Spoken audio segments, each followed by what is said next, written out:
Welcome, dear friends. As the day gently tucks itself away, I invite you to release your worries and embrace this peaceful moment with me.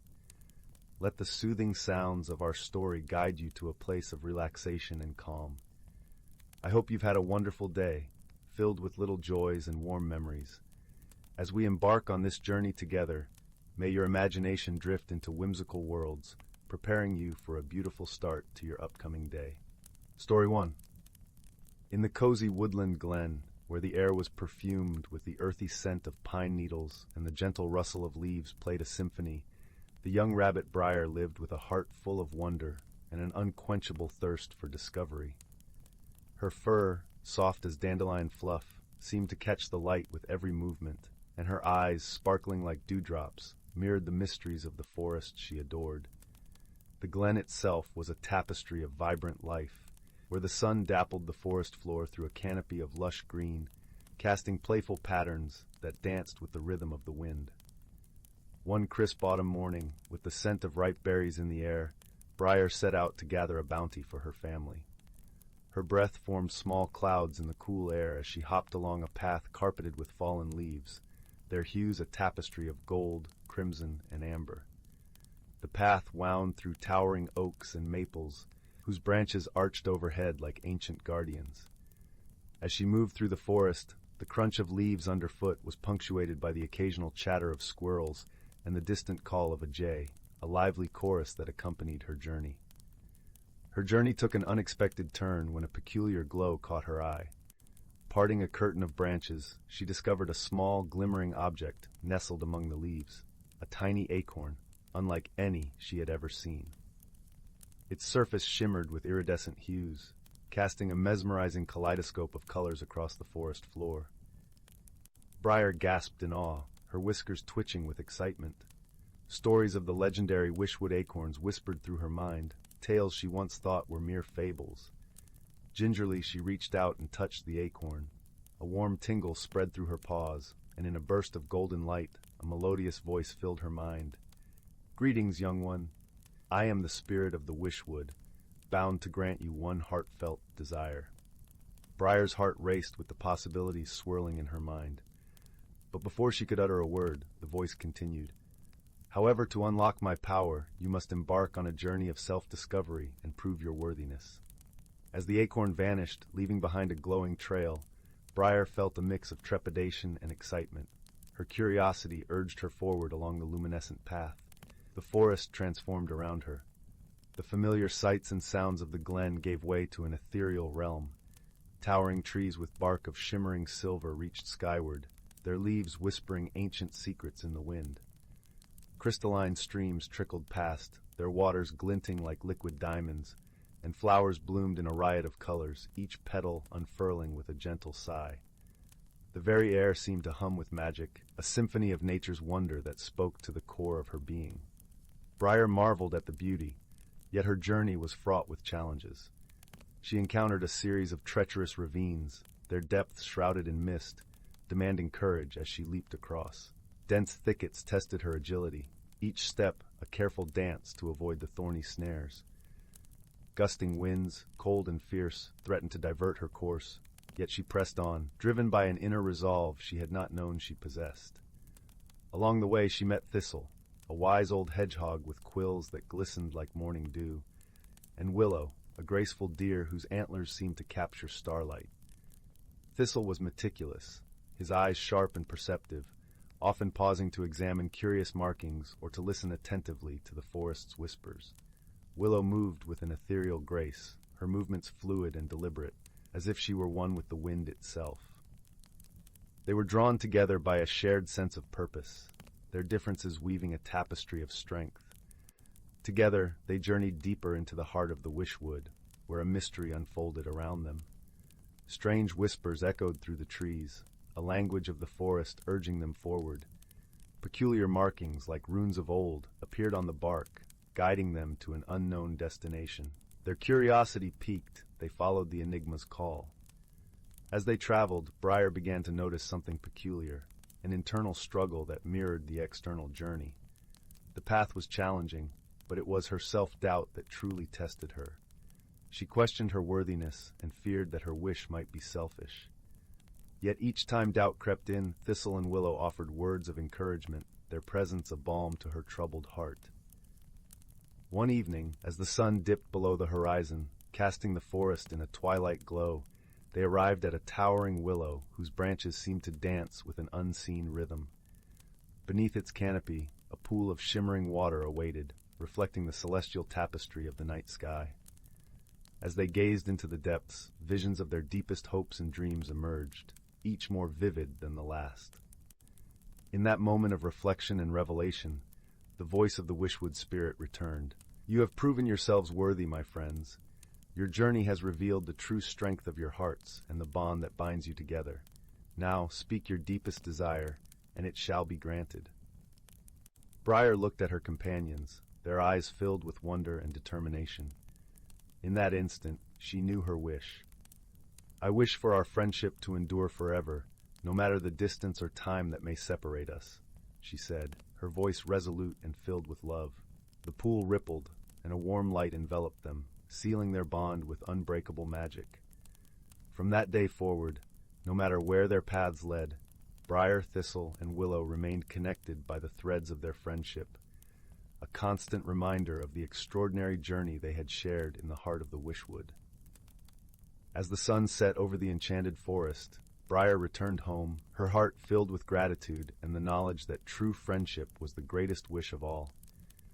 And whenever she looked up at the twinkling stars, she knew that her companions were gazing upon the same celestial tapestry, united by the magic that had forever changed their lives and strengthened the bond that was as enduring as the forest itself. The story of their journey spread throughout the woodland, whispered among the leaves and carried by the wind. It became a tale of inspiration for those who heard it, a reminder that even the smallest creatures could embark on grand adventures and achieve wondrous things when united by a common purpose. As the seasons turned and the forest shifted its colors, Brier often found herself by the edge of the glen, sharing tales of the Wishwood with the young ones, her voice filled with the same wonder and excitement she had felt on that fateful day. Her relationship with Thistle and Willow deepened over time. They often visited her, their presence as comforting as the gentle embrace of the forest itself. Thistle would regale them with his newfound knowledge of ancient runes, his eyes twinkling with the thrill of discovery. Willow, with her serene wisdom, would guide them through the shifting paths of the glen, her antlers casting shimmering patterns under the moonlight. Each meeting was a celebration of their enduring bond, a testament to the journey that had changed them all. And as they sat together beneath the stars, Brier realized that the true magic of the Wishwood lay not in the granting of wishes, but in the friendships forged and the strength found within oneself.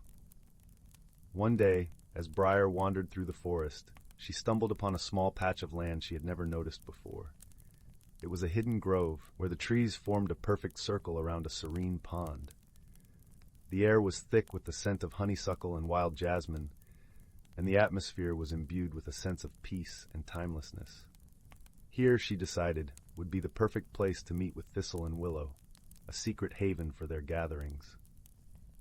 In the heart of this grove they crafted a small sanctuary.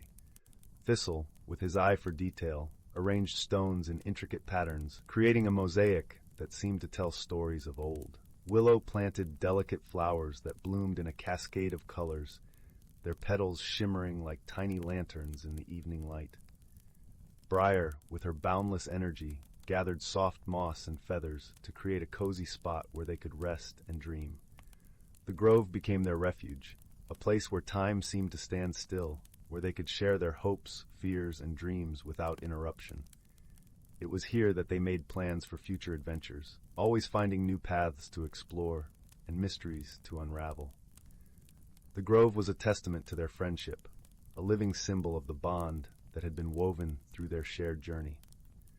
And so, as the years passed, Brier, Thistle, and Willow remained inseparable, their friendship an unbreakable thread that bound them to one another and to the enchanted forest they called home. The Wishwood had granted them not just a wish, but a lifelong treasure, a bond of friendship that would endure through all of life's seasons, as constant and enduring as the stars that guided them on their journey. Story 2. In the tranquil village of Marwood, where the air was perpetually perfumed with the sweet scent of blooming lavender and the gentle rustle of leaves whispered age-old secrets, lived a young woman named Leora. Marwood was a place cradled by rolling hills and bathed in the golden hues of endless sunsets, where each home had a tale etched into its walls, and each path was worn with the footsteps of generations past. Leora was known for her gentle spirit and eyes that seemed to hold the reflections of the verdant woods and the azure sky. She had grown up listening to her grandmother's enchanting stories by the fireside, tales woven with threads of lore and mystery, stories of her ancestors and their ties to the land. Yet there was one story in particular that always sparked a light of curiosity within her, the story of the Heartstone, a mystical artifact said to be hidden within the hills of Marwood, and its deep connection to her family. The Heartstone, according to legend, was a crystal of remarkable beauty, glowing with an ethereal light that could only be seen by those who were true of heart. It was said to possess the wisdom of the ages and the power to reveal one's true path. Leora's grandmother had often hinted that their family was chosen as its guardians, but the way to the Heartstone had been lost through time, buried beneath layers of history and forgotten memories. One autumn afternoon, as the leaves danced to the ground in a flurry of red and gold, Leora found herself drawn to the attic of her home, a place where the whispers of the past lingered in dusty corners. The atmosphere was thick with the scent of old parchment and cedar wood, and as she climbed the creaking stairs, dust motes swirled in the golden shafts of light. There, amidst old trunks and forgotten treasures, she discovered a weathered, leather-bound journal.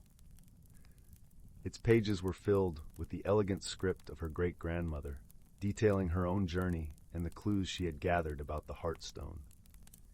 As she sat by the attic window, the soft light filtering through the dusty glass, Leora read about the hardships and hopes her great-grandmother had faced.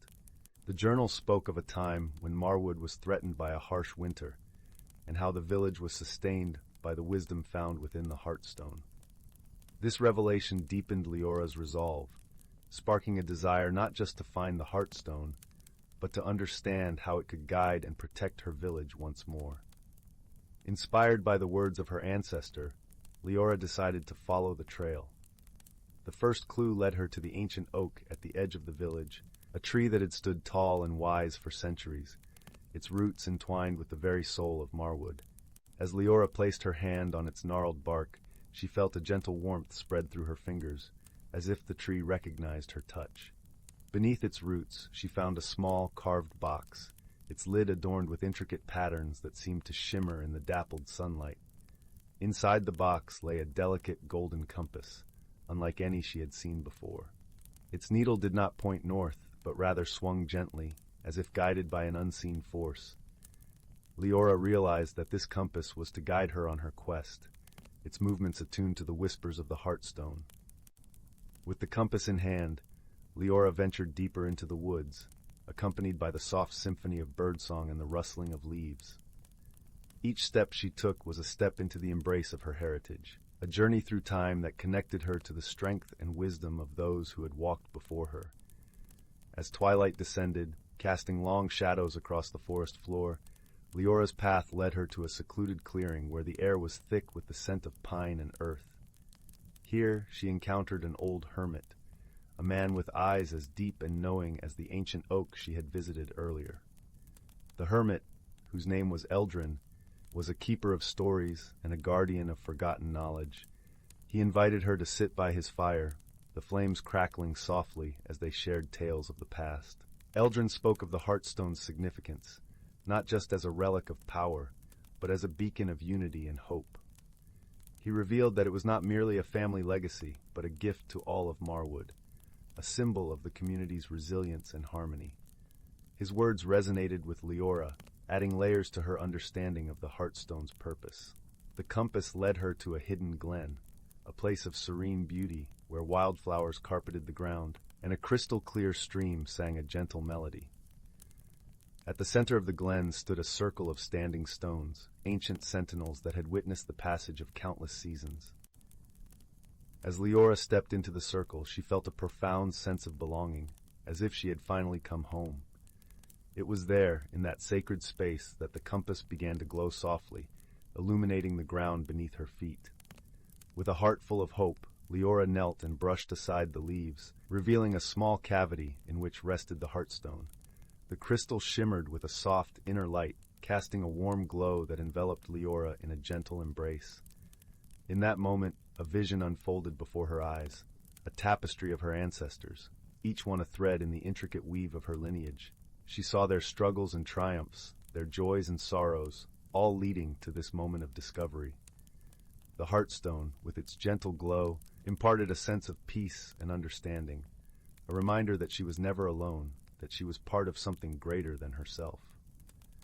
As the sun began to dip below the horizon, casting the glen in a golden light, Leora returned to the village, her heart full of gratitude and a newfound sense of purpose.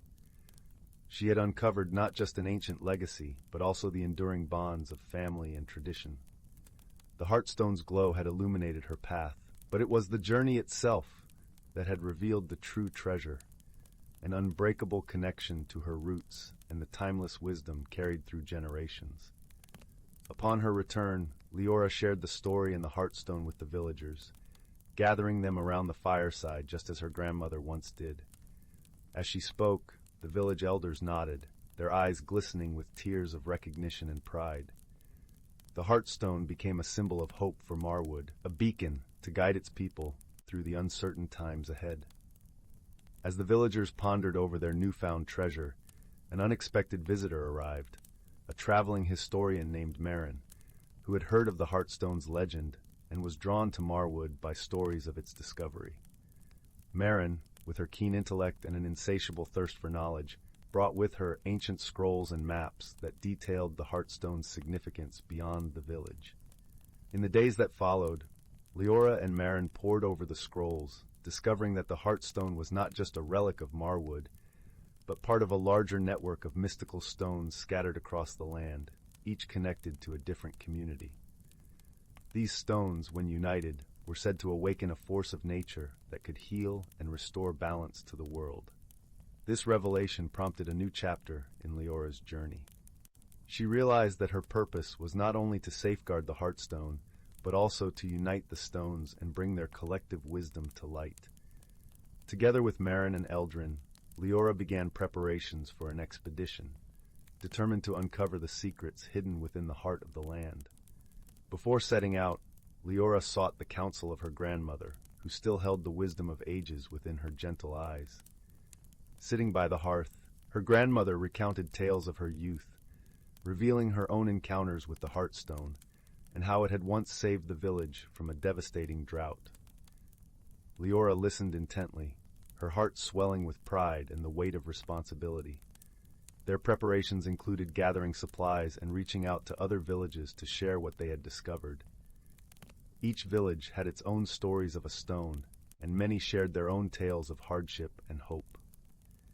The network of stones began to form a new narrative, one of collective strength and unity transcending individual communities. As the expedition's departure neared, Leora spent one last night walking through Marwood, absorbing the sights and sounds of the village she loved so dearly. The moon cast a silvery glow over the lavender fields, and the stars blinked down like ancient guardians watching over her. She paused by the ancient oak, her fingers brushing the bark one last time, feeling the pulse of the land beneath her skin. And so, as the stars began to twinkle in the velvet sky, and the gentle night breeze carried the scent of lavender through the village, Leora sat by the fireside once more. She held the heartstone close, its light a beacon of hope and unity, and she began to weave her own stories, adding her chapter to the rich tapestry of Marwood, a legacy that would be cherished and passed down through the ages. The journey ahead was uncertain, but Leora's heart was steadfast, ready to embrace the mysteries that awaited beyond the comforting hills of Marwood. As Leora prepared to embark on her journey, she decided to visit the village healer, an elderly woman named Yara, who was known for her vast knowledge of herbs and remedies.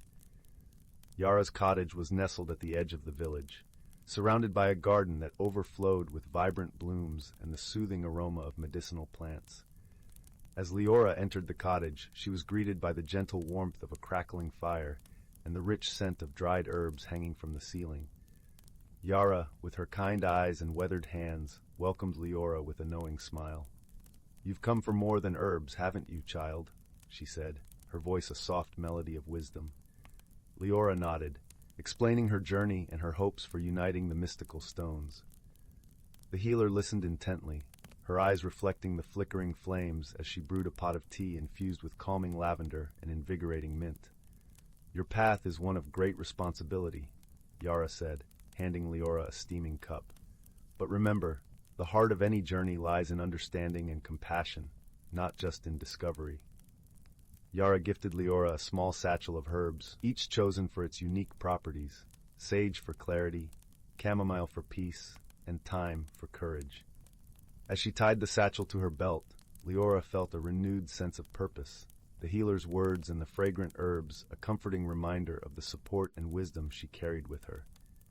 With her preparations complete, Leora stood at the village's edge, the early morning mist curling around her feet like a gentle guardian.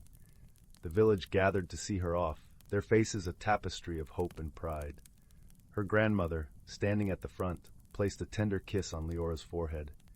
"May the Heartstone's light guide you, my dear," she whispered, her voice trembling with emotion.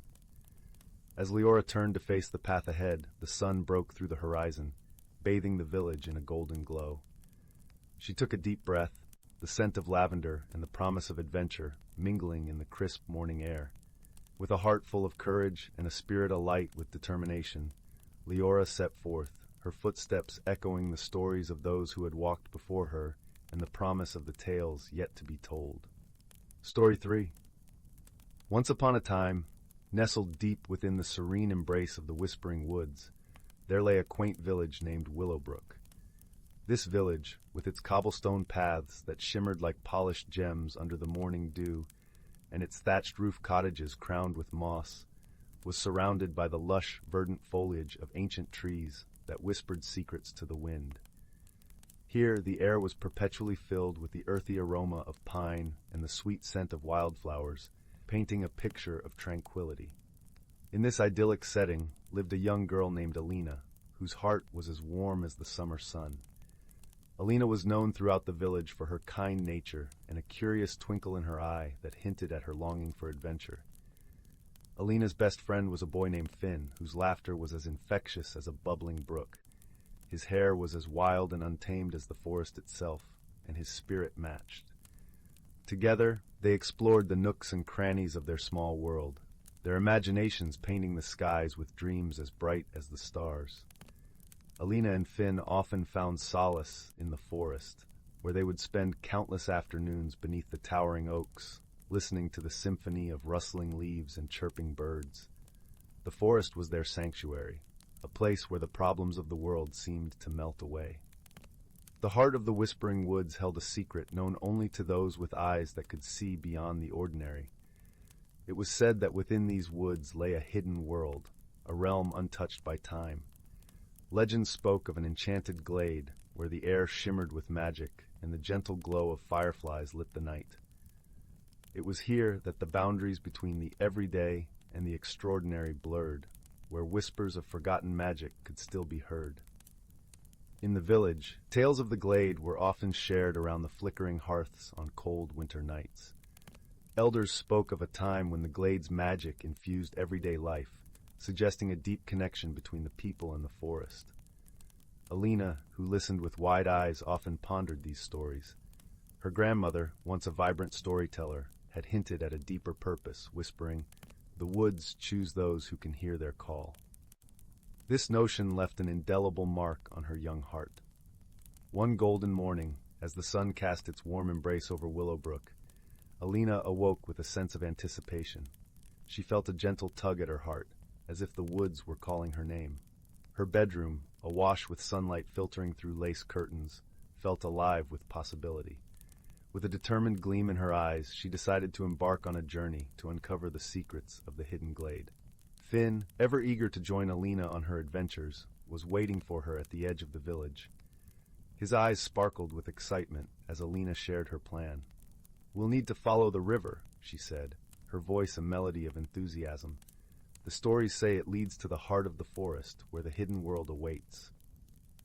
Before setting off, they visited old Tom, the village's wise herbalist, who lived in a cottage surrounded by vibrant herbs and flowers. Tom, with his weathered face and twinkling eyes, had always encouraged their curiosity. As they explained their quest, he handed them a small pouch filled with dried leaves. "For courage and clarity," he said with a knowing smile. "The forest holds many mysteries. May you find what you seek." Together they set off, their footsteps light and full of purpose. The path they followed wound alongside the gentle river, its waters glistening like precious jewels under the sun's tender gaze. The air was filled with the scent of wildflowers, and the soft hum of bees added a gentle rhythm to their journey. As they walked, they marveled at how the river seemed to sing, its soothing murmur echoing the excitement in their hearts. As they ventured deeper into the woods, the trees seemed to stand taller, their branches forming a protective canopy overhead. Sunlight filtered through the leaves, casting dappled patterns on the forest floor.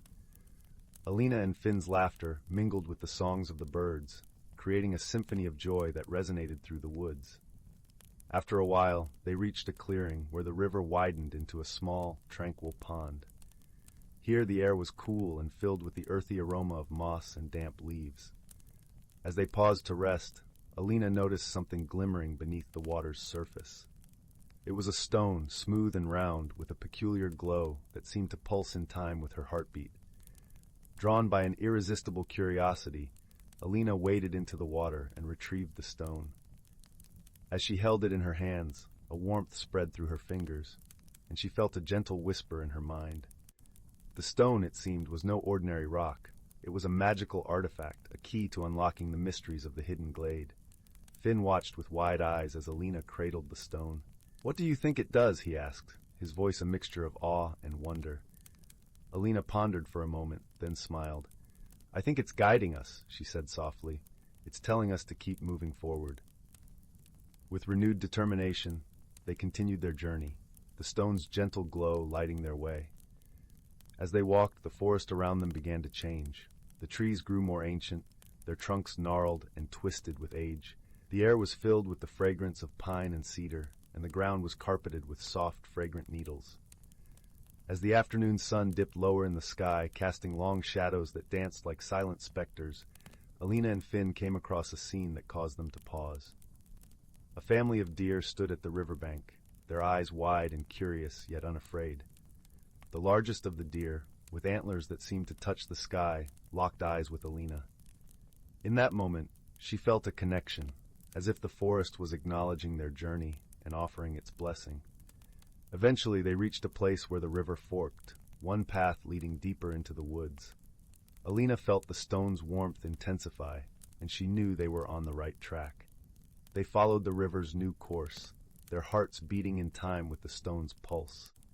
The air grew cooler, and the light took on an ethereal quality, as if the forest itself was holding its breath in anticipation.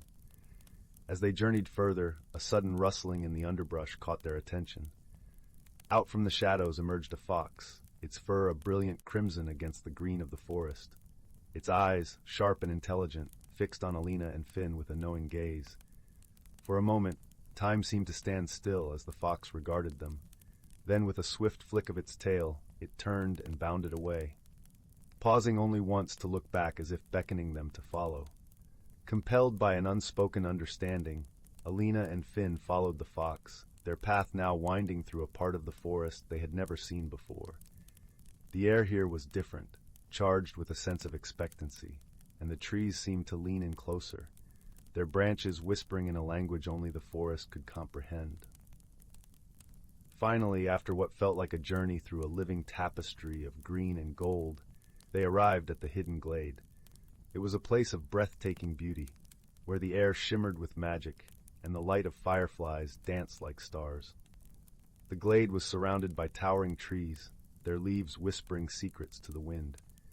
In the center of the glade stood a majestic willow tree, its branches swaying gently as if in greeting.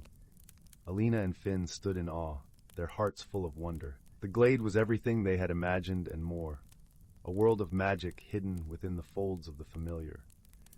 As they stepped into the glade, they felt a sense of peace and belonging, as if they had finally come home.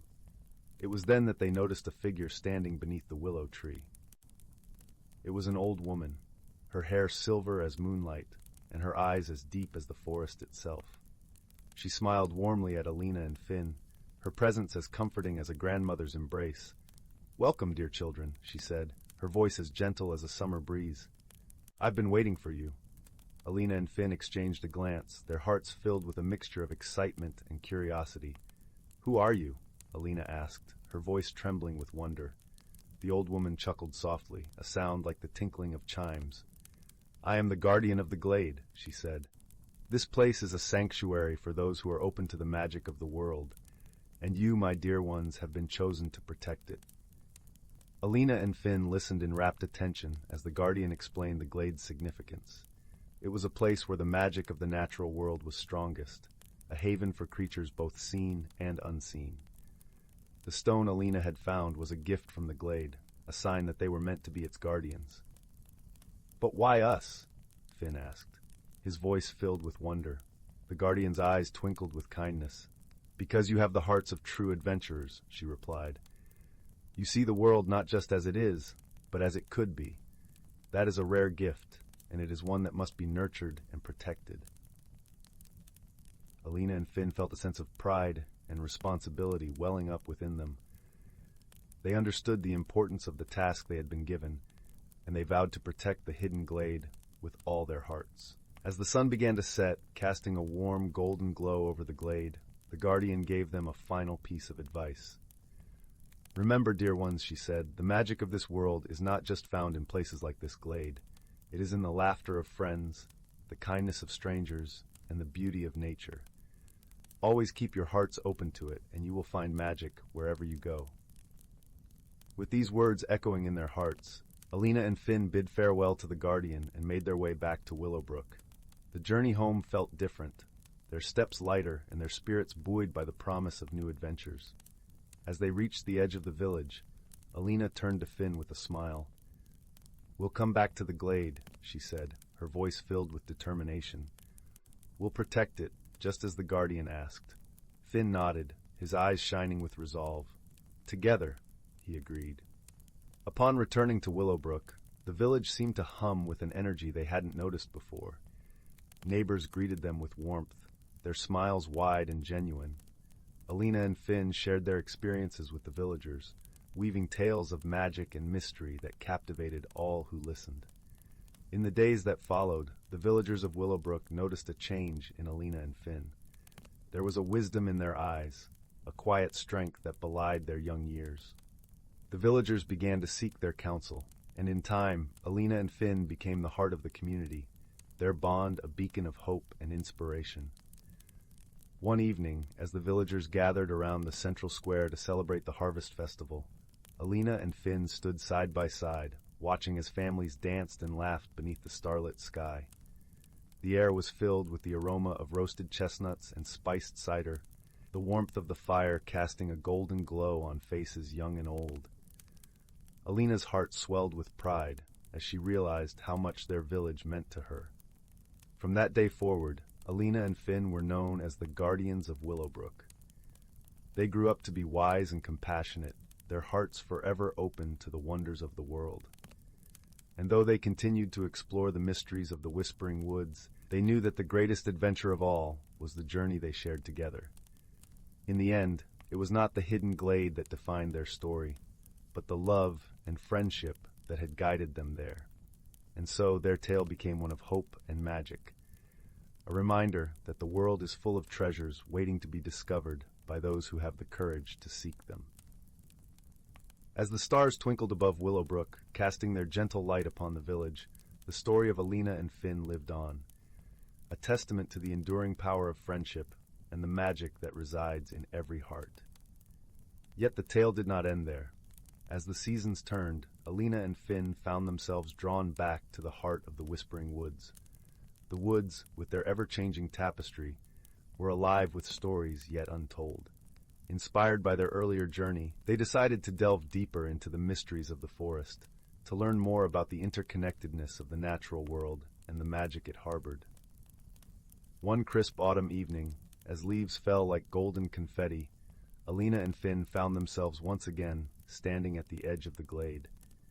The air was crisp, carrying the scent of fallen leaves and the promise of winter. The glade shimmered under the pale moonlight, an ethereal glow casting long shadows that danced playfully across the ground. As they approached, they heard a soft rustling, a gentle murmur that seemed to arise from the very ground beneath their feet. It was as if the earth itself was speaking to them, sharing secrets that had been buried for centuries. Captivated, they listened intently, their hearts open to the wisdom of the forest. The voice of the guardian echoed in their minds, reminding them of their duty to protect the glade and its magic. But there was something more, a deeper connection between the glade and the village of Willowbrook.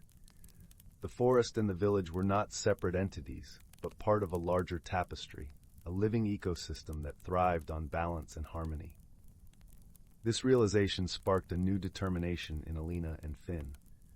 They understood that their role as guardians extended beyond the glade.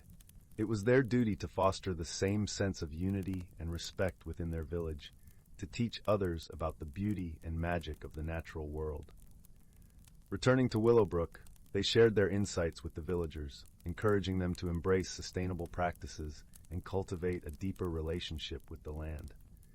They organized community gatherings where stories were shared and knowledge was passed down through generations. Slowly, the village began to transform, its inhabitants living in harmony with the forest that surrounded them. Under Alina and Finn's guidance, Willowbrook flourished, becoming a beacon of hope and wisdom.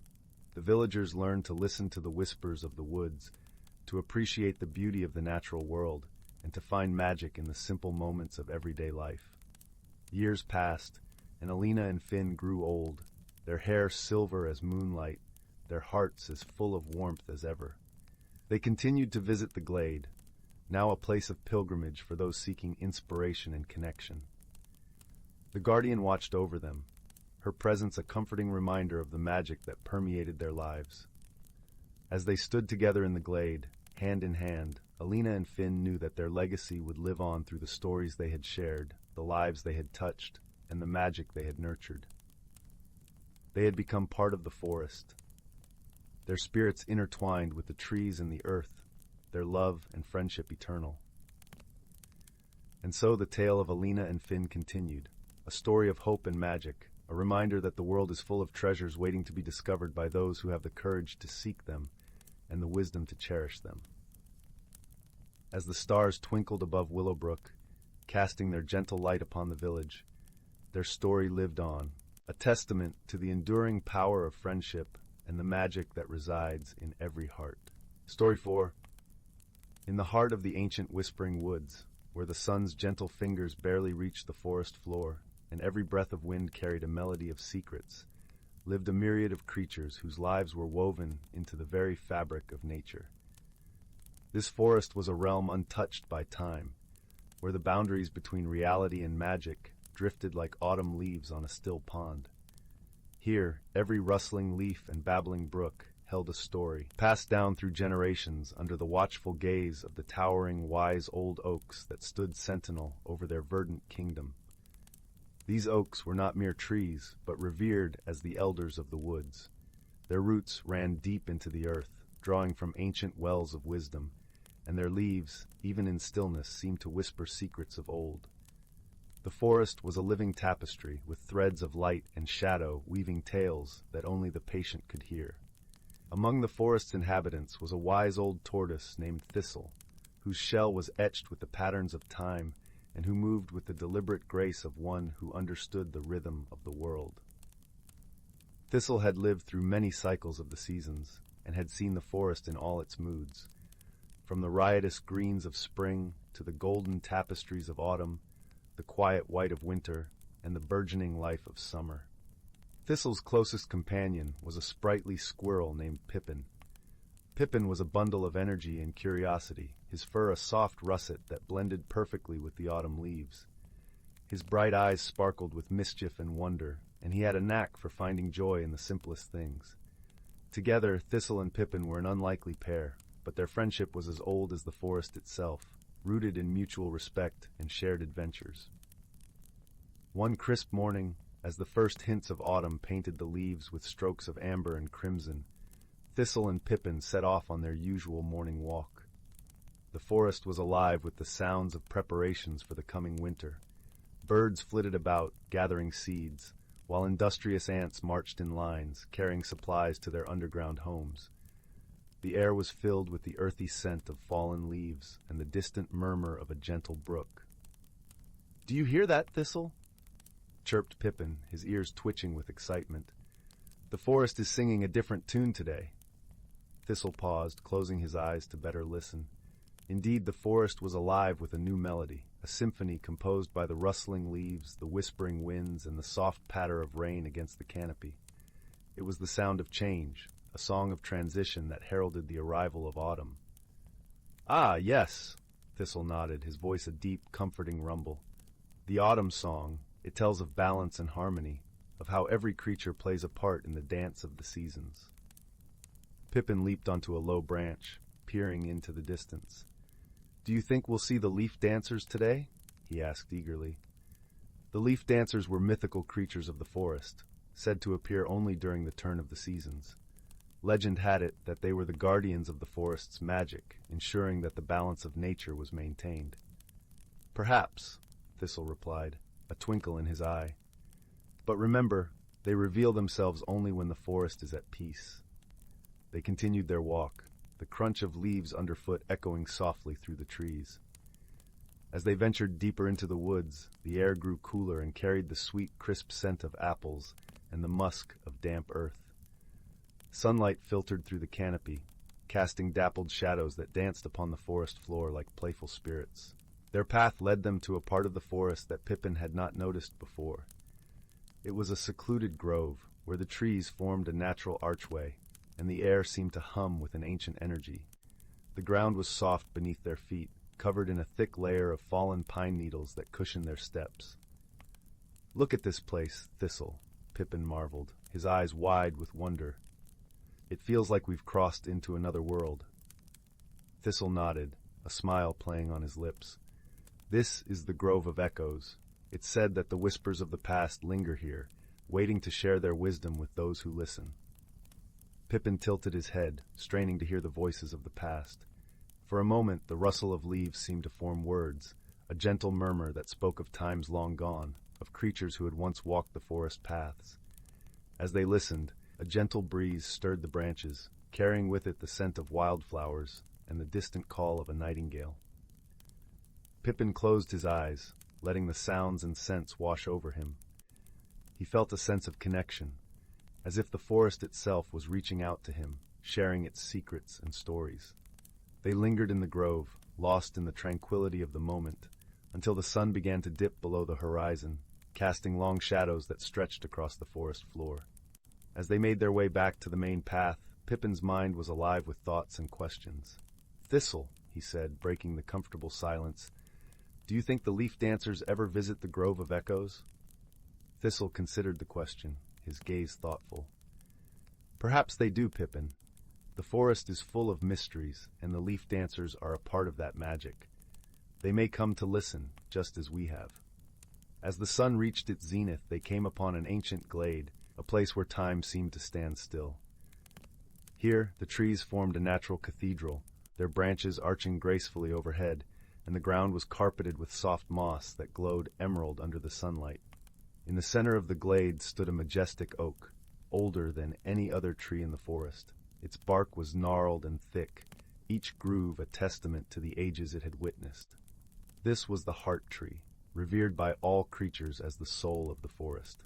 As Thistle and Pippin approached, they noticed a gentle shimmering in the air, like sunlight dancing on water. The forest fell silent, as if holding its breath in anticipation. Then, with a soft rustle, the leaf dancers appeared. They were ethereal beings, woven from the essence of the forest itself. Their forms were fluid and ever-changing, shifting between the colors of the seasons.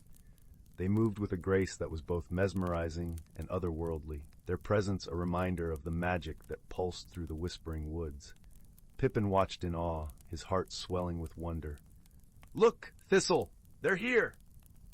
Thistle smiled, his ancient eyes reflecting the beauty of the scene before them. "Yes, my friend, they come to remind us of the balance we must uphold." The leaf dancers began their dance, a celebration of the changing seasons. Their movements were a delicate interplay of light and shadow, a dance that spoke of harmony and the interconnectedness of all life. As they circled the heart tree, the forest seemed to join in their rhythm, the trees swaying gently as if caught in a dream. Pippin felt a warmth spread through his chest, a feeling of being part of something greater than himself. "Thistle, does the forest always sing this beautifully?" Thistle nodded, his voice as soothing as the rustle of leaves in the breeze. "Indeed, Pippin, but it is up to us to listen and learn, to live in harmony with all that surrounds us." As the dance drew to a close, the leaf dancers paused, their eyes meeting those of Thistle and Pippin. It was a moment of profound connection, a silent understanding that transcended words. Then, with a gentle flourish, they vanished, leaving behind a sense of peace that lingered in the air. The forest slowly returned to its usual sounds, the chirping of birds and the rustle of leaves weaving back into the symphony of life. Thistle and Pippin sat quietly for a moment, basking in the afterglow of the magical encounter. "Do you think we'll see them again?" Pippin asked softly, his voice filled with hope. "Perhaps," Thistle replied, his gaze thoughtful.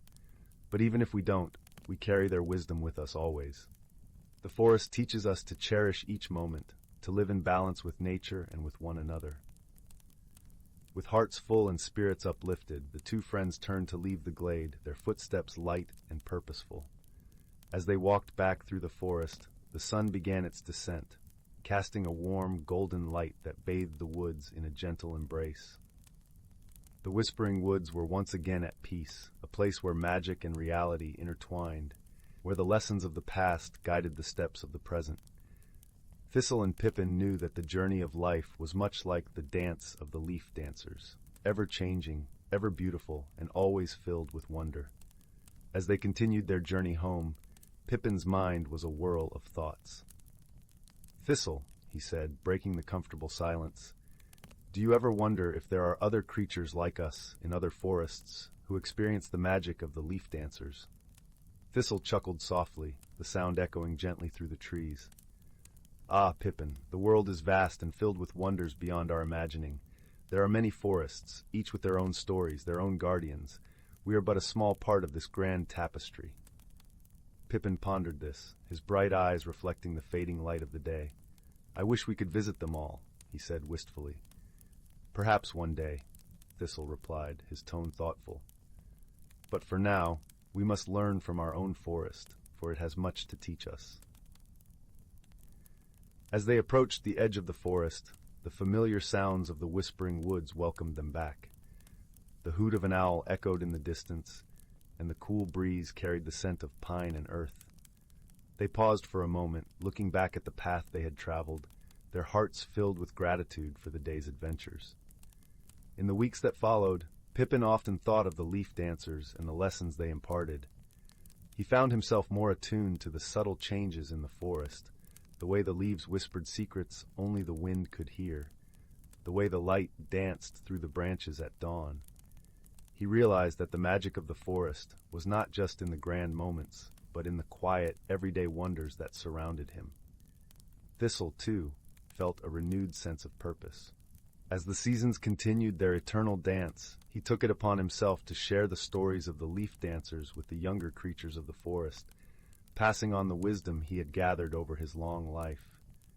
He knew that the future of the whispering woods depended on each generation understanding their place within the delicate balance of nature.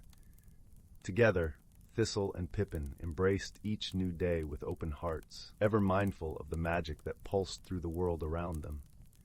And though they never again witnessed the dance of the leaf dancers, they carried the memory with them always, a beacon of hope and harmony in an ever-changing world. And so, wrapped in the comforting arms of the forest, they made their way home, ready to embrace whatever adventures the next season would bring. As the last rays of sunlight faded, and the forest settled into a tranquil slumber, the whisper of the leaves carried a promise that harmony would always return, as sure as the cycle of the seasons. One evening, as the stars began to twinkle in the indigo sky, Pippin felt a restless energy within him. He glanced at Thistle, who was nestled comfortably in the soft moss by the entrance of his burrow. "Thistle," Pippin said softly, "I feel like there's something more out there, a part of the forest we haven't yet discovered." Thistle opened one eye, regarding his young friend with a knowing smile. "Ah, Pippin, the forest is vast and full of mysteries. Why not follow your heart and see where it leads you?" Encouraged by Thistle's words, Pippin set off into the night, the moonlight casting a silver glow upon his path. The forest was different at night, a world of shadows and soft whispers, where the nocturnal creatures stirred and the air was heavy with the scent of damp earth and jasmine. As he ventured deeper, guided by an inexplicable pull, Pippin stumbled upon a hidden glen, where the moonlight pooled like liquid silver. In the center stood an ancient stone circle, its surface etched with runes that glowed faintly in the night. Curiosity piqued, Pippin approached the stones, feeling a tingle of magic in the air. As he traced the runes with his paw, a soft, melodic hum filled the glen, rising and falling like the breath of the forest itself. In that moment, Pippin felt a profound connection, as if the stones were awakening a memory within him, a link to the ancient magic that thrummed through the whispering woods. He realized that the forest was not just a place of beauty, but a living entity, a guardian of secrets and stories that spanned the ages. As he stood there, bathed in moonlight, Pippin understood that his journey was just beginning. The forest had so much more to reveal, and he was ready to listen, to learn, and to be a part of the eternal dance of life. With a heart full of wonder and a spirit renewed, Pippin returned to Thistle, eager to share his discovery. Together they would continue to explore the mysteries of their beloved forest, knowing that each new day was a gift, filled with magic and endless possibilities. And so, under the watchful gaze of the ancient oaks, Thistle and Pippin's journey continued, a testament to the enduring bond of friendship and the timeless dance of the seasons.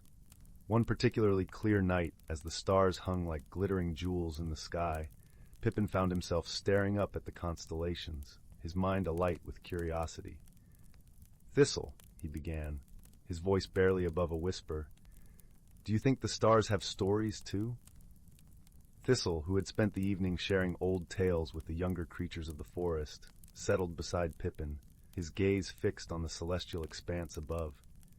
"Indeed they do," he replied, his voice a soft rumble. "The stars are like the forest, filled with stories and histories that stretch back to the beginning of time." Pippin's eyes widened with wonder.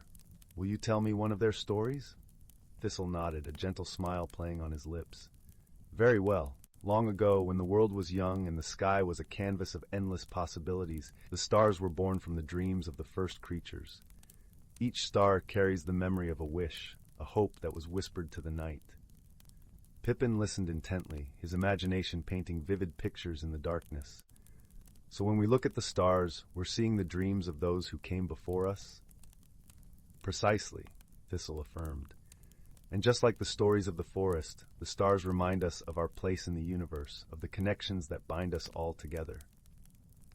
Pippin lay back on the soft moss, his heart full of wonder as he gazed at the twinkling canopy overhead. In that moment, he felt a profound connection to the world around him, a sense of belonging that transcended time and space. As the night deepened and the forest settled into a gentle slumber, Pippin felt a newfound sense of purpose. He realized that the stories of the stars, like those of the forest, were a part of him, a testament to the magic and mystery of life. With a heart brimming with gratitude, Pippin drifted into a peaceful sleep, comforted by the knowledge that the stories of the whispering woods and the stars would continue to guide him on his journey, illuminating the path ahead with their timeless wisdom. And so, under the watchful eyes of the ancient oaks and the shimmering stars above, Thistle and Pippin's journey continued, a testament to the enduring power of friendship and the eternal dance of the seasons. As the seasons cycled through their eternal dance, the world outside the whispering woods began to shift. New creatures arrived from distant lands, bringing with them stories of places beyond the horizon. Intrigued by these tales, Pippin's curiosity was piqued once more, and he felt a stirring of adventure within him. "Thistle," Pippin said one morning as they ambled through a sun-dappled path, "what do you think lies beyond our forest? Do you think there are other places as magical as this?" Thistle paused, his ancient eyes reflecting a deep understanding of the world. "The world is vast, Pippin, and filled with wonders we have yet to discover. Every forest, every mountain, and every valley has its own magic, its own stories waiting to be told." This thought lingered with Pippin, filling his mind with images of distant lands and unseen marvels. He imagined soaring mountains where eagles nested, valleys where rivers sang their songs, and other forests where creatures danced under the moonlit sky just like the leaf dancers. One evening, as the forest was bathed in the soft glow of twilight, Pippin approached Thistle with a determined look. "I want to see these places, Thistle. I want to hear their stories and learn from them." Thistle regarded Pippin with a mixture of pride and understanding. "Then you must follow your heart, Pippin. The forest will always be your home, but the world is your canvas. Go, and let your spirit guide you." With Thistle's blessing, Pippin embarked on a journey beyond the Whispering Woods, his heart filled with excitement and a touch of apprehension. The path ahead was unknown, but he carried with him the wisdom of the forest and the stories of the stars. As he traveled, Pippin encountered new landscapes and creatures, each with their own tales and lessons. He learned of the northern winds that carried the scent of snow, the eastern sunrises that painted the sky in hues of gold, and the southern seas where the waves whispered secrets to the shore. In every place, Pippin found a piece of the magic that he had first discovered in the Whispering Woods.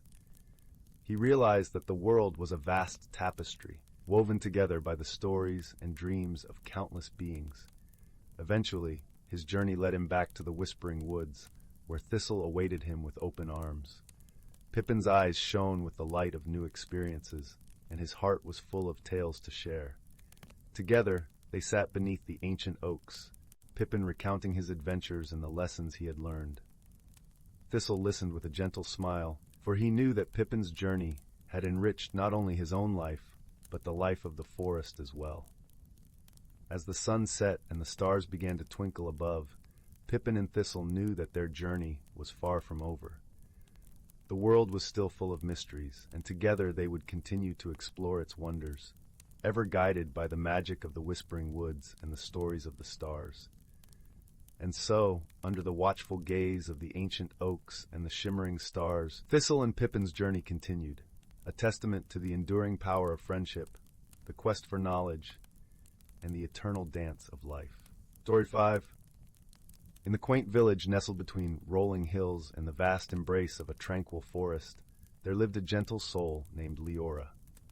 This village, with its cobblestone streets and cottages draped in ivy, seemed to whisper secrets of old under the moon's silvery glow. The scent of blooming lavender mixed with the earthy aroma of the forest, creating an atmosphere that felt both timeless and alive. A gentle brook wound its way through the heart of the village, singing a soothing lullaby to all who would listen, its waters glistening under the warm touch of the afternoon sun. Leora was known for her tender heart and her beautiful garden, which she tended with the utmost care. Her garden was a sanctuary, a tapestry of colors and scents that danced in the breeze. The vibrant petals of marigolds, the delicate tendrils of honeysuckle, and the rich fragrance of roses filled the air, each flower a testament to her nurturing spirit. Despite her love for nurturing life, Leora felt a restlessness deep within, a whisper of change that rustled like autumn leaves. But change frightened Leora. She cherished the comfort of her routines, the predictability of her days. The idea of stepping into the unknown was like standing at the edge of a vast, uncharted sea, where the horizon seemed to tease with promises and mysteries alike. Her friends, sensing her unease, offered their support. Among them was Rowan, a kind-hearted musician whose melodies could soothe even the most troubled souls. His music, played under the dappled sunlight filtering through the leaves, was a balm to the village, weaving joy and peace into the very air. And there was Maris, a wise elder whose stories were woven with threads of wisdom and laughter, her eyes crinkling with amusement as she recounted tales of old. One evening, as the sun dipped below the horizon, painting the sky in hues of lavender and rose, Leora sat by the brook, her heart heavy with uncertainty. It was then that a peculiar sight caught her eye. A shimmer of light, like a fragment of a rainbow, danced upon the water. The gentle gurgling of the brook seemed to harmonize with the flickering light, creating a melody that only she could hear. Curiosity, gentle and insistent, tugged at her heartstrings, urging her to follow. As she approached, the light seemed to ripple and pulse, drawing her closer until she was standing at the water's edge. The cool breeze carried the scent of pine and fresh rain, wrapping around her like a comforting embrace. Without hesitation, she reached out, and as her fingers touched the light, a warm sensation enveloped her, like a gentle embrace. In an instant, she was transported to a place both familiar and wondrously new. She found herself in a glade, bathed in the soft glow of moonlight. The air shimmered with magic, and the trees seemed to hum with ancient wisdom. Their leaves whispered secrets of the world, fluttering like gentle sighs in the night. Before her stood a magnificent tree, its branches stretching towards the heavens, leaves whispering secrets of the world. It was the heartwood tree, a guardian of the forest's magic, its bark etched with runes that glowed faintly in the dim light. A voice, soft as a breeze through autumn leaves, spoke to her. "Welcome, Leora. You have been chosen to embark on a journey of transformation. Fear not the change, for it is the essence of life." Leora hesitated, the weight of her fears pressing down on her. "But I am afraid," she confessed, her voice a fragile whisper. "I don't know what lies ahead." The tree's voice was gentle, yet firm. "Trust in yourself, dear one. The path will reveal itself in time. You are never alone." With those words, the light swirled around Leora, filling her with warmth and courage.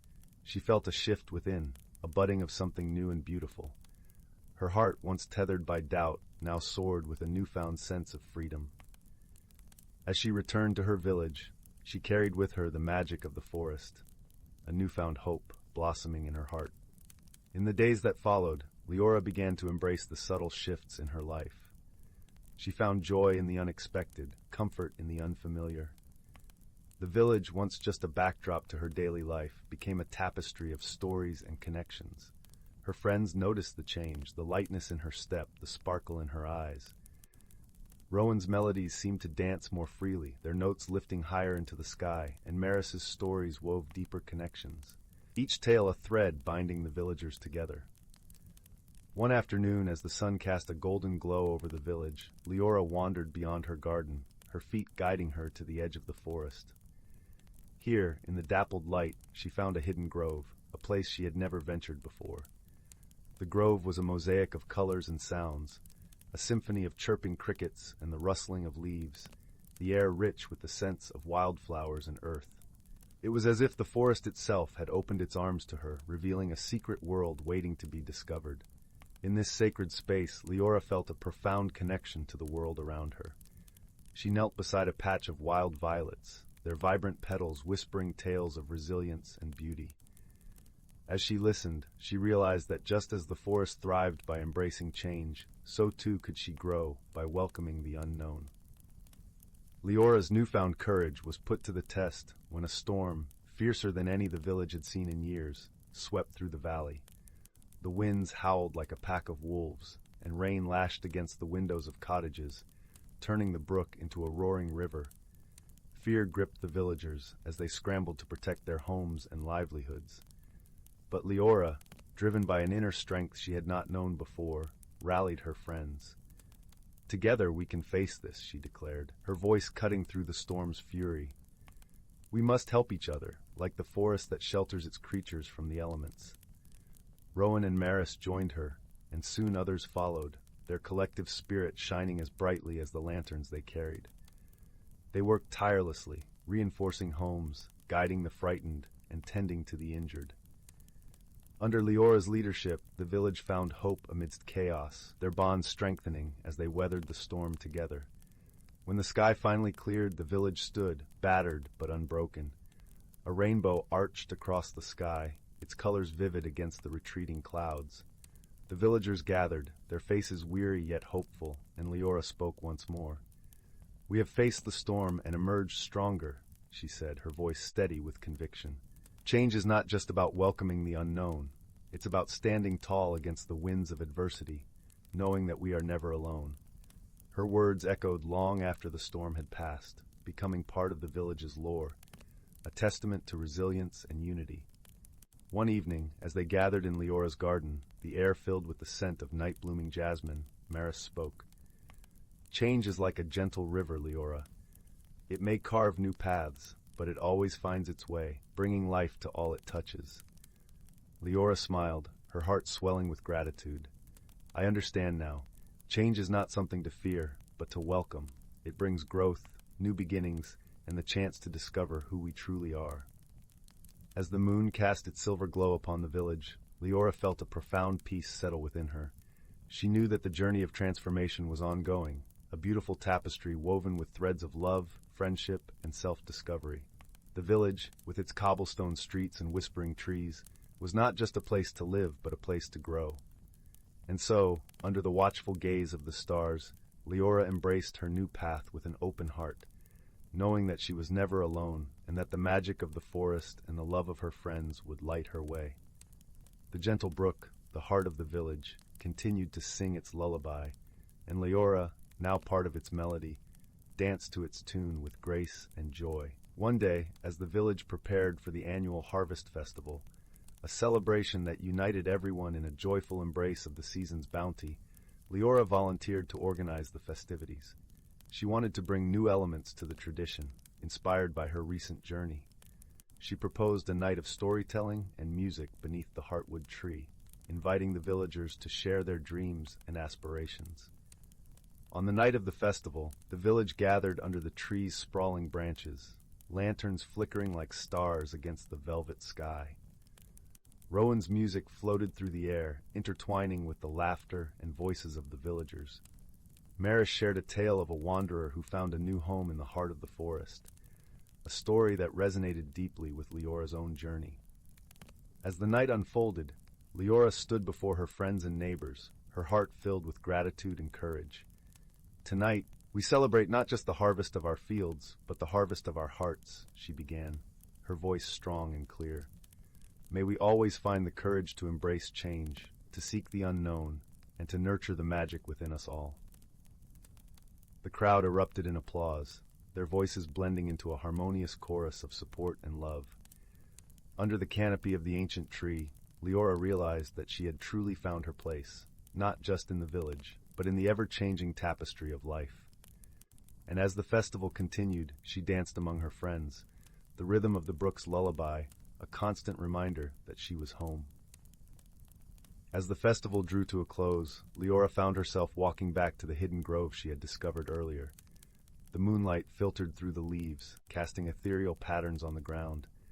Here in this serene space, she felt compelled to create a new garden, a garden that would capture the essence of her journey.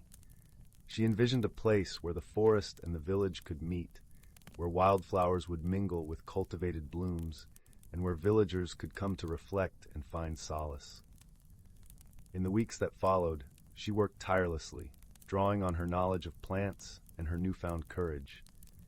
Rowan often joined her, his melodies an accompaniment to the rhythm of her work. Together, they planted seeds of hope and resilience, creating a space that would thrive and change with the seasons. One chilly autumn morning, as the first frost painted the landscape in delicate patterns, Leora stood at the heart of her new garden. The air was crisp and invigorating, carrying the scent of pine and earth. She closed her eyes, taking a deep breath, feeling the pulse of life around her. It was then that she realized the true magic of her journey. Change was not a destination, but a continuous path of discovery. The garden, like her life, was ever evolving, a testament to her courage and willingness to embrace the unknown. As the village continued to prosper, Leora's garden became a sanctuary for all, a place of reflection, celebration, and growth. Leora, once a gentle soul afraid of change, had blossomed into a beacon of hope and inspiration for her community. And though the seasons would come and go, the bonds she had forged, the magic she had embraced, and the courage she had found would remain, a legacy as enduring as the ancient trees that watched over the village. 6. In the heart of the ancient whispering forest, where towering oaks and graceful willows stretched their limbs towards the sky, a gentle balance had been maintained for centuries. The forest was a tapestry of greens and browns, dappled with sunlight that trickled through the canopy, painting patterns on the leafy floor. A soft, ever-present breeze carried the scent of pine and earth, and the melodic chirping of birds created a symphony that resonated through the woods. In this enchanted realm, every creature played its part in the grand orchestra of nature. The squirrels, with their bushy tails and nimble paws, darted among the branches, gathering acorns and seeds. Tiny beetles scurried beneath the fallen leaves, their iridescent shells glinting in the sunlight. And deep in the underbrush, a family of foxes made their home, their russet fur blending seamlessly with the forest floor. But perhaps the most enchanting inhabitants of the whispering forest were the Fey folk, the delicate, ethereal beings who danced on the breeze and sang with the birds. They could often be seen flitting between the flowers, their wings shimmering like droplets of dew catching the first light of dawn. One crisp autumn morning, as the forest donned its golden cloak, a young Fey named Lumi awoke with a sense of eager anticipation. Her translucent wings quivered with excitement as she stretched, the cool morning air brushing gently against her skin. Today, she would learn the ancient ways of the forest from Elder Bramble, the wisest of the Fae, whose knowledge spanned the ages like the rings of a great oak. Lumi fluttered through the forest, her feet barely touching the ground, as she made her way to the clearing where Elder Bramble awaited. The clearing was a serene haven, surrounded by tall ferns and crowned by a canopy of intertwining branches. At its center stood Elder Bramble, his hair as silver as moonlight, and his eyes as deep as the forest itself. "Good morning, Lumi," Elder Bramble greeted her, his voice as soothing as the rustle of leaves in a gentle breeze. "Today we shall speak of the balance that sustains our world." Lumi settled on a soft patch of moss, her eyes wide with curiosity. "Please tell me," she implored, eager to absorb the wisdom of the ages. Elder Bramble smiled, his gaze drifting to the sky where clouds meandered lazily. "The forest is a living tapestry," he began, "and every creature, every plant, is a thread in its weave. We Fae are the guardians of its harmony, ensuring that balance is maintained." He paused, gesturing towards the trees, which whispered secrets to one another in the language of the wind. "Each season brings its own magic," he continued. "Spring, with its blossoms and new beginnings. Summer, with long days and abundant life. Autumn, with its harvest and preparation. And winter, with its quiet rest and reflection."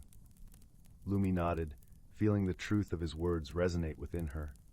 She had always sensed the magic in the changing of the seasons, the subtle shifts that guided the forest's rhythm. "But what happens if the balance is disrupted?" she asked, a hint of concern in her voice. "Ah," Elder Bramble replied, his tone turning solemn. "Nature has ways of restoring itself, but it is the duty of all who dwell here to aid in that restoration. Through wisdom and friendship, we can overcome any challenge." As if to illustrate his point, a gentle breeze stirred the leaves, carrying with it the scent of rain. The forest sighed in contentment, welcoming the promise of nourishment. "Come," Elder Bramble said, rising with the grace of a willow bending in the wind. "Let us walk, and I will show you how the forest speaks."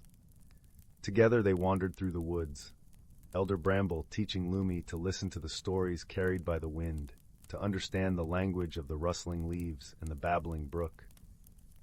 He showed her how the animals communicated through subtle cues, and how the plants shared their wisdom through the changing colors of their leaves. As they walked, Lumi began to see the forest in a new light. She noticed the way the sunlight filtered through the canopy, creating a mosaic of light and shadow on the forest floor. She heard the soft, rhythmic pulse of the earth beneath her feet, a heartbeat that echoed her own. Days turned to weeks, and under Elder Bramble's guidance, Lumi grew more attuned to the forest's rhythm. She learned to dance with the wind, to sing with the birds, and to feel the pulse of nature within her very being. One day, as winter approached and the first snowflakes began to fall, Lumi sat with Elder Bramble by a crackling fire. The flames cast a warm glow, illuminating their faces and painting the surrounding trees with flickering light. "You have learned well, Lumi," Elder Bramble said, his voice filled with pride. You are ready to share your knowledge, to be a guardian of the balance. Lumi smiled, feeling a deep sense of fulfillment. She knew that, like the forest, she would continue to grow, to learn, and to cherish the harmony that surrounded her. And so, as the snow blanketed the whispering forest in a soft, white embrace, Lumi danced among the snowflakes, her heart filled with the magic of the seasons and the wisdom of the ages. The forest, in turn, whispered its gratitude, knowing that its secrets were safe in her hands. The crackling fire began to dim, but the warmth lingered, a reminder of the enduring cycle of life and the gentle balance that sustained it. As Lumi drifted into a peaceful slumber, the forest settled into its winter's rest, dreaming of the spring to come. Story 7. Once upon a time, in a realm where magic danced through the trees and whispered secrets to the wind, there lived a young fox named Rufus. His fur was a brilliant russet that seemed to glow in the dappled sunlight filtering through the ancient forest. Rufus was no ordinary fox. He had a special gift, the ability to understand the language of the woodland creatures. From the chipmunks scurrying along the forest floor to the majestic owls soaring overhead, Rufus could converse with them all. One crisp autumn morning, as Rufus was foraging for acorns, he noticed something peculiar. The usually bustling forest seemed strangely quiet, as if holding its breath. The birds had stopped their cheerful twittering, and even the squirrels were uncharacteristically still. Rufus's curiosity was piqued, and he set out to investigate. As he ventured deeper into the heart of the forest, he came across a trail of shimmering dust sparkling on the fallen leaves. Rufus sniffed the air, but there was no scent to be found, only a faint tingle of magic lingering in the air. Perplexed, Rufus decided to seek the counsel of his dear friend, the ancient oak tree named Gnarly. Gnarly had stood as a silent sentinel in the forest for centuries, his gnarled branches reaching towards the heavens like arthritic fingers. As Rufus approached, Gnarly's bark seemed to shift and twist, forming a wise, wrinkled face. "Greetings, young Rufus," rumbled Gnarly in his deep, creaking voice. "What troubles you on this fine day?" Rufus shared his concerns about the eerie silence and the mysterious trail of dust. Gnarly's branches swayed thoughtfully, and he hummed a low, woody tune. "Ah, yes," he murmured. "I sense a mischievous presence at work. The dust you speak of is the residue of fairy magic. But not just any fairies. These are the tricksters of the forest, the mischief makers known as the Spriggans." Rufus had heard tales of the Spriggans, mischievous fey creatures who delighted in harmless pranks and illusions, but he had never encountered them himself. What could they be up to? Rufus wondered aloud. Gnarly's bark rippled in a chuckle. "The Spriggans are masters of illusion, my furry friend. Perhaps they have cast a spell of silence over the forest, or even turned our woodland companions invisible." Rufus's eyes widened at the thought. An invisible forest? How would he ever find his way or gather food? He knew he had to solve this mystery before the Spriggans' mischief went too far. With Gnarly's guidance, Rufus set out to track the trail of fairy dust, following the shimmering path deeper into the forest. As he walked, he noticed the dust seemed to be leading him in a spiral, almost like a dance. Suddenly, a tiny voice piped up from somewhere nearby. "Who goes there, following our trail?" Rufus froze, his ears twitching. He peered around, trying to locate the source of the voice, but there was no one to be seen.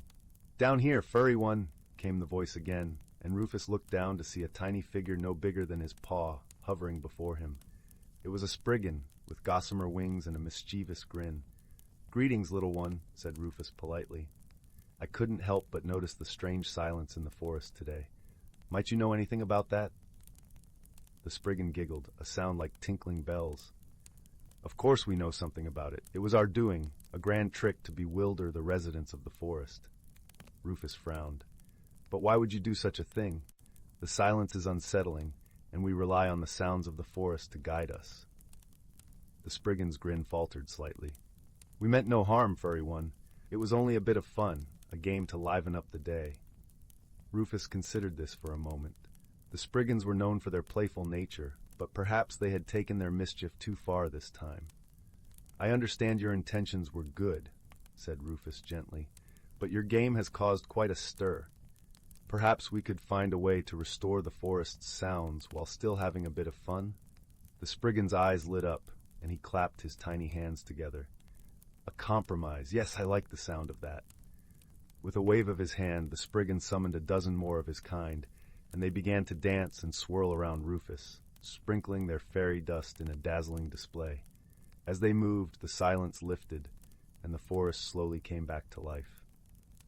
The birds resumed their singing, the squirrels chattered noisily, and the wind rustled through the leaves in a soothing melody. But there was something new, too. A faint, ethereal chiming that seemed to accompany every sound like a harmonious echo. Rufus listened in wonder, his tail swishing contentedly. The Spriggans had added their own magical touch to the forest's symphony, creating a truly enchanting experience.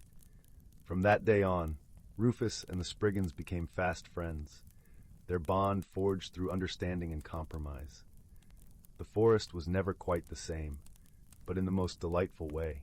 A place where the natural world and the realm of magic intertwined in perfect harmony. And as the sun set over the treetops, casting long shadows across the forest floor, Rufus would curl up beneath the watchful boughs of gnarly and listen to the enchanting sounds of the woodland, now enhanced by the whimsical melodies of the Spriggan's fairy dust. Story 8. In the heart of the whispering woods, where the ancient trees swayed gently to the melody of the wind, there lay a quaint little village called Willowbrook. This village, nestled in a valley where the mist liked to curl around the cobblestones like a cat seeking warmth, was known for its peaceful charm and magical inhabitants. Each morning, the sun would peek over the horizon, casting a golden glow that shimmered through the leaves, painting the village in hues of warmth and wonder. Willowbrook was home to all manner of delightful creatures, from the chatty squirrels who loved to gossip about the latest happenings, to the gentle deer who wandered serenely through the meadows. Among these creatures lived a wise old owl named Hoot, who perched high in the great oak that stood proudly at the village's center. Hoot had seen many a season pass and was known for his wisdom and kindness, always ready to offer guidance to those in need. One crisp autumn evening, as the villagers gathered around the common bonfire to share stories and laughter, a peculiar event occurred. The moon, usually a steadfast companion in the night sky, began to flicker like a candle in the breeze. Gasps rippled through the crowd as everyone pointed skyward, eyes wide with wonder and a hint of worry. "Fear not," Hoot hooted reassuringly from his perch. "The moon is simply playing a trick, perhaps in need of a little attention. Let us find out why." The village's youngest inhabitant, a curious young hedgehog named Thistle, piped up. "I want to help solve the mystery, Hoot." Thistle was known for his keen sense of observation and a heart as warm as the hearth in the village inn. Hoot nodded approvingly, his feathers ruffling gently in the cool night air. "Very well, Thistle. Let us embark on this little adventure together." With the moonlight guiding their path, Thistle and Hoot set off through the forest. The leaves crunched softly under Thistle's tiny paws, and the air was filled with the earthy scent of moss and pine. As they ventured deeper into the woods, they came upon a clearing where the moonlight danced playfully upon a small pond. There, they met a shimmering water sprite named Lyra, whose laughter sounded like the tinkling of silver bells. "Oh, I've been waiting for someone to visit," Lyra exclaimed, her voice bubbling with excitement. "I might know a thing or two about your flickering moon." Thistle's eyes gleamed with curiosity. "Do you know why the moon is behaving so strangely, Lyra?" The water sprite nodded, her translucent wings shimmering in the moonlight. "The moon has lost its reflection, dear Thistle. Without it, the moon cannot shine as brightly. You see, the reflection is caught in a net of stardust up in the sky." Hoot ruffled his feathers thoughtfully. "A net of stardust, you say? Well, we must find a way to set the reflection free." Thistle pondered for a moment, his little nose twitching with thought. "Perhaps we can use the wind to unravel the net," he suggested. Lyra clapped her hands with delight. "Why, that's a splendid idea, Thistle. The wind sprites owe me a favor. I shall call upon them." With a graceful twirl, Lyra summoned the wind sprites, tiny beings as light as feathers, who danced around her with glee. At her request, they soared into the sky, their laughter echoing like a gentle breeze. As the wind sprites worked their magic, the net of stardust began to unravel, releasing the moon's reflection back to its rightful place upon the pond. Slowly, the moon regained its steady glow, casting a serene light over the forest. The villagers, watching from afar, sighed with relief, their hearts warmed by the sight of their beloved moon restored to its full splendor. Thistle beamed with pride, and Hoot gave an approving nod. "Thank you, dear Thistle and Lyra," Hoot said, his voice filled with gratitude. "Your clever thinking and friendship have brought light back to our nights." As the night deepened, the villagers returned to their homes, comforted by the familiar glow of the moon. In the whispering woods, Thistle nestled into his cozy burrow, the scent of fallen leaves and damp earth lulling him to sleep. And so, the village of Willowbrook settled into a peaceful slumber, knowing that with a little wisdom and friendship, even the strangest mysteries could be unraveled, leaving behind a world filled with warmth and wonder. Story 9. In a quaint village nestled between the lush, rolling hills and a gentle stream that sang softly as it wound its way through the countryside, there lived a young woman named Linnea. Her home was a modest cottage, its roof adorned with moss and ivy, and its windows framed by cheerful boxes bursting with lavender and daisies. Linnea was known for her kind heart and gentle spirit, yet she was often troubled by the winds of change that seemed to blow ever stronger in her life. Each morning she would awaken to the sweet melody of birdsong, the air alive with the scent of dew-kissed grass and blooming wildflowers. But beneath this serene surface, Linnea felt an unease growing within her, like a vine creeping through her soul. She feared the unknown changes that loomed in the distance, much like the approaching autumn wind that rustled through the trees, turning their leaves to gold. Her life had been simple and predictable, revolving around the village and its gentle rhythms. She tended her garden, baked bread, and often helped her neighbors with their daily tasks. However, as the seasons turned, she felt a stirring within her, a yearning for something beyond what she knew, yet she was hesitant to embrace it, fearing what it might bring. One crisp, clear morning, as Linnea wandered through the village square, she noticed an unfamiliar figure setting up a colorful stall draped with vibrant silks and shimmering trinkets. This was Marisol, a traveling enchantress known for her wisdom and the magical wonders she carried in her caravan.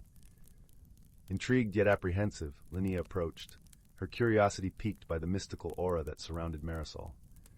Marisol welcomed her with a warm smile, her eyes twinkling like stars.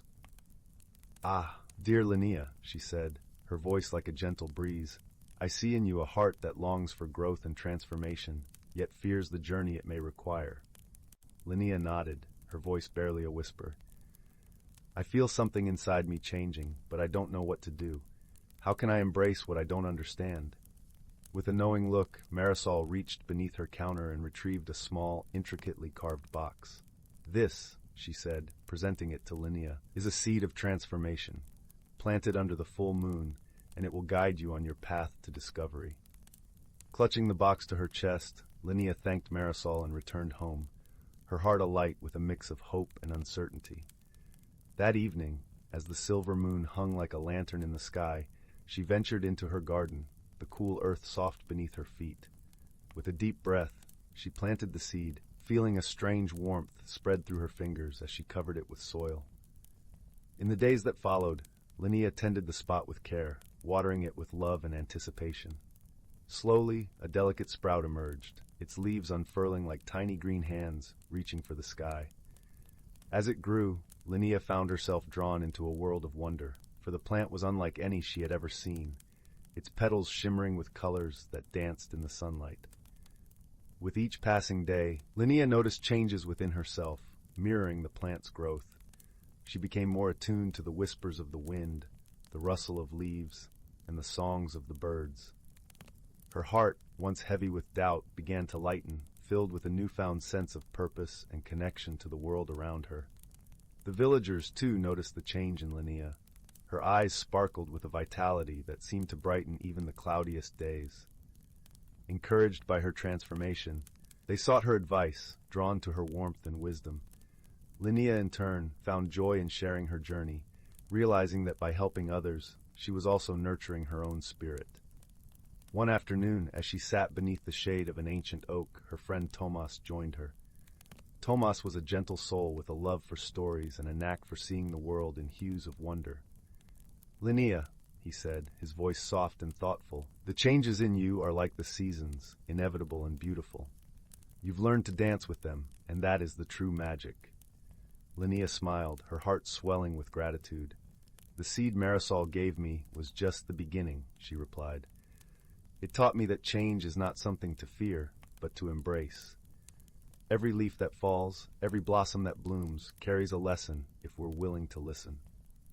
As the seasons continued to turn, Linnea's garden flourished, a testament to her journey of growth and self-discovery. She had learned that change, like the gentle flow of the stream, could lead to new and wondrous places. Her fears had dissolved like morning mist, replaced by a deep-seated belief in the beauty of life's ever-unfolding path. And so, in the heart of the village where magic and wisdom mingled beneath the starlit sky, Linnea found her place. She had become a beacon of hope, reminding all those around her that the most profound transformations often begin with a single, daring step into the unknown. As the sun set over the hills, painting the sky with hues of lavender and rose, Linnea stood in her garden, surrounded by the soft hum of twilight. She whispered a silent thank you to Marisol and the seed that had set her on this path of discovery. For in the gentle embrace of nature and the kindness of others, she had found the courage to grow, to change, and to truly become herself. And so, dear reader, as you drift into the gentle embrace of sleep, remember that, like Linnea, you too can find magic in the changes life brings. For every challenge holds the promise of growth, and every ending is but the beginning of a new and wondrous journey. 10. Once upon a time, in the heart of a serene and bounteous forest, there was a quaint little village known as Eldergrove. The village was nestled in a valley, surrounded by towering trees that whispered secrets of the ages when the wind swept through their leaves. The trees were not just any trees, but ancient guardians, their bark etched with runes that glowed softly at night, bathing the village in a gentle amber light. The villagers of Eldergrove were simple folk, living in harmony with the land and its magical properties. They cultivated gardens of vibrant, luminescent flowers that bloomed only under the moonlight and tended to fields where the grass shimmered in rainbow hues. Every evening, as dusk fell, the village would gather in the central square, where a great stone well stood. This well was believed to be enchanted, a gift from the forest itself, offering water that sparkled like liquid silver and was said to hold the power of healing and wisdom. In this village lived a young girl named Anwen. Anwen was known for her bright spirit and curious nature. Her hair was a cascade of golden curls, and her eyes sparkled with the curiosity of 1,000 stars. She was often seen wandering the forest, befriending creatures both small and large, and listening to the stories of the trees. Anwen had a gift, a rare ability to understand the language of the forest. She could hear the soft murmurs of the brook, the gentle sighs of the wind, and the ancient songs of the trees. One particular morning, as the sun's first rays painted the sky in hues of pink and gold, Anwen set out on a journey through the forest. She wore a cloak of deep green, woven from the softest moss, and her feet were clad in shoes made of the toughest bark. Her heart was filled with excitement, for she had heard whispers of a hidden world beyond the veil of the forest, a world teeming with wonders unseen by human eyes. As she walked, she marveled at the beauty around her. The air was fragrant with the scent of blooming jasmine, and the sound of birdsong echoed through the trees. The forest floor was a carpet of soft moss, dotted with mushrooms that glowed faintly, like tiny lanterns guiding her way. Anwen's journey took her deeper into the heart of the forest than she had ever ventured before. After hours of wandering, Anwen found herself standing before a magnificent tree, its trunk wide and gnarled, its branches reaching high into the heavens. This was no ordinary tree.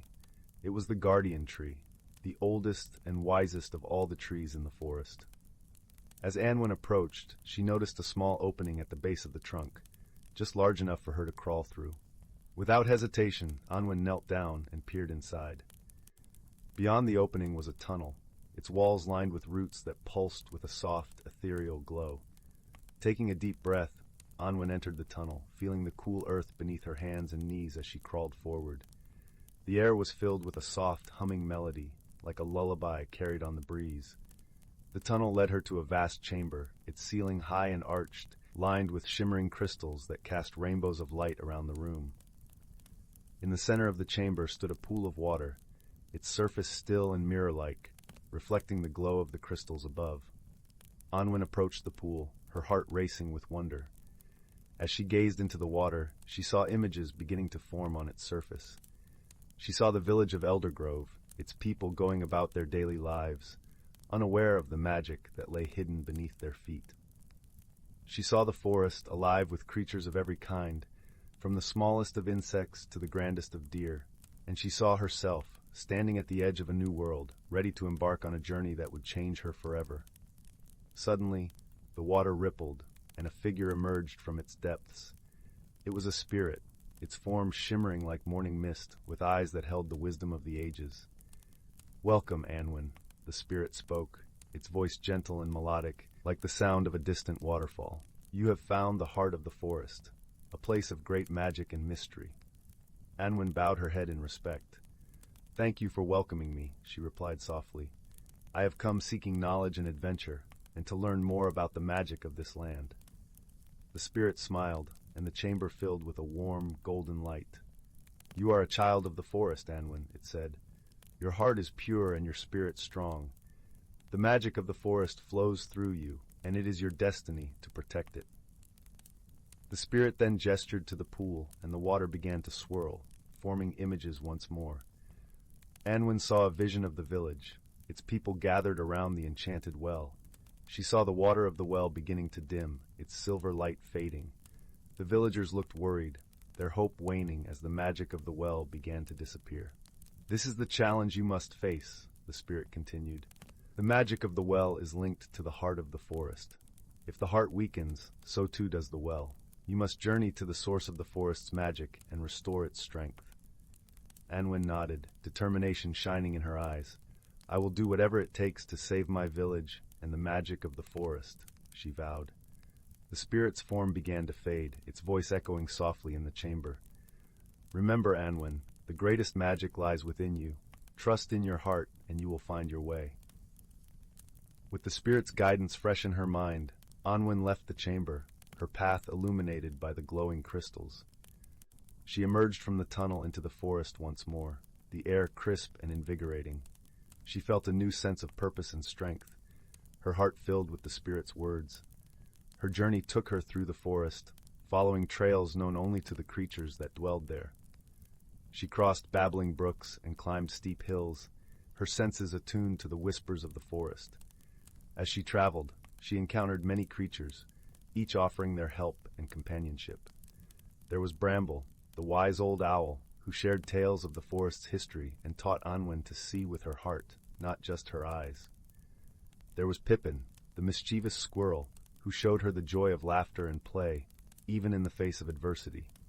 And there was Willow, the gentle deer, who taught her the strength of kindness and the power of friendship. Together, they journeyed to the heart of the forest, where the magic was said to be strongest. As they traveled, Anwen learned more about herself and the world around her. She discovered that true strength came from within, and that the bonds of friendship were the greatest magic of all. At last, they reached the heart of the forest, a place of breathtaking beauty and wonder. The air was alive with magic, and the ground pulsed with energy. In the center of this magical place stood a great stone altar, its surface etched with ancient runes. Anwen approached the altar, her heart filled with awe. She knew that this was the source of the forest's magic, and that she was destined to restore its strength. She placed her hands upon the altar, feeling the warmth and power of the magic flow through her. As she closed her eyes, she felt a deep connection to the forest and all its inhabitants.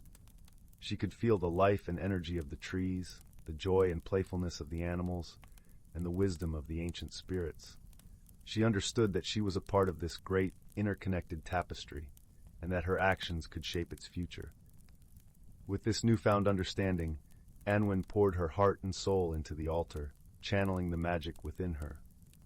The runes began to glow, their light spreading outwards, illuminating the forest with a brilliant golden radiance.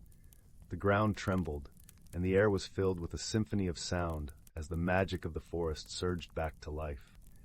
The trees stood taller, their leaves shimmering with renewed vitality. The creatures of the forest sang in celebration, their voices echoing joyfully through the trees. Anwen opened her eyes, feeling a sense of peace and fulfillment. She knew that she had succeeded in her quest, and that the magic of the forest would endure for generations to come. With her task complete, Anwen and her friends returned to Eldergrove, where the villagers awaited with bated breath.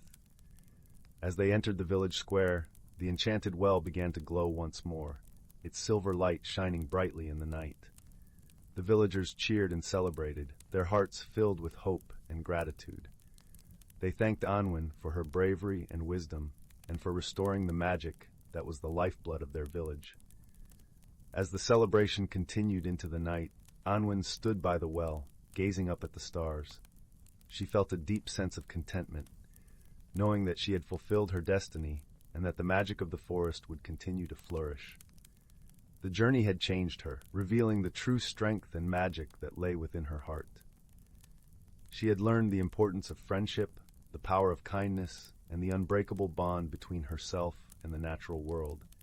And so, Anwen's story became a cherished tale in the village of Eldergrove, passed down through the generations. It was a story of courage and wisdom, of friendship and magic, and of the endless possibilities that lay within each and every one of us. As the firelight flickered in the hearth, and the forest whispered its ancient lullabies, the village drifted into peaceful slumber, their dreams filled with the magic of the forest and the promise of tomorrow. Story 11. In a quaint little village, nestled between the gentle curves of rolling hills and the whispering woods, there existed a world much like any other. The village, known as Willowbrook, was a place where the air was sweet, with the scent of blooming flowers, and the laughter of children echoed through cobblestone streets like a melody sung by the wind itself. It was in this village that a young girl named Anwen lived. Anwen was a curious soul, her heart brimming with wonder, and her spirit as free as the swallows that danced in the sky above. Her hair was the color of autumn leaves, and her eyes sparkled with the light of 1,000 fireflies. Anwen spent her days exploring the hidden nooks of the village and its surrounding woods, always seeking the stories that the world had to offer. One golden afternoon, as the sun began to dip below the horizon, painting the sky in hues of orange and pink, Anwen discovered something rather peculiar. She was wandering along the edge of the whispering woods, her bare feet padding silently on the soft moss that blanketed the forest floor. The air was cool and filled with the earthy fragrance of pine and damp leaves. As she walked, Anwen's gaze fell upon a glimmering object nestled between the roots of an ancient oak tree. Curiosity piqued, she crouched down and carefully brushed away the leaves and twigs, revealing a small, ornate box. It was made of intricately carved wood, adorned with tiny, delicate gemstones that caught the fading light and shimmered like stars. Anwen gently lifted the box, feeling its surprising warmth and the soft hum of magic that seemed to emanate from within. With a careful hand, she opened the lid to reveal a necklace resting on a bed of velvet. The pendant was a simple, teardrop-shaped crystal that glowed faintly with an inner light. Anwen could feel its gentle pulse as if it were alive, a heartbeat in harmony with her own. There was something undeniably special about this necklace, something that called to her very soul. That evening, as the village settled into the quiet embrace of night, Anwen sat by the fireplace in her family's cozy cottage, the warm glow of the flames casting flickering shadows on the walls. She turned the pendant over in her hands, wondering about its origin and purpose. Her grandmother, a wise woman with a heart as big as the sky, noticed her granddaughter's preoccupation. "What have you found there, my dear?" her grandmother asked, her voice as soothing as the softest lullaby. Anwen looked up, her eyes wide with excitement. "I found this in the woods today," she replied, holding up the necklace for her grandmother to see. Her grandmother leaned closer, her eyes narrowing as she examined the pendant. "Ah," she said softly, a knowing smile playing on her lips. "This is a very special necklace, indeed. It is said that it holds the power to reveal hidden worlds, places that are unseen to the ordinary eye."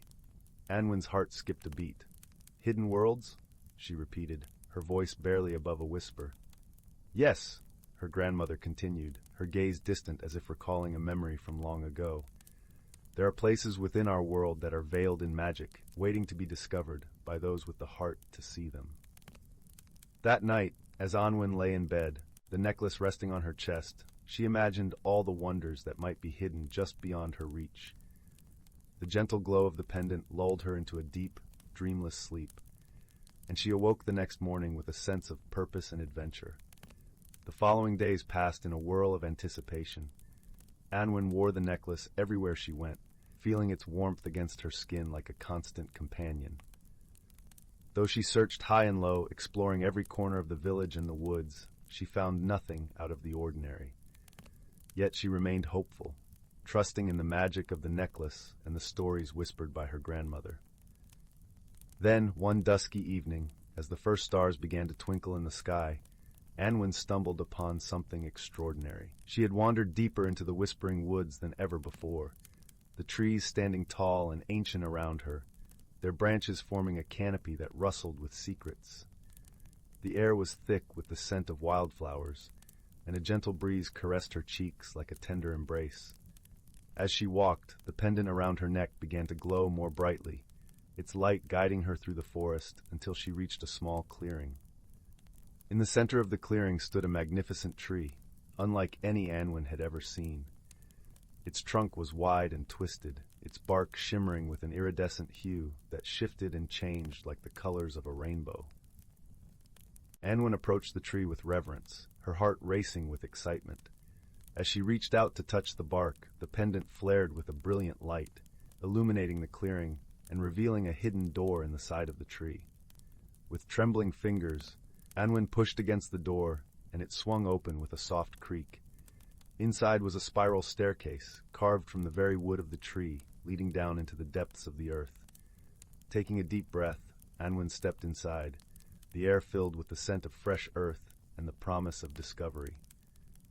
The staircase wound downward, the walls glowing faintly with the same magical light as the pendant. Anwen descended slowly, her footsteps echoing softly in the stillness. At the bottom of the staircase, she found herself in a vast underground chamber, the ceiling high above her and adorned with twinkling crystals that sparkled like stars. In the center of the chamber was a lake, its surface as smooth as glass and reflecting the shimmering lights above. Anwen approached the water's edge, the gentle lapping of the waves a soothing melody. As she gazed into the depths, she saw shapes moving beneath the surface, creatures of all sizes and colors, their forms shifting and changing like a kaleidoscope. It was a hidden world, a place of magic and wonder, just as her grandmother had described. Anwen felt a sense of awe and gratitude, her heart swelling with the beauty of the moment. She knew that she had discovered something truly special, a secret world that existed in harmony with her own. In the days that followed, Anwen returned to the underground chamber often, each visit revealing new wonders and mysteries. She learned to see the magic in the everyday, to appreciate the beauty of the world and the hidden depths that lay beneath the surface. Through the necklace, Anwen discovered not only a hidden world, but also a deeper understanding of herself and the world around her. She learned the value of patience and curiosity, of looking beyond the ordinary to find the extraordinary. And as she shared her discoveries with the village, she inspired others to see the magic in their own lives, to find the hidden worlds within their hearts. In the end, the necklace was more than just a magical object. It was a key to a greater understanding, a reminder that the world is filled with wonders waiting to be discovered by those with the courage to seek them out. And as Anwen grew and changed, so too did the world around her, blossoming with the magic of friendship, wisdom, and the boundless possibilities of the heart. And so in the village of Willowbrook, where the air was sweet and the laughter of children filled the streets, Anwen's story became a cherished tale, a reminder of the hidden worlds that exist within each of us, waiting to be discovered by those who dare to dream. Story 12. In the heart of a sprawling emerald forest, where sunlight filtered through the leaves in dappled patterns, there stood a quaint little cottage made of cobblestone and thatched with golden straw. This was the home of a young woman named Leora, whose tender heart was as pure as the morning dew. Leora, with her auburn curls and eyes the color of a serene, cloudless sky, was content with her life among the whispering trees and the chattering brook that meandered nearby. Yet, she felt a gentle tug within her soul, a curiosity about the world beyond the familiar woods that she could not quite understand. Leora's days were spent tending to her lush garden, where she coaxed vibrant blooms from the earth with a touch as gentle as spring rain. She was known to have a special way with plants, which seemed to thrive under her care, growing in colors so vivid they looked as though they had been painted by the hand of a master artist. Despite her tranquil surroundings and the company of the cheerful creatures of the forest, Leora often found herself gazing wistfully at the horizon, longing for something she couldn't quite grasp. One evening, as the sun dipped below the treetops and painted the sky with hues of lavender and rose, Leora sat by the brook, listening to its soothing murmur. A soft rustling in the underbrush caught her attention, and out stepped a fox with fur as red as autumn leaves and eyes that twinkled with an ancient wisdom. This was Phelan, a creature of the forest known for his cleverness and kindness. He had often visited Leora, bringing her tales of the world beyond the forest, filling her heart with wonder. "Leora," Phelan said, his voice as smooth as the babbling brook, "I sense a restlessness within you, a yearning for something more. The world is vast and full of wonders, yet it is also a place of challenges. Are you ready to embark on a journey of discovery?" Leora hesitated, her heart fluttering like a butterfly caught in a gentle breeze. She feared the unknown, and change was a formidable prospect, yet the promise of discovery sang to her like a siren's call. "But what if I fail, Phelan?" she asked, her voice barely above a whisper. The fox smiled with gentle understanding. "Failure is but a stepping stone, dear Leora. Growth comes from embracing change and learning from each experience. Trust in your heart, and you will find your way." With Phelan's encouragement echoing in her heart, Leora decided to embark on a journey beyond the forest. She packed a small satchel with essentials and set out at dawn, the forest still wrapped in the soft embrace of morning mist.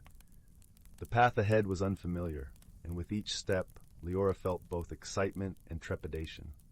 As she ventured deeper into the world, Leora encountered landscapes that took her breath away, rolling hills blanketed with wildflowers, towering mountains that kissed the sky, and tranquil lakes that mirrored the heavens. Each new sight filled her with awe, yet with each passing day, she also faced unexpected challenges, storms that tested her resolve and paths that seemed to lead nowhere. But Leora was not alone. Along her journey, she met fellow travelers, each with their own stories and wisdom to share. There was Mira, a gentle weaver who spun tapestries of remarkable beauty, her fingers dancing like sunlight on water. Mira taught Leora the art of patience and the beauty of creating something from the heart. Then there was Aiden, a kind-hearted musician whose melodies echoed with the warmth of a summer's day. From Aiden, Leora learned the power of harmony and how music could soothe even the most troubled soul. Through these encounters, Leora began to understand that true growth came not from avoiding change, but from embracing it. She realized that each challenge she faced was an opportunity to learn, and each person she met enriched her journey, helping her see the world through new eyes. One moonlit night, as Leora sat by a serene lake, reflecting on her journey, she noticed something extraordinary.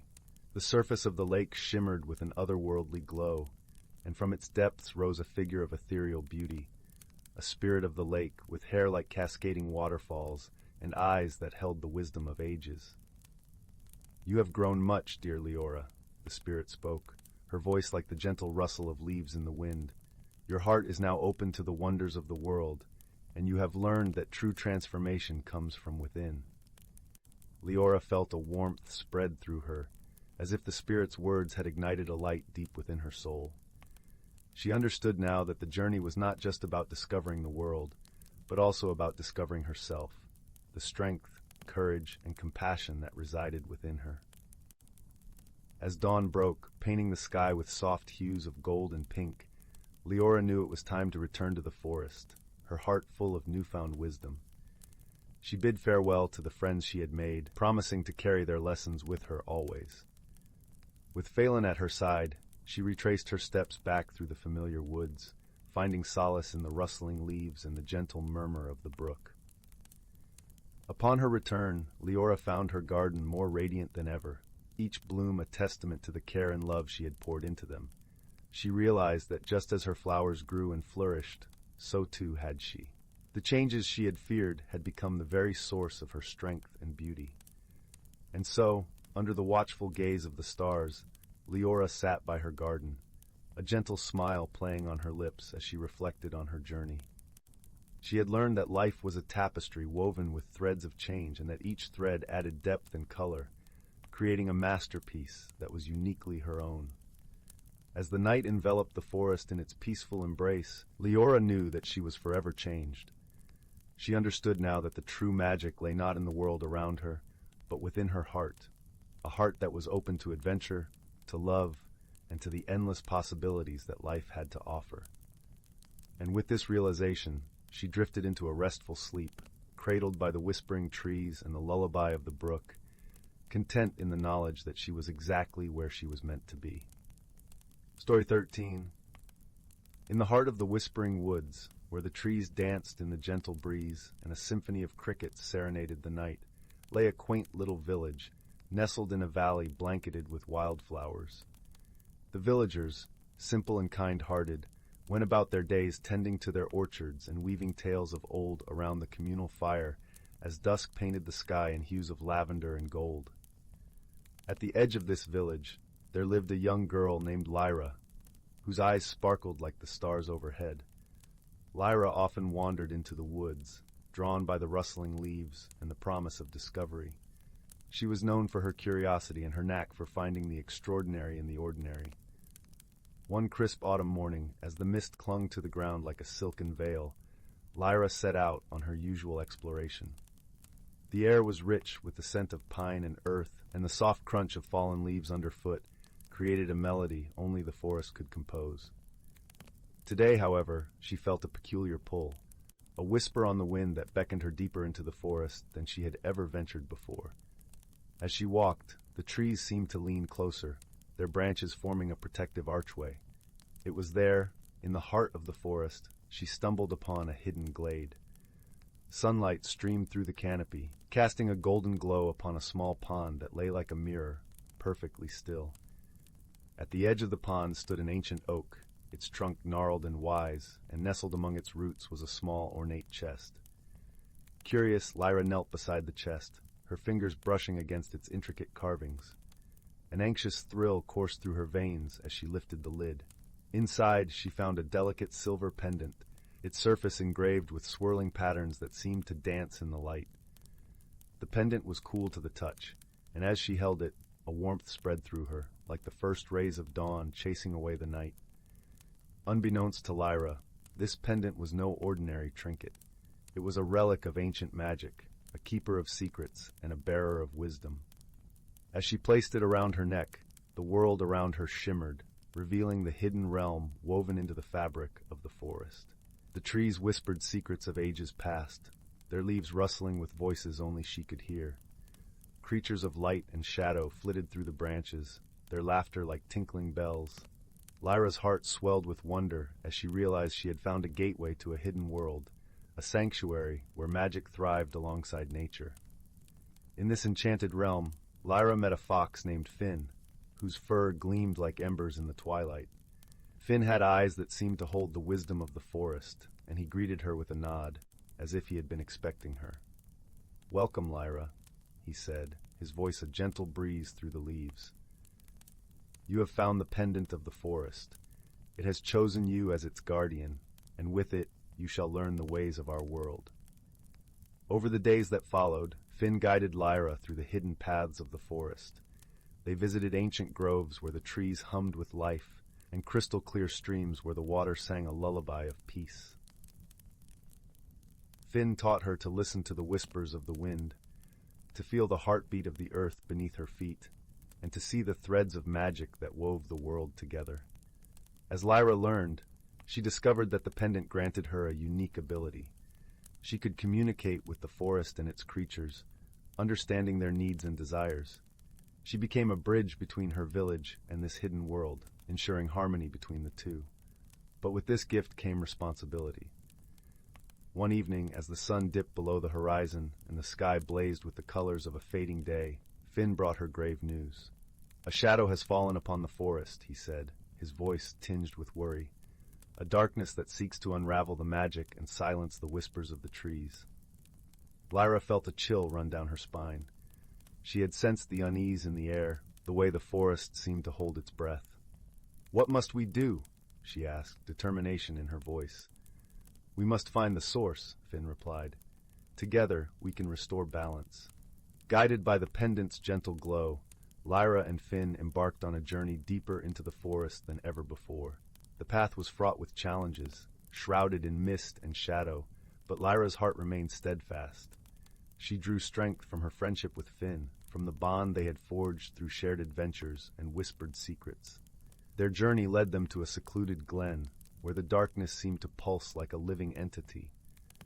At its center stood a figure cloaked in shadow, a sorceress whose heart had grown cold and bitter.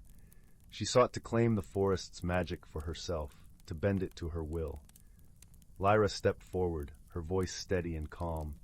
"Why do you seek to silence the forest?" she asked, her words carrying the weight of the tree's wisdom. The sorceress's eyes flickered with surprise, and for a moment the shadows around her wavered. "The world has forgotten the old magic," she replied, her voice a brittle leaf. "I seek to preserve it, to wield it as it was meant to be." "But magic is not meant to be controlled," Lyra said gently. "It is a gift to be shared, to nurture and protect." As she spoke, the pendant glowed with a radiant light, and the forest responded. The trees leaned closer, their branches embracing the glen, and the creatures of the forest gathered, their eyes filled with hope. The sorceress hesitated, her heart touched by the warmth of the pendant's light. Slowly the shadows receded, and she saw the forest not as a source of power, but as a living, breathing entity, deserving of care and respect. With a sigh, she released her hold on the darkness, and the glen was bathed in light. The forest sang in gratitude, its magic restored, and the sorceress, her heart softened, vowed to protect it alongside Lyra and Finn. As the first light of dawn broke through the canopy, Lyra felt a sense of peace settle over her. She had come to the forest seeking adventure, and in doing so, had found friendship, wisdom, and a deeper connection to the world around her.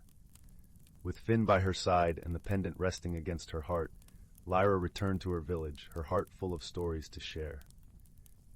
She knew that, though her journey had changed her, the forest would always be a part of her.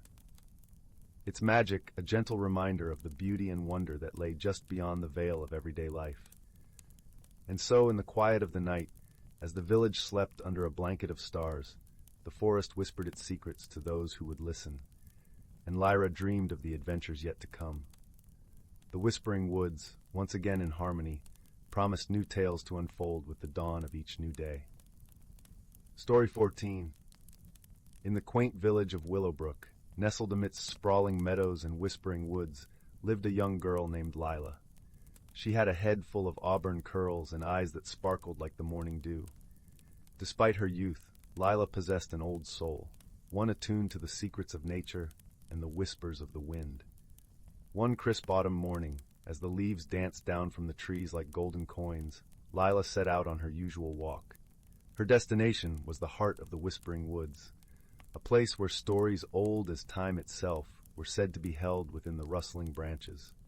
Lila loved this forest, for it was there that she felt the heartbeat of the earth and the gentle hum of the world around her. As she wandered deeper into the woods, Lila stumbled upon something curious, a shimmering scarf draped over a low-hanging branch. It was unlike anything she had ever seen. It glimmered with colors that seemed to shift and change with the light, like 1,000 tiny rainbows woven together. Intrigued, Lila reached out and touched the scarf. The moment her fingers brushed the fabric, a warm sensation spread through her, like the comfort of a favorite blanket on a chilly night. Suddenly, the woods around her seemed to come alive. The leaves rustled in a melody, and the sunlight streamed through the trees in gentle beams, guiding her deeper into the forest. With the scarf wrapped around her shoulders, Lila felt a newfound sense of wonder and connection to the world. As she ventured further, Lila met a wise old owl named Oliver. His feathers were a mottled mix of browns and creams, and his eyes held the wisdom of ages. "Ah, young one," hooted Oliver, perched on an ancient oak. "You've found the enchanted scarf of stories. It reveals the magic hidden in the everyday. But remember, it is not the scarf itself that holds the magic, but how you choose to see the world." Lila nodded, her heart brimming with excitement and curiosity. She thanked Oliver and continued her journey, eager to discover more of what the woods had to offer. Along her path, she encountered a gentle deer named Darby, who spoke with a voice like the soft rustle of leaves. Darby shared tales of the forest's history and the creatures who called it home, each story rich with the warmth of friendship and the importance of harmony. With each step, Lila felt herself growing, not in height, but in understanding. The scarf had opened her eyes to the beauty and magic in everything around her. She realized that true magic lay not in grand gestures, but in the quiet moments and the bonds we forge with others. As the sun began its descent, painting the sky with hues of orange and pink, Lila came upon a small clearing where a gentle brook babbled over smooth stones. Here she faced a challenge, a riddle posed by the brook itself, its voice a soft, gurgling whisper. "Tell me, young seeker, what is the greatest treasure one can find on a journey?" Lila pondered the question, recalling all she had learned that day. She thought of Oliver's wisdom, Darby's stories, and the warmth of the scarf around her shoulders. Smiling, she answered, "The greatest treasure is the wisdom gained and the friendships formed along the way." With her answer, the brook seemed to bubble with laughter and joy, and a small, luminous stone emerged from the water, a token of her insight and understanding. Lila tucked the stone into her pocket, feeling the weight of her journey settle softly in her heart. As twilight descended upon Willowbrook, Lila made her way back home, the enchanted scarf of stories snug around her. She knew she would return to the Whispering Woods, for there were always more tales to uncover, more lessons to learn. But for now, she was content, wrapped in the warmth of her discoveries and the gentle embrace of friendship. And so, under the canopy of a starlit sky, Lila drifted into a peaceful slumber, her dreams filled with the magic of ordinary wonders and the promise of new adventures. Story 15. On the edge of a small, sleepy village, nestled between rolling hills and whispering woods, there stood an ancient, ivy-clad cottage. Its windows, framed with lavender pots and chimes that tinkled softly in the breeze, glimmered with the gentle glow of candlelight each evening. This was the home of an elderly woman named Mara, known fondly by the villagers as the Keeper of Secrets. Myra had a garden unlike any other, filled with ordinary objects that held extraordinary secrets. Amongst the lush ferns and vibrant blooms, there lay a peculiar stone, smooth and round with a faint pearlescent sheen. It sat quietly on a moss-covered bench, as if waiting for someone to discover its hidden magic. One cool, misty morning, a young girl named Clara wandered into Mara's garden. Clara was a curious soul, her heart pulsing with the rhythm of endless questions and dreams. Her eyes, bright as the morning dew, danced over the myriad of wonders that adorned the garden. It was then that she noticed the peculiar stone, its soft glow drawing her closer. As Clara picked up the stone, a gentle warmth spread through her fingers, and she felt a soft hum resonate within her, as if the stone itself were whispering a secret only she could hear. Entranced, Clara sought Mara, who was tending to a cluster of marigolds nearby. "Ah, you found the heartstone," Mara said with a knowing smile, her voice as soothing as a lullaby. "It holds the power to reveal truths, but only to those who seek with an open heart." Clara's brow furrowed with curiosity. "What kind of truths?" she asked, her voice a gentle whisper, respectful of the garden's serene silence. "Truths about the world, about yourself," Mara replied.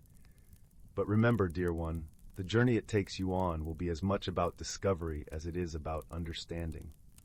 With Mara's words in her heart, Clara decided to embark on a journey through the whispering woods that bordered the village. The heartstone nestled comfortably in her pocket, guiding her with its gentle hum. As Clara ventured deeper into the woods, the world around her seemed to shift. The trees, tall and ancient, whispered secrets in the rustle of their leaves. The air, sweet with the scent of pine and earth, filled her lungs with every breath. Along her path, she encountered creatures of the woods, each with a story, each with a lesson. First, she met a wise old owl named Orin, perched high in an oak tree. His eyes, golden and kind, watched her with interest. "The Heartstone will show you what you need to see," Orin hooted softly. "But wisdom lies in how you use what you learn." Clara nodded, thanking the owl before continuing on her way. As the sun began to dip below the horizon, painting the sky in hues of pink and gold, she came across a gentle brook. Its waters danced over stones, creating a melody that filled the air with tranquility. Here, she met a family of otters, playful and quick. They beckoned her to join them in their games, reminding her of the importance of joy and laughter. Clara found herself laughing freely, her worries and fears melting away with each splash of water. The journey continued through the night, the moon casting a silvery glow upon her path. The Heartstone's hum grew stronger, guiding her to a clearing where a single, magnificent tree stood. Its branches stretched wide, adorned with blossoms that shimmered like stars. Beneath this tree, Clara sat, feeling the gentle pulse of the Heartstone resonate with her own heartbeat. In this moment of stillness, the stone revealed its truth, a vision of herself, not as she was, but as she could be. She saw a girl filled with courage, kindness, and the power to bring light to those around her. The realization warmed her heart, filling her with a newfound sense of purpose. The challenges she faced, she understood now, required not force but wisdom. With this knowledge, Clara made her way back to the village, the Heartstone's glow a comforting presence in the darkness. Upon her return, Mara greeted her with a warm embrace. "What did the Heartstone show you?" she asked, her eyes twinkling with gentle curiosity. Clara smiled, holding the stone close. "It showed me that the greatest magic lies in understanding ourselves and sharing that light with others." From that day on, Clara carried the lessons of the Heartstone with her. She became a beacon of kindness in the village, her actions guided by the wisdom she had gained. And though the Heartstone's glow eventually faded, its magic lived on in her heart. In the quiet evenings, when the village slumbered under a blanket of stars, Clara would sit by the fireplace, her mind a gentle swirl of dreams and possibilities. And as the flames danced, she would remember the journey that had changed her and the extraordinary secrets hidden within the ordinary. And so, the story of the Heartstone became a cherished tale in the village, a reminder to all who heard it that the greatest journeys are those that lead us back to ourselves. As the fire crackled softly and the night deepened, the world outside fell into a peaceful slumber, cradled by the gentle promise of dreams yet to come. Story 16. In the quaint village of Willowbrook, nestled between rolling hills and whispering forests, there was a little shop called Whimsical Wonders. It was a place where villagers would find everyday items with an unusual twist. A teapot that played a gentle tune when it brewed, or a broom that swept on its own with a flick of a wrist. Among these marvels was a seemingly ordinary brass bell, tarnished with age, resting in the corner of a dusty shelf. It went unnoticed by most, save for a curious young lad named Finn. Finn had a penchant for discovering the extraordinary in the mundane. His eyes sparkled with a curious light, and his heart brimmed with a sense of wonder that endeared him to everyone in Willowbrook. One overcast afternoon, as rain softly pattered on the cobblestone streets, Finn wandered into Whimsical Wonders, drawn by the lure of discovery. His fingers brushed over the bell, and to his surprise, it let out a delicate chime, resonating with an ethereal glow.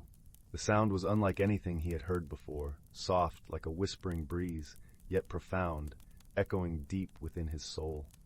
Intrigued, Finn carefully took the bell off the shelf and approached the shopkeeper, a wise old woman named Mara, whose eyes twinkled with the knowledge of countless stories. "Ah, you found the Bell of Echoes," she said, her voice as smooth as honey. "It's said to hold the power to reveal the truth hidden within one's heart." Finn was captivated. He decided to take the bell with him, sensing an adventure unfolding. Mara gave him a knowing smile and whispered, "Remember, the bell will guide you on a journey of discovery, but it is your heart that must listen." With the bell tucked safely in his satchel, Finn set off towards the edge of the village, where the ancient willow woods lay. It was a place shrouded in mist and mystery, where sunlight danced through the leaves like fragments of a forgotten dream. As Finn ventured deeper into the woods, he met his first companion, a wise old owl named Leora, perched solemnly on a gnarled oak branch. Leora was known as the keeper of the woods, her eyes the color of moonlit skies. "You seek answers, young one," she hooted softly. "But remember, wisdom lies not in the knowing, but in the understanding."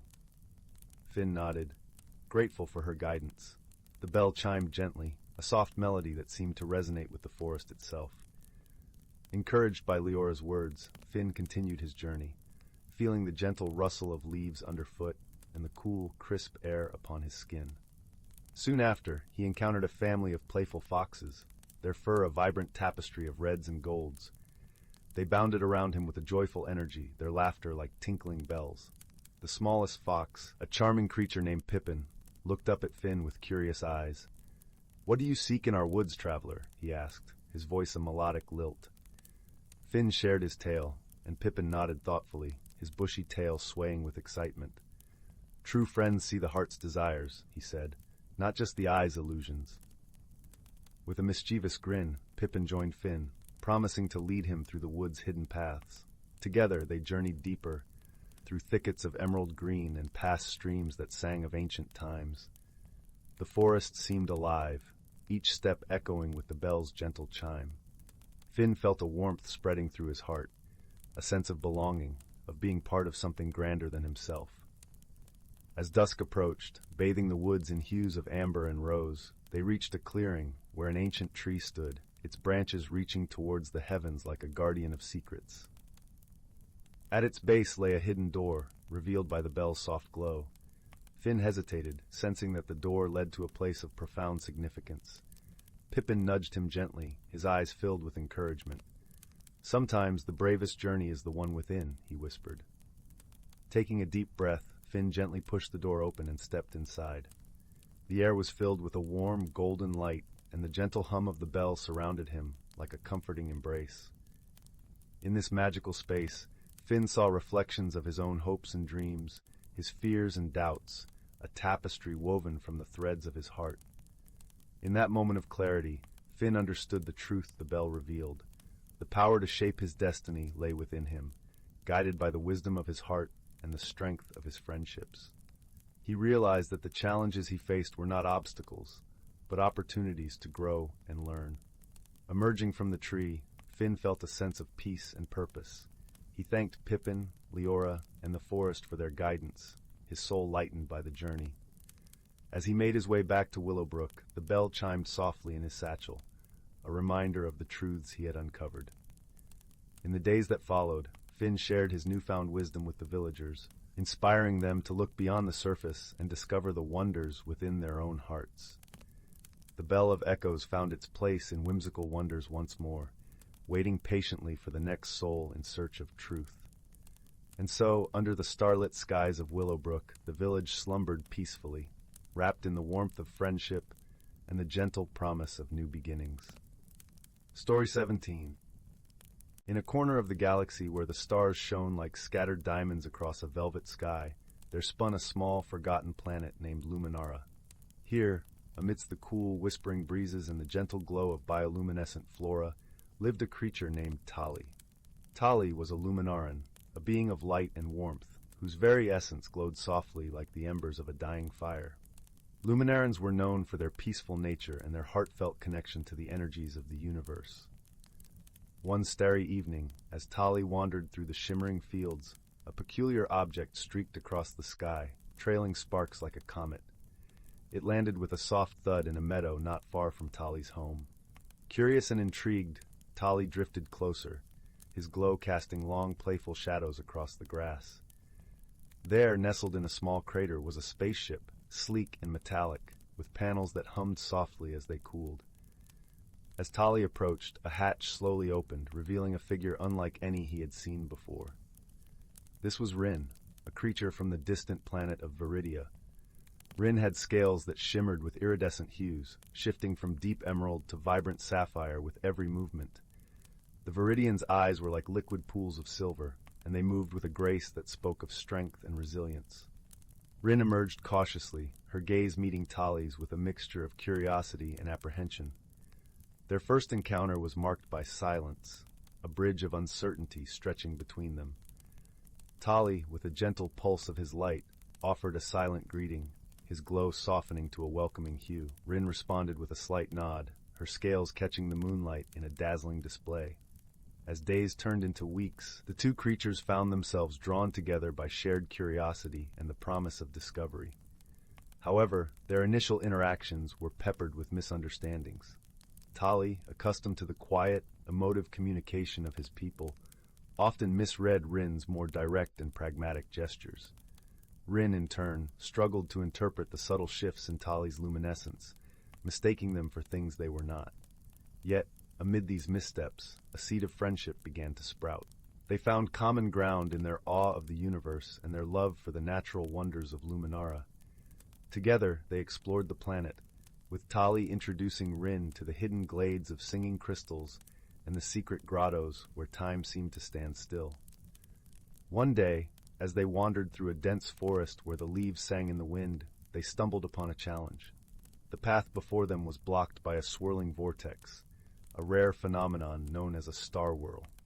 It shimmered with a chaotic beauty, a portal of twisting energies that could easily sweep the unprepared into unknown realms. Rin, ever the adventurer, was intrigued and stepped closer, eager to study the vortex's patterns. But as she did, a sudden gust pulled her off balance, threatening to draw her into the maelstrom. Tali, reacting on instinct, reached out with tendrils of light, anchoring Rin with a gentle yet firm grip. In that moment of peril, they discovered the true strength of their bond. Rin, feeling the warmth of Tali's touch, realized the depth of his empathy and the power of his quiet courage.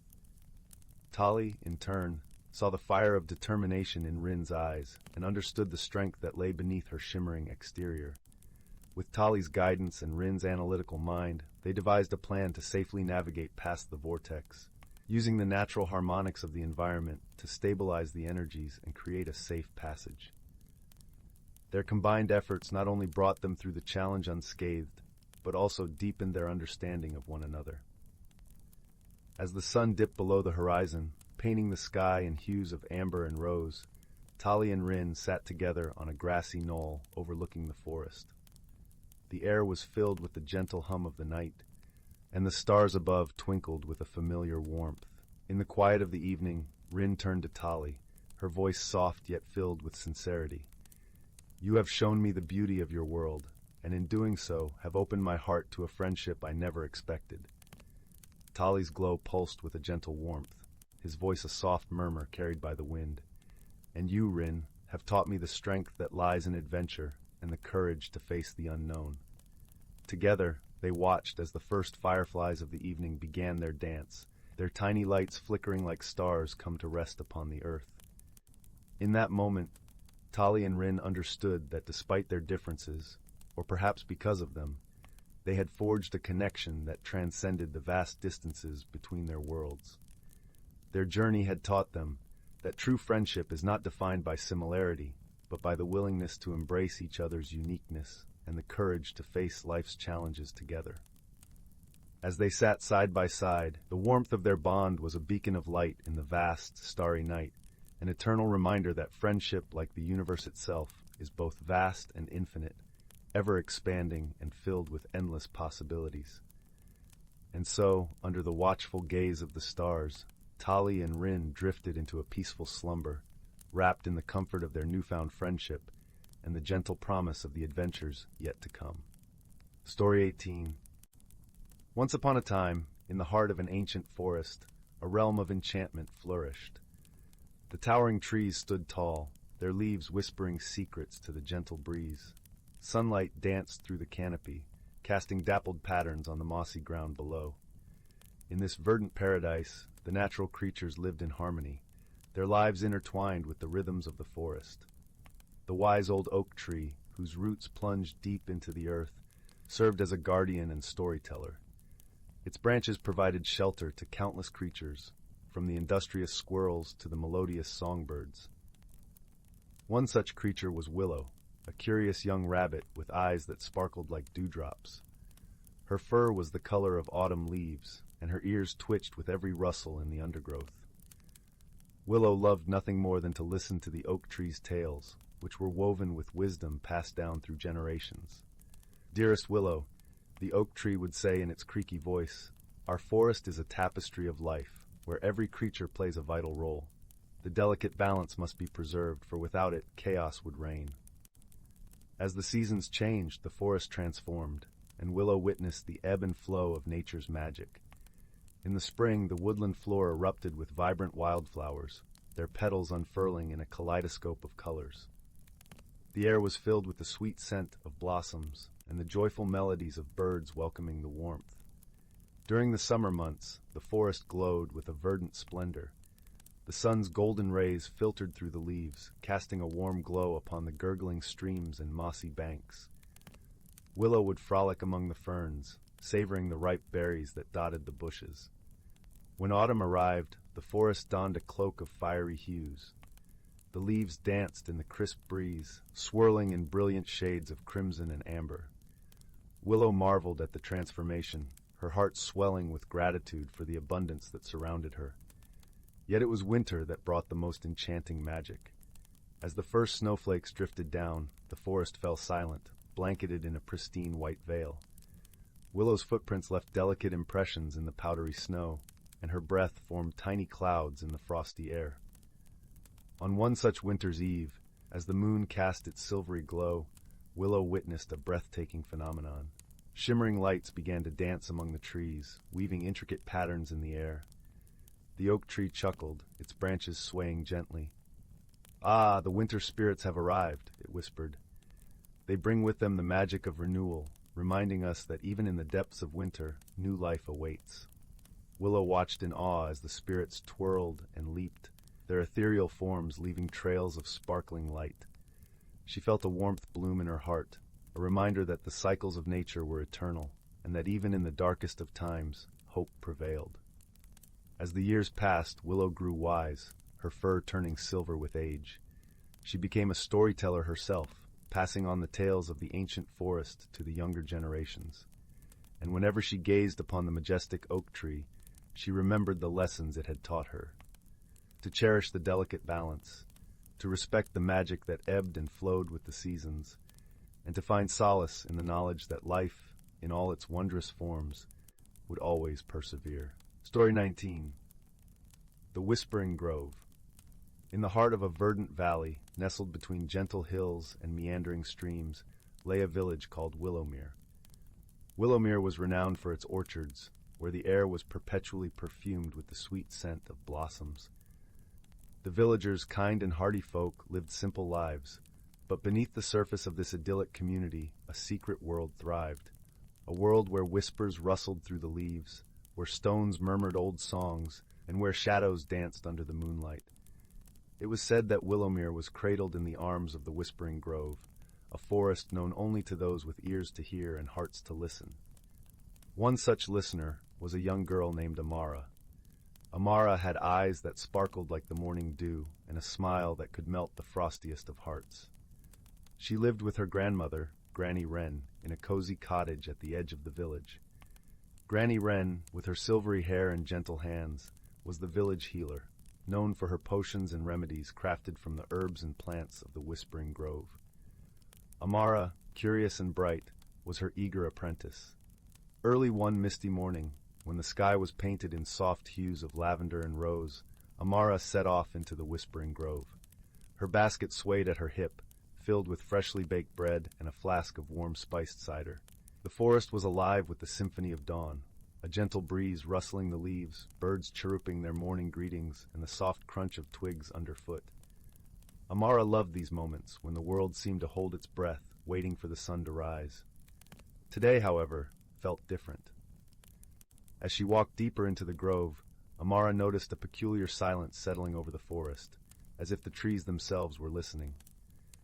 She paused, her heart quickening with a mix of trepidation and excitement. It was then she heard it, a soft, melodious hum like the distant echo of a lullaby. The sound was coming from a glade she had never ventured into before, a place where the trees parted to reveal a hidden sanctuary bathed in dappled sunlight. In the center of the glade stood a majestic oak, its branches stretching wide as if to embrace the sky. At its base lay a pool of crystal-clear water, shimmering with an ethereal light. The source of the hum, Amara realized, was the pool itself. She knelt beside it, entranced by the way the light danced across the surface, forming patterns that seemed almost to speak. As Amara reached out, her fingers just grazing the water, a ripple passed through the pool, and an image began to form. She saw herself, older and wiser, standing at the edge of a great forest. Beside her was a figure she couldn't quite make out, but they exuded warmth and kindness. In that moment, she understood this was a glimpse of her future, a future tied to the Whispering Grove. Suddenly the hum grew louder, and the image faded, leaving only the reflection of the sky. Amara sat back, her mind swirling with questions. What had she seen? What was the purpose of this vision? She knew she had to speak with Granny Wren. As Amara made her way back through the forest, the sun climbed higher, casting long shadows that danced along the path. The grove seemed to whisper encouragement, as if urging her to discover the truth behind the vision. By the time she reached the cottage, her heart was a jumble of anticipation and uncertainty. Granny Wren was in the garden, tending to the herbs with her usual care. Amara recounted her experience, every detail tumbling out in a rush. Her grandmother listened intently, her eyes thoughtful and serene. The Whispering Grove is a place of ancient magic, Granny Wren explained, her voice soft and warm. It reveals itself to those who are meant to walk its paths. The vision you saw is a gift, a glimpse of what might be. But what does it mean? Amara asked, her brow furrowed in thought. Granny Wren smiled, a gentle, knowing smile. Visions are like seeds, my dear. They hold the potential to grow into something beautiful, but they require patience and care. Trust in the journey, and the answers will come when the time is right.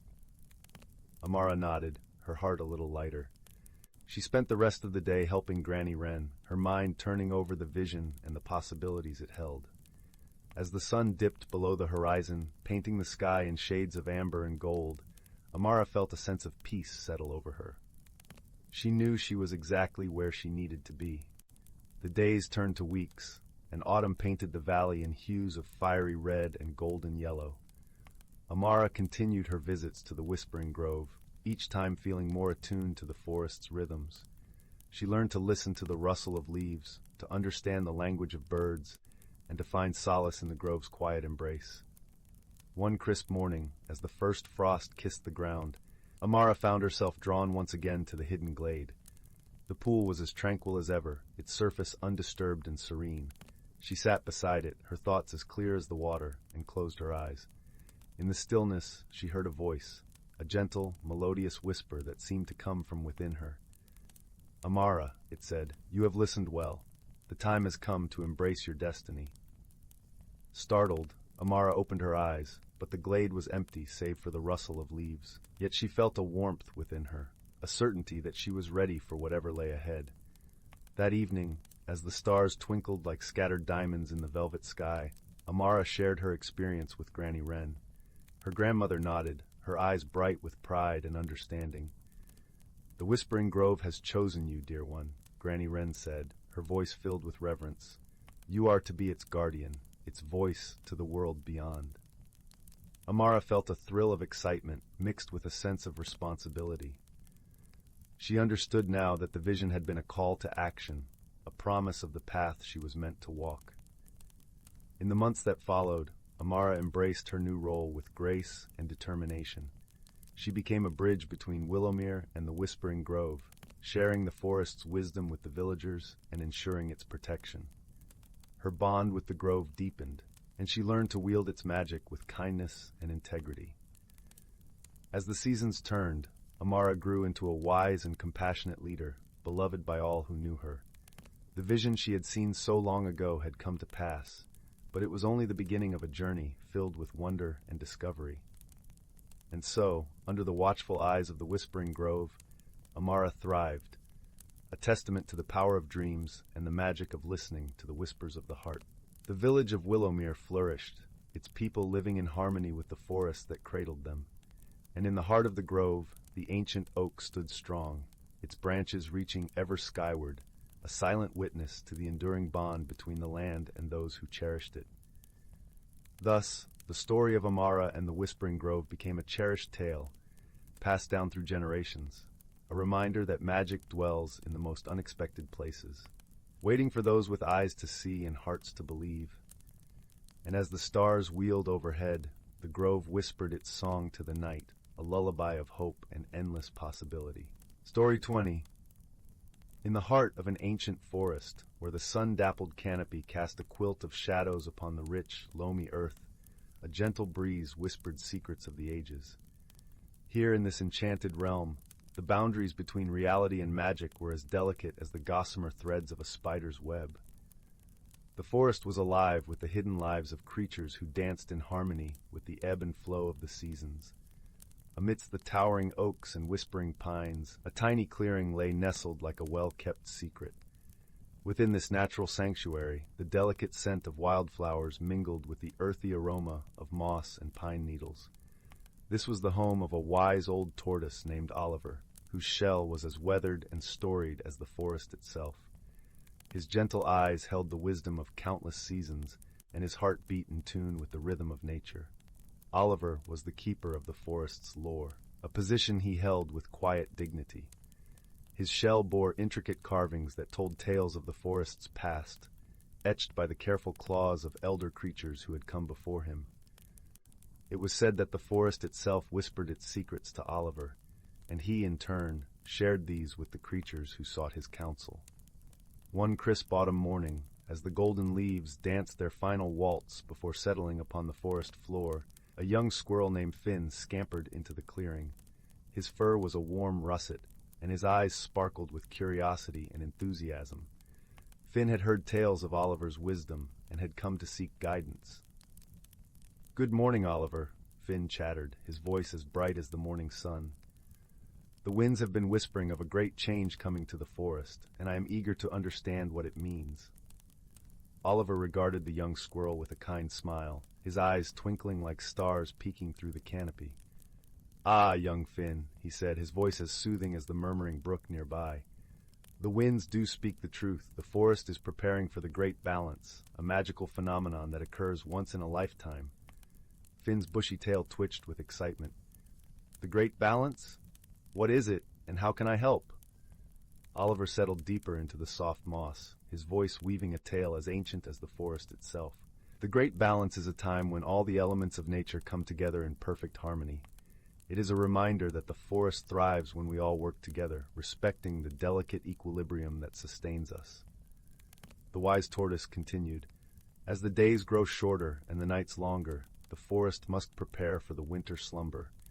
Each creature has a role to play, from the smallest ant to the grandest stag. It is a time of unity and cooperation." Finn listened intently, his heart swelling with a sense of purpose. "What can I do, Oliver? I wish to help ensure the forest remains a place of peace and beauty." "The squirrels are the guardians of the seeds," Oliver explained. "Your task is to gather and bury them so they may grow when spring returns. It is a humble yet vital role." Finn nodded, understanding the importance of his duty. "I shall do my best, Oliver. Thank you for your guidance."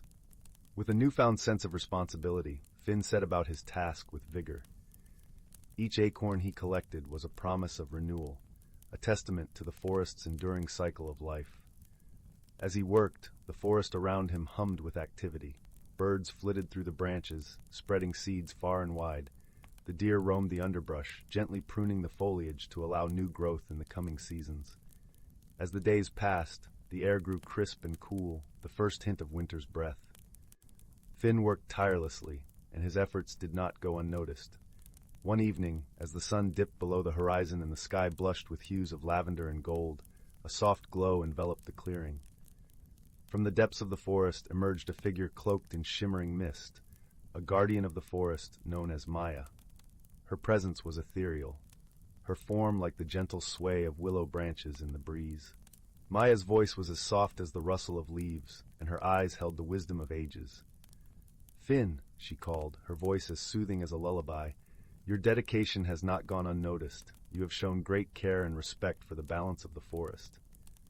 Finn's heart swelled with pride and humility. "I only wish to do my part, Maya, to honor the wisdom Oliver has shared." Maya extended a hand, and from her palm, a single acorn rested, glowing with an inner light. "This is the seed of harmony," she explained. planted in the heart of the forest, and it will ensure the balance remains for generations to come. With reverence, Finn accepted the acorn, feeling its warmth spread through his paws. Guided by Maya's gentle presence, he found the perfect spot beneath the ancient oak where Oliver often rested.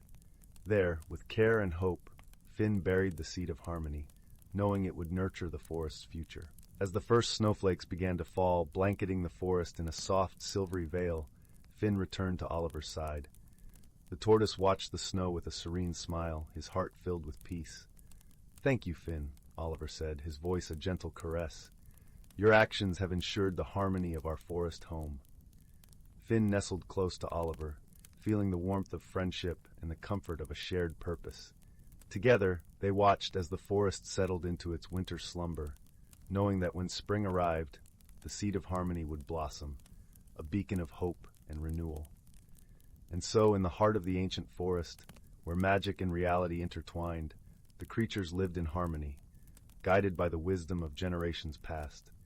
Their lives were a testament to the power of cooperation and respect for the natural world, a lesson passed down with love and care. As the gentle night embraced the forest, the creatures dreamed of the spring to come, their hearts at peace, knowing that the great balance had been preserved. Story 21.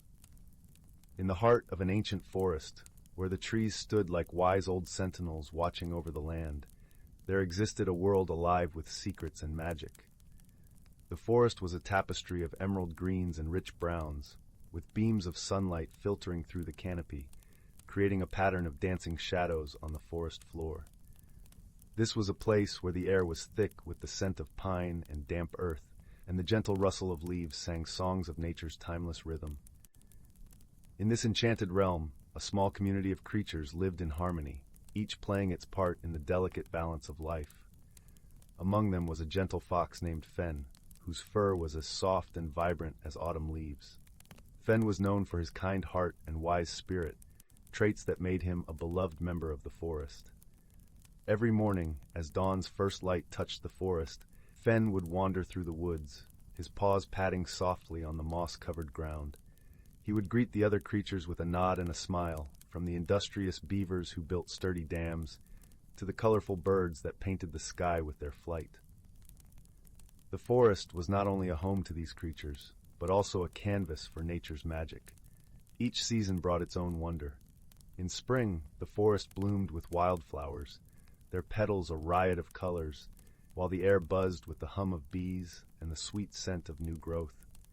Summer days were filled with the warm glow of sunshine, and the nights were alive with the chorus of crickets and the gentle croon of frogs.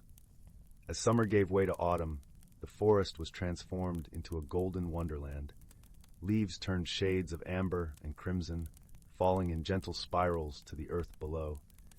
It was during this time that Fen felt most alive, his spirit dancing with the crisp autumn breeze that whispered secrets of the forest's ancient past.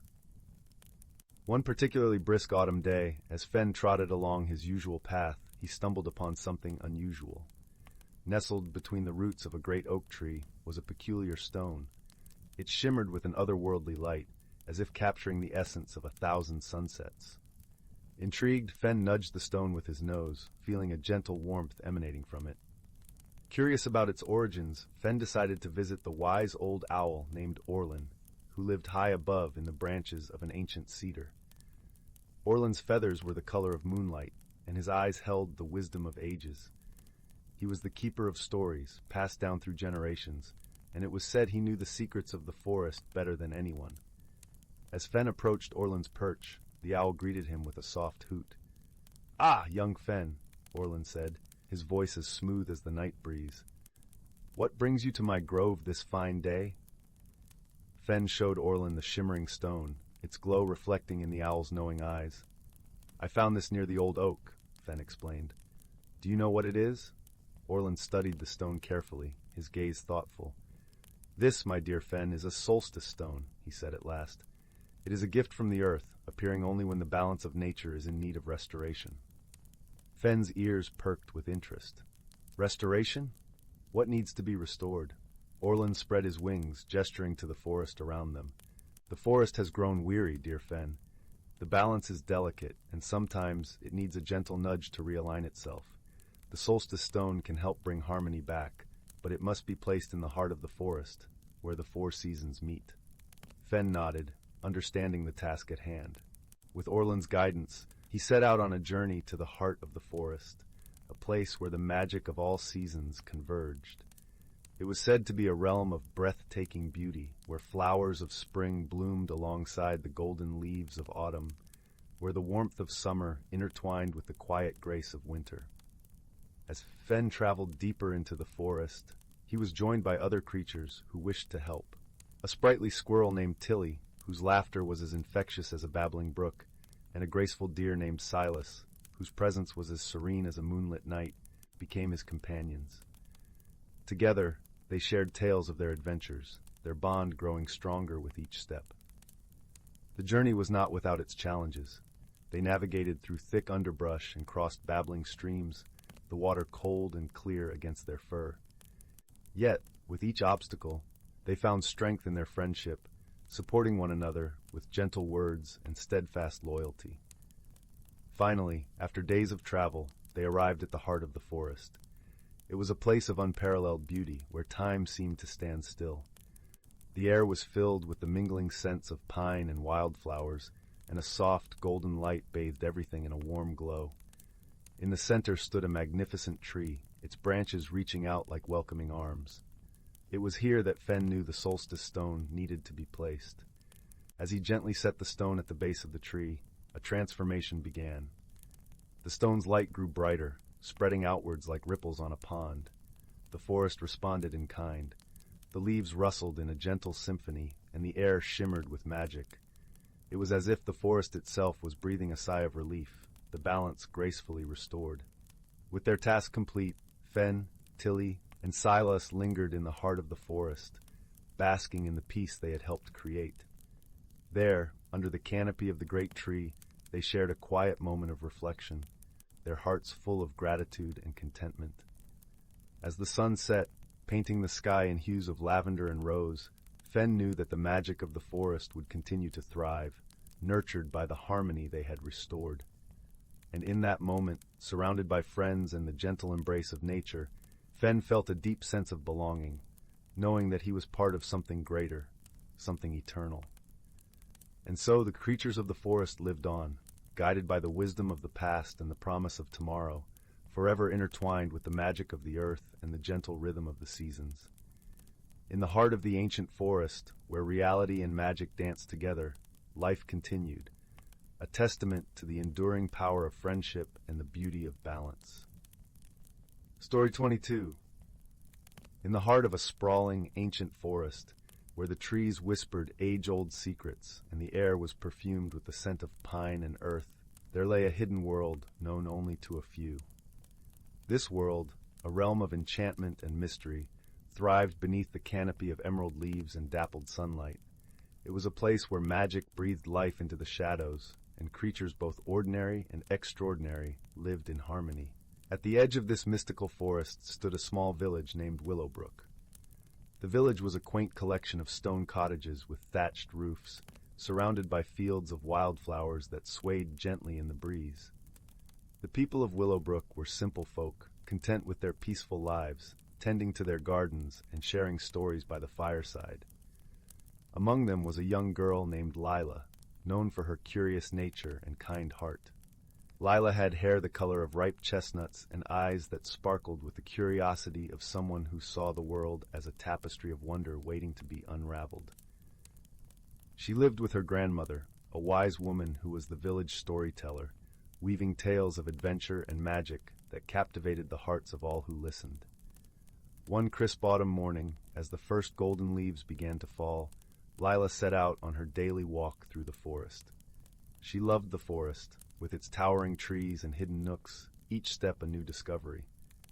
This day, however, would be unlike any other, for it was on this day that Lila stumbled upon something extraordinary. As she wandered deeper into the forest, the air grew cooler, and the sunlight filtered through the leaves in soft, dappled patterns. Lila's footsteps crunched on the carpet of fallen leaves, and she could hear the distant babbling of a brook. It was here, in a secluded glade, that she found it, a small, intricately carved box nestled among the roots of an ancient oak tree. The box was unlike anything Lila had ever seen. It was made of dark, polished wood, with delicate silver inlays that formed swirling patterns across its surface. The craftsmanship was exquisite, and it seemed to shimmer with a faint, otherworldly glow. Driven by a sense of wonder, Leela gently picked up the box, feeling a tingle of energy pulse through her fingers. As she cradled the box in her hands, she noticed a small latch on the front. With a mixture of excitement and trepidation, she carefully opened it. Inside, she found a small, glistening stone, a gem of indescribable beauty. It was a deep blue, like the ocean at midnight, and it seemed to hold a light of its own, pulsating softly like a heartbeat. Lila felt an inexplicable connection to the stone, as if it was meant for her. Without knowing why, she slipped it into her pocket, feeling its warmth against her skin. Little did she know, this simple act would set her on a journey that would change her life forever. Returning to the village, Lila couldn't shake the feeling that the stone was special. She showed it to her grandmother, who looked at it with wide eyes, recognizing it from the stories she had told. "This," her grandmother whispered, "is the Heartstone, a gem of great power and magic. It is said to hold the essence of the forest itself." Intrigued by the tales, Lila learned that the Heartstone was a gift from the forest's spirit, bestowed upon those who were pure of heart and destined to protect the balance between the hidden world and the human realm. But with such power came responsibility, for the Heartstone could only be wielded for good, and its magic could not be used for selfish purposes. As days turned into weeks, Lila began to notice changes within herself. The Heartstone had awakened something inside her, a sense of awareness and connection to the world around her. She could understand the whispers of the trees, the songs of the birds, and even the chattering of the woodland creatures. It was as if the forest had become a part of her, and she a part of it. With her newfound abilities, Lila found herself drawn deeper into the forest, exploring its hidden corners and uncovering its secrets.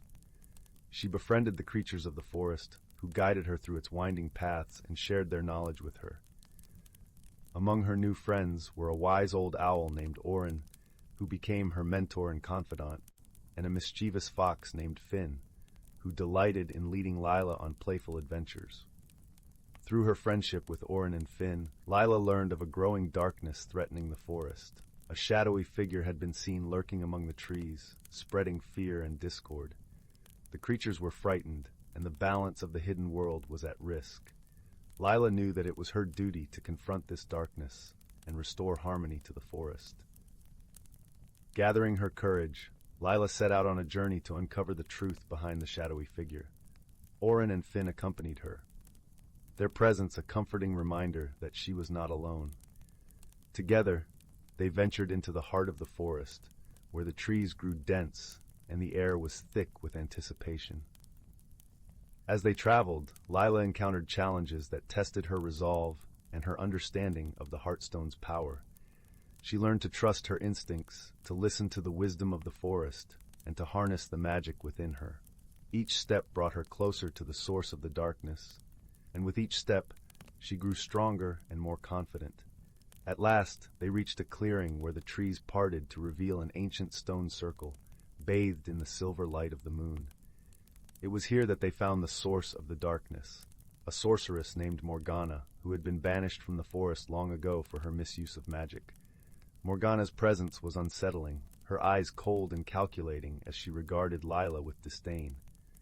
"So, the Heartstone has found a new bearer," she sneered, her voice laced with venom. "But you are just a child. What hope do you have against my power?" Lila stood her ground, drawing strength from the Heartstone and the love of her friends. "I may be young, but I have something you do not. Friends who believe in me, and a heart that seeks only to protect and heal." The confrontation between Lila and Morgana was a battle of wills and magic, a dance of light and shadow that illuminated the clearing. Lila called upon the Heartstone's magic, weaving spells of protection and light that countered Morgana's dark incantations. The forest watched in silence, holding its breath as the two forces clashed. In the end, it was not power that triumphed over darkness, but wisdom and compassion. Lila, guided by the Heartstone, saw the pain and loneliness that had driven Morgana to her actions. Instead of seeking to destroy her, Lila offered Morgana a chance for redemption, a chance to find peace and belonging in the forest she once loved. Morgana, touched by Lila's kindness, accepted the offer. The darkness that had clouded her heart began to lift, and she vowed to use her magic for good, to help restore the balance she had once disrupted. With Morgana's redemption, the forest was healed, and the creatures rejoiced. The balance between the hidden world and the human realm was restored, and Lila was hailed as a hero, not for her power, but for her compassion and wisdom. As the seasons changed and the forest thrived, Lila continued to explore its wonders, her bond with the forest and its inhabitants growing ever deeper. She had discovered a world of magic and mystery, a world where friendship and kindness could overcome even the darkest of challenges. And so, on quiet evenings by the fireside, Lila would share her tales of adventure and magic with the villagers, her grandmother beaming with pride. The stories of the Heartstone and the hidden world became a cherished part of Willowbrook's lore, inspiring generations to come. As Lila gazed out at the forest from her cottage window, she knew that her journey was just beginning.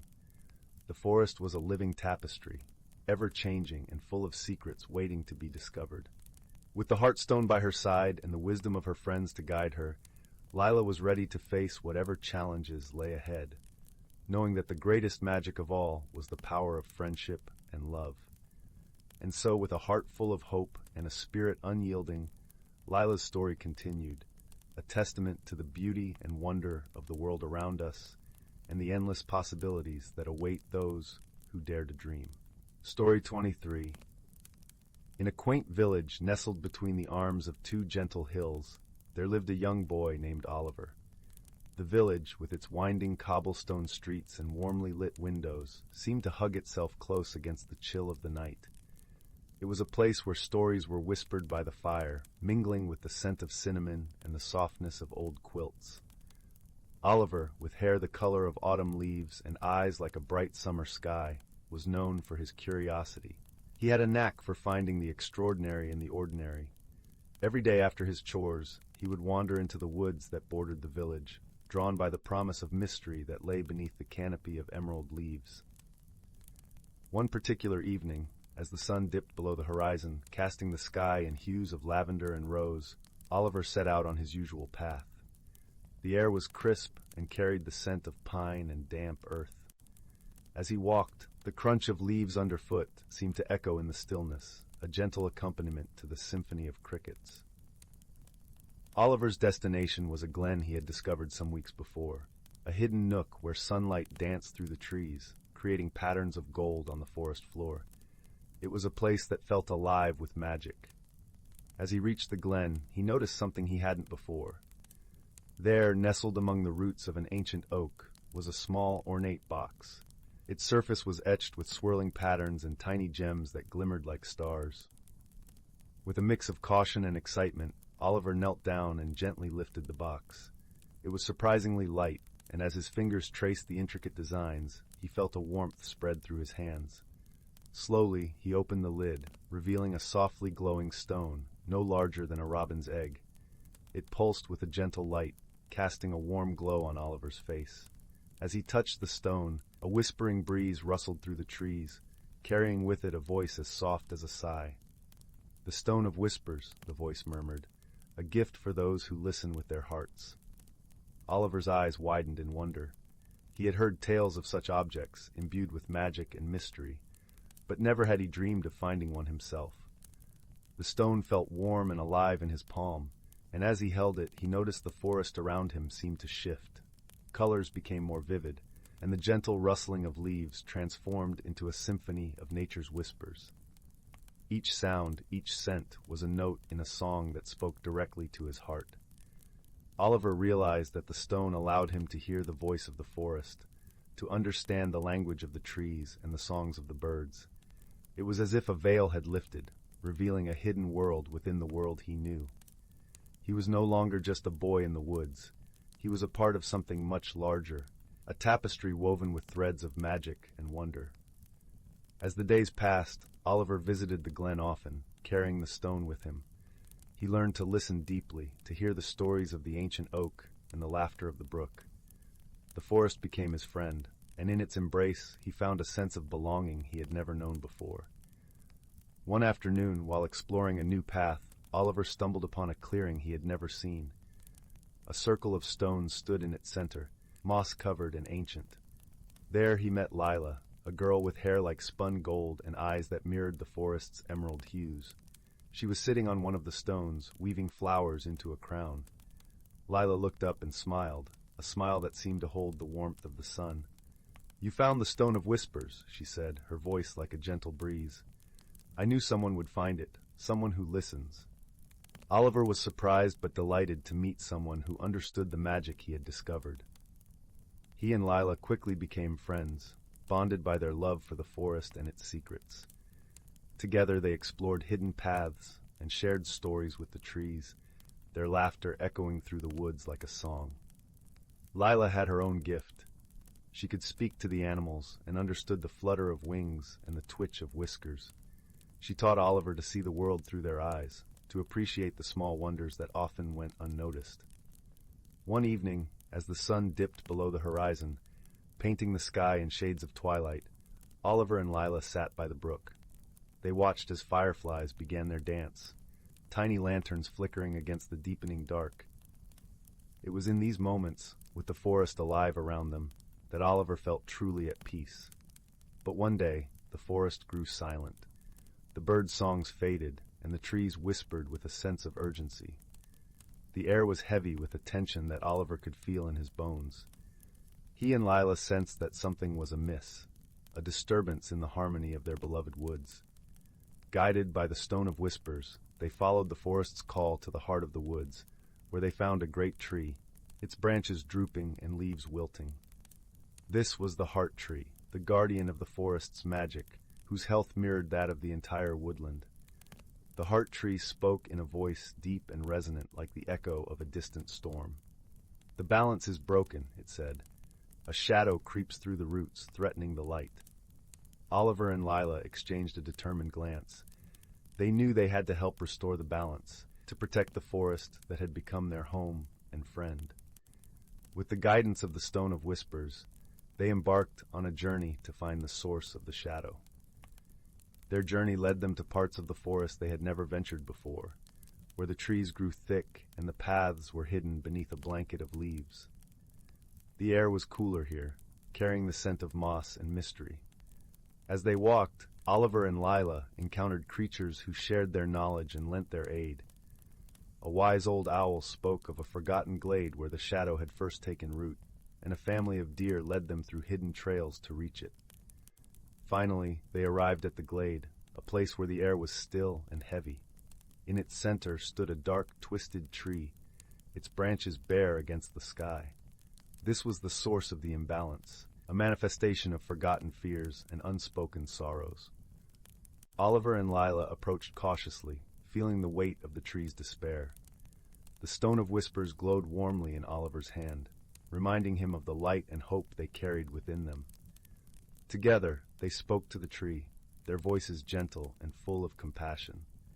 They spoke of the beauty of the forest, of the harmony that could be restored. As they spoke, the stone's light grew brighter, washing over the glade in a wave of warmth. Slowly, the dark tree began to change. Its branches reached toward the light, leaves unfurling like emeralds in the sun. The shadow shrank away, replaced by a sense of peace and renewal. As the balance returned, the forest came alive with sound and color. Birds sang once more, and the trees whispered their gratitude. Oliver and Lila stood hand in hand, their hearts full of joy and wonder. With the shadow dispelled, they returned to the heart tree, which now stood tall and vibrant, its branches stretching to the sky. "Thank you," it rumbled, its voice rich with warmth. "You have restored the light and reminded us of the power of friendship and love." Oliver and Lila smiled, knowing that their bond had been strengthened by their journey. They had learned that true magic lay not in the stone or the forest, but in the connections they forged and the love they shared. As they made their way back to the village, the forest seemed to hum with contentment, a gentle lullaby that carried them home.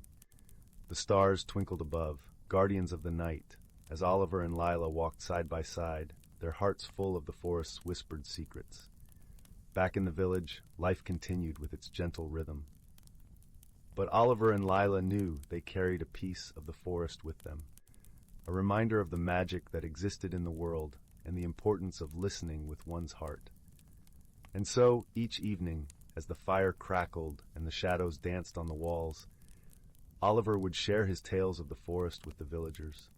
His stories, rich with wonder and warmth, wove a tapestry of friendship and hope, leaving those who listened with a sense of peace and the belief that magic was indeed real, if only one knew where to look. In the quiet of the night, with the world wrapped in a blanket of stars, Oliver would fall asleep with the stone of whispers beneath his pillow, dreaming of forests and friendships that defied the ordinary. And in his dreams, as in his waking life, the magic of the forest was ever present, a gentle reminder of the beauty and wonder that lay just beyond the veil of everyday life. Story 24. Beneath the soft glow of twin moons, the planet of Etheria shimmered like a jewel in the vast cosmos. Its sky painted with hues of lavender and gold, the air was filled with the delicate scent of blooming lumina flowers, which opened only at night.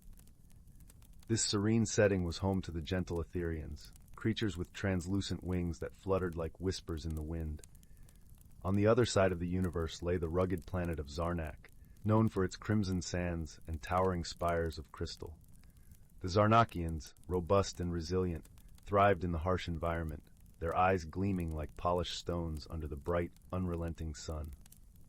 In the heart of Etheria, a young Etherian named Lyra spent her nights tending to the lumina blooms, her favorite pastime. She was known for her kindness and a gentle spirit that mirrored the tranquility of her world. One evening, as she delicately pruned the flowers, a peculiar object streaked across the sky, landing with a soft thud in a nearby grove. Curious, Lyra fluttered over to investigate. There, amidst the soft grass and lumina petals, was a small metallic pod, its surface glistening under the moonlight. As she approached, the pod hissed open, revealing a Zarnakian named Jax. His robust frame contrasted sharply with the delicate surroundings, and his eyes, accustomed to the glaring sun, squinted in the soft glow. Jax had embarked on a journey to explore distant worlds, but a navigational error had led him to crash land on Etheria. Startled and a bit wary, he emerged from the pod, his sturdy boots sinking into the soft ground. Lyra, though surprised, was not afraid. Her heart, open and warm, reached out with a simple gesture of welcome. "Hello," she said softly, her voice as gentle as the night breeze. "Are you hurt?" Jax, taken aback by her kindness, shook his head. "No, just a bit disoriented," he admitted, his voice resonant like the low hum of distant thunder. Their first meeting was marked by mutual curiosity and a hint of misunderstanding. Jax, used to the direct and sometimes brusque interactions of his own kind, found Lyra's gentle demeanor puzzling. Meanwhile, Lyra, accustomed to the harmonious ways of Etherians, was intrigued by Jax's forthrightness. Despite their differences, a shared sense of adventure began to weave a bond between them. Lyra offered to show Jax the wonders of Etheria while they worked on repairing his pod. Night after night, under the watchful gaze of the twin moons, they explored the lush landscapes, each step unveiling new wonders.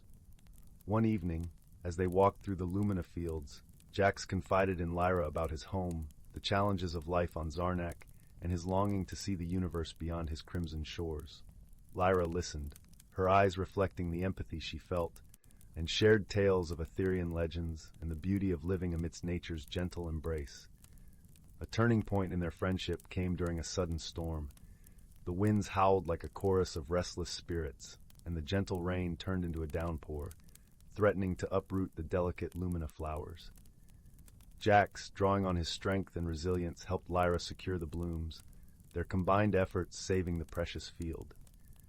In that moment, Lyra realized the value of Jax's strength and determination, qualities that complemented her own gentle nature. Jax, in turn, saw the power in Lyra's compassion, understanding that her kindness was not a weakness, but a strength that brought people together. As the storm passed, leaving the air crisp and fresh, they stood together, soaked but triumphant. It was then that Jax, with a newfound appreciation, said, "You know, Lyra, you're the most courageous spirit I've ever met." Lyra laughed softly, her eyes warm and bright. And you, Jax, have shown me that strength can be gentle too. Their friendship blossomed, nurtured by shared experiences and mutual respect. Jax, learning the ways of Etheria, found joy in the subtle beauty of the world, while Lyra, inspired by Jax's adventurous spirit, began to dream of exploring beyond her own planet's skies. When the time came for Jax to return to Zarnak, his pod repaired and ready for the journey home, there was a moment of quiet reflection.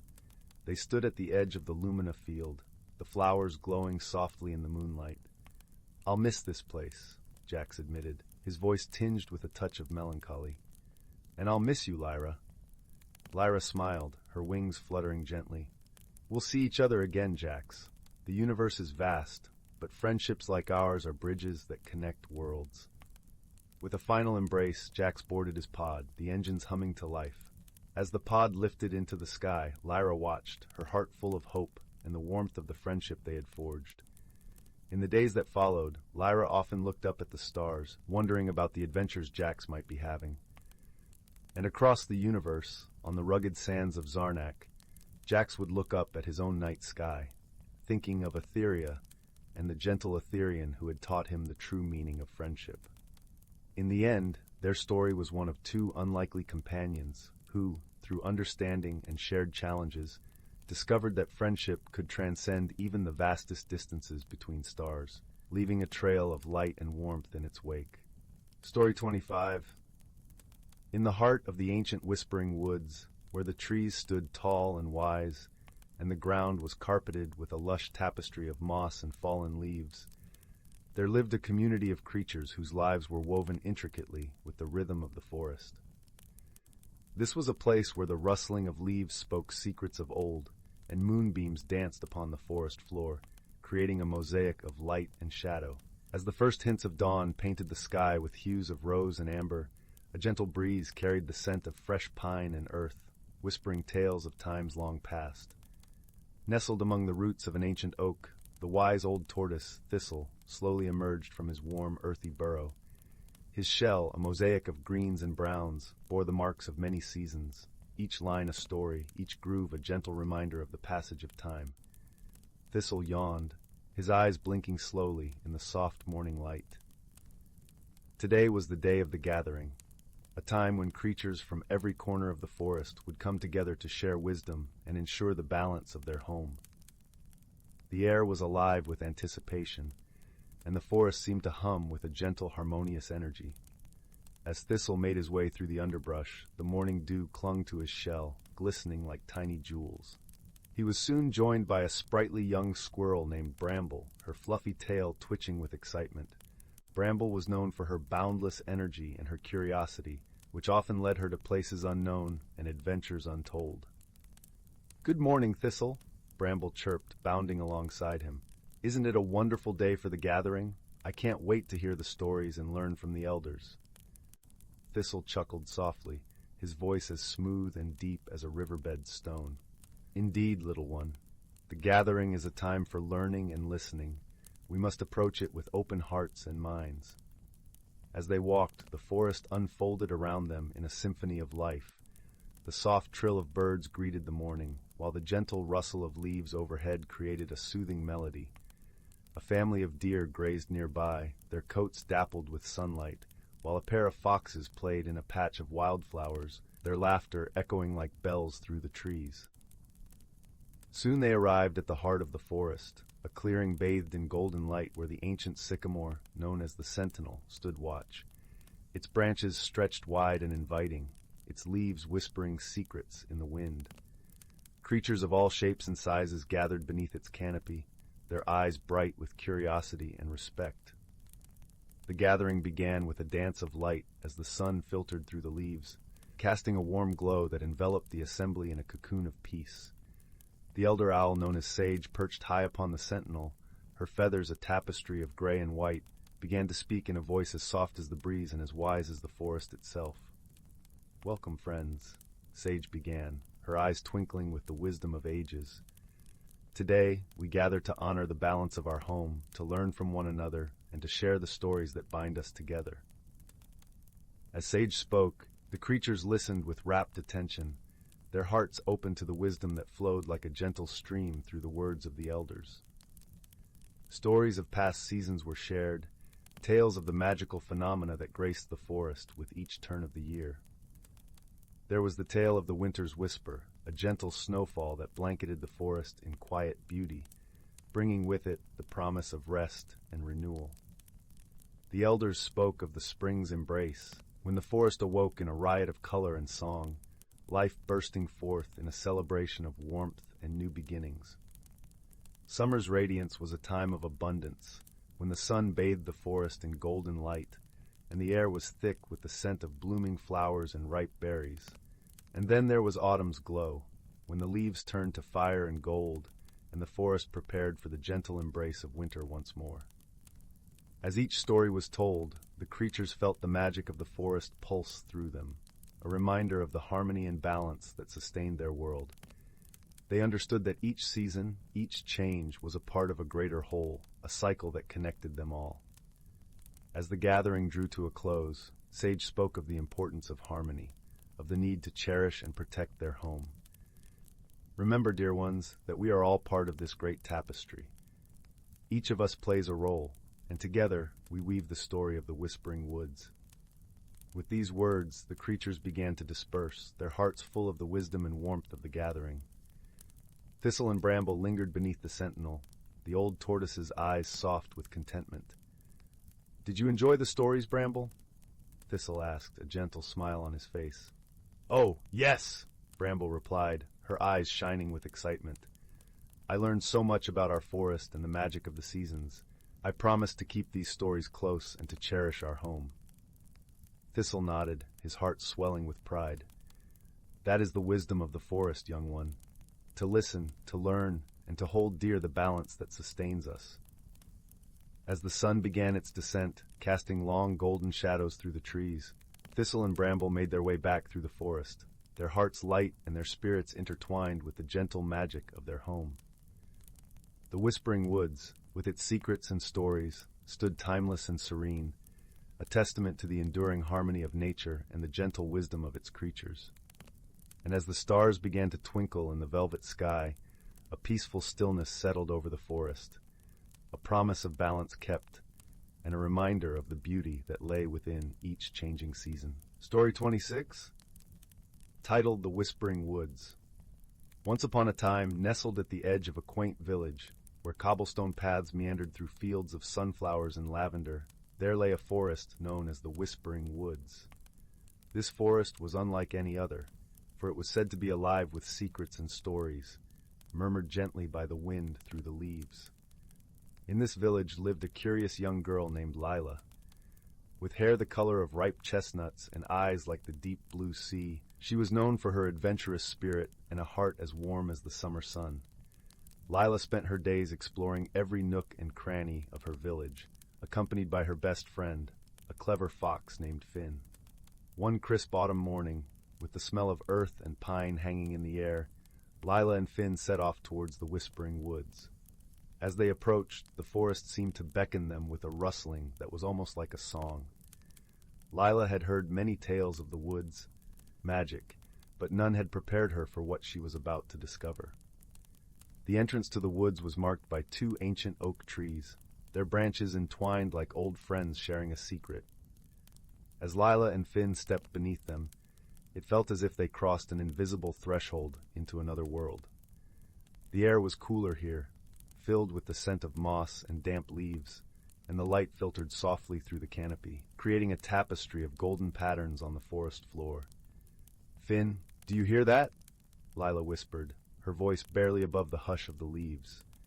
Finn's ears perked up, and he nodded, his sharp eyes scanning the surroundings.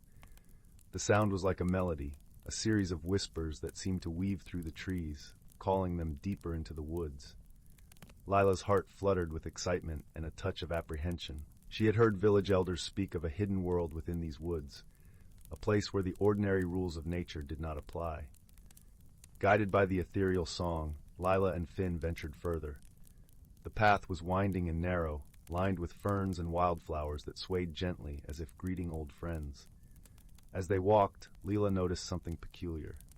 The trees, ancient and wise, seemed to be watching them, their branches bending slightly as if nodding in recognition. Suddenly, the path opened into a small clearing bathed in sunlight. In the center stood a remarkable tree, unlike any Lila had ever seen. Its trunk was silver, shimmering as though spun from moonlight, and its leaves glowed with a soft luminescence. This was the heart tree, the source of the forest's magic, whispered about in bedtime stories. Lila approached the tree with a sense of reverence, her fingers brushing gently against its bark. To her amazement, the tree felt warm, pulsing with a gentle energy that seemed to seep into her very being. As she stood there, transfixed, a voice as soft as a breeze spoke to her mind. "Welcome, Lila," it said, gentle and kind. "You have been chosen to safeguard the Whispering Woods." Lila glanced at Finn, who nodded encouragingly. "But why me?" she asked, her voice trembling with awe. "Your heart is pure, and your spirit is brave," the heart tree replied. "The woods are in danger, and only you can protect them." Lila pondered the tree's words, feeling a swell of pride mixed with a heavy sense of responsibility. "What must I do?" she inquired, determination etching her features.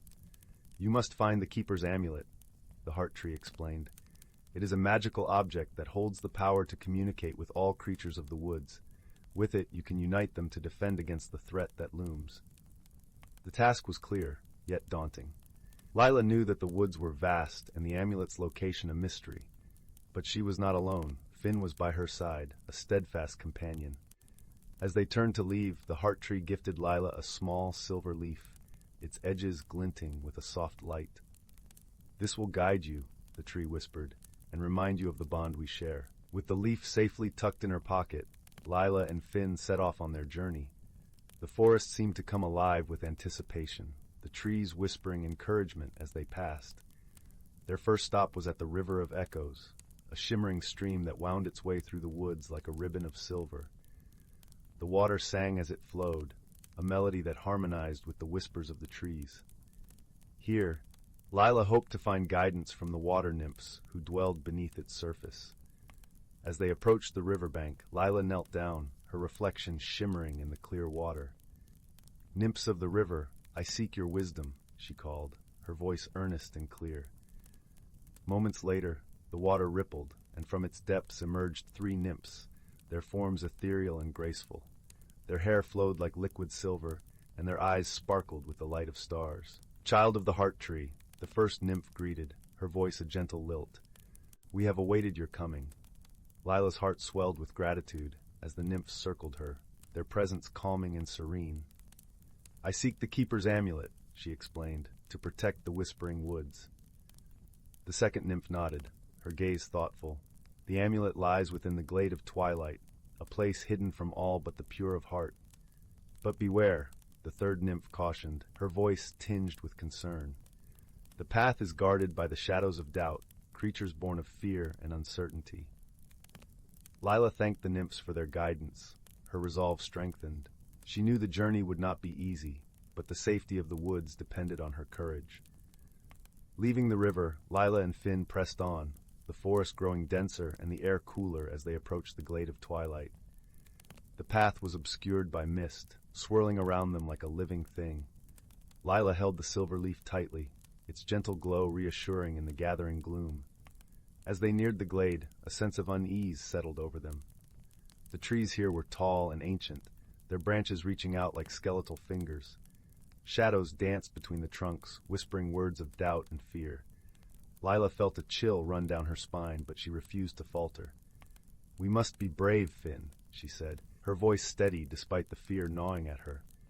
Together, they stepped into the glade, the mist parting like a curtain to reveal a clearing bathed in twilight. In the center stood a pedestal of stone, and upon it rested the Keeper's amulet, a gem that glowed with the colors of dawn and dusk intertwined. Lila approached cautiously, aware of the shadows lurking at the edges of her vision. As she reached out for the amulet, the shadows surged forward, both their forms shifting and indistinct. "You are not worthy," they hissed, their voices a cacophony of doubt. Lila hesitated, her hand hovering above the amulet. Doubts began to creep into her mind, whispering insidious thoughts. Who was she, a mere child, to attempt such a task? But then she felt the warmth of Finn by her side, his presence a steadying anchor. She remembered the heart tree's words, the trust placed in her because of the purity of her heart. Drawing strength from within, Lila straightened her spine and pushed the shadows from her mind. "I am worthy," she declared, her voice ringing with conviction. "I am here to protect the woods and all who dwell within." With that, she grasped the amulet, its warmth spreading through her fingers and banishing the shadows with a burst of light. The glade shimmered, and the mist dissolved, leaving only the gentle glow of the amulet and the whisper of the trees in the breeze. Having claimed the keeper's amulet, Lila and Finn returned to the heart tree. The forest seemed to rejoice around them, its whispers now a song of triumph and unity. Lila could feel the amulet's magic thrumming in her chest, a connection to every creature and plant in the woods. At the heart tree, Lila held up the amulet, its light casting a warm glow over the clearing.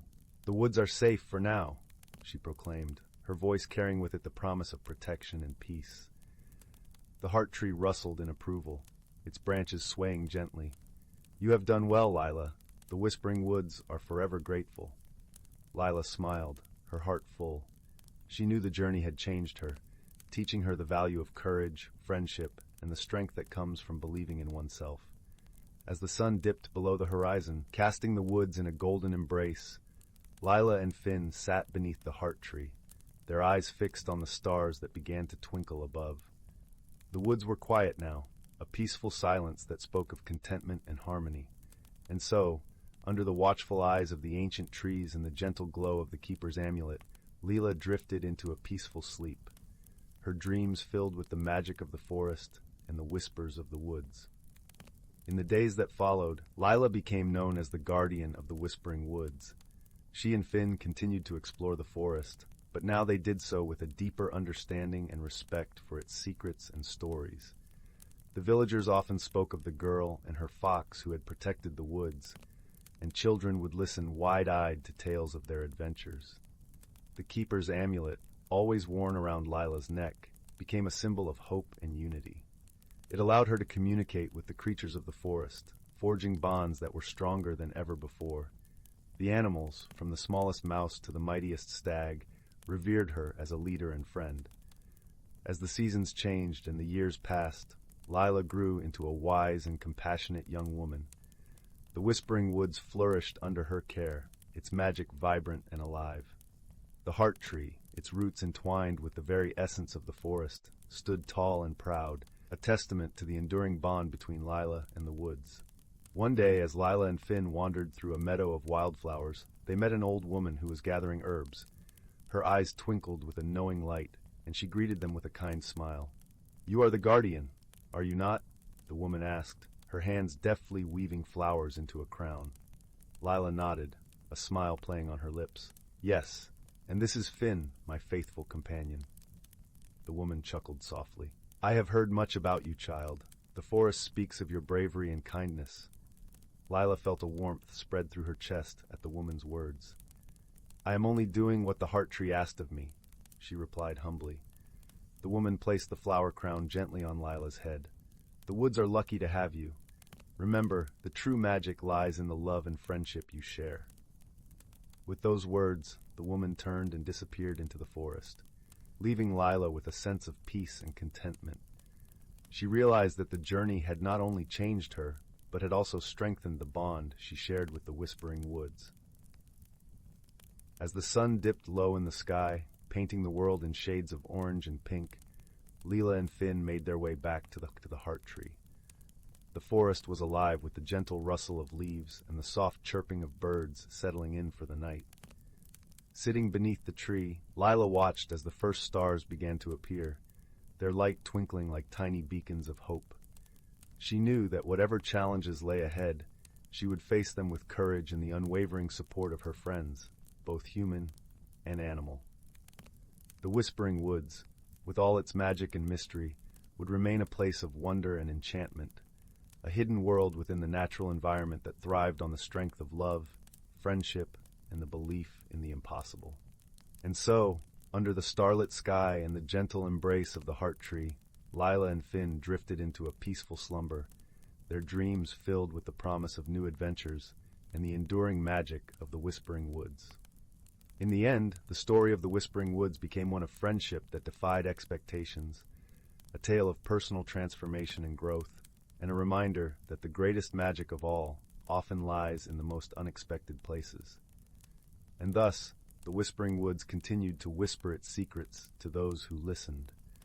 A timeless melody carried on the wind, telling of a girl who became a guardian, a fox who was her faithful friend, and a world where everything was connected by the threads of magic and love. Story 27. In a vast galaxy filled with twinkling stars, there lived a curious young alien named Zyla. Her vibrant purple skin shimmered like the northern lights, and her large blue eyes gazed with wonder at the cosmos around her. Zyla hailed from the lush planet of Virion, where towering crystalline forests hummed with ancient melodies. One day, Zyla's insatiable curiosity led her to stow away on a passing spacecraft, eager to explore the mysteries of the universe. Little did she know, this unplanned journey would change her life forever. As the ship cruised through the inky blackness of space, Zyla's presence was discovered by the gruff but kind-hearted pilot, Grotz. A hulking creature covered in thick blue fur, Grotz hailed from the industrious world of Kraxis, where machines and technology reigned supreme. At first, Grotz was wary of the stowaway, his gruff demeanor masking a deep-rooted fear of the unknown. But as they spent more time together, his initial apprehension slowly melted away, revealing a gentle soul beneath his rough exterior. Their journey was not without its challenges. Misunderstandings often arose, stemming from their vastly different upbringings and cultural backgrounds. Zyla's whimsical nature clashed with Grotz's practical mindset, and they found themselves at odds more than once. However, as they faced perilous situations together, navigating asteroid fields, evading cosmic storms, and even encountering hostile alien life forms, a profound bond began to form. They learned to appreciate each other's strengths, with Zyla's imaginative spirit complementing Grotz's level-headed approach. In moments of crisis, they supported one another unconditionally. When Zyla's boundless curiosity led her into danger, Grotz's quick thinking and protective instincts kept her safe. And when Grotz felt overwhelmed by the vastness of the unknown, Zyla's unwavering optimism and childlike wonder reignited his sense of adventure. As their journey progressed, they realized that their differences were not a weakness but a strength. Zyla's connection to the natural world and Grotz's technical expertise proved invaluable time and again, allowing them to navigate even the most treacherous situations. In quiet moments aboard the ship, they would share stories of their homeworlds, marveling at the richness of the universe's diversity. Grotz learned to appreciate the beauty of Virion's crystalline forests, while Zyla developed a newfound respect for the marvels of Kraxian technology. Slowly but surely, their initial misunderstandings gave way to a profound understanding and respect for one another. They became more than just companions. They became family, bound by an unbreakable bond forged through shared experiences and mutual support. As their journey neared its end, Zyla and Grotz realized that their true destination had been the friendship they had discovered along the way. They had embarked as strangers from different worlds, but returned as kindred spirits, their hearts forever intertwined by the lessons they had learned together. And as they gazed upon the twinkling stars, they knew that their friendship would shine brighter than any celestial body, a beacon of hope and understanding in a vast and wondrous universe. Story 28. In the heart of the Whispering Woods, where the trees murmured secrets in the wind and the air was sweet with the scent of honeysuckle, there lay a quaint village named Willowbrook. The cottages in Willowbrook were cozily nestled together, their thatched roofs dusted with the soft glow of morning dew. It was a place where the sun always seemed to rise a little slower, casting long, gentle shadows that danced over cobblestone paths. Amidst this tranquil setting, a peculiar series of events began to unfold. It started one crisp autumn morning when the villagers awoke to find tiny, shimmering footprints leading from the edge of the woods right up to the village square. The footprints sparkled like crushed stardust, and they disappeared as mysteriously as they had come, leaving the villagers puzzled and intrigued. The footprints were not the only strange occurrence.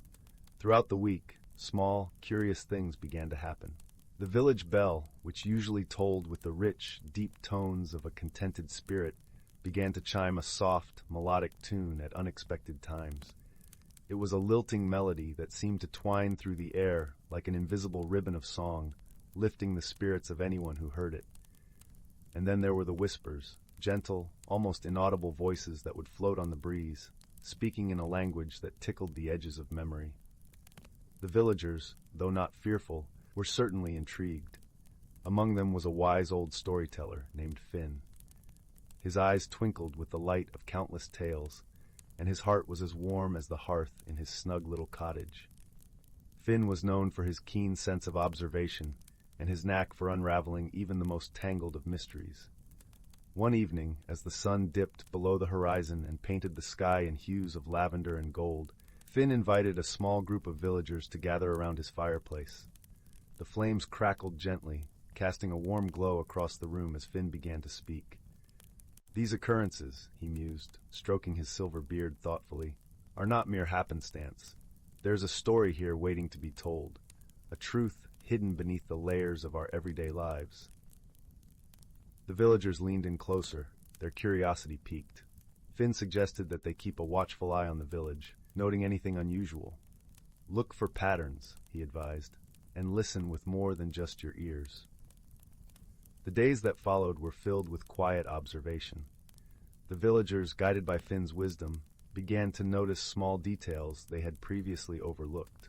The fluttering of leaves that seemed to echo the melody of the bell, the way the morning mist curled around the footprints, and how the whispers grew louder near the ancient oak that stood proudly at the forest's edge. One particularly perceptive villager, a young artist named Lila, had a keen sense of hearing and a heart attuned to the rhythms of nature. She spent her days sketching the world around her, capturing the beauty she saw in her drawings. It was Lila who first noticed a pattern in the whispers, a repeating phrase that seemed to unfurl like a delicate fern. With her sketches and notes in hand, Lila approached Finn. Together, they pored over her findings by the light of the hearth's glow. As they worked, the soft sounds of night wrapped around them like a comforting blanket. Soon, they began to see the whisper's message: seek the heart of the wood. Encouraged by their discovery, Finn and Lila decided to venture to the heart of the whispering woods. They set out one misty morning, the air crisp and filled with the scent of pine and earth. As they walked, they were joined by a small, mischievous fox with fur like burnished copper and eyes that gleamed with intelligence. The fox, whom Finn affectionately named Bramble, seemed to know the way and led them deeper into the woods. As they journeyed, the whispers grew clearer, guiding them with gentle nudges of sound. Eventually, they reached a clearing where the ancient oak stood, its gnarled branches stretching toward the sky. Underneath its sprawling roots, they found a small, hidden door, intricately carved with symbols that shimmered in the dappled sunlight. With a nod of encouragement from Bramble, Finn and Lila opened the door. Inside, they discovered a chamber filled with soft, golden light. At its center was a pool of water, clear as glass and surrounded by delicate flowers that glowed with an inner light. Floating on the surface of the water was a small, luminescent creature, a sprite of the woods, its wings delicate as gossamer. The sprite greeted them with a voice like tinkling bells. "I am Sylvie," it sang, "the guardian of these woods. It is I who left the footprints and the whispers, for I seek to remind your village of the magic that surrounds it, the magic that often goes unnoticed." Finn and Lila listened, captivated by the sprite's gentle wisdom. Sylvie explained that the villagers had become so accustomed to their routines that they had forgotten to see the wonder in their world. The whispers and melodies were a way to nudge their hearts open, to remind them to look beyond the surface. With newfound understanding, Finn promised to share Sylvie's message with the village. As they made their way back, Bramble pranced playfully at their heels, and Lila's mind buzzed with inspiration for new sketches that would capture the forest's magic.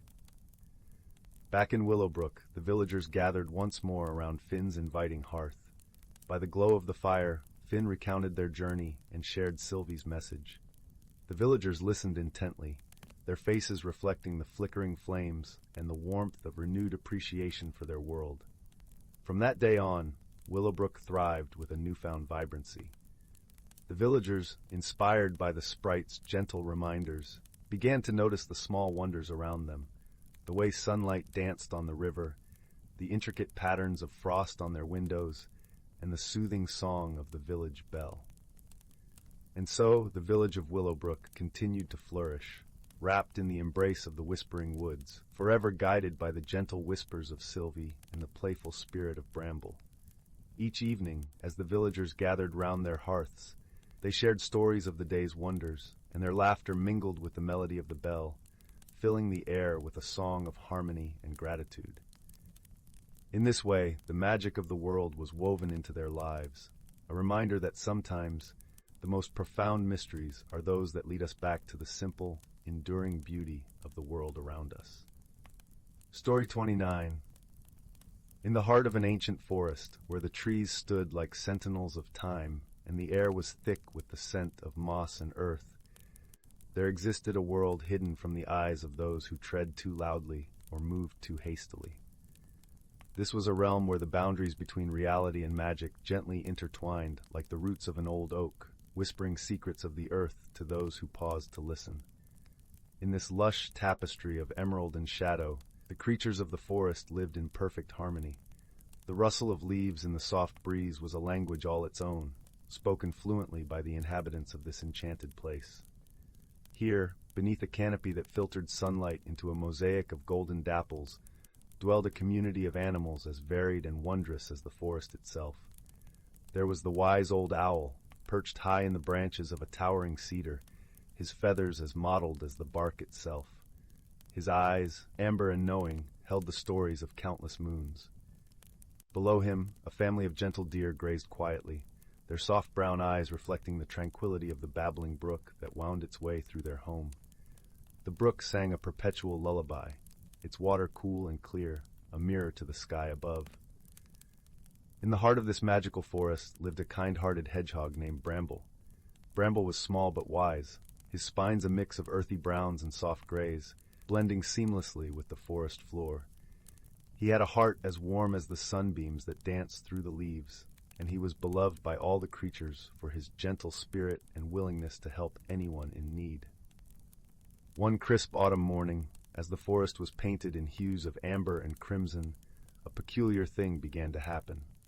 The leaves, usually content to flutter to the ground, began to dance in the air, caught in a swirl of magic that seemed to stem from the very heart of the forest.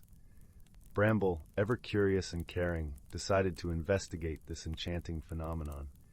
He waddled through the forest, each step cushioned by the soft carpet of fallen leaves, their scent rich and earthy. The air was cool, tinged with the hint of approaching winter, and the sky above was a deep, endless blue. As he ventured deeper into the woods, the sound of the brook grew distant, replaced by a soft, melodic humming that seemed to emanate from the trees themselves. It wasn't long before Bramble found himself in a glade he had never seen before, a hidden sanctuary where the trees formed a perfect circle, their branches intertwined as if in an eternal embrace. In the center of this circle stood an ancient oak, its trunk wide and gnarled, its bark etched with the lines of countless years. Sitting at the base of the oak, with a cloak of leaves draped around her shoulders, was a figure as old as the forest itself. Her face was lined with age, but her eyes sparkled with the vigor of youth. She was the spirit of the seasons, a guardian of balance and harmony within the natural world. "Welcome, young Bramble," she said, her voice a gentle breeze through the leaves. "You have come at a pivotal time." Bramble's heart swelled with a mix of awe and curiosity. "Why are the leaves dancing, Great Spirit?" he asked, looking up with wide eyes. "The forest is singing the song of change," she replied softly. "Each season brings with it a dance of its own, a time for growth, rest, and renewal. But in recent times, the balance has begun to waver, and the harmony of the forest is threatened." Bramble listened intently, his little heart beating with a sense of purpose. "What can we do to restore the balance?" The spirit of the seasons smiled, a warm, knowing smile that seemed to light up the glade. "The answer lies in the wisdom of generations, in the stories carried by the wind and whispered by the trees. It is a wisdom that teaches us to live in harmony with the world, to nurture and protect the delicate threads that weave the fabric of life." With these words, the spirit reached out her hand, and from the branches of the ancient oak, leaves began to fall gently into her palm. They were not ordinary leaves. Each was inscribed with a lesson, a reminder of the balance that must be maintained. "Share these with your friends, dear Bramble," she said, her eyes twinkling like stars in the twilight. "Teach them to listen to the songs of the forest, to understand the changes of the seasons, and to cherish the delicate dance of life." Bramble nodded, his heart full of resolve.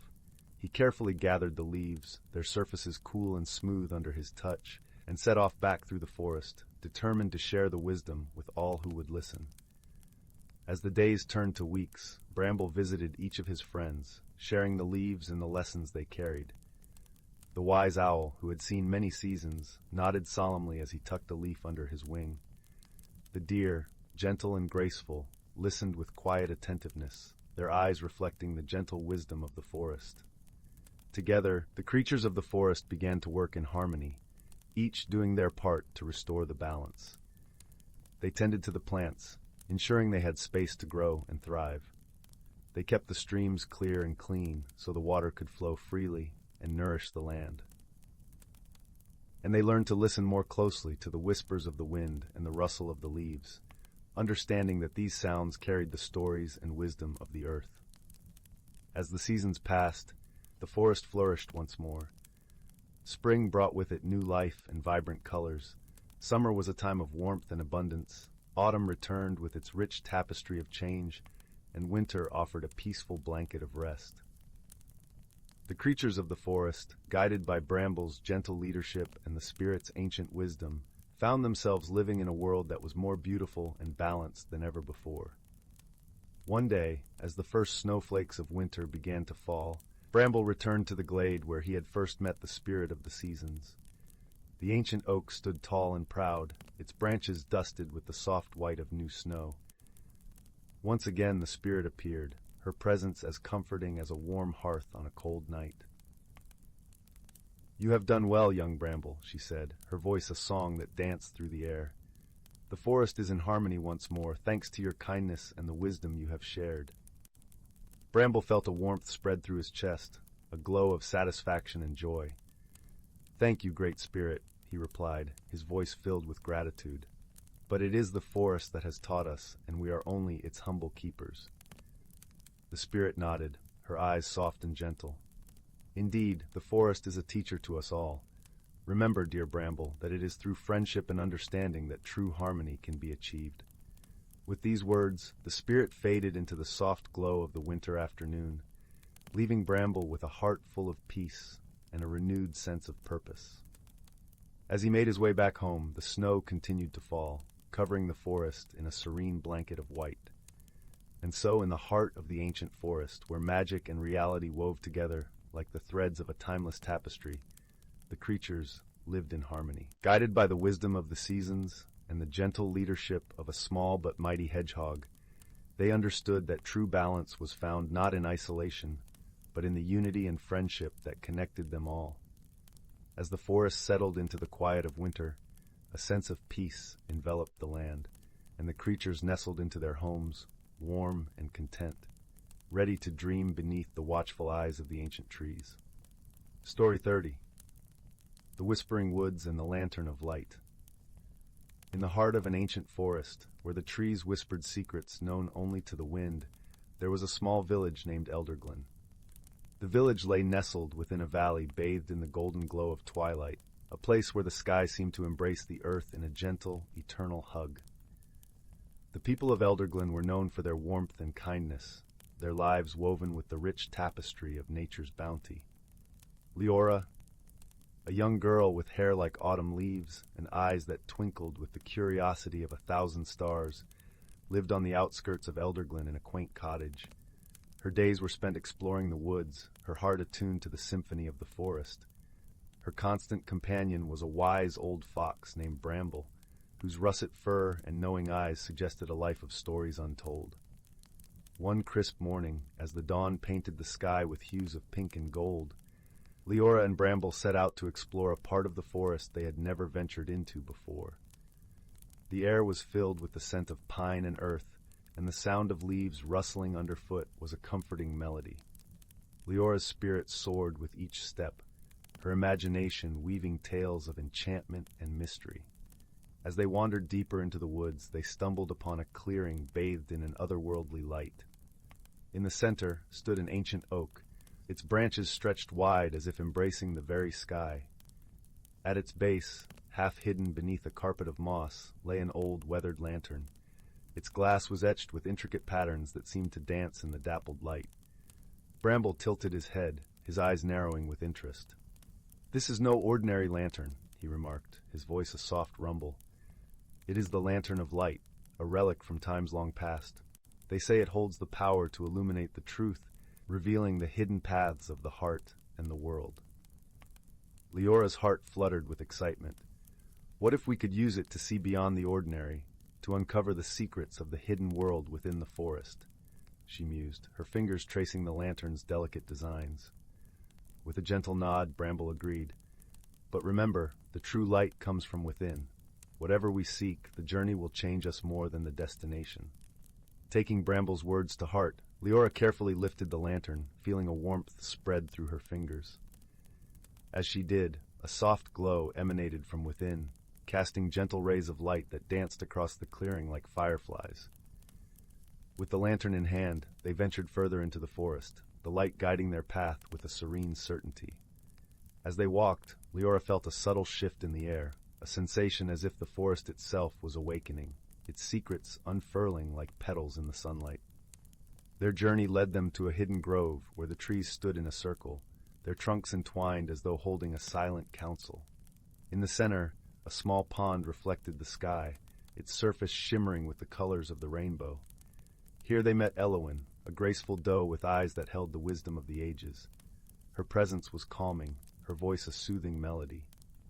"Welcome, Leora and Bramble," she greeted, her tone as soft as a lullaby. "You have found the heart of the Whispering Woods, a place where the natural world speaks in a language of its own." Leora was captivated, her heart swelling with a sense of belonging. "What is this place?" she asked, her voice full of wonder. "This is where the forest's magic resides," Anwen explained, her gaze gentle and knowing. "Every leaf, every stone holds a story. The Lantern of Light has brought you here to learn, to understand the threads that weave our world together." As the days turned into weeks, Leora and Bramble remained in the grove, their days filled with discovery and understanding. They learned to listen to the whispers of the trees, to see the beauty in the smallest of creatures, and to appreciate the delicate balance of nature. Through their time in the hidden world, Leora discovered a deeper truth.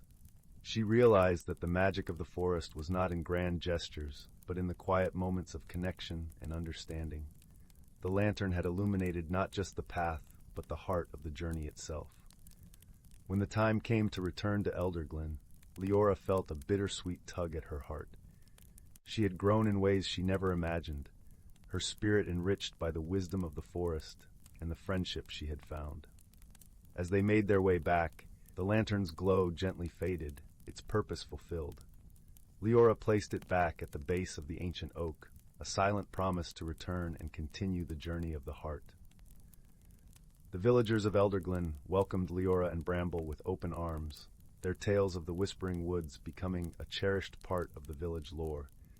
And though the lantern remained in the forest, its light lingered within Leora, a reminder that the true magic of life was found in the connections we forge and the love we share. In the warmth of her cottage, with Bramble curled beside her, Leora would often gaze out at the forest, her heart full of gratitude and wonder. For she understood that the journey was just the beginning, and the light of the Lantern of Light would forever guide her path.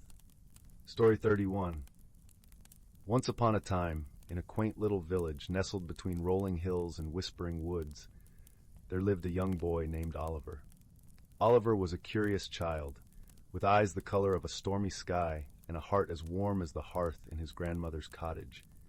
He spent his days exploring the verdant meadows and shadowy forests, always on the lookout for hidden wonders and secret places. One crisp autumn afternoon, as golden leaves danced in the breeze, Oliver ventured deeper into the woods than ever before. The air was filled with the earthy scent of fallen leaves and the distant echo of a babbling brook. It was there, in a secluded glen bathed in the soft glow of the setting sun, that Oliver stumbled upon something extraordinary. A small, ordinary-looking pebble that shimmered with an ethereal light. Intrigued, Oliver picked up the pebble. It felt warm and comforting in his hand, as though it had been waiting just for him. At that very moment, a gentle voice spoke, not aloud but within his mind. "Hello, Oliver," it said with a kindness that wrapped around him like a cozy blanket. "I am Pebble, guardian of secrets and teller of tales." Startled but fascinated, Oliver listened as Pebble explained its magical ability to reveal the hidden stories of everyday objects. "Every object you see, every leaf, every stone has a tale to tell," Pebble whispered. "Would you like to hear them?" Oliver nodded eagerly, his heart aflutter with excitement. Together, they embarked on a journey through the forest, where each step unveiled a new wonder. Pebble shared the stories of ancient trees that had stood tall since time immemorial, whispering tales of the creatures they had sheltered and the storms they had weathered. Oliver listened intently, his imagination painting vivid pictures in his mind. As they wandered deeper into the woods, Oliver encountered a gentle deer named Bramble. Bramble was wise and gentle, with eyes that sparkled like dew-kissed leaves. "I see you have found Pebble," Bramble said, nodding sagely. "It's a gift to hear the stories of the world. But remember, with knowledge comes responsibility." Oliver nodded, sensing the weight of Bramble's words. Together, the three of them ventured onward, their path illuminated by the soft glow of Pebble's light. They met a family of rabbits who shared tales of the moonlit dances of their ancestors, and a wise old owl named Hoot, who spoke of the stars and the secrets they held. As night fell, the forest transformed into a magical realm, draped in silver moonlight. The air was cool and crisp, carrying the scent of pine and the distant call of a nightingale. It was then that they reached a clearing where an ancient oak stood, its branches spread wide like welcoming arms. "The heart of the forest," Bramble murmured, reverence in his voice.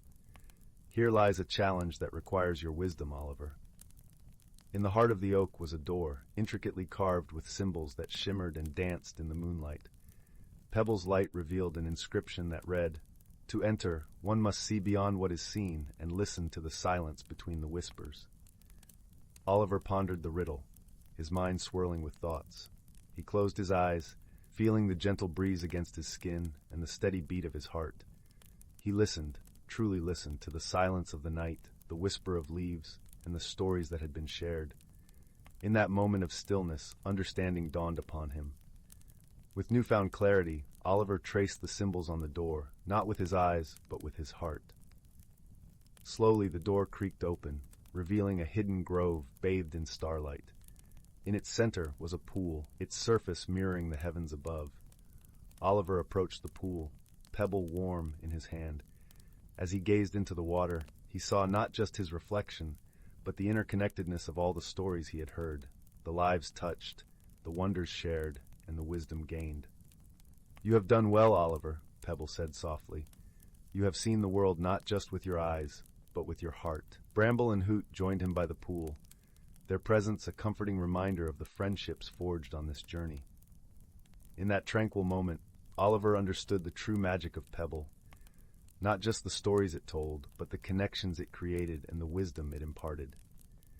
As dawn began to break, painting the sky in hues of pink and gold, Oliver knew it was time to return home.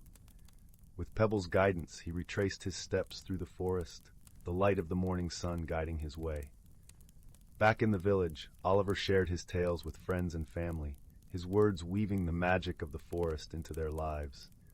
The stories of ancient trees and moonlit dances became a cherished part of their evenings, a reminder of the wonders that lay just beyond their doorstep.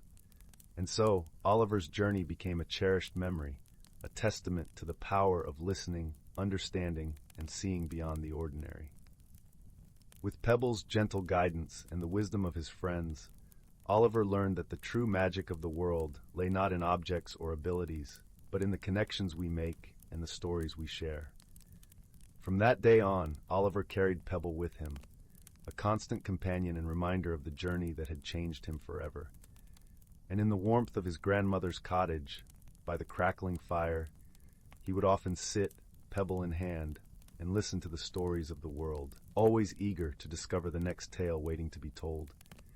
And in this peaceful existence, Oliver found a contentment that lingered long after the last ember had faded to ash, a gentle reminder of the magic that lay in every ordinary day. Story 32. In the heart of the whispering woods, where the trees swayed in rhythm with the gentle breeze and the air smelled ever so faintly of honey and lavender, there lay a quaint village called Meadowbrook.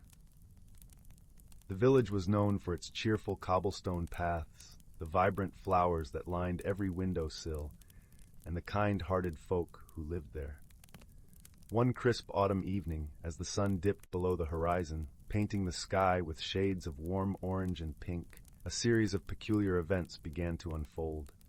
The villagers noticed that their beloved lanterns, which usually glowed warmly at dusk, flickered and dimmed mysteriously, leaving the paths shadowy and the corners of the village unusually dark.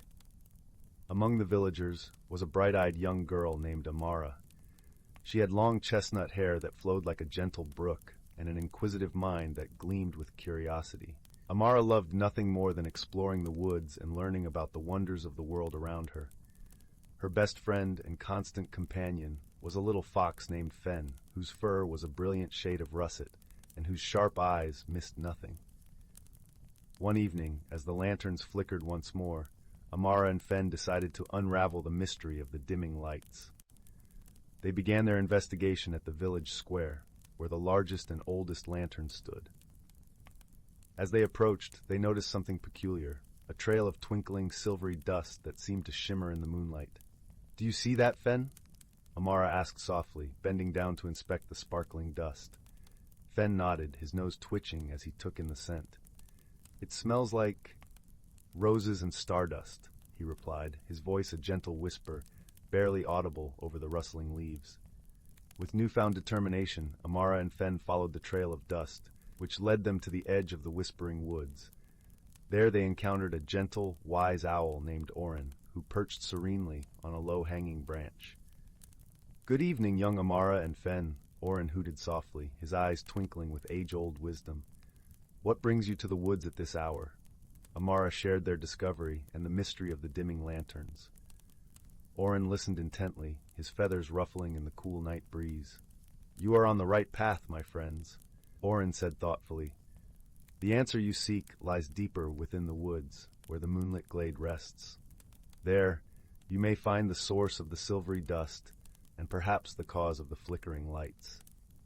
Thanking Oren for his guidance, Amara and Fen ventured deeper into the woods, with the moon guiding their way. The path was soft underfoot, cushioned by fallen leaves that crunched gently as they walked. The air was filled with the soothing sounds of nocturnal creatures singing their lullabies to the night. As they approached the moonlit glade, Amara and Fen were greeted by a breathtaking sight. The glade was bathed in ethereal silver light, and at its center danced a group of tiny, radiant creatures, luminescent fireflies that glowed with a soft, otherworldly light. The fireflies were not ordinary, for they were the light keepers of the whispering woods. Their dance was a delicate balance of energy that kept the village lanterns alight. But something was amiss. A small group of mischievous pixies, drawn by the fireflies' enchanting glow, had joined in their dance, disrupting the harmony and causing the lanterns to flicker. Amara gently approached the pixies, her voice as kind as the evening breeze. "Dear pixies," she called, "your dance is beautiful, but it is causing the village lanterns to dim. Would you help us restore the balance?" The pixies paused, their tiny wings fluttering like leaves in the wind. Realizing the trouble they had inadvertently caused, they nodded in understanding, their eyes twinkling with playful remorse. With a little guidance from Amara and Fen, the pixies joined the fireflies in a new, harmonious dance. Together they created a symphony of light that filled the glade with a radiant glow, reaching out to the village and reigniting the lanterns with a warm, steady light.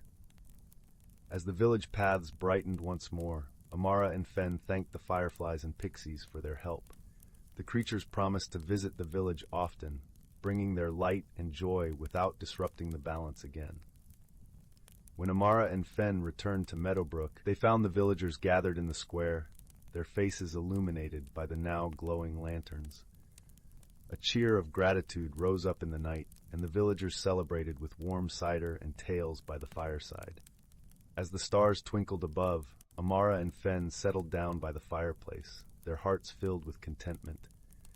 The mystery of the flickering lanterns had been solved through wisdom, kindness, and the gentle cooperation of all the woodland creatures. And so, in the cozy village of Meadowbrook, peace was restored, and the night embraced the village in a gentle, luminous hug, promising sweet dreams to all who lay beneath its starry blanket. Story 33. Once upon a time, in a village cradled between the emerald hills and the whispering woods, there lived a young girl named Amara. She had eyes like the star-flecked sky and hair that danced with the wind's whispers. Her heart was full of dreams, and her spirit was as boundless as the horizon. One serene afternoon, when the sun's golden rays kissed the earth with warmth, Amara discovered an ancient map tucked inside an old book in her grandmother's attic. The map was faded, its parchment edges curled with age, but it held a promise of adventure, a path leading to the Enchanted Glade, a place whispered about in bedtime tales. As dusk painted the sky in hues of lavender and rose, Amara set off on her journey. She walked along a path lined with wildflowers that nodded in the gentle breeze, their petals brushing against her fingertips like a soft, fragrant caress. The air was filled with the sweet melody of birds bidding the day farewell, and the soft rustle of leaves sharing secrets with the wind. Amara's path led her deeper into the forest, where the trees stood tall and wise, their branches arching overhead like a living cathedral. Shafts of sunlight filtered through the canopy, dappling the ground with patches of light and shadow. The air here was cooler, tinged with the earthy scent of moss and the faint perfume of blooming honeysuckle.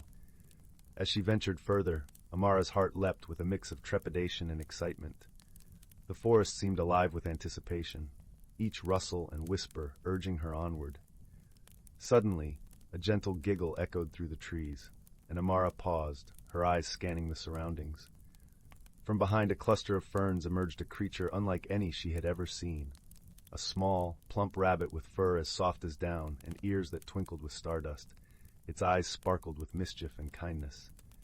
"Hello, traveler," the rabbit chirped, its voice a melody of tinkling bells. "Welcome to our forest. I am Lumio, your guide to the Enchanted Glade." Amara smiled, her heart warming at the sight of the whimsical creature. "Hello, Lumio," she replied, her voice gentle and curious. "I seek the Enchanted Glade. Can you show me the way?" Lumio nodded, his ears bobbing like tiny shimmering moons. "Follow me, dear Amara. The path is filled with wonders, but take heed, for courage and friendship will light your way." Together they ventured deeper into the heart of the forest. The path twisted and turned, leading them to a babbling brook that sang a lullaby to the stones beneath its crystal waters. Amara paused to drink, the water cool and refreshing against her lips. As they continued their journey, the forest around them began to change. The trees, once towering and grand, now shimmered with vibrant colors, their leaves a kaleidoscope of blues, purples, and golds. The air was alive with the hum of tiny winged creatures, their bodies aglow with the light of 1,000 fireflies. Lumio led Amara to a clearing where a gentle breeze stirred the air, carrying with it the scent of vanilla and cinnamon. In the center of the clearing stood a grand oak tree, its trunk wide and strong, its branches reaching out like welcoming arms. "This is the entrance to the Enchanted Glade," Lumio announced, his voice filled with a reverence that made Amara's heart flutter. "To enter, you must listen to the song of the forest and let it guide your heart." Amara closed her eyes, her senses attuned to the world around her. She heard the song, a symphony of rustling leaves, chirping crickets, and the gentle call of an owl in the distance. She let the melody fill her, its rhythm guiding her steps as she walked towards the grand oak. As she reached out to touch the tree's ancient bark, the world around her shimmered and shifted. The clearing transformed into the Enchanted Glade, a place of ethereal beauty where the air shimmered with magic, and the ground was carpeted in soft, luminous moss. In this wondrous space, flowers bloomed in vibrant hues, their petals glowing like tiny lanterns in the twilight. A gentle stream meandered through the glade, its waters sparkling with the light of 1,000 stars. And above, the sky was a tapestry of night and day, with the sun and moon sharing the heavens in perfect harmony. Amara gazed in awe, her heart swelling with gratitude and wonder. She felt a sense of peace and belonging, as if the glade had been waiting for her all along. As she explored the glade, Amara encountered more whimsical creatures. Playful foxes with tails of silken silver, butterflies that danced in the air like living jewels, and wise old turtles who shared stories of the world's wonders. In the heart of the glade stood a circle of stones, each one inscribed with tales of courage and exploration. Amara sat among them, her heart open to the stories they whispered. She learned of adventurers who had come before her, each one leaving behind a legacy of bravery and friendship. With each story, Amara felt her own courage grow. She realized that it was not the destination that mattered, but the journey itself, the friends she had made, the challenges she had overcome, and the beauty she had discovered along the way. As the night deepened, Lumio reappeared at her side, his eyes twinkling like the stars above. "It's time to return, dear Amara," he said softly. "The glade will always welcome you back, but now you must share its magic with the world." Amara nodded, her heart full of warmth and light. She followed Lumio back through the forest, the path now familiar and welcoming. The trees whispered their farewells, and the night creatures sang a gentle lullaby as she made her way home. When Amara returned to her village, the first light of dawn painted the sky in soft pastels. She carried the memory of the enchanted glade in her heart, its magic a guiding light in her life. And so Amara's journey came to a close, but her story lived on, a tale of courage, friendship, and the wonders that await those with the heart to explore. As she drifted into a peaceful slumber that night, Amara knew that the enchanted glade would always be a part of her, a place of beauty and magic waiting just beyond the horizon. And with that thought, she sighed contentedly, her dreams filled with the gentle glow of starlight and the sweet melody of the forest's song. Story 34. Once upon a time, in the quaint village of Greenwood Hollow, nestled between rolling hills and whispering forests, there was a little shop known as Whispering Wonders. This shop was unlike any other. It was filled with objects that seemed to hum with stories and possibilities. It was owned by Old Master Wren, a kindly gentleman with twinkling eyes and a voice as soft as the rustle of autumn leaves. He had a knack for knowing exactly what each visitor needed before they even knew it themselves.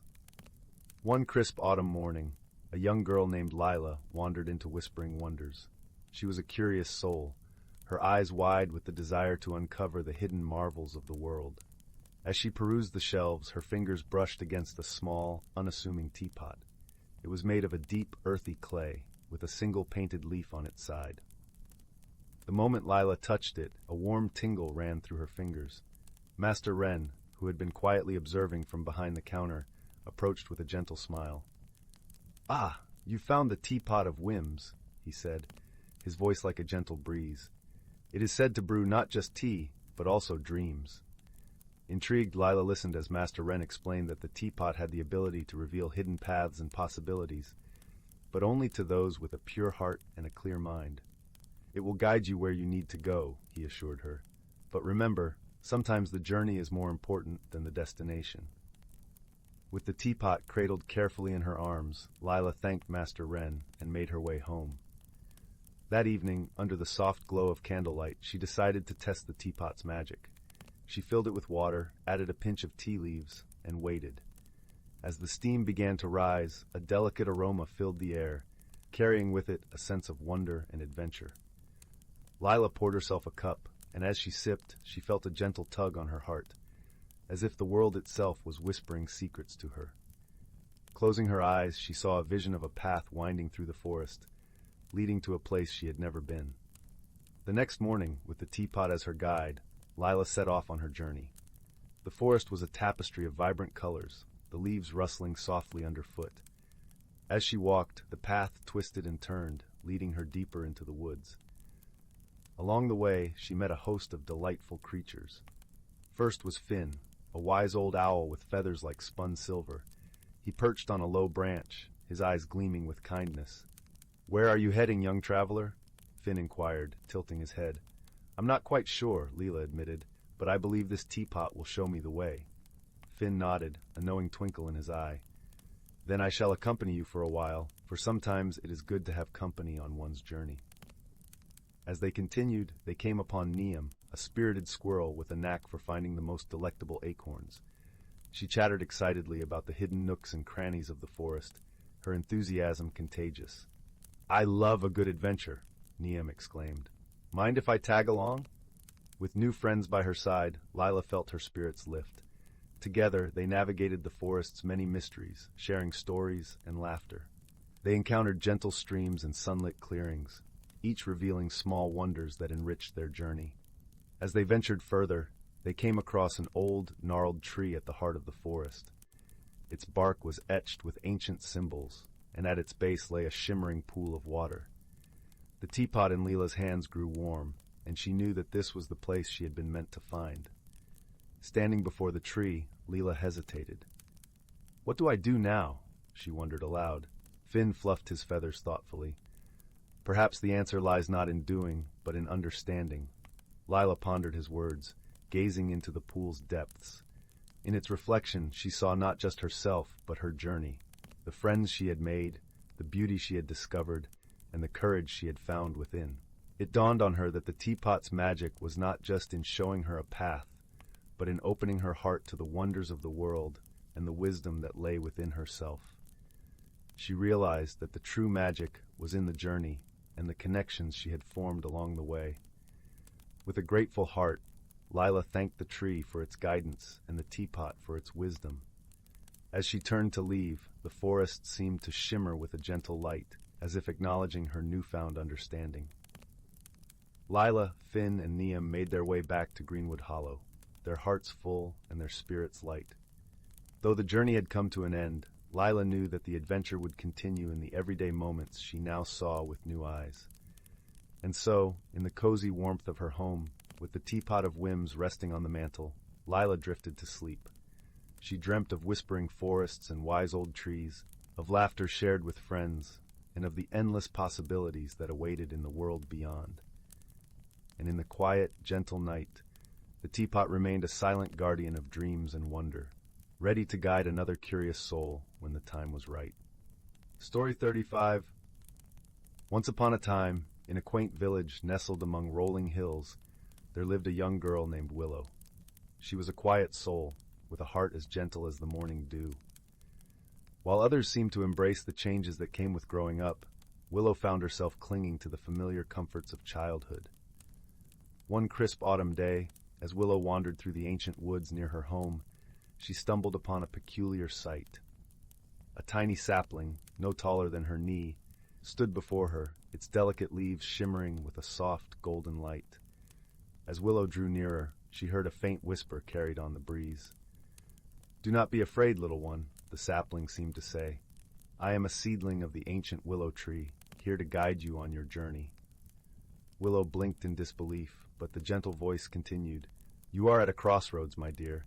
The path ahead holds much change, but also great potential for growth." Willow listened intently as the sapling wove a tale of transformation. It spoke of the seasons that would come and go, each bringing its own challenges and lessons. The bitter cold of winter would test her resilience, while the warmth of spring would nurture her budding dreams. As the sapling's words echoed through the forest, Willow felt a flicker of understanding ignite within her. She realized that change was not something to fear, but rather an opportunity to bloom into her truest self. From that day forward, the magical sapling became Willow's constant companion. It grew alongside her, mirroring her own journey through its changing leaves and sturdy branches. Willow's dearest friends, kind-hearted oak and gentle fern, remained by her side, offering support and wisdom when she faltered. Oak's deep roots reminded her of the strength she possessed, while fern's delicate fronds encouraged her to embrace the beauty of each moment. As the seasons turned, Willow faced her fears head-on. In the depths of winter, when the world seemed coldest, she learned to find warmth in the kindness of others. When spring arrived, she allowed her dreams to blossom like the first tender buds on the trees. With each passing year, the once timid Willow grew taller and more radiant. Her branches reached towards the sky, her leaves rustling with the confidence born of hard-won lessons. and through it all, the ancient sapling stood as a reminder of the transformative power of embracing change. In the golden days of autumn, as Willow's leaves took on the vibrant hues of her newfound wisdom, she would often pause and reflect on her journey. She had blossomed into a graceful, self-assured young woman, her roots firmly planted in the values of kindness, resilience, and an unwavering belief in the magic of growth. And as the first crisp breezes of winter whispered through the forest, Willow would smile, for she knew that no matter what challenges lay ahead, she had the strength to weather any storm and the courage to embrace the extraordinary possibilities that each new season would bring. Story 36. In a quaint village nestled between rolling emerald hills and a vast, whispering forest, there lived a young boy named Finn. The hamlet was a place where the sky kissed the earth, and the stars seemed to hang just within reach. It was a village where tales of old and new mingled like the gentle streams that wove through the meadows, and where magic, though seldom seen, was often felt in the rustle of leaves or the sparkle of dew. Finn was a lad of 10, with hair the color of ripe wheat and eyes as bright as the morning sky. He was known for his curiosity and his heart, which was as wide as the horizon. Though he was often found exploring the fields and woods, he had a particular fondness for the stories told by the village elder, an old man named Anwen, whose words were like threads weaving tapestries of wonder and wisdom. One crisp autumn evening, as the sun dipped behind the hills and painted the sky in hues of gold and crimson, Finn sat by the fire in Oswin's cozy cottage. The room was filled with the scent of pine and the warmth of the hearth, where logs crackled and popped like cheerful sprites. Shelves lined with books and curious trinkets adorned the walls, each holding a story of its own. "Tell me, Master Oswin," Finn said, his voice soft and eager, "about the hidden world within the forest." Oswin chuckled, his eyes twinkling beneath bushy brows. "Ah, the hidden world," he mused. "A place of secrets and surprises, where the ordinary becomes extraordinary, and the impossible seems quite possible." Finn leaned closer, his heart beating with anticipation. "There is a tale," Oswin began, his voice as smooth as the silk of shadows, "of a magical compass, said to guide its bearer to the very heart of the hidden world. But beware, young Finn, for such journeys are not for the faint of heart. They demand courage, wisdom, and the willingness to face the unknown." Finn's eyes widened. "A compass?" he breathed. "Where can it be found?" Oswin smiled a knowing smile. "The compass lies within the forest, beyond the old oak that stands like a guardian at the forest's edge. But remember, the compass chooses its seeker, not the other way around." That night, as Finn lay in his bed beneath a quilt of stars, he dreamed of the forest, the compass, and the adventures that might await. The whispering wind seemed to call his name, urging him to embark on a journey of discovery and transformation. The next morning, with the sun peeking over the hills and the village still wrapped in a gentle slumber, Finn set off toward the forest. The air was crisp and sweet, with the scent of fallen leaves, which crunched beneath his feet like soft whispers. Birds sang their morning songs, and a squirrel chattered from the branches above, as if wishing him well on his quest. Finn soon arrived at the edge of the forest, where the ancient oak stood tall and proud, its gnarled branches stretching toward the sky like welcoming arms. Taking a deep breath, he stepped into the forest, where dappled sunlight danced upon the forest floor, and the air was alive with the sounds of nature's symphony. As he ventured deeper, the world around him seemed to shift and shimmer, as if the forest itself was alive and watching. He wandered through groves of silver birches and beneath archways of intertwining branches, feeling as though he were walking through a living painting. Just as the sun reached its zenith, casting golden light through the canopy, Finn stumbled upon a clearing. There, nestled amidst a circle of moss-covered stones, lay the compass. It was unlike any he had seen before, its surface etched with intricate designs that glimmered like starlight, and its needle pointing not to the north but to the heart. Finn approached with reverence, feeling the weight of the moment. As he reached out to touch the compass, it seemed to hum softly, a melody only his heart could hear. The compass felt warm in his hand, as if welcoming him to the journey ahead. Guided by the compass, Finn ventured further into the depths of the forest. where the light grew softer and the air tingled with magic. He encountered creatures of wonder, a fox with eyes like liquid amber, who led him to a hidden spring, a pair of mischievous pixies, their laughter like the tinkling of bells, who gifted him a flower that glowed with a gentle light. With each step, Finn felt the forest revealing its secrets, and with each secret, he felt himself changing. His heart grew braver, his mind sharper, and his spirit lighter, as if the forest was not only guiding him, but teaching him as well. The compass led him to a glen where the air was thick with the scent of wildflowers and the sound of flowing water. There he met an old woman with skin like weathered bark and eyes that sparkled like sunlit dew. She sat by a stream, weaving a garland of flowers. "Welcome, young seeker," she said, her voice as gentle as the breeze. "You have found the heart of the forest." Finn felt a warmth spreading through him, a sense of belonging and peace. "Is this the hidden world?" he asked, his voice hushed with awe.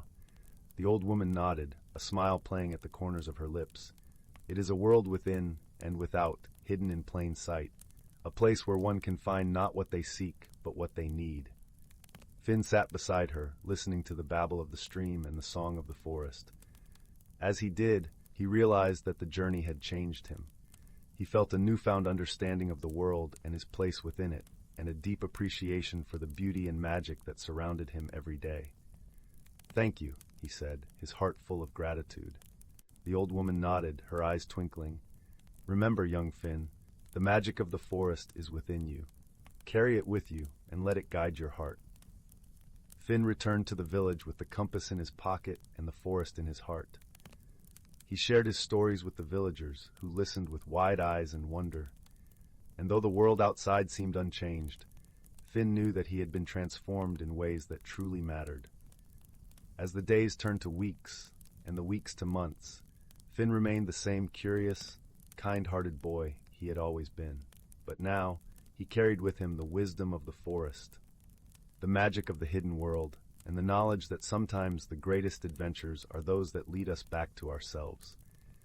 And so, in the village nestled between the hills and the forest, life went on, filled with stories and laughter, friendship and love. And in the heart of it all was Finn, a boy who had found his way to the hidden world, and in doing so, had found his way home. Story 37. In a quaint village nestled at the edge of the whispering woods, where the trees hummed soft lullabies and the air was sweet with the scent of blooming honeysuckle, there lived a young girl named Lila. Lila had chestnut curls that bounced as she walked and eyes like polished amber, always alight with curiosity.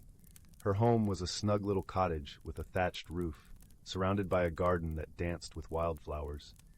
Every evening, as the sun dipped below the horizon and painted the sky with hues of lavender and rose, Lila would sit by the fire with her grandmother, a wise woman renowned throughout the village for her knowledge of herbs and lore. The hearth crackled warmly, casting a golden glow over the room, where shadows played gently on the walls. One particular evening, as Lila and her grandmother were preparing to settle down with steaming mugs of chamomile tea, a soft but persistent tapping echoed through the room. It seemed to be coming from the window, which overlooked the garden now blanketed in twilight's embrace. Curious, Lila padded over to the window and pulled back the lace curtain. To her astonishment, she found a small, peculiar creature perched on the windowsill. It was a moonbeam sprite, its delicate wings shimmering faintly in the dim light. The sprite's eyes were wide with worry, its tiny hands clasped together as if in prayer. "Oh, dear Lila," the sprite fluttered its wings, causing a gentle flutter of silvery dust to cascade around it. "Something strange is afoot in the whispering woods. The songbirds have fallen silent, and the fireflies are nowhere to be seen." Lila's grandmother joined her at the window, her expression thoughtful. "These are indeed curious happenings," she murmured, her voice as soft and comforting as a woolen shawl. "Perhaps it is time for a visit to the woods. They have secrets to share if one knows how to listen." The next morning, with the sun barely peeking over the horizon, Lila set off toward the whispering woods. The air was crisp and cool, carrying the earthy scent of dew-kissed leaves. As she entered the woods, the familiar rustle of leaves underfoot welcomed her, though the absence of birdsong was unmistakable. Lila walked deeper into the forest, her senses attuned to the subtle whispers of the trees. She soon came upon a clearing where the ancient oak known as Grandfather Tree stood proudly. Its gnarled branches stretched toward the heavens, and its bark was etched with the wisdom of centuries. "Welcome, young Lila," a voice rumbled softly, resonating from the heart of the oak. It was the tree guardian, an ethereal presence that watched over the woods. "I sense you seek answers." Lila nodded, her voice barely more than a whisper. "The forest feels different. Can you tell me what has happened?" The tree guardian seemed to sigh, a gentle breeze rustling through its leaves. "There is a disturbance in the balance. The nightshade, a mischievous creature, has been playing tricks, drawing the magic away from the woods." Lila listened carefully, her mind already turning with possibilities. "How might we restore the balance?" she asked. The tree guardian's response was a soft rustle. "The nightshade is drawn to its reflection. You must craft a mirror of moonlight to capture its attention and coax it back into harmony." Thanking the tree guardian, Lila set about gathering what she needed. She collected a handful of silvery dew from the petals of moonflowers and a shard of smooth, reflective riverstone. With these, she fashioned a small mirror, its surface gleaming with a pale luminescence. As twilight descended, painting the woods in shades of blue and silver, Lila returned to the clearing. There, she placed the mirror upon a bed of moss, right where the moon's light would touch it. Then she waited, her heart steady and calm. Before long, a shadow flitted across the clearing, a dark, wispy shape that darted about with an impish energy. It was the nightshade, drawn irresistibly to the mirror's glow. The creature paused, entranced by its own reflection. Its antics momentarily ceased. With gentle words woven of kindness and understanding, Lila spoke to the nightshade. She explained how its playful tricks had unbalanced the magic of the woods, and how harmony could be restored if it chose to return to its rightful place among the shadows. The nightshade listened, its form shimmering as if considering her words. Finally, with a playful wink, it vanished into the night, leaving behind a trail of sparkling dust. Almost immediately, the woods felt different. The air was lighter, and the soft chirping of crickets resumed its familiar melody. As Lila made her way back to the village, the moon watched over her, casting a gentle glow on her path. She felt a comforting sense of achievement, knowing she had helped restore peace to the woods she loved so dearly. Back at the cottage, her grandmother awaited her with open arms and a warm smile. "You have done well, dear heart," she said, her voice a balm to Lila's soul. "Remember, even the smallest creatures can teach us the greatest lessons." That night, as Lila lay in her cozy bed, she listened to the soft hum of the forest outside her window.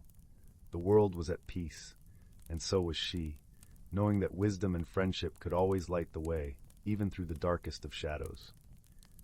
And with that comforting thought, she drifted into a gentle, restful sleep, cradled by the whispers of the woods. In a quaint village nestled at the edge of the whispering woods, where the trees hummed soft lullabies and the air was sweet with the scent of blooming honeysuckle, there lived a young girl named Lila. Lila had chestnut curls that bounced as she walked, and eyes like polished amber, always alight with curiosity. Her home was a snug little cottage with a thatched roof, surrounded by a garden that danced with wildflowers.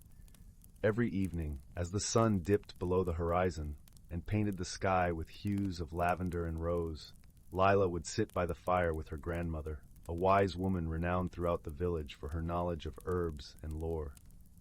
The hearth crackled warmly, casting a golden glow over the room, where shadows played gently on the walls.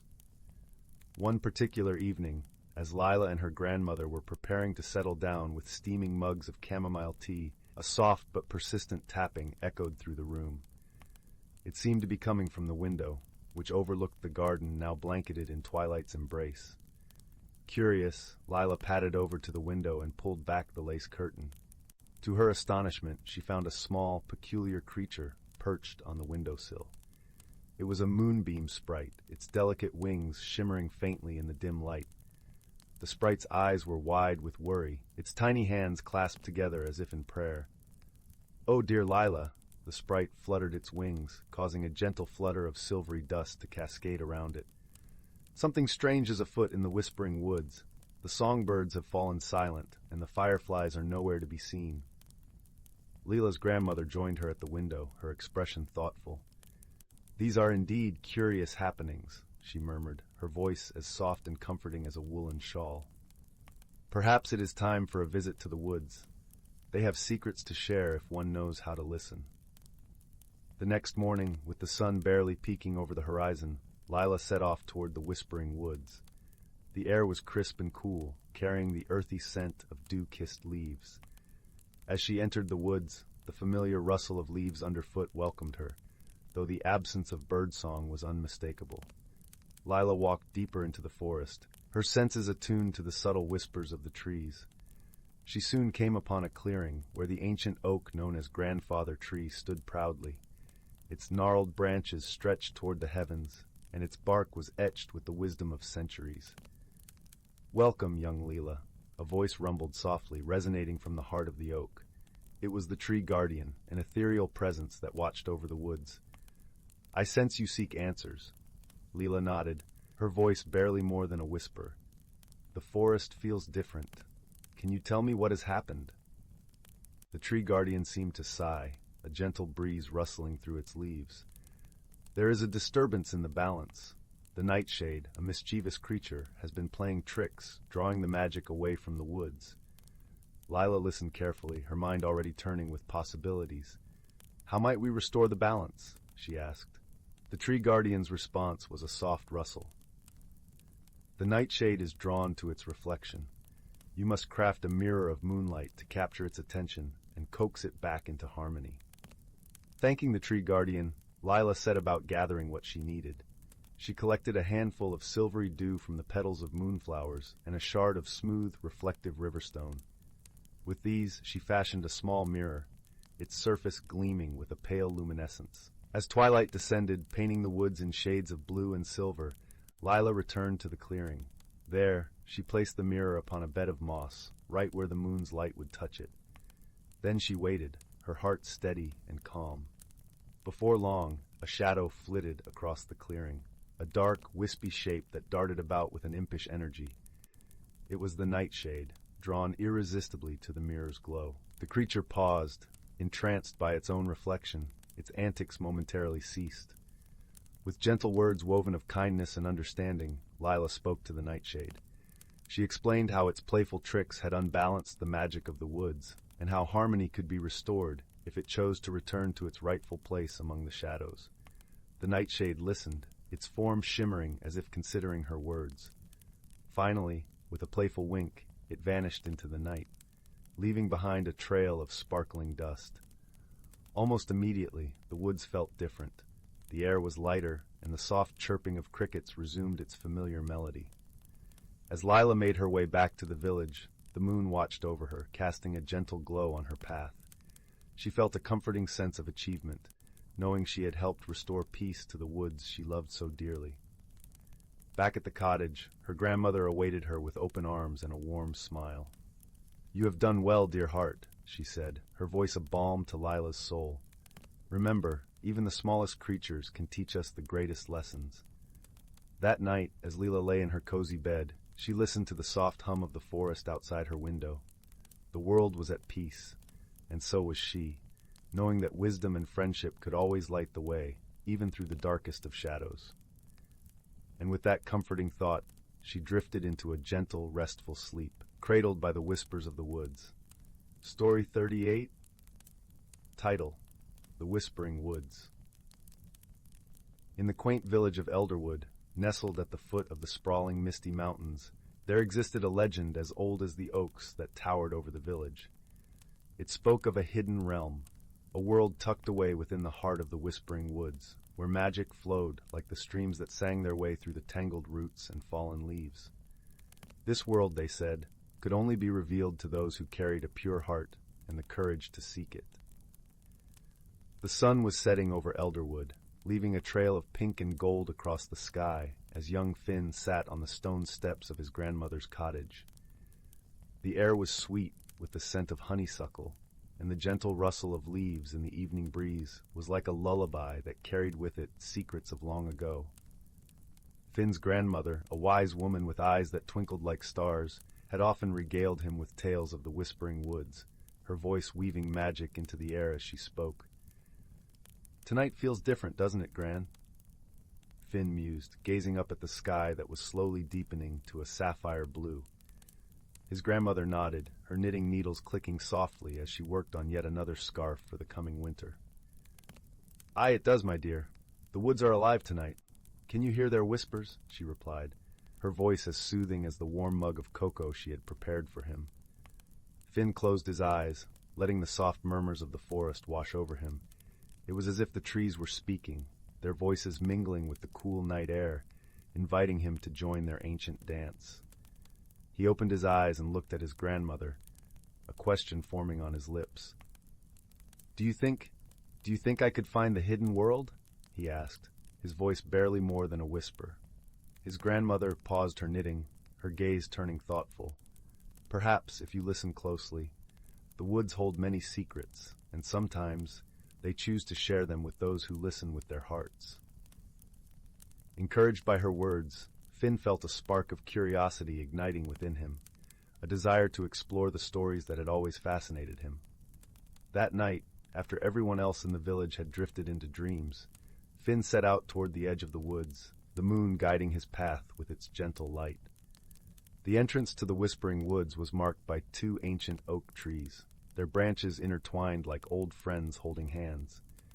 As Finn stepped beneath them, he felt a shiver of anticipation run through him, as if the trees themselves were aware of his presence. The path before him was dappled with moonlight, and the air was filled with the earthy scent of moss and pine. As he ventured deeper into the forest, the whispers grew louder, a melodious symphony of rustling leaves and the soft chirping of crickets. Finn's heart beat in time with the forest's rhythm, his senses heightened by the magic that seemed to pulse through the very air around him. He walked on, guided by an unseen force, until he reached a small clearing bathed in moonlight. In the center of the clearing stood a peculiar stone pedestal, upon which rested a shimmering crystal orb. The orb glowed with an ethereal light, casting a kaleidoscope of colors that danced across the trees and the forest floor. Finn approached it cautiously, his eyes wide with wonder. "This must be it," he whispered to himself, reaching out to touch the orb. As his fingers brushed its smooth surface, a wave of warmth spread through him, and he felt a connection to the forest that was deeper than he could have ever imagined. Suddenly, the ground beneath him trembled ever so slightly, and the trees began to sway as if moved by an invisible hand. The whispers grew louder, swirling around him like a gentle breeze, carrying with them words that he could almost understand. Finn closed his eyes, allowing the magic to envelop him, and when he opened them again, he found himself standing in a world that was both familiar and strange. The forest was alive with vibrant colors and shimmering light, each tree and flower pulsating with its own unique glow. The air was thick with the scent of wildflowers and fresh rain, and the sounds of laughter and song echoed through the trees. Creatures of all shapes and sizes flitted about, their wings catching the light like tiny prisms, creating rainbows in their wake. Finn's heart swelled with awe as he took in the beauty of the hidden world, his senses overwhelmed by the magic that surrounded him. He felt a sense of belonging here, as if he had been searching for this place his entire life without even knowing it. As he wandered through the ethereal landscape, he encountered a group of forest folk gathered around a bubbling spring. They were small, elf-like beings with skin that shimmered like moonlight and hair woven with leaves and flowers. Their eyes were bright with curiosity and kindness, and they welcomed Finn with open arms and joyous laughter. "Welcome, young traveler," one of them said, her voice as melodious as the forest's song. "We've been waiting for you." Finn was taken aback, his mind racing with questions. "Waiting for me? But how did you know I would come?" The forest folk exchanged knowing smiles, their eyes twinkling with a secret they were eager to share. "The forest called to you, and you answered with an open heart. You are here because you are meant to be." Finn felt a warmth spread through him at their words, as if the forest itself was wrapping him in a gentle embrace. He spent the rest of the night in their company, learning about the wonders of the hidden world and the magic that sustained it. The forest folk shared their stories and songs, their laughter ringing through the trees like a joyful chorus, and Finn felt a sense of peace settle over him like a soft blanket. As dawn began to break, painting the sky with hues of pink and gold, Finn knew it was time to return to the world he knew. The forest folk bid him farewell, their eyes filled with warmth and understanding, and Finn promised to return one day. The journey back through the whispering woods was a blur of color and sound, the magic of the hidden world lingering in his heart like the memory of a dream. As he emerged from the trees, the village of Elderwood lay before him, bathed in the soft light of morning. Finn made his way back to his grandmother's cottage, his mind still buzzing with all he had seen and learned. As he stepped inside, he found his grandmother waiting for him, her eyes twinkling with the wisdom of the ages. "You found it, didn't you?" she asked, her voice filled with gentle pride. Finn nodded, a smile spreading across his face. "I did, Gran. It was more beautiful than I ever imagined." His grandmother reached out to hug him, her embrace warm and comforting. "I knew you would. The forest chose well." As Finn settled into the familiar comfort of his home, he realized that the journey had changed him in ways he was only beginning to understand. The hidden world had opened his eyes to the magic that existed all around him, and he carried its light within him like a beacon. In the days that followed, Finn often returned to the Whispering Woods, finding solace and wonder in its depths. He became a bridge between the two worlds, sharing the stories and wisdom of the forest folk with his village, and bringing the warmth and kindness of Elderwood to the hidden realm. Through his journeys, Finn learned that the true magic lay not in the hidden world itself, but in the connections he forged and the love that flowed between them. It was a lesson he carried with him for the rest of his days, a reminder that even in the darkest of times, the light of friendship and understanding could illuminate the path ahead. And so, with each step he took, Finn wove a tapestry of stories and songs, a legacy that would be passed down through generations, reminding all who heard it that the world was filled with wonders waiting to be discovered by those with the courage to seek them. The end. Title: The Whispering Woods. In the quaint village of Elderwood, nestled at the foot of the sprawling Misty Mountains, there existed a legend as old as the oaks that towered over the village. It spoke of a hidden realm, a world tucked away within the heart of the Whispering Woods, where magic flowed like the streams that sang their way through the tangled roots and fallen leaves. This world, they said, could only be revealed to those who carried a pure heart and the courage to seek it. The sun was setting over Elderwood, leaving a trail of pink and gold across the sky as young Finn sat on the stone steps of his grandmother's cottage. The air was sweet with the scent of honeysuckle, and the gentle rustle of leaves in the evening breeze was like a lullaby that carried with it secrets of long ago. Finn's grandmother, a wise woman with eyes that twinkled like stars, had often regaled him with tales of the Whispering Woods, her voice weaving magic into the air as she spoke.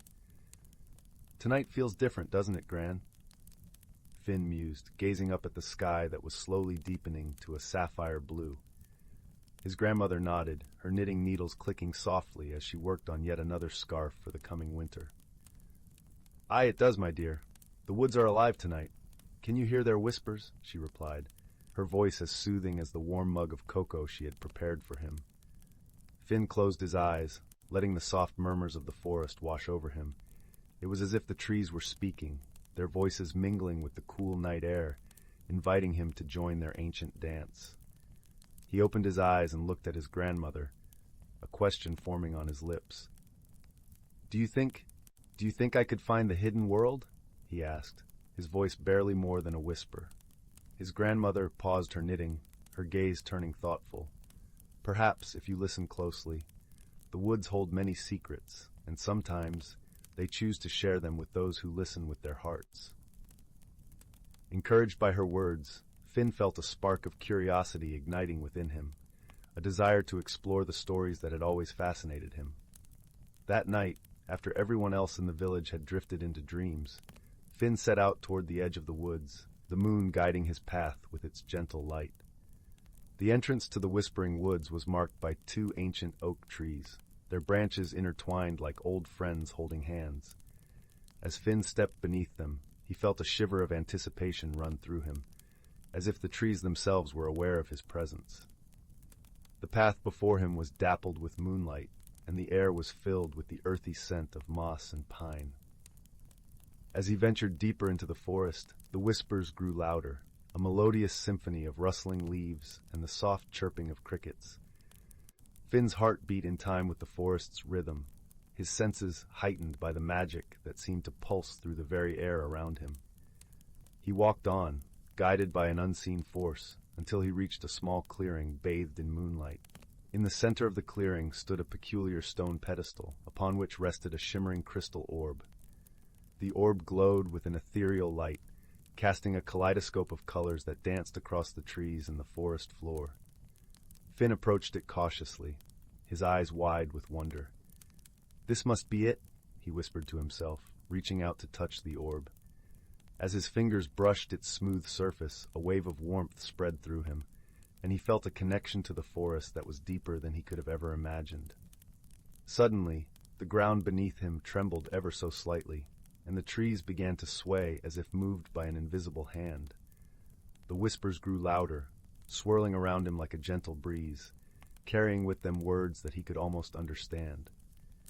Finn closed his eyes, allowing the magic to envelop him, and when he opened them again, he found himself standing in a world that was both familiar and strange. The forest was alive with vibrant colors and shimmering light, each tree and flower pulsating with its own unique glow. The air was thick with the scent of wildflowers and fresh rain, and the sounds of laughter and song echoed through the trees. Creatures of all shapes and sizes flitted about, their wings catching the light like tiny prisms, creating rainbows in their wake. Finn's heart swelled with awe as he took in the beauty of the hidden world, his senses overwhelmed by the magic that surrounded him. He felt a sense of belonging here, as if he had been searching for this place his entire life without even knowing it. As he wandered through the ethereal landscape, he encountered a group of forest folk gathered around a bubbling spring. They were small, elf-like beings with skin that shimmered like moonlight and hair woven with leaves and flowers. Their eyes were bright with curiosity and kindness, and they welcomed Finn with open arms and joyous laughter. "Welcome, young traveler," one of them said, her voice as melodious as the forest's song. "We've been waiting for you." Finn was taken aback, his mind racing with questions. "Waiting for me? But how did you know I would come?" The forest folk exchanged knowing smiles, their eyes twinkling with a secret they were eager to share. "The forest called to you, and you answered with an open heart. You are here because you are meant to be." Finn felt a warmth spread through him at their words, as if the forest itself was wrapping him in a gentle embrace. He spent the rest of the night in their company, learning about the wonders of the hidden world and the magic that sustained it. The forest folk shared their stories and songs, their laughter ringing through the trees like a joyful chorus, and Finn felt a sense of peace settle over him like a soft blanket. As dawn began to break, painting the sky with hues of pink and gold, Finn knew it was time to return to the world he knew. The forest folk bid him farewell, their eyes filled with warmth and understanding, and Finn promised to return one day. The journey back through the Whispering Woods was a blur of color and sound, the magic of the hidden world lingering in his heart like the memory of a dream. As he emerged from the trees, the village of Elderwood lay before him, bathed in the soft light of morning. Finn made his way back to his grandmother's cottage, his mind still buzzing with all he had seen and learned. As he stepped inside, he found his grandmother waiting for him, her eyes twinkling with the wisdom of the ages. "You found it, didn't you?" she asked, her voice filled with gentle pride. Finn nodded, a smile spreading across his face. "I did, Gran. It was more beautiful than I ever imagined." His grandmother reached out to hug him, her embrace warm and comforting. "I knew you would. The forest chose well." As Finn settled into the familiar comfort of his home, he realized that the journey had changed him in ways he was only beginning to understand. The hidden world had opened his eyes to the magic that existed all around him, and he carried its light within him like a beacon. In the days that followed, Finn often returned to the Whispering Woods, finding solace and wonder in its depths.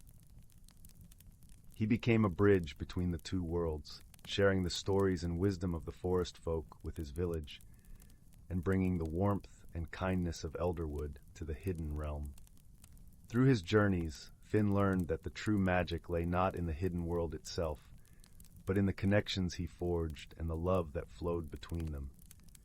It was a lesson he carried with him for the rest of his days, a reminder that even in the darkest of times, the light of friendship and understanding could illuminate the path ahead. And so, with each step he took, Finn wove a tapestry of stories and songs, a legacy that would be passed down through generations, reminding all who heard it that the world was filled with wonders waiting to be discovered by those with the courage to seek them. The end. Story 39.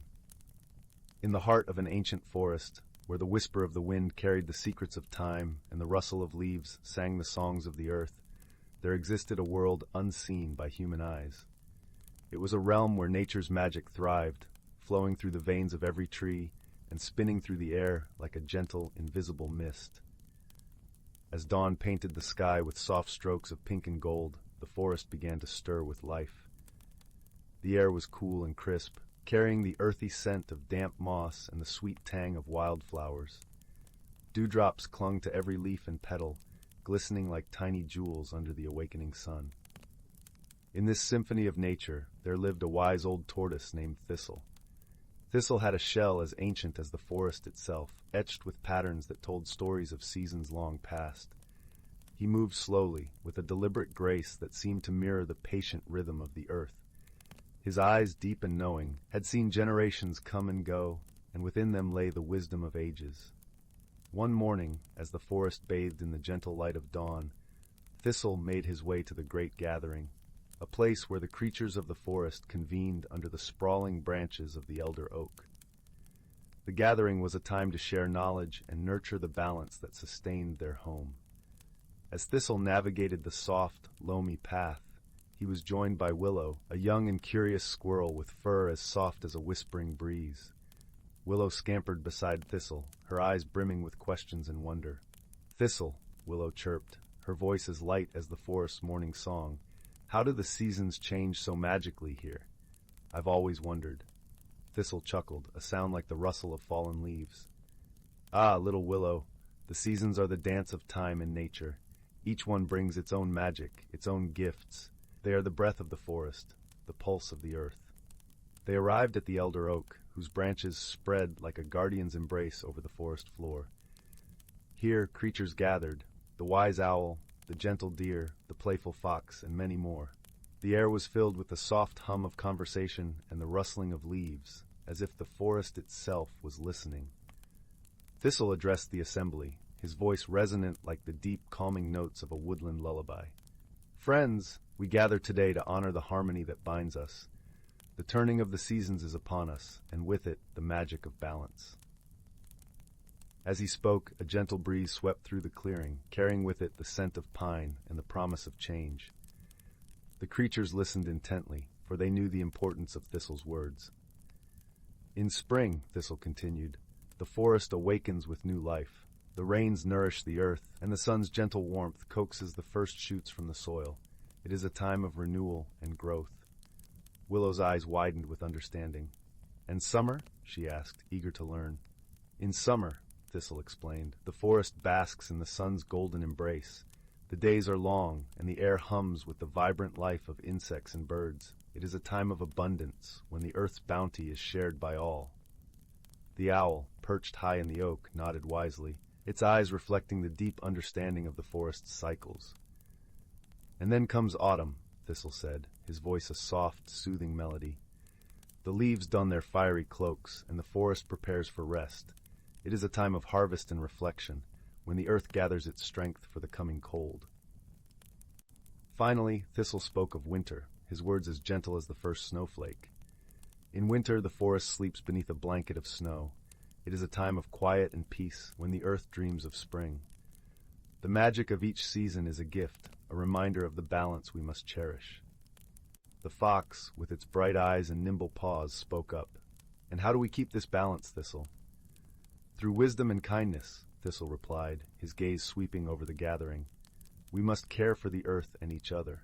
We are all threads in the tapestry of life, and our actions weave the future. As the sun climbed higher, casting dappled patterns on the forest floor, the creatures of the forest took Thistle's words to heart. They understood that their bond with the earth was sacred, and that each of them played a vital role in maintaining the harmony of their home. With the gathering concluded, the creatures dispersed, their hearts filled with a renewed sense of purpose. Thistle and Willow lingered beneath the elder oak, the gentle rustle of leaves a soothing lullaby. Thank you, Thistle, Willow said, her voice soft with gratitude. I understand now. The magic of the forest is all around us, in every season, in every breath. Thistle nodded, his wise eyes twinkling with warmth. Yes, little Willow, the magic is in the harmony we share, in the balance we nurture, and as long as we remember this, the forest will always be our home. As the day unfolded, the forest thrummed with the gentle rhythm of life, a testament to the wisdom and kindness that guided its inhabitants. And as the sun set, painting the sky with hues of lavender and rose, the forest settled into a peaceful slumber, cradled in the embrace of nature's timeless magic. Story 40. In a quaint village nestled between emerald hills and sapphire seas, where the air was always fragrant with the scent of blooming jasmine and the gentle hum of the ocean breeze sang lullabies, there lived a young girl named Mira. Her eyes, the color of honeyed amber, sparkled with curiosity and wonder about the world beyond her cozy village. Mira was known for her love of stories. Each evening, under the silver glow of the moon, the villagers would gather around the ancient oak in the heart of the village, eager to hear the tales spun by the elders. But while the others would listen contentedly, Mira's mind always wandered, imagining herself as the hero of these grand adventures. One brisk autumn morning, as the leaves danced in vibrant hues of gold and crimson, Mira set out to explore the forest that bordered her village. Her heart was a flutter of excitement and trepidation, for she had heard whispers of a hidden world within the woods, a place where magic flowed as freely as the streams that meandered through the trees. As Mira wandered deeper into the forest, the air grew cooler and carried the earthy scent of moss and pine. The sunlight filtered through the canopy, casting playful shadows on the forest floor. Suddenly, she stumbled upon a peculiar clearing she had never seen before. At its center stood an ancient willow tree, its branches weeping down to form a curtain of leaves that shimmered with an ethereal glow. Drawn to the tree, Mira parted the leafy veil and gasped. Before her lay a hidden world, vibrant and alive. The sky above was a tapestry of swim colors, indigo, magenta, and gold, and the air was filled with the soft, melodic trill of unseen birds. In this enchanted realm, Mira met a gentle creature named Aurel, a small fox-like being with fur that shimmered like stardust. Aurel greeted her with a warm smile and eyes that twinkled with wisdom far beyond his years. He spoke in a voice as soft as the whispering wind and told Mira of a magical ability she possessed, the power to understand and communicate with the creatures of this hidden world. Mira's heart leapt with joy at the prospect of discovering this new part of herself. She and Aurel quickly became friends, spending their days exploring the wonders of this secret realm. They wandered through fields of flowers that chimed like bells when touched, and danced with fireflies that painted the night with their luminescent glow. Despite the joy and wonder of this new world, Mira sensed a sadness in Aurel's eyes. She learned that the hidden world was under threat from a creeping shadow that sought to drain its magic and beauty. The shadow had been slowly spreading, and the creatures of the realm were losing their light. Determined to help her newfound friend, Mira set out on a journey with Aurel to find the source of the shadow. Their path was fraught with challenges, but Mira's courage and kindness shone brightly, guiding them through the darkest parts of the forest. One evening, as twilight descended and the world was bathed in hues of lavender and rose, Mira and Aurel reached the heart of the shadow, a cavern shrouded in deep, impenetrable darkness. The air was thick and heavy, and the silence was broken only by the distant drip of water echoing through the cave. Inside, they found the shadow, a creature of loneliness and despair, its form ever shifting like smoke. It was once a guardian of joy, but had become consumed by its own sorrow, casting darkness over the hidden world. Mira approached the shadow with empathy and understanding, her voice gentle and soothing. She spoke of the beauty and light in the world, reminding the shadow of the joy it once protected. Her words, filled with warmth and compassion, reached the heart of the shadow, and for the first time in centuries it paused. In that moment, Aurel joined Mira, and together they offered the shadow a place among them, a chance to find happiness once more. Slowly, the darkness began to dissolve, revealing a creature of light that shimmered with newfound hope. With the shadow transformed, the hidden world flourished once more, its colors more vibrant, its magic restored. Mira and Aurel returned to their beloved willow tree, where the creatures of the realm gathered to celebrate the return of their guardian. Mira's journey had changed her, and she realized that true magic lay not in the wonders of the hidden world, but in the power of friendship and understanding. She knew she would carry this lesson with her always, to have a light to guide her through any darkness she might encounter. As the sun dipped below the horizon, Mira bid farewell to Aurel and the hidden world, promising to return whenever she could. She stepped back through the willow's curtain of leaves, feeling the cool air of her familiar forest once more. As she made her way home, the stars began to twinkle in the night sky, and the village lights glowed warmly in the distance. Mira's heart was full, her spirit bright, and as she settled into bed that night, she knew that her dreams would be filled with the magic of the hidden world and the gentle, kind-hearted friends she had found there.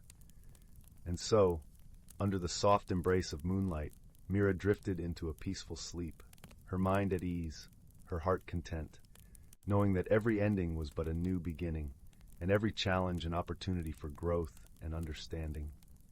The world was wide and full of wonders, and Mira was ready to embrace them all, one story at a time. Story 41. In the tranquil village of Willowbrook, nestled at the edge of an ancient, whispering forest, life flowed as gently as the stream that wound through its heart. The villagers, clad in woolen shawls and soft leather boots, greeted each dawn with the kind of peace that only comes from living in harmony with nature. The morning air was always tinged with the fresh scent of pine and the sweet melody of birdsong. In this idyllic setting, a peculiar mystery began to unfold. It started with small things, a missing garden spade here, a misplaced lantern there. At first, these incidents were attributed to forgetfulness, or perhaps the playful antics of the forest sprites, known for their mischievous but harmless tricks. However, as days turned to weeks, the occurrences grew more curious.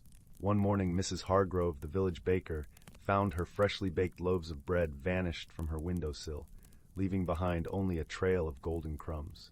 On another occasion, young Oliver, the shepherd boy, discovered his favorite woolen cap hanging from the highest branch of an old oak tree, swaying gently like a forgotten star.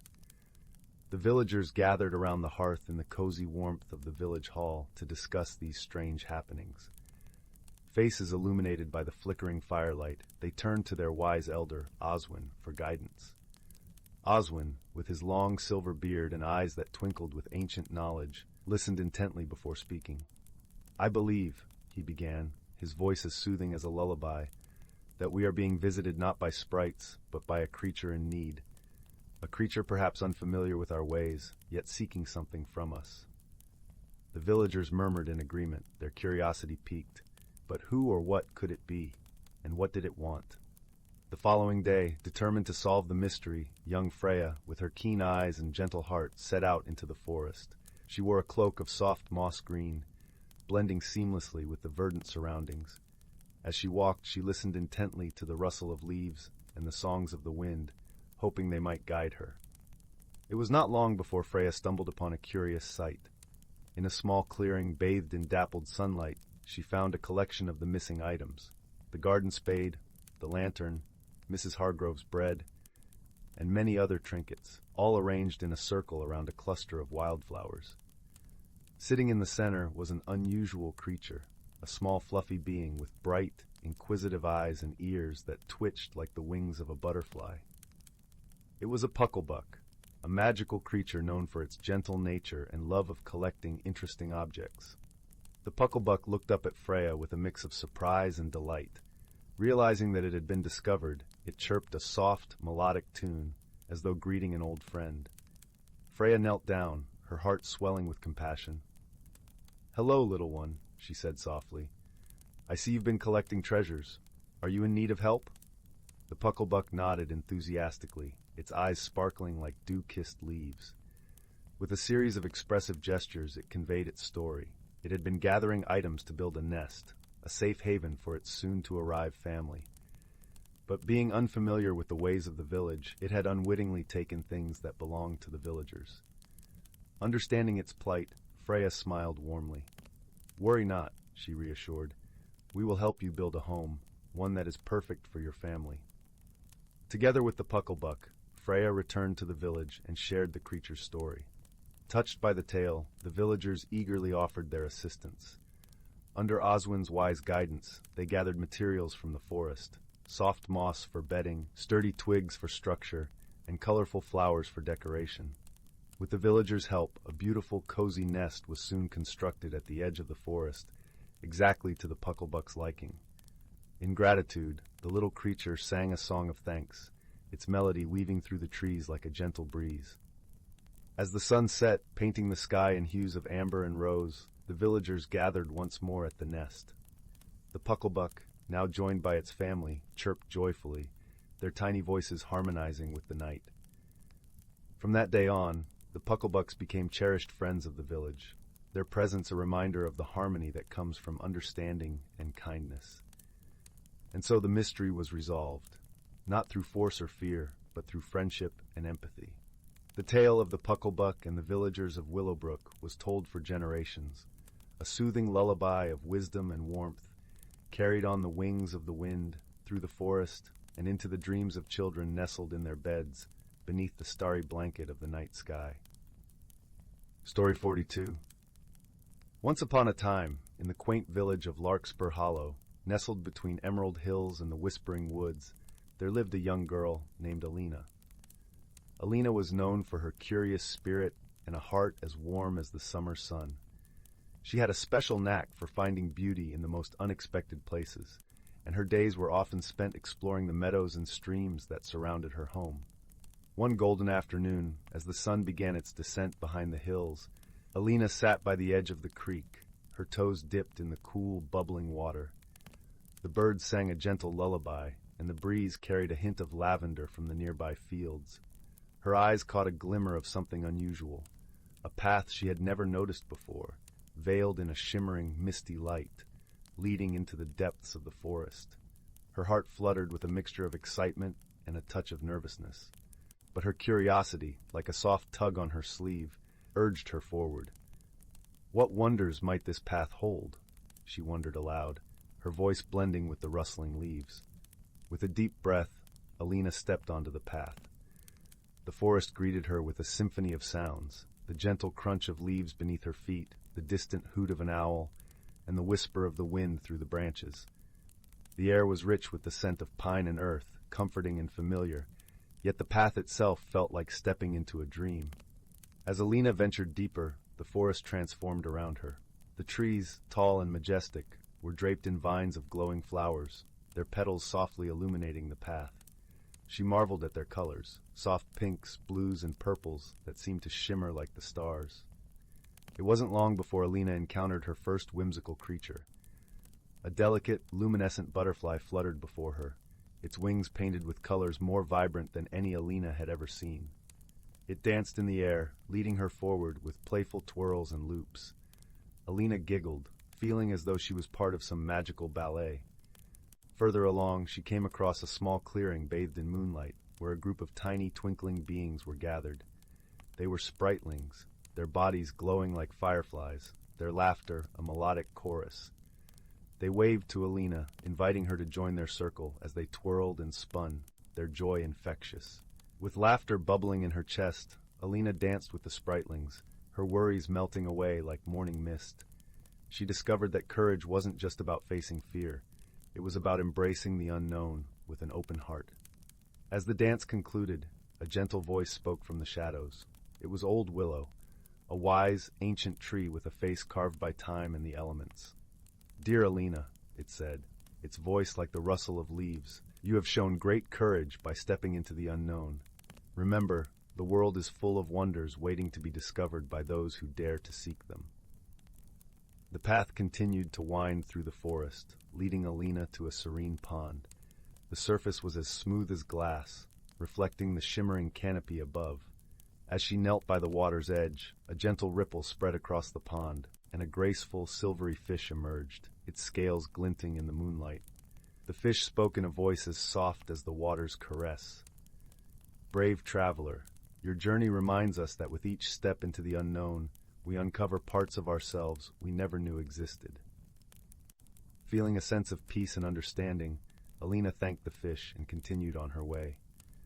The path eventually looped back to the village's edge, where the first glimmers of dawn painted the sky in hues of pink and gold.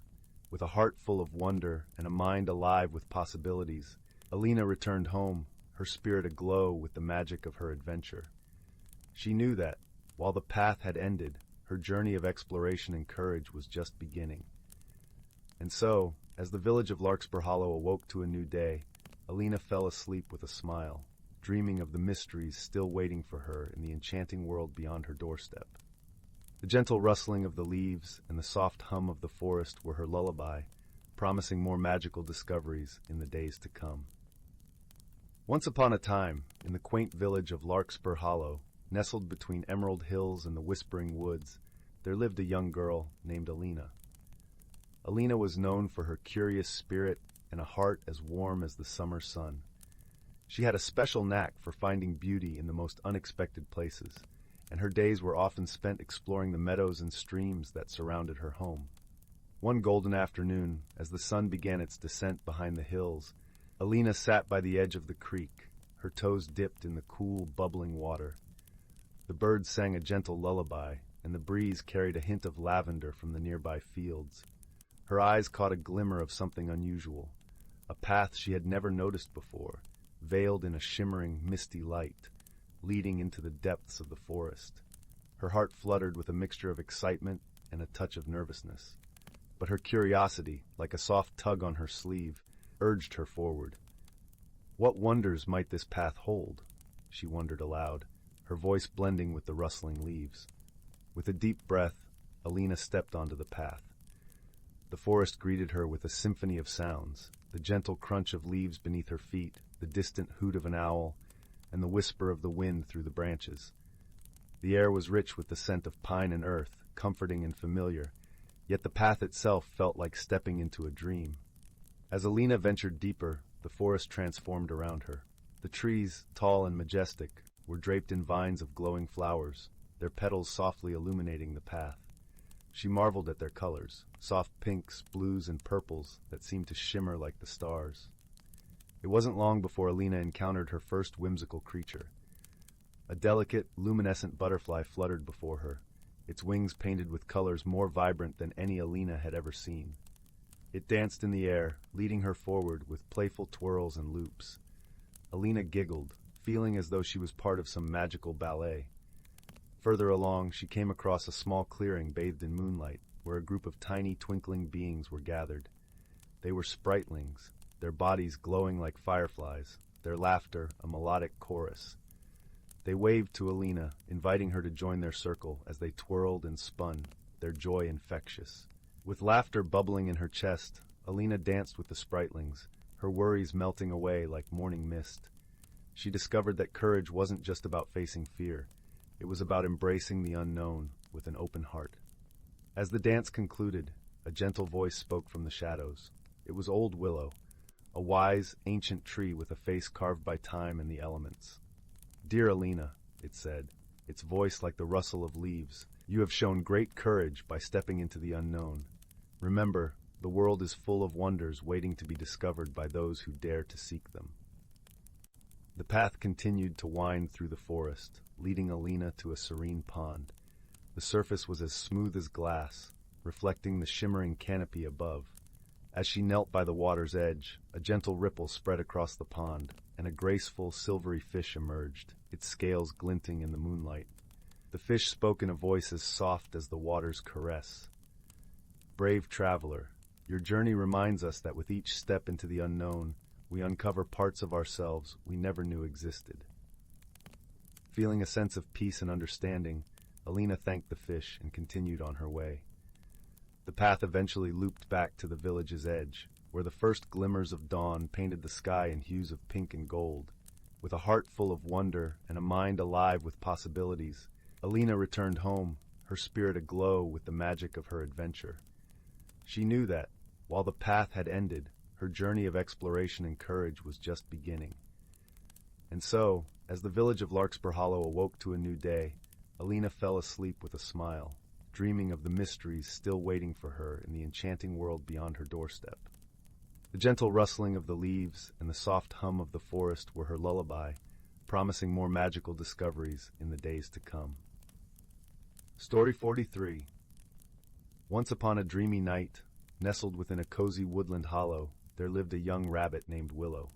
Though outwardly her fur shone like burnished copper and her eyes sparkled with warmth, Willow's heart was heavy with doubt and uncertainty. You see, all around her, the forest was awakening to the first blush of spring. Tender green shoots were unfurling, buds were breaking into blossom, and the air hummed with the songs of returning birds. Yet Willow felt left behind, still wrapped in her winter coat as the world transformed around her. "I'm not ready for change," she fretted to her dear friend Oakley, a wise old oak tree whose branches swayed with empathy. "What if I'm not good enough for this new season? What if I'm stuck forever, left behind while everyone else grows?" Oakley's bark crinkled in a kindly smile. "Little one, you mustn't fear the path of growth. It is the way of nature, as inevitable as my rings marking the years. But I sense your trepidation, so allow me to share a secret."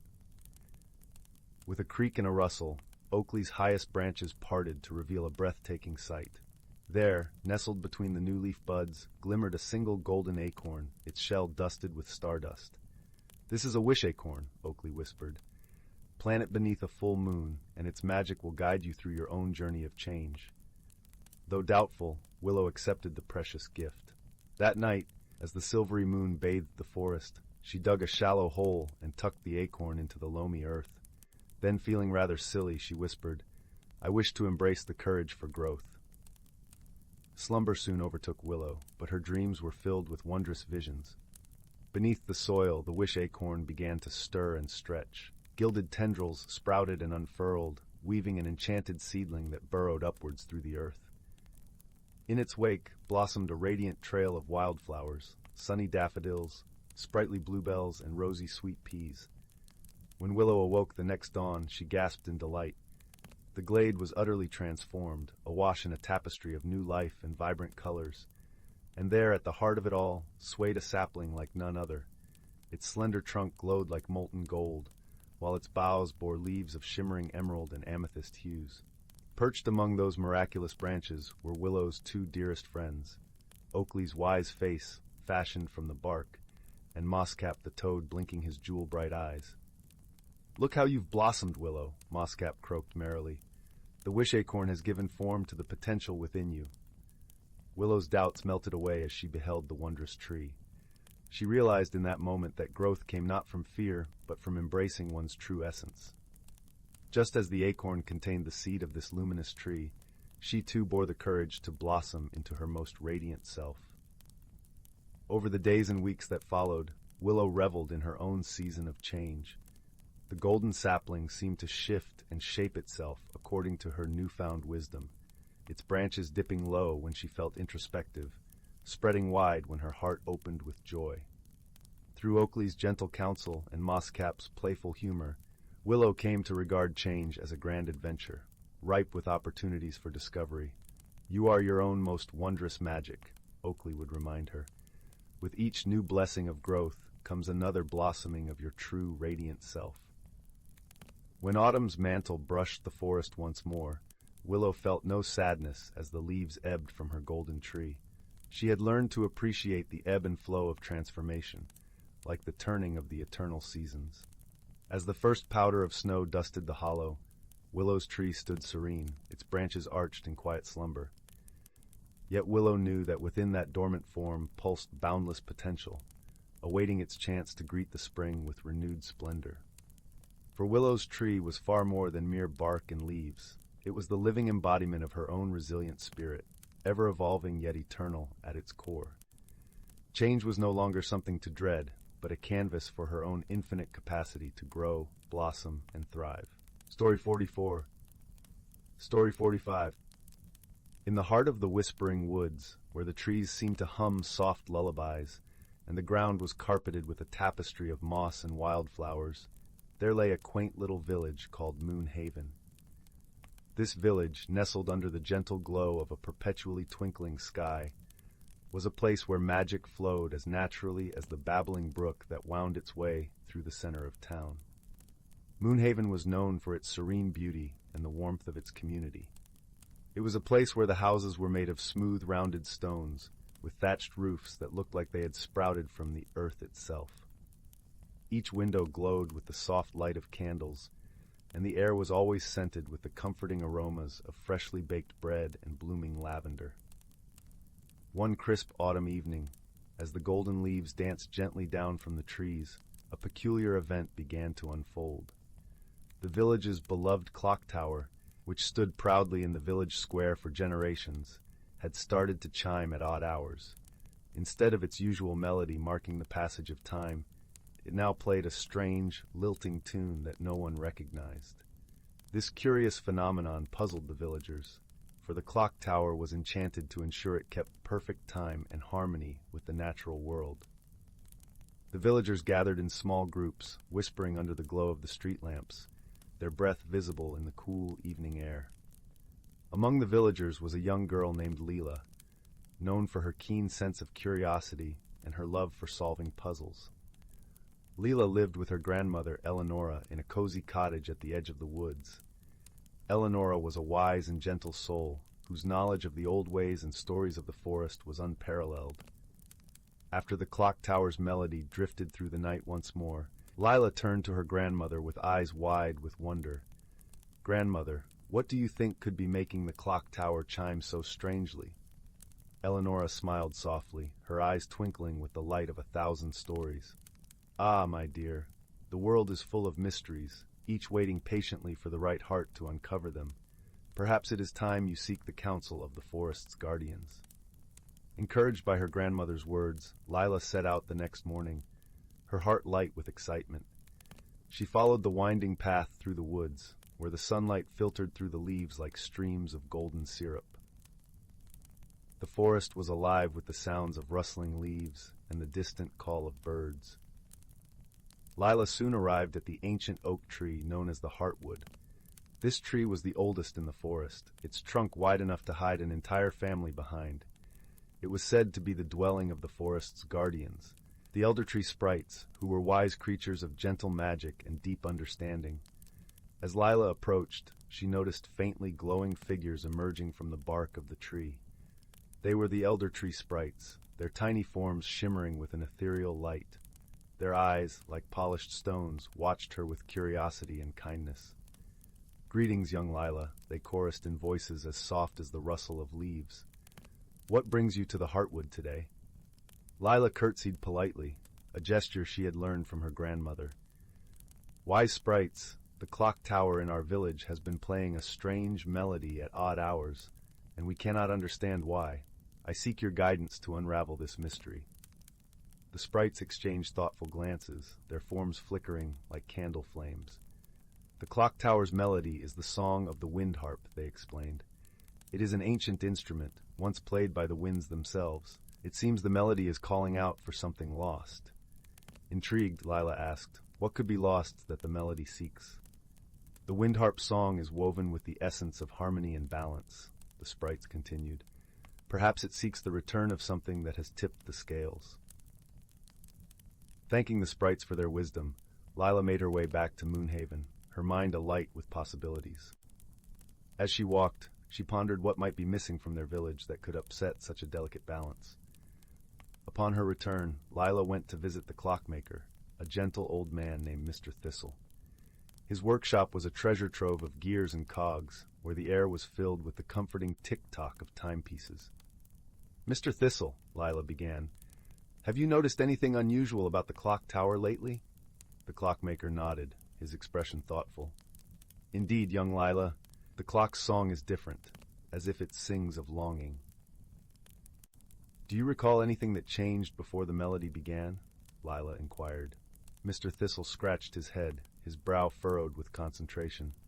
"Now that you mention it, a few weeks ago, a little bird's nest was found empty beneath the clock tower. The nest had been there for years, but the birds have vanished." Lila's eyes widened with realization. Perhaps the birds are what the wind harp song is calling for. They are part of the harmony that needs restoring. With newfound determination, Lila set out to find the missing birds. She followed the path that led deeper into the woods, listening closely for any sign of their song. The forest, with its tapestry of sounds, seemed to guide her steps. As she wandered, she came upon a clearing bathed in dappled sunlight. There, perched on the branches of a young maple tree, were the missing birds, their feathers shimmering like jewels in the sunlight. They chirped a sweet, melodious tune that seemed to echo the clock tower's strange melody. Lila approached gently, speaking softly to the birds. "Oh, little ones, the village misses your song. Won't you return to the clock tower and bring back the harmony?" The birds, understanding her gentle plea, fluttered their wings in agreement. With a joyful trill, they took flight, leading Lila back to Moonhaven. As the birds returned to their nest beneath the clock tower, the strange melody ceased, replaced by the familiar, comforting chimes that had marked the hours for generations. The villagers gathered to watch in awe as the birds settled in, their presence restoring the balance that had been missing. That evening, as the stars twinkled like diamonds in the sky, the village celebrated the return of their feathered friends. Lila, her heart full of contentment, sat by the fire with her grandmother, recounting her adventure. "You see, my dear," Eleonora said, wrapping an arm around Lila's shoulders, "sometimes the answers we seek are found by simply listening to the world around us. Balance and harmony are treasures worth nurturing." As the fire crackled softly and the night wrapped the village in its gentle embrace, Moonhaven drifted into a peaceful slumber, its harmony restored. And in the heart of the whispering woods, the clock tower stood tall, its melody a testament to the power of friendship and the wisdom of listening to the whispers of the world. Story 46. Story 47. Story 48. Story 49. Story 50. Story 51. The Whispering Woods and the Lantern of Luminara. In the small village of Amberley, nestled at the edge of the Whispering Woods, tales of enchantment and mystery were as old as the trees themselves. The woods were a place of wonder, where the air was thick with secrets and magic lingered in the rustling leaves. Yet it was also a place avoided by many, for deep within its heart lay a hidden world, known only to those with the courage to seek it. The village was a cozy cluster of thatched roof cottages, surrounded by fields of lavender that swayed gently in the breeze, filling the air with a soothing fragrance.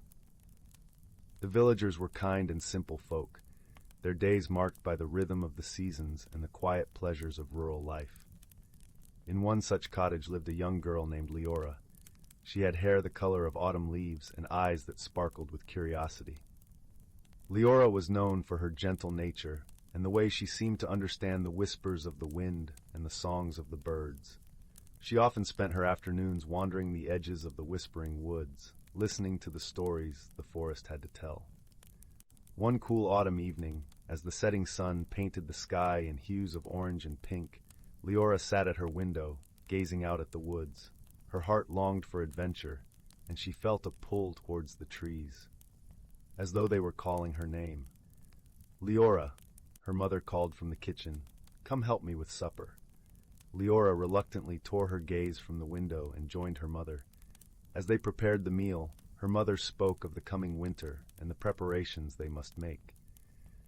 But Leora's mind drifted back to the woods, to the stories of hidden worlds and magical beings that her grandmother used to tell. That night, as the village lay quiet under a blanket of stars, Leora lay awake in her bed, listening to the gentle rustle of the leaves outside. Unable to resist the call of adventure any longer, she quietly slipped out of bed, wrapped a warm cloak around her shoulders, and tiptoed out of the cottage. The moon cast a silvery glow over the landscape as Leora made her way towards the whispering woods. The air was crisp, and carried the scent of pine and earth. As she entered the woods, the trees seemed to lean in, welcoming her into their embrace. The deeper she ventured, the more the forest came alive. The leaves whispered secrets, and the branches formed intricate patterns against the sky.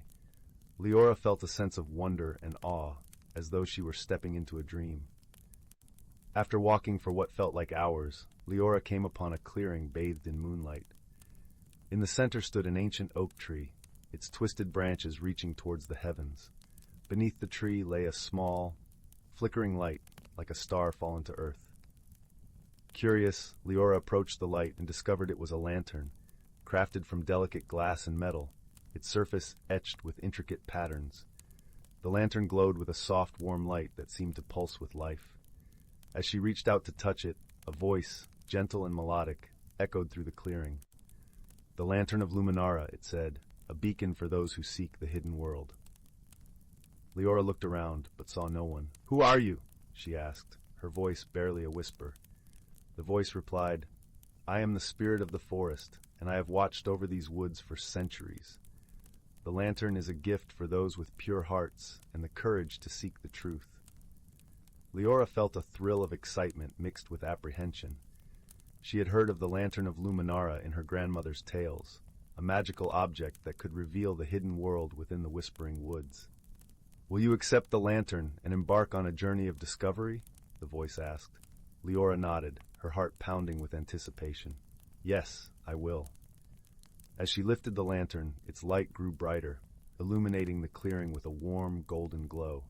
The air shimmered, and the world around her seemed to shift and change. The trees swayed gently, their leaves whispering secrets in a language she couldn't quite understand. With the lantern in hand, Leora began her journey deeper into the woods. The path before her was bathed in light, and she felt a sense of peace and purpose guiding her steps. As she walked, Leora encountered creatures she had only heard of in stories. A family of fireflies danced around her, their tiny lights twinkling like stars. A wise old owl perched on a branch, its eyes gleaming with wisdom. And a gentle deer with antlers like branches nodded in greeting as she passed. Each encounter filled her with a sense of wonder and belonging, as though she were part of a world she had always known in her heart. The forest seemed endless, a labyrinth of trees and shadows, but Leora felt no fear. The lantern's light guided her, and she trusted in its magic to lead her to the hidden world. As she journeyed deeper, the air grew cooler and the shadows longer. The forest was silent now, save for the gentle rustle of leaves. Leora felt a sense of anticipation, as though she were on the brink of discovering something extraordinary. Finally, she reached a glade where the moonlight danced upon a shimmering pool. The water was as clear as glass, reflecting the stars above. At the center of the pool stood a small island, and on it, a stone altar, ancient and weathered by time. Leora approached the water's edge, her reflection rippling in the surface. The lantern's light cast a golden glow over the pool, revealing a path of stepping stones that led to the island. With each step, Leora felt the weight of the forest's magic surrounding her, a tangible presence that filled her with awe. When she reached the altar, she placed the lantern upon it, the light casting intricate patterns over the stone. In that moment, the air shimmered, and a figure appeared before her, ethereal and radiant. It was the spirit of the forest, its form shifting like the wind through the trees. "Welcome, seeker of truth," the spirit said, its voice a melody of the earth. "You have come far, guided by the light of Luminara. What do you seek?" Leora took a deep breath, her heart filled with the courage of her journey. "I seek to understand the world hidden within these woods, to learn its secrets and share its wonders." The spirit smiled, its light flickering like the lantern. "You have shown courage and kindness, and the forest has embraced you as one of its own. The hidden world is within you, a place of wisdom and magic that can only be found by those who seek with an open heart." As the spirit spoke, Leora felt a warmth spreading through her, a connection to the forest and all its creatures. She understood now that the hidden world was not a place to be found, but a state of being, a way of seeing the world with wonder and love. "You are part of the forest, Leora," the spirit said, "and its magic will be with you always. Go forth and share its light with the world." With those words, the spirit faded, leaving Leora standing by the altar, the lantern's light still glowing brightly. She returned to the village, her heart filled with the magic of the whispering woods. She knew that her journey had changed her, that she carried the hidden world within her. And so, Leora became a storyteller, sharing the tales of her adventures with the villagers. Under her guidance, they learned to see the magic in the everyday, to find wonder in the world around them. The Whispering Woods remained a place of mystery and enchantment, a source of inspiration for all who dared to listen to its whispers. And Leora, with the Lantern of Luminar as her guide, continued to explore its secrets, her heart forever open to the magic of the hidden world. Story 52. Story 53. Once upon a time, in a verdant forest where the trees stretched their branches towards the heavens, there lived a community of creatures whose lives were intricately woven into the fabric of nature itself. In this enchanted realm, the whispers of the wind carried ancient melodies, and the babbling brooks sang softly of the secrets they had witnessed over the centuries. At the heart of this mystical forest dwelled a wise old oak tree, its gnarled bark etched with the memories of 1,000 summers. Perched among its branches was a family of owls, guardians of the woodland lore. The eldest owl, whose eyes shone like 2 moons, had seen the forest through countless cycles of rebirth and renewal. One crisp autumn evening, as the leaves danced in a gentle breeze, the young owlets gathered around their elder, eager to learn the ways of the forest. The wise old owl cleared his throat and began to speak, his voice rich and melodious. "My dear ones, this forest is a sacred place, where every living being plays a vital role in maintaining the delicate balance of nature. From the smallest insect to the mightiest oak, each creature has a purpose, a thread woven into the tapestry of life." The owlets listened intently, their feathers ruffling in the cool night air. "Look around you, my children," the elder continued. "See how the squirrels meticulously gather their winter stores, ensuring the survival of their kind. Observe the bees as they flit from flower to flower, pollinating the plants that sustain us all. Even the mushrooms that sprout from the fallen logs play their part, recycling the nutrients of the earth." As the wise owl spoke, the forest seemed to come alive with a symphony of sounds, the rustling of leaves, the chittering of insects, and the distant call of a nightingale. The owlets marveled at the intricate tapestry of life that surrounded them. "But our forest is not merely a place of survival," the elder added, his eyes twinkling with ancient wisdom. "It is a realm where magic breathes life into every season, where the cycles of nature are celebrated with reverence and wonder." With a sweep of his wing, the old owl gestured towards the distant horizon, where the first hints of autumn's fiery hues were beginning to blaze across the treetops. As the leaves turn crimson and gold, the forest prepares for its annual slumber, embracing the chill of winter with grace and acceptance. It is during this time that the fairies gather, spinning their gossamer threads to weave blankets of warmth for the slumbering creatures. The owlets gasped in delight, for they had heard tales of the elusive fairies, but had never glimpsed their enchanting presence. "And when the first snowflakes drift down from the heavens," the elder continued, "the spirits of the forest awaken, their icy breath painting intricate patterns upon the frozen ponds and streams. These spirits are the guardians of winter, ensuring that the forest rests peacefully until the first buds of spring emerge." As the night deepened, the old owl's voice grew softer, lulling the owlets into a state of tranquil wonder. He spoke of the magical renewal of springtime, when the earth awakened from its slumber, and the forest was alive with the songs of nesting birds and the gentle unfurling of new leaves. He described the vibrant energy of summer, when the forest basked in the warmth of the sun, and the air was thick with the fragrance of wildflowers.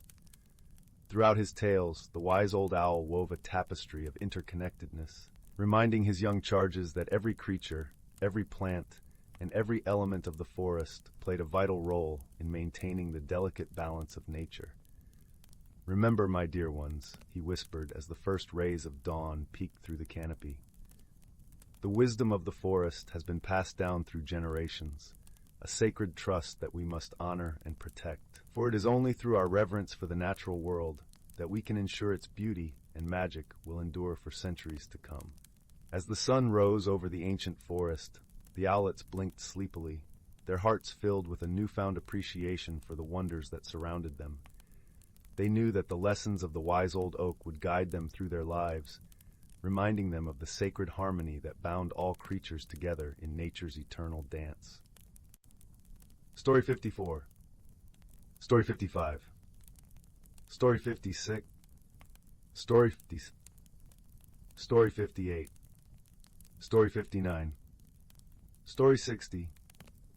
Once upon a time, in a forest as old as the mountains themselves, a world of wonder unfolded with each changing season. Here, the boundaries between the natural and the mystical blurred, revealing secrets known only to those who walked the ancient paths with open eyes and open hearts. As winter's icy grip loosened and the first tender buds emerged, a hush fell over the woodland. Deep within the hollow of a gnarled oak, a family of dormice stirred from their slumber, their whiskers twitching with anticipation. For it was in this sacred time of rebirth that the forest's most cherished rite took place. On the first night of the vernal equinox, when day and night stood in perfect balance, the dormice elders would gather the young ones close and share the ancient tales. Tales of the Great Spirit who breathed life into the forest, weaving its intricate tapestry of flora and fauna into a harmonious whole. As the elders spoke, their words carried the weight of generations past, echoing through the trees like whispers on the wind. They told of the delicate dance between all living things, each playing its part in maintaining the balance that sustained the forest's vibrant beauty. The young dormice listened raptly, their eyes wide with wonder, as the elders described the magic that flowed through the woodland's veins. How the first spring rain carried the rejuvenating essence of renewal, nourishing the earth and coaxing forth a symphony of new life. They learned of the dryads, graceful tree spirits who tended the ancient boughs, their laughter like tinkling bells as they danced among the budding leaves, and of the sprites who rode the gentle breezes, trailing stardust in their wake, whispering secrets to those who knew how to listen. As the seasons turned, each brought its own enchantments. In summer, when the forest basked in the golden warmth of endless days, the elders told of the playful nymphs who frolicked in sun-dappled glades, their joyous laughter echoing through the canopy. They spoke of the wise old oak who stood as a guardian, its roots delving deep into the earth, drawing strength from the ancient stones below, and of the hidden groves where otherworldly creatures gathered on moonlit nights to dance and sing, their voices weaving intricate melodies that stirred the very soul. When autumn's vibrant cloak adorned the trees, the elders wove tales of the mighty stag who led his herd through the rustling leaves, his antlers a crown of majesty. They told of the crones who tended the sacred fires, their gnarled hands deftly coaxing forth the glowing embers that would nurture the forest through the long, cold nights ahead. And as winter's crystalline embrace descended once more, the elders would speak of the great bear who slumbered in his den, dreaming of the spring to come, of the silent sentinels who kept vigil over the frozen landscape, their boughs laden with pristine snow, awaiting the cycle's renewal.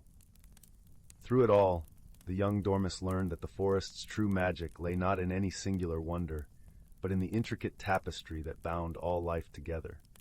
They understood that each creature, cata plant, cata stone and stream played its part in maintaining the delicate equilibrium that had endured for eons.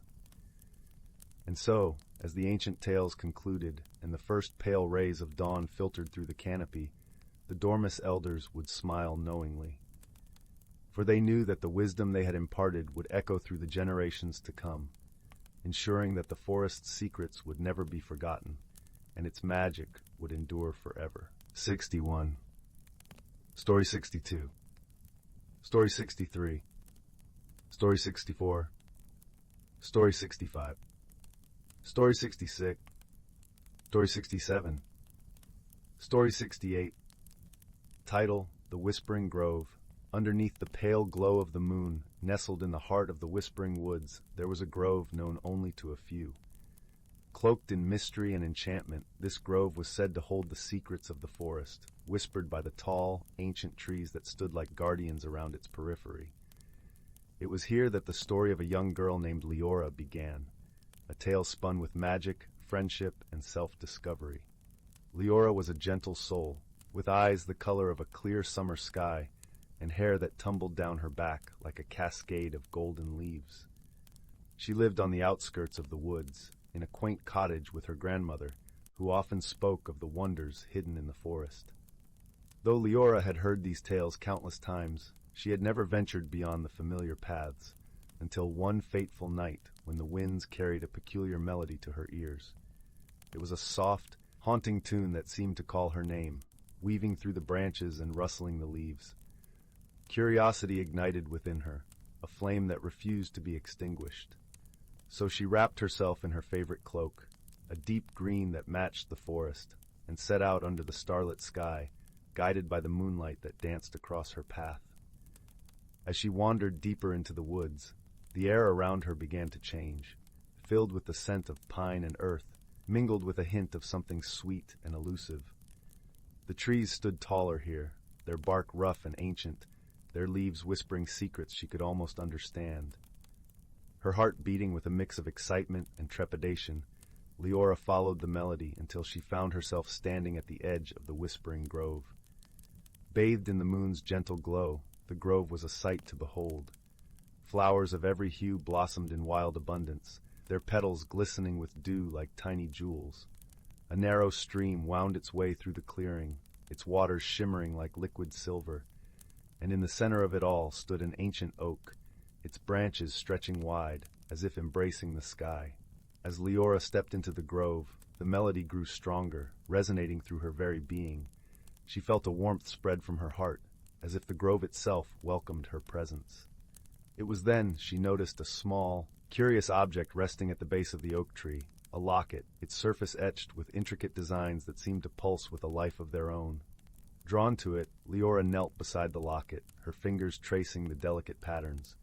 As she touched it, a gentle warmth spread through her hand, and she felt a connection, as if the locket knew her. With a soft click, the locket opened, revealing a tiny glowing ember inside. The light was mesmerizing, a soft, golden glow that seemed to pulse in time with her heartbeat. In that moment, the world around her shifted. The grove was no longer just a clearing in the woods. It was alive with magic. The trees whispered in a language she could almost grasp. The flowers swayed in rhythm with an unseen breeze, and the stream sang a tune of its own. Leora felt a sense of belonging, as if she had found a hidden part of herself in this enchanted place. But as she marveled at the wonders around her, she noticed she was not alone. From behind the oak emerged a creature unlike any she had ever seen, a fox, but not just any fox. Its fur was a deep, lustrous red with a tail tipped in gold and eyes that gleamed with intelligence and warmth. The fox regarded her with a gentle curiosity, as if assessing her worth. "Welcome, Leora," the fox spoke, its voice soft and melodic, echoing the grove's whispers. "I am Ari, guardian of the Whispering Grove. You have found the heart of the forest." Leora blinked in surprise. "The heart of the forest?" she repeated, her voice a hushed whisper. Ari nodded, stepping closer. "The locket you hold is the source of the grove's magic. It connects all things within the forest. It chose you, Leora, for you have a heart as kind and pure as the grove itself." Leora felt a warmth spread through her chest, a sense of purpose she had never known before. "But why me?" she asked, her voice laced with wonder and doubt. "Because you listen," Ori replied with a gentle smile. "Few hear the forest's whispers, but you do. You have a gift, Leora, and with it, you can help the forest and those who dwell within it." As the night wore on, Ori shared tales of the grove and its magic, of the balance that must be maintained, and the creatures that depended on it. Leora listened, her heart swelling with a sense of duty and determination. She understood now that the journey she had embarked upon was more than she had ever imagined. It was a calling. From that night forward, Leora visited the grove often, learning from Ari and the forest itself. She discovered hidden paths that led to secret glades, befriended creatures both great and small, and grew in wisdom and strength. The locket around her neck became a symbol of her bond with the forest, its glow a constant reminder of the magic she held within. But as with all tales, challenges arose. The forest, though vibrant and alive, was not without its shadows. One day, while exploring a distant part of the woods, Leora encountered a darkness she had never felt before, a creeping shadow that sought to consume the light of the grove. It was a presence that chilled her to the bone, a void that drained the warmth from her heart. She knew then that her true test had arrived. With Ori by her side, she delved into the heart of the darkness, guided by the whispers of the grove and the light of the locket. Through trials and tribulations, Leora faced her fears and doubts, drawing strength from the friendships she had forged and the wisdom she had gained. She learned that true power lay not in magic alone, but in the courage to stand for what was right, the compassion to heal, and the love that bound all creatures together. In the end, it was not a battle of force, but of heart. Leora reached out to the darkness, offering it the warmth of her spirit and the light of the grove. With a final, resounding whisper, the darkness relented, its anger and pain soothed by the love that surrounded it. As the shadows lifted and the light returned, the forest sang a song of renewal and hope. Leora stood at the center of the grove, the locket glowing with a radiant light, her heart full of peace. In that moment, she understood the true magic of the Whispering Grove, that even in the darkest of times, love and friendship could light the way. And so, with the forest thriving and the bond between them stronger than ever, Leora's journey of discovery came to a gentle, fulfilling end. The Whispering Grove, with its secrets and wonders, would forever be a part of her soul, a testament to the power of kindness, courage, and the enduring magic of the natural world. And as she returned to her cottage, the moonlight guiding her path, Leora knew that she was truly home. Story 69. The Whispering Woods, a tale of friendship and magic. Once upon a time, nestled on the edge of a sleepy village, lay a forest unlike any other. Known as the Whispering Woods, it was a place where the trees stood tall and ancient, their branches twisting like gnarled fingers reaching towards the heavens. The forest floor was a soft carpet of moss, dotted with clusters of wildflowers that released a sweet fragrance into the air. A narrow, winding path cut through the woods, inviting those with curious hearts to explore its mysteries. In the village lived a young girl named Lily, with hair the color of chestnuts and eyes as bright as the morning sky. She was known for her inquisitive nature and a heart that brimmed with kindness. Though she was beloved by her village, Lily longed for adventure beyond the familiar cobblestone streets and quaint cottages. One golden afternoon, as the sun began its descent and painted the sky with hues of orange and pink, Lily stood at the edge of the Whispering Woods. Her heart fluttered with excitement and a touch of trepidation, for she had decided that today would be the day she ventured into the forest. Her friends often spoke of the woods with a mix of fear and awe, claiming it was enchanted, with secrets beyond human understanding. Clutching her small satchel filled with a loaf of bread, a flask of water, and a well-loved book of fairy tales, Lily took a deep breath and stepped onto the path. As she walked, the rustling leaves seemed to whisper secrets in her ears, their words just out of reach, yet strangely comforting. The forest was alive with the sounds of chirping birds and the gentle babble of a hidden brook, creating a symphony that accompanied her every step. The deeper she ventured, the more the woods enveloped her in their embrace. The sunlight filtered through the canopy, casting dappled shadows on the ground that danced with the breeze. Lily felt a sense of wonder and peace as the path wound its way deeper into the heart of the forest. After walking for what felt like hours, Lily came upon a small clearing, bathed in the soft glow of the setting sun. In the center stood an ancient oak tree, its trunk wide and strong, with branches that spread out like a protective canopy. At the base of the tree was a small wooden door, intricately carved with symbols that seemed to pulse with a gentle, inviting light. Curiosity piqued, Lily approached the door. She traced her fingers over the carvings, feeling the warmth they radiated. As if sensing her presence, the door creaked open, revealing a spiral staircase that wound down into the earth. Hesitant but intrigued, Lily descended the steps, her heart beating a steady rhythm of anticipation. At the bottom of the staircase, she emerged into a hidden world that took her breath away.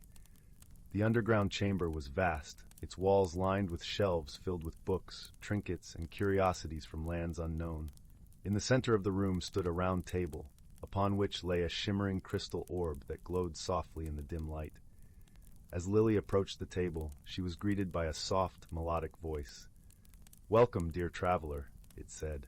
"I am Eliana, the guardian of the Whispering Woods." Startled, Lily looked around, searching for the source of the voice. To her astonishment, a small, ethereal creature appeared before her, its form shifting like a wisp of smoke.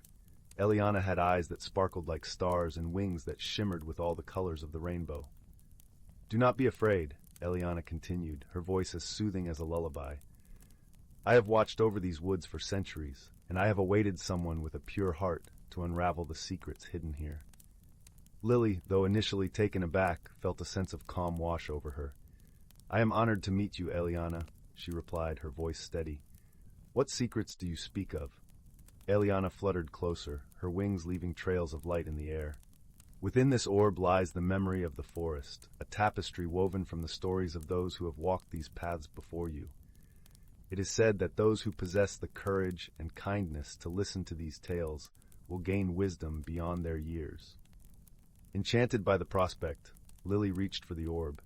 As her fingers brushed its surface, it pulsed with warmth, and a gentle hum filled the air. The room faded away, and Lily found herself standing in a meadow filled with vibrant wildflowers and the sound of laughter echoing in the breeze. In this vision, she saw two children, a boy and a girl, playing a game of hide-and-seek among the flowers. Their joy was infectious, and Lily couldn't help but smile as she watched them. As the vision unfolded, she realized that the children were none other than the founders of her village, their friendship the seed from which the community had grown. The scene shifted, revealing a young woman standing at the edge of a cliff, her face turned towards a stormy sea. Despite the tumultuous waves, her expression was one of determination and hope. Lily understood that this woman had once faced a great challenge, her courage and resilience serving as an inspiration for generations to come. As the visions continued, Lily felt her heart swell with understanding and compassion. Each story revealed to her the interconnectedness of life, the importance of friendship and courage, and the beauty of embracing the unknown. When the last vision faded, Lily found herself back in the chamber, the orb resting quietly on the table. Eliana hovered nearby, her eyes filled with warmth and approval. "You have seen the wisdom of the forest," Eliana said softly. "Hold these lessons close to your heart, for they will guide you on your journey." Lily nodded, feeling a newfound sense of purpose. "Thank you, Eliana. I will cherish these stories and share them with others, so their wisdom may continue to grow." With a knowing smile, Eliana gestured towards the staircase. "Go now, dear Lily, and let the light of your heart guide you." As Lily ascended the steps, she felt the gentle embrace of the woods around her. The path home seemed brighter, the whispers of the forest more harmonious than ever before. By the time she reached the edge of the woods, the stars were beginning to twinkle in the evening sky, casting a gentle glow over the village. Lily's heart was full as she stepped onto the cobblestone streets, her mind alive with the tales she had witnessed. She knew that her journey had only just begun, and that the Whispering Woods would always be a part of her, guiding her with its timeless wisdom. In the days and weeks that followed, Lily shared the stories of the forest with her friends and neighbors. She spoke of the strength found in friendship, the courage to face the unknown, and the beauty of life's interconnected tapestry. Her words inspired those around her, planting seeds of kindness and understanding that blossomed into a stronger, more compassionate community. As the seasons passed, the Whispering Woods continued to stand as a silent guardian over the village, its secrets shared with those who dared to listen. And Lily, with her heart full of wonder and wisdom, knew that the magic of the forest would forever be a part of her story. And so, beneath the watchful gaze of the ancient trees and the twinkling stars above, the Whispering Woods and its tales lived on, a testament to the power of friendship, courage, and the ever-turning wheel of life. Story 70? Story 71. Story 72. Story 73. Story 74. In a hidden glen of the ancient forest, where towering trees stood like sentinels and gentle streams whispered their timeless songs, the creatures of the woodland lived in a delicate balance. Among the tall oaks and whispering willows, a tapestry of life thrived, woven together by the seasons and the gentle hands of time. Here the air was crisp with the scent of pine and earth, and the sun filtered softly through the canopy, casting dappled patterns on the forest floor. In this magical place, where the line between reality and enchantment blurred like the morning mist, lived a wise old tortoise named Bertram. Bertram was known throughout the forest for his gentle nature and profound wisdom, passed down from generation to generation. His shell, a mosaic of greens and browns, was like a living map of the forest, etched with the stories of ages past. One golden morning, as the first rays of sunlight kissed the dew-laden leaves, Bertram awoke to a soft rustling nearby. Peeking out from beneath a cluster of ferns was a young squirrel named Pippa, her fur a vibrant russet that matched the autumn leaves.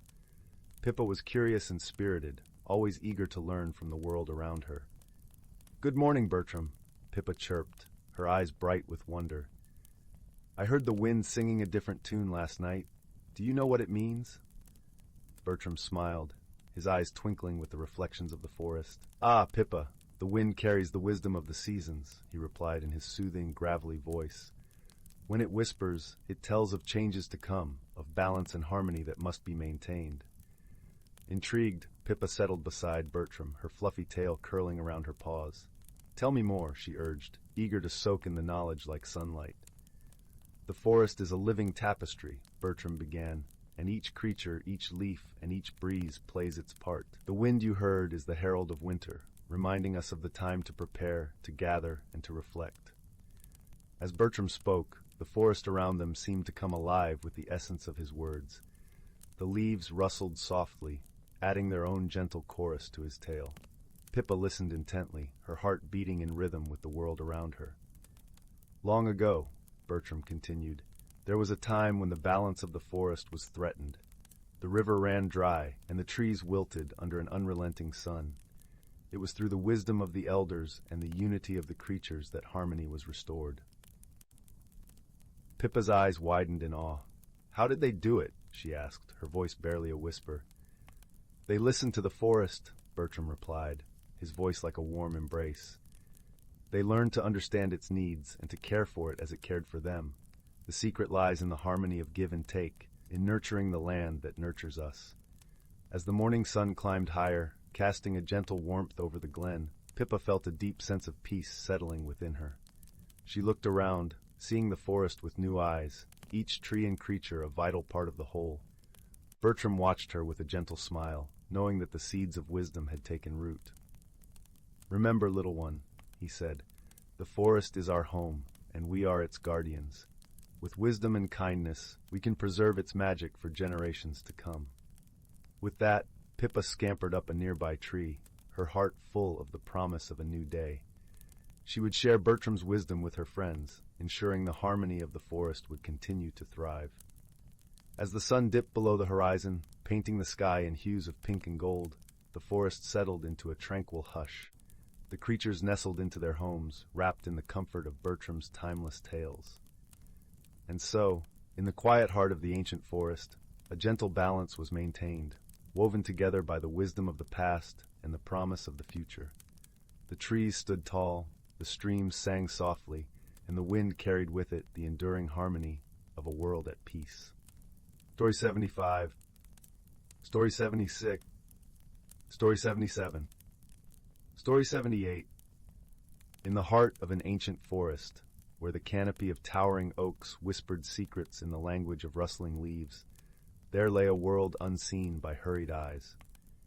Here the boundary between the earthly and the enchanted was as thin as a spider's silk, shimmering with the dew of dawn and the gold of setting sun.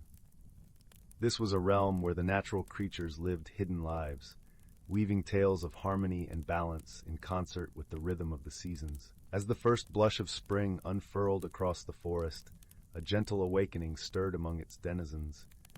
The air was laced with the sweet scent of blooming wildflowers, and the babble of brooks was a lullaby for all who dwelled within. Among them was a wise old tortoise named Berwin, whose shell was etched with the stories of centuries. Berwin moved slowly, but his mind was sharp as the breeze that danced through the budding branches. Berwin had a special bond with a young squirrel named Leora. Her fur was the color of autumn leaves, and her eyes sparkled with curiosity.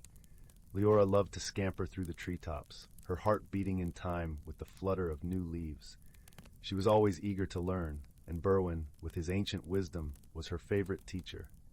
One bright morning, as the sun cast dappled patterns on the forest floor, Leora found Berwin near a gnarled oak, basking in the warmth. "Berwin," she chattered, her voice as lively as the songbirds, "why do the seasons change? And what makes the weather dance between sun and rain?" Berwin opened his eyes slowly, a smile creasing his leathery face. "Ah, Leora, that's a tale old as the forest itself," he began, his voice deep and soothing, like the murmur of distant thunder. "The seasons are the breath of the earth. Each one has its time and purpose, a harmony that holds the world together." He gestured with a slow movement of his head towards the sky, where clouds drifted lazily. "It is said that the winds carry whispers from the ancients, and with them the magic that changes leaf to bloom, bloom to fruit, and fruit to rest. This magic, dear Leora, is the balance we all must keep." Leora listened, her eyes wide with wonder. "But how do we keep this balance, Berwin?" "Through respect and care, my dear," Berwin replied. "Each creature, no matter how small, plays a part. The bees that dance from flower to flower, the roots that drink from the earth, and even the rain that nourishes us all. We live not just for ourselves, but for the world around us." As spring gave way to the golden hues of summer and the forest buzzed with life, Leora took Berwin's words to heart. She watched as the bees hummed their tireless song, gathering nectar with a precision that only nature could command. She marveled at the way the sun's warmth coaxed the sweet scent of pine into the air, a fragrance that mingled with the laughter of brooks and the rustle of leaves. The forest was a tapestry of life, each thread vibrant and essential. Leora learned to listen to the whispers of the wind, to feel the pulse of life beneath her paws. She understood the importance of her place within this delicate dance. As the sun began to dip lower in the sky, painting the forest in hues of amber and sienna, the whispers of change rustled through the leaves once more. The air grew crisp, and the scent of earth and wood smoke mingled, signaling the approach of autumn. One evening, as the moon hung low and round like a lantern, Leora found Berwin nestled beneath a canopy of red and gold. "Berwin, the air feels different, and the forest is changing again," she observed, her voice now tinged with the wisdom she had gathered through the seasons. Berwin nodded, his eyes reflecting the gentle glow of the moon. "Yes, Leora, the earth is preparing to rest, and soon the world will be blanketed in the quiet of winter. It is a time for reflection and renewal." Leora settled beside him, the crisp leaves crunching softly beneath her. "And when will spring return, bringing its magic and life?" "In time, dear Leora," Berwin said softly. "The world turns in its gentle rhythm, a cycle that teaches us patience and trust.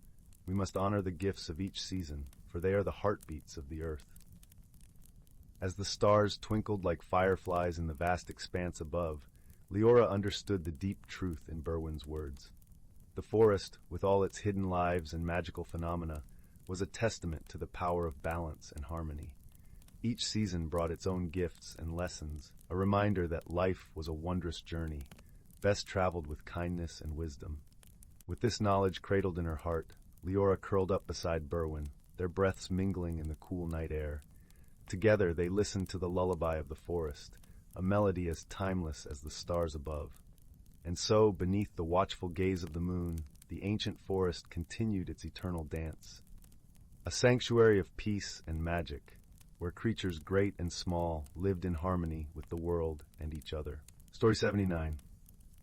Story 80. Story 81. Story 82. Story 83. Story 84. In the heart of the whispering woods, where the ancient trees swayed gently to the melody of the wind, there lay a quaint little village called Willowbrook. This village, nestled in a valley where the mist liked to curl around the cobblestones like a cat seeking warmth, was known for its peaceful charm and magical inhabitants. Each morning, the sun would peek over the horizon, casting a golden glow that shimmered through the leaves, painting the village in hues of warmth and wonder. Willowbrook was home to all manner of delightful creatures, from the chatty squirrels who loved to gossip about the latest happenings to the gentle deer who wandered serenely through the meadows. Among these creatures lived a wise old owl named Hoot, who perched high in the great oak that stood proudly at the village's center. Hoot had seen many a season pass and was known for his wisdom and kindness, always ready to offer guidance to those in need. One crisp autumn evening, as the villagers gathered around the common bonfire to share stories and laughter, a peculiar event occurred. The moon, usually a steadfast companion in the night sky, began to flicker like a candle in the breeze.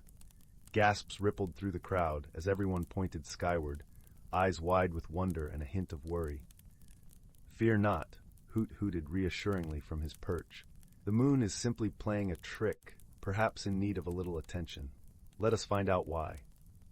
The village's youngest inhabitant, a curious young hedgehog named Thistle, piped up. "I want to help solve the mystery, Hoot." Thistle was known for his keen sense of observation and a heart as warm as the hearth in the village inn. Hoot nodded approvingly, his feathers ruffling gently in the cool night air. "Very well, Thistle. Let us embark on this little adventure together."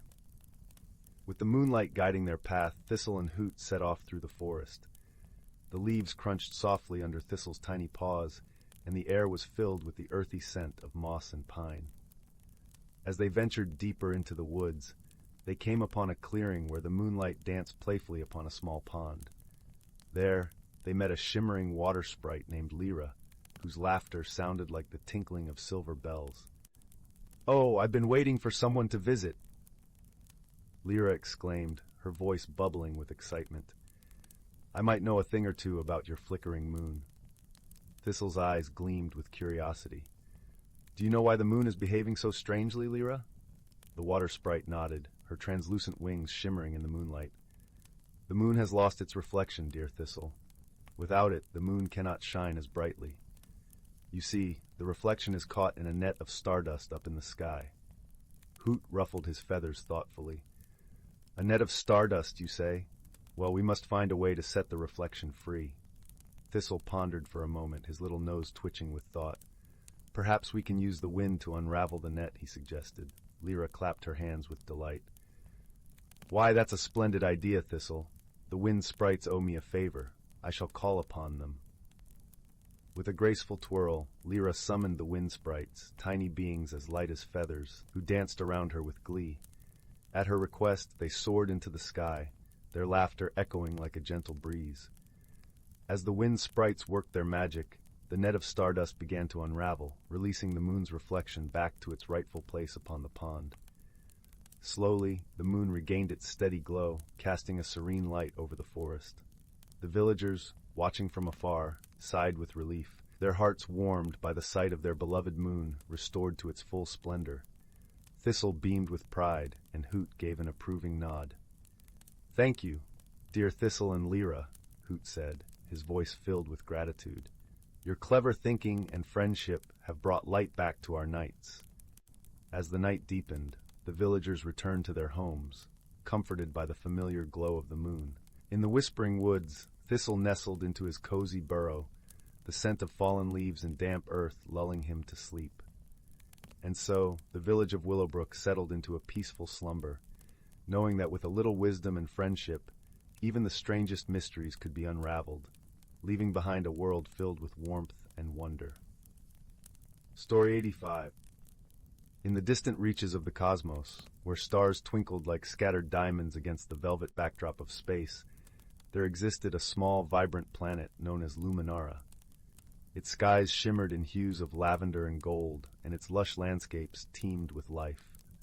Among its gentle inhabitants was Lyra, a creature of light and song, whose translucent wings caught the sun's rays and scattered rainbows across the fields as she fluttered from one blossom to the next. On a nearby planet shrouded in twilight and mystery lived Corin, a towering being of earth and stone. His world, Teros, was a place of deep valleys and echoing caverns, where the ground whispered ancient secrets. Corin's strength was matched by his gentle heart, and he wandered his land with a quiet reverence for the beauty of the stones and the life they cradled.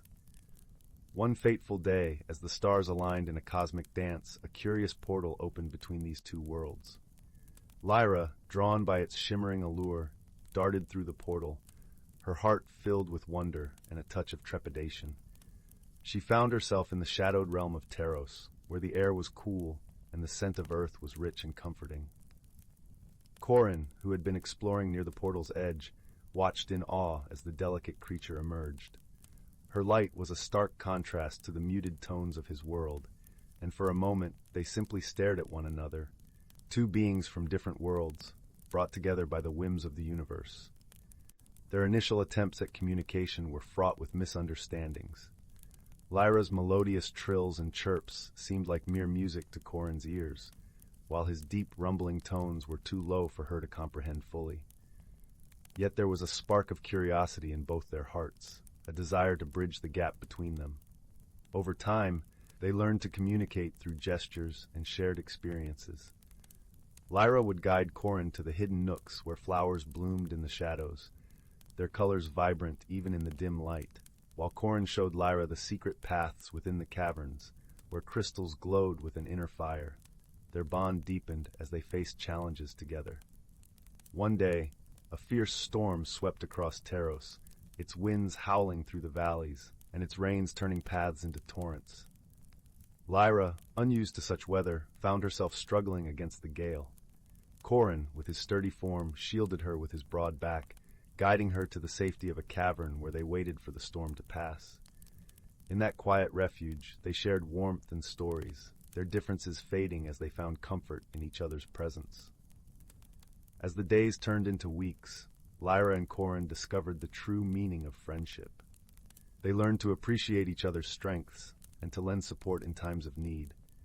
Lyra taught Corin the joy of laughter, her tinkling giggles echoing through the caverns, while Corin showed Lyra the beauty of silence, the way it allowed the heart to listen more deeply.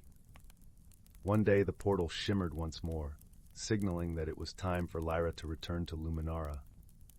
The thought of parting was bittersweet, yet both knew that their friendship had transcended the boundaries of their worlds. As Lyra prepared to leave, she touched her wings lightly to Corin's forehead, a gesture of gratitude and affection. Corin, in turn, placed a small crystal in her hands, its glow a reminder of the light they had found in each other. With a final, shared glance of understanding and warmth, Lyra stepped through the portal, her heart full of memories and a newfound wisdom about the strength of friendship. Back on Luminara, Lyra often gazed up at the stars, her thoughts drifting to her friend on Taros. And on Taros, Corin would sit in the quiet of a cavern, feeling the gentle hum of the crystal Lyra had touched, knowing that their bond was as enduring as the stones of his world. In the vastness of the universe, Lyra and Corin had discovered the simple truth that true friendship knows no bounds, and that even the most unlikely companions can find understanding and joy in one another. And so, beneath the watchful gaze of the stars, their friendship endured, a testament to the harmony that could be found in diversity and the strength that could be born from shared hearts. Story 86, Story 87, Story 88, Story 89, Story 90, Story 91, Story 92, Story 93. The Whispering Woods, a tale of friendship and magic. In the heart of the serene village of Elderglen, nestled amidst rolling hills and sparkling streams, there lay a secret known only to the children who dared to imagine beyond the mundane. Elderglen was a place where time seemed to amble along at its own gentle pace, where the air was always sweet with the scent of blooming wildflowers, and the hum of bees created a melody that lulled its inhabitants into tranquility. It was here, beneath the shade of the ancient oak trees, that a hidden world whispered its secrets to those who would listen. The village itself was a quaint tapestry of cobblestone paths, thatched roof cottages, and gardens bursting with marigolds and daisies. The people of Elderglen were simple folk, their lives intertwined with the rhythm of nature, celebrating harvests and moonlit nights with equal fervor. But it was the children, with their wide eyes and curious hearts, who held the key to the village's most enchanting secret, the Whispering Woods. The Whispering Woods bordered the northern edge of Elderglen, a dense forest that seemed to breathe with life. The trees were ancient sentinels, their trunks twisted with time, their branches forming a canopy that filtered sunlight into a mosaic of greens and golds. It was said that the woods were alive with magic, a place where the mundane and the mystical danced in harmony. Among the children of Elderglen was a boy named Finn, whose heart was as boundless as the sky. Finn was a dreamer, with hair as wild as the wind and eyes that sparkled with the promise of adventure. His best friend, Lila, was his opposite in many ways, her demeanor calm and her laughter a gentle melody. Lila's kindness was like a warm embrace, her wisdom often far beyond her years. Their friendship was a tapestry woven with shared secrets and whispered dreams, and together they spent countless hours exploring the hidden nooks of the whispering woods. They would lie on the soft forest floor, listening to the rustle of leaves and the crooning of the breeze through the branches, imagining stories of mythical creatures and daring quests. One afternoon, as the sun dipped low in the sky, painting the woods in hues of amber and rose, Finn and Lila stumbled upon something extraordinary. They had ventured deeper into the forest than ever before, drawn by a faint melodic chiming that seemed to beckon them forward. As they pushed through a thicket of ferns, they found themselves in a small clearing, bathed in the soft glow of twilight. In the center of the clearing stood an ancient stone archway, its surface etched with intricate runes that glimmered faintly in the fading light. Hanging from the archway was a small, delicate bell, crafted from a metal that shimmered like the stars. It was this bell that sang the enchanting melody, a sound so pure it seemed to resonate within their very souls. "What do you think it is?" Lila whispered, her voice tinged with awe. Finn stepped closer, his eyes wide with wonder. "I think it's magic," he replied, reaching out to gently touch the bell. As his fingers brushed against it, the bell rang out with a clear, sweet note that echoed through the clearing. In that moment, the air around them shimmered, and the forest seemed to hold its breath. The runes on the archway glowed brighter, casting a warm light that enveloped Finn and Lila. They could feel the magic of the woods coursing through them, a sensation both exhilarating and comforting. "Do you feel that?" Finn asked, his voice barely more than a whisper. Lila nodded, her eyes alight with wonder. "It's like the woods are speaking to us," she said softly. As the light from the runes gradually faded, the world around them seemed to settle into a gentle stillness. The bell continued to chime softly, its melody weaving through the air like a tender lullaby. From that day forward, the clearing and its magical bell became a sanctuary for Finn and Lila. They visited it often, sharing their hopes and dreams, their laughter and their silence. The bell seemed to understand them in a way words could not, its song a soothing balm that eased their worries and fears. One crisp autumn morning, as the leaves turned to gold and crimson, Finn and Lila made their way to the clearing. The air was cool and invigorating, carrying the earthy scent of fallen leaves. As they approached the archway, they noticed something different. The bell's melody was tinged with a note of urgency, as if calling out to them. Curious and a little apprehensive, they hurried forward, their footsteps crunching on the carpet of leaves. As they reached the clearing, they saw that the runes on the archway were glowing brightly, casting a warm, inviting light. "What's happening?" Finn asked, his heart racing with a mixture of excitement and unease. Lila studied the archway, her brow furrowed in concentration. "I think the woods are trying to tell us something," she said thoughtfully. With a shared glance of determination, they stepped closer to the archway, feeling the familiar warmth of its magic enveloping them. The bell's song grew louder, its melody weaving around them like a protective embrace. Suddenly, the light from the runes flared brightly, and the world around them seemed to shift. They found themselves standing in a place both familiar and new, a hidden world within the whispering woods, a realm where magic was woven into the very fabric of existence. The air here was alive with energy, shimmering with colors that defied description. The trees were taller, their leaves sparkling with iridescent hues. Creatures of all shapes and sizes flitted through the branches, their eyes bright with curiosity and mischief. Finn and Lila stood in awe, their hearts swelling with the wonder of it all. They had stepped into a world where the impossible was possible, where dreams and reality intertwined. "This is incredible," Finn breathed, his eyes wide with amazement. Lila nodded, her gaze sweeping over the enchanted landscape. "It's like a dream come true," she said softly. As they explored this magical realm, they discovered a community of gentle, kind-hearted beings who called the woods their home. These creatures, known as the Elderglen fairies, were as old as the forest itself, guardians of its secrets and its magic. The fairies welcomed Finn and Lila with open arms, recognizing in them the same love for the woods that they themselves held dear. They shared stories of the forest's ancient history, tales of bravery and friendship, of challenges overcome through wisdom and compassion. Among the fairies was a wise elder named Thistledown, whose presence was as calming as the forest's embrace. Thistledown took a special interest in Finn and Lila, seeing in them the potential to become protectors of the Whispering Woods. "You have a rare gift," Thistledown told them one evening, as they sat beneath the branches of a great willow tree. "The woods have chosen you to be its guardians, to protect its magic, and share its secrets with those who would cherish it." Finn and Lila listened intently, their hearts swelling with pride and responsibility. They understood the importance of their newfound role, the trust that the woods had placed in them. Over time, they learned the ways of the forest, guided by the wisdom of the fairies and the magic of the woods themselves. They discovered how to listen to the whispers of the trees, to feel the pulse of the earth beneath their feet. They learned to see the beauty in every leaf and stone, to hear the music in the rustle of the breeze. Their friendship, too, deepened and grew, rooted in the shared bond of their magical journey. They learned to lean on each other, to draw strength from their differences and find comfort in their shared dreams.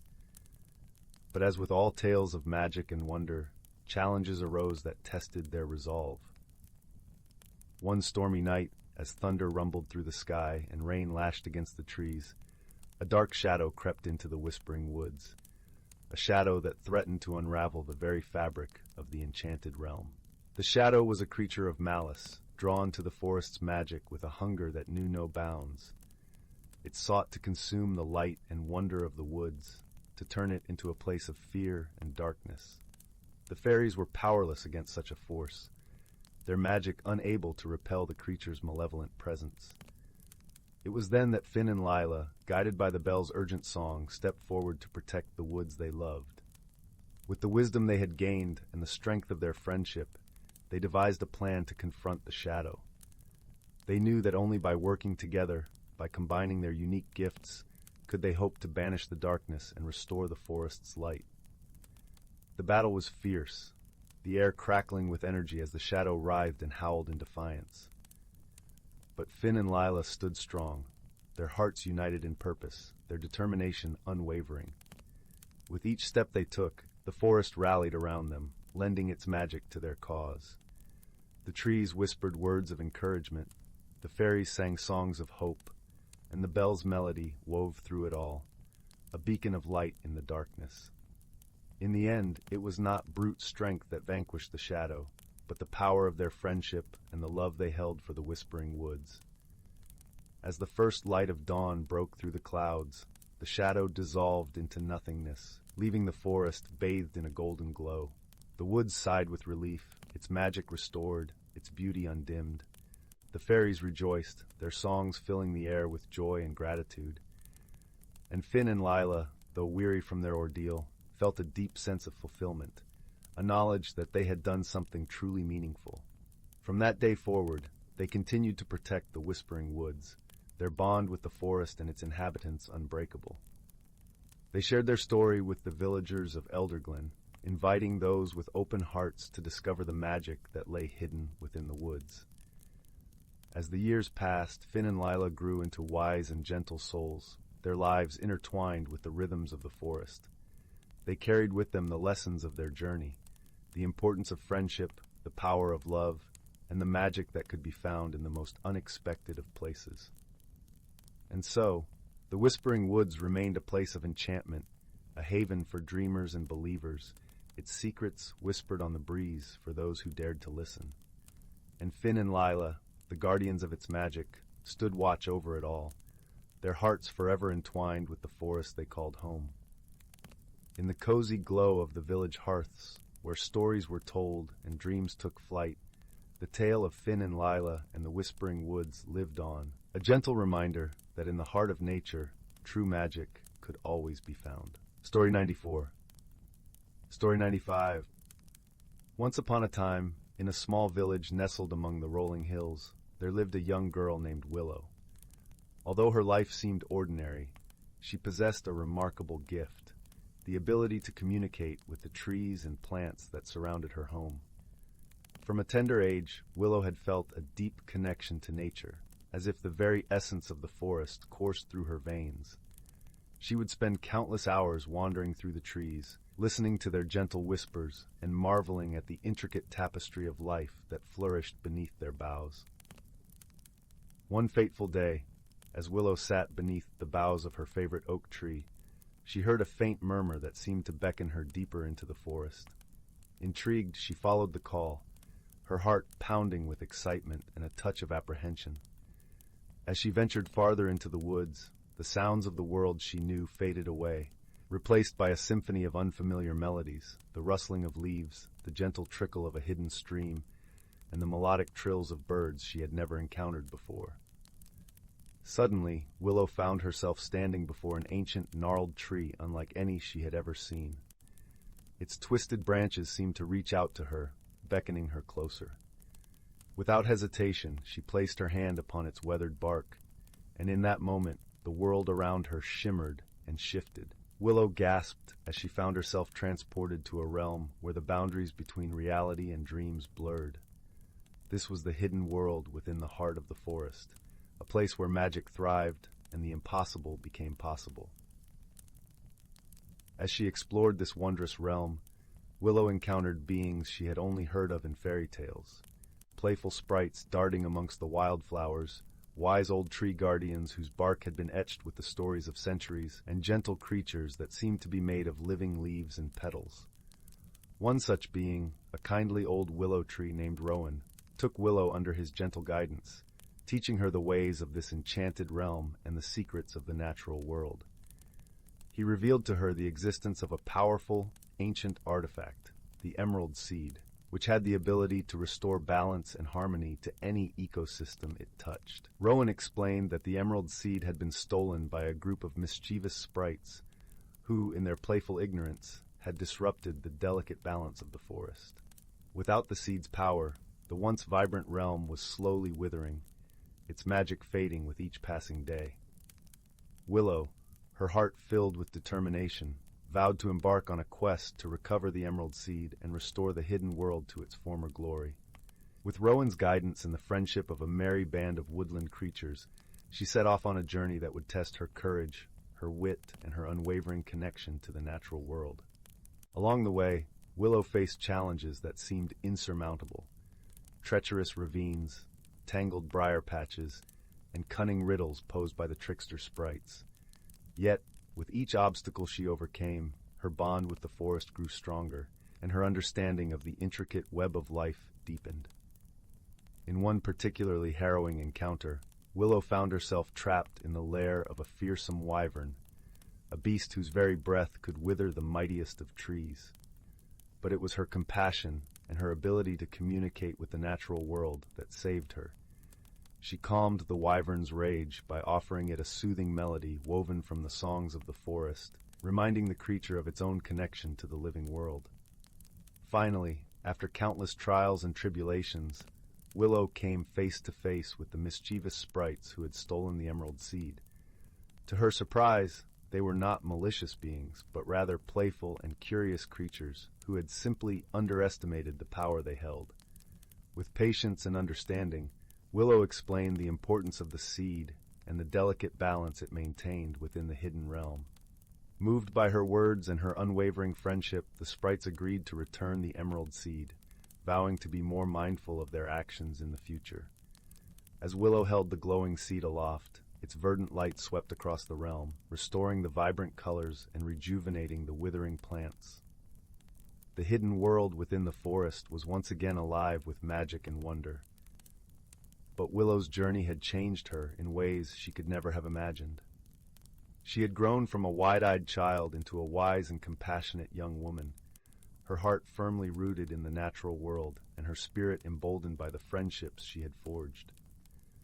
As she made her way back to the familiar paths of her village, Willow carried with her the lessons she had learned, the importance of balance, the power of understanding, and the unbreakable bonds that connect all living beings.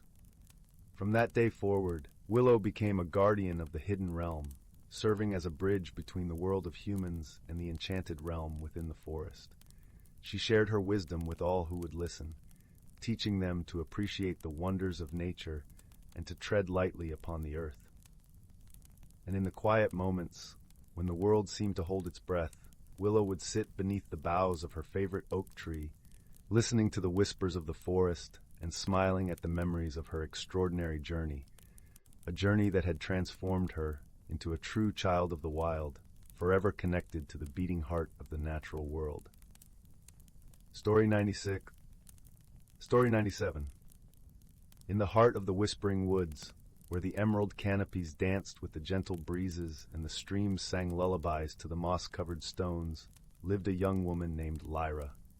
Lyra had always been content with the familiar rhythms of her life, the kind that came with knowing every trail by heart and every bird by its song. Yet a restlessness had begun to stir within her, like the first hints of autumn in the crisp air, whispering of change.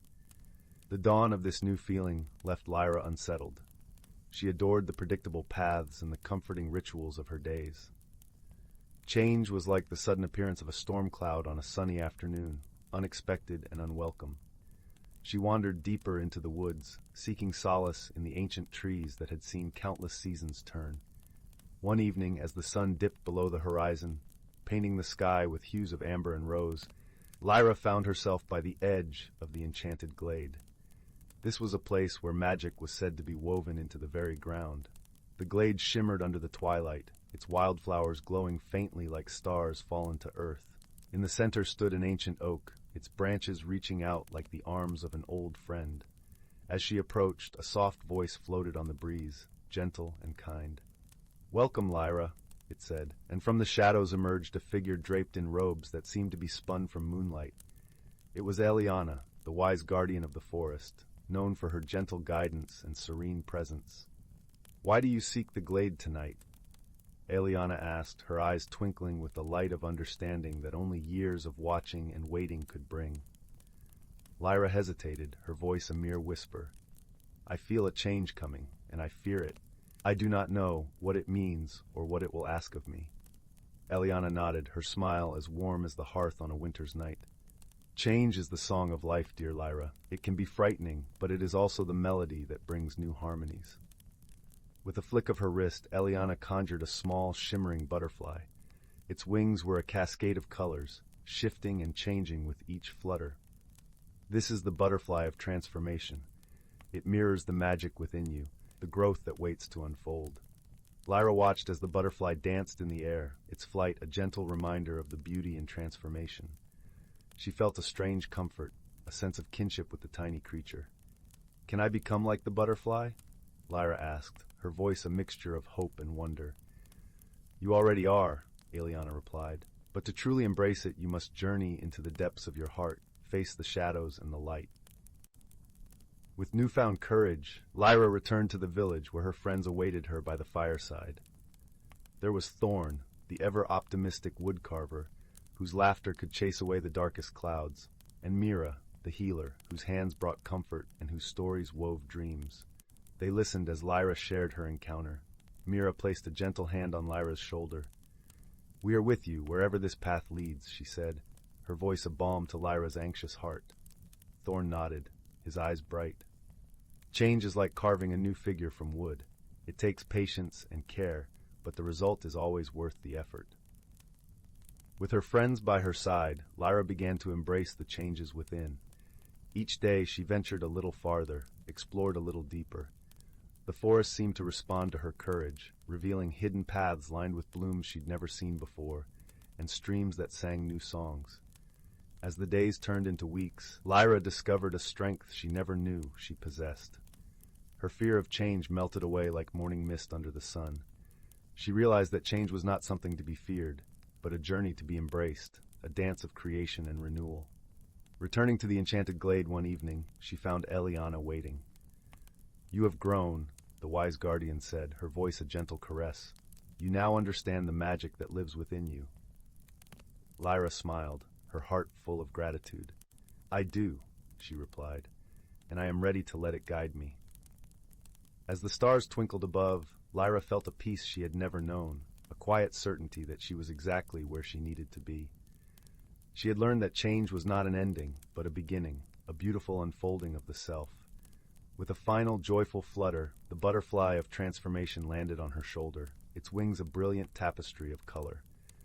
Lyra knew it was time to spread her own wings, to soar into the future with the wisdom she had gained.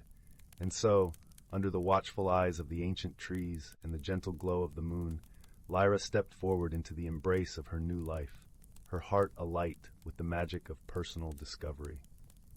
Story 98. Story 99. In a quaint village nestled at the foot of the Misty Wood Mountains, where the air was sweet with the scent of blooming lilacs, and the gentle murmur of the river lullaby could be heard on quiet evenings, there lived a young woman named Isla. Isla was known far and wide for her kindness and gentle demeanor, yet she found herself struggling with the winds of change that seemed to swirl ever more insistently around her. Isla cherished her life in the village, where each day was a familiar pattern of tending to her flourishing garden and assisting the villagers with her herbal remedies. But as the seasons turned, she felt a stirring within her, a restlessness she couldn't quite name. It was as if her heart whispered of adventures beyond the fields she knew so well, yet her mind clung to the comfort of the known. One particularly serene afternoon, as golden rays of sunlight filtered through the rustling leaves, Isla sat by the riverbank, her fingers trailing lazily through the cool water. It was here she often found solace and clarity, and today was no different, for as she watched the play of light on the ripples, a curious thing happened. The water began to shimmer with an ethereal glow, and from its depths emerged a small, luminescent creature, a water sprite, no taller than a foot, with wings that glinted like moonlit dew. The sprite, whose name was Sylvie, was a guardian of the river, entrusted with maintaining its harmony. "Dear Isla," Sylvie chimed in a voice as melodic as a chime, "I sense your heart's yearning for something beyond. Change is a part of life's grand tapestry, and it need not be feared." Startled yet comforted by Sylvie's presence, Isla listened intently as the sprite continued. "Embrace these winds of change, dear one, for they carry with them opportunities for growth and transformation." Despite Sylvie's words, Isla felt a knot of uncertainty tighten within her. "But what if I'm not ready? What if I fail?" she murmured, gazing into the sprite's wise eyes. Sylvie smiled, her glow warming the air. "Remember, Isla, you are never alone. The forest itself is alive with those who care for you, ready to lend their wisdom and aid." Heartened by Sylvie's assurance, Isla thanked the sprite, who vanished with a soft splash into the river, leaving a trail of sparkling droplets in her wake. With a newfound resolve, Isla rose and made her way back to the village, determination blossoming alongside the lilacs. The following morning, Isla awoke with the sun's first light, a gentle breeze carrying the scent of pine and promises of new beginnings. She decided to seek counsel from Elder Rowan, the village's wise sage, whose wisdom was as deep as the roots of the ancient trees. The path to Elder Rowan's cottage wound through lush meadows and under arching boughs, where birds sang of dawn's beauty. As Isla approached, she noticed the warm glow of a fire crackling within, its smoke curling up like a dragon's breath into the morning sky.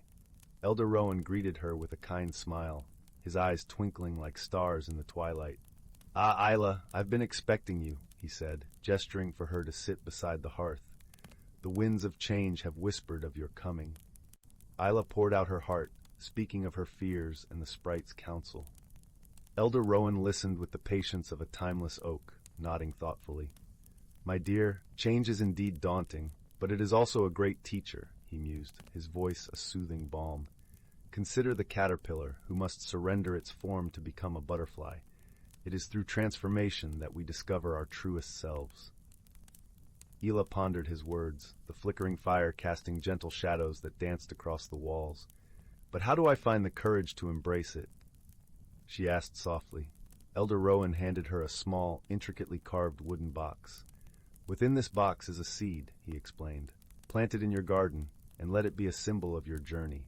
Nurture it with care, and watch how it mirrors your own growth." Grateful for his guidance, Isla returned home with the seed, feeling a sense of purpose kindling within her. She chose a special spot in her garden, where the sun's warmth lingered longest, and gently pressed the seed into the earth. Days turned to weeks, and Isla tended to the seed with devotion, watering it with clear river water and surrounding it with the rich soil of the forest floor. As she cared for it, she found herself changing too, her heart opening to the possibilities that lay beyond her comfort zone. During this time, Isla often visited her dear friend Aiden, a gentle-hearted blacksmith whose laughter was as infectious as springtime. Aiden had faced his own fears of change when he took up his father's smithy, and he offered Isla his unwavering support. "You're stronger than you know, Isla," Aiden said one afternoon, the rhythmic clang of his hammer a steady backdrop. "Just as iron must be tempered by fire to become steel, so too must we face challenges to grow." As the village cycled through the seasons, Isla's seed began to sprout, its tender leaves unfurling toward the sky. With each new leaf, Isla felt her confidence bloom, and the knot of uncertainty within her began to loosen. One moonlit night, as Isla sat in her garden, the air heavy with the fragrance of night-blooming jasmine, she heard a soft rustle among the leaves. Sylvie, the water sprite, appeared once more, her wings casting a silvery glow. "Look at how you've grown, Isla," Sylvie remarked, her voice a gentle whisper. "Just like this plant, you've stretched beyond your limits, reaching for the light." Isla smiled, a quiet joy filling her heart. "I think I'm ready now," she said, her voice steady, ready to embrace whatever lies ahead. Sylvie nodded, her wings fluttering softly. "Remember, dear one, the journey is as important as the destination. Trust in yourself and in the friendships that support you." With those parting words, Sylvie vanished into the night, leaving behind a shimmering trail that lingered in the air like a promise. As dawn broke the next day, Isla awoke with a sense of peace and clarity. She knew she could face the unknown, for she had grown stronger and wiser through her journey. With her heart open to the possibilities of the world beyond the village, Isla embraced the winds of change, ready to spread her wings and soar. And so in the gentle embrace of the Mistywood Mountains, a young woman discovered the beauty of transformation, guided by wisdom, friendship, and the magic of her own heart. As she stepped into the world, she carried with her the lesson that change, though daunting, was the very essence of life's wondrous journey. In the heart of an ancient forest, where sunlight danced upon emerald leaves and mist swirled like a silken veil, lay a secret world. This realm was one where the whispers of the wind and the songs of the stream spoke of ages past, where the creatures of the forest lived in gentle harmony with nature and each other. The forest was home to a myriad of creatures, each with their own role in the delicate balance of life. Among them lived a wise old turtle named Tully, whose shell bore the intricate patterns of countless years. Tully was known as the keeper of stories, his wisdom passed down from generation to generation, like a river flowing through time. One crisp autumn morning, the forest awoke under a blanket of fog, the air tinged with the rich scent of damp earth and fallen leaves. It was on this morning that the young squirrel named Pippin scurried through the underbrush, his eyes wide with wonder. Pippin was a curious soul, his heart filled with questions about the world he called home. As Pippin scampered over gnarled roots and around towering trunks, he stumbled upon Tully, who was basking in a patch of sunlight that had broken through the canopy above. The old turtle's eyes twinkled with the warmth of 1,000 dawns as he watched Pippin approach. "Good morning, Pippin," Tully greeted, his voice as smooth as the river stones worn by time. "What brings you to my sunlit spot today?" Pippin hesitated for a moment, his bushy tail twitching with excitement. "Tully," he began, "I've heard whispers of a magical phenomenon that ties the changing seasons to the very heart of our forest. Can you tell me more about it?" The old turtle chuckled softly, the sound like the rustling of autumn leaves. "Ah, the dance of the seasons," he said. "It is indeed a wondrous thing. Sit with me, young one, and I shall share the tale with you." Pippin settled beside Tully, listening intently as the turtle began his story. Long ago, when the world was still young, the forest was entrusted to the care of 4 ancient spirits, each one embodying a season. There was Bridget of the spring, with her cloak of blossoms and breath of warmth; Theros of the summer, radiant as the sun, bringing life and laughter; Aurum of the autumn, cloaked in gold, whispering change and reflection; and Hyros of the winter, serene and still, blanketing the forest in peace and rest. Tully paused, allowing the gentle rustle of the wind to fill the silence. These spirits, in their wisdom, understood that balance was essential for the harmony of the forest. And so they came together to create the Dance of the Seasons, a magical phenomenon that ensured the smooth transition from one season to the next. Pippin's eyes were wide with awe as he imagined the scene. "And what happens during this dance?" he asked eagerly. "The dance," Tully explained, "is a symphony of nature. It begins with Bridget painting the forest in vivid colors, coaxing the first buds from their sleep. As her song fades, Theros enters, his laughter echoing through the canopy as the sun's golden rays dance upon the leaves.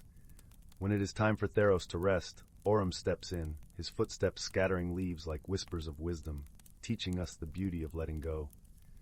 Finally, Hyros arrives, wrapping the world in a gentle silence, a reminder that rest is as important as growth.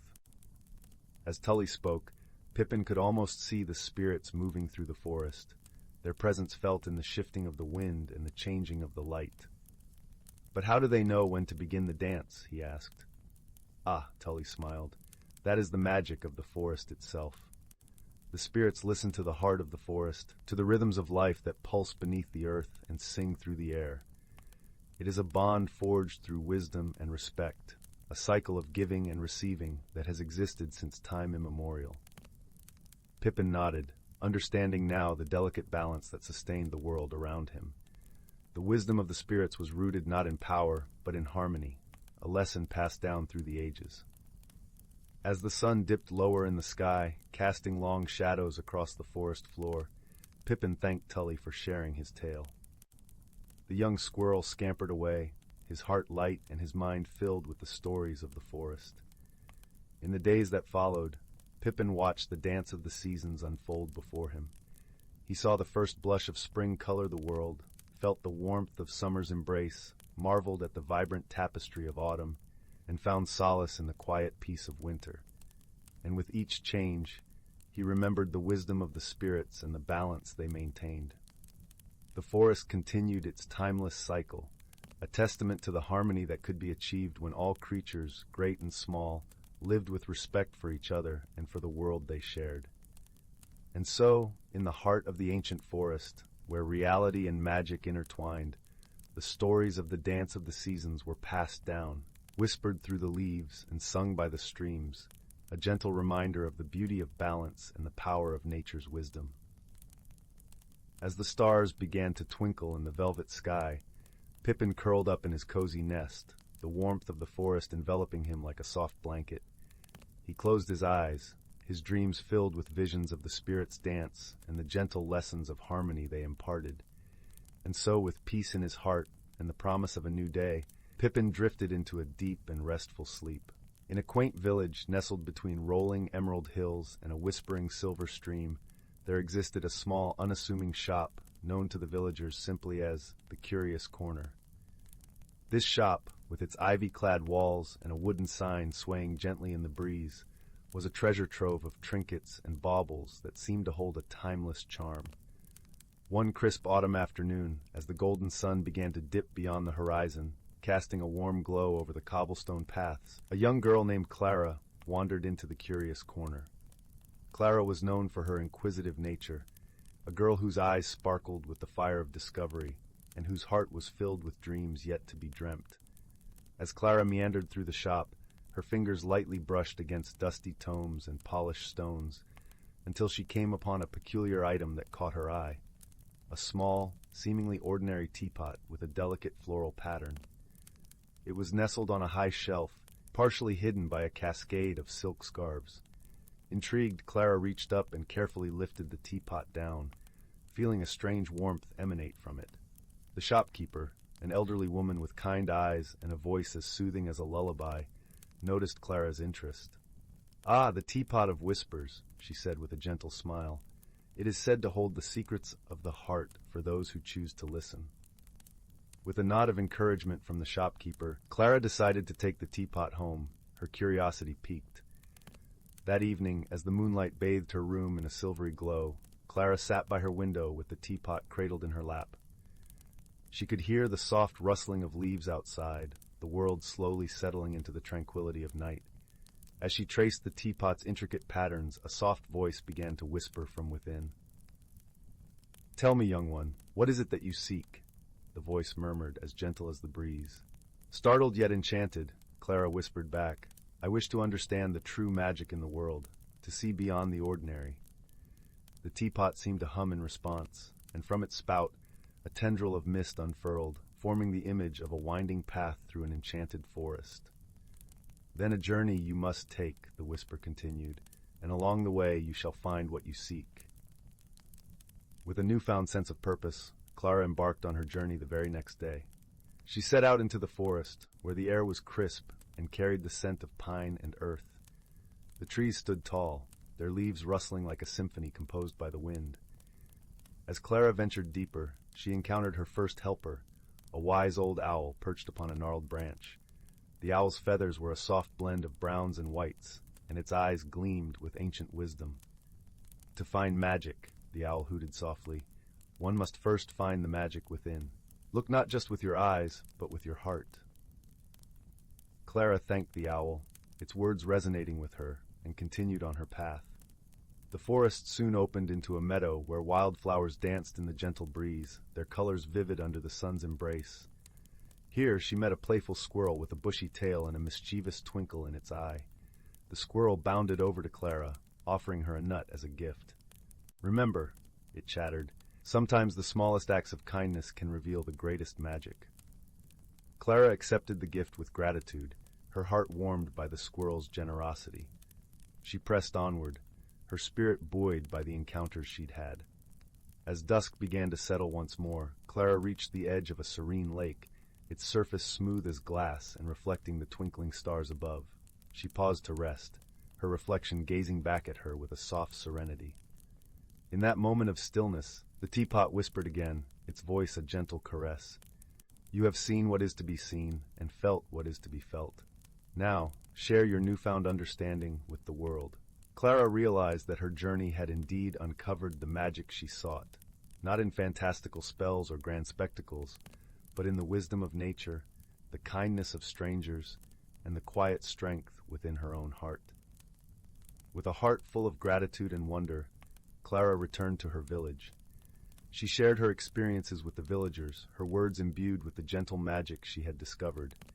And though the teapot remained a silent companion on her shelf, it had given her the gift of seeing the world through a lens of enchantment and peace.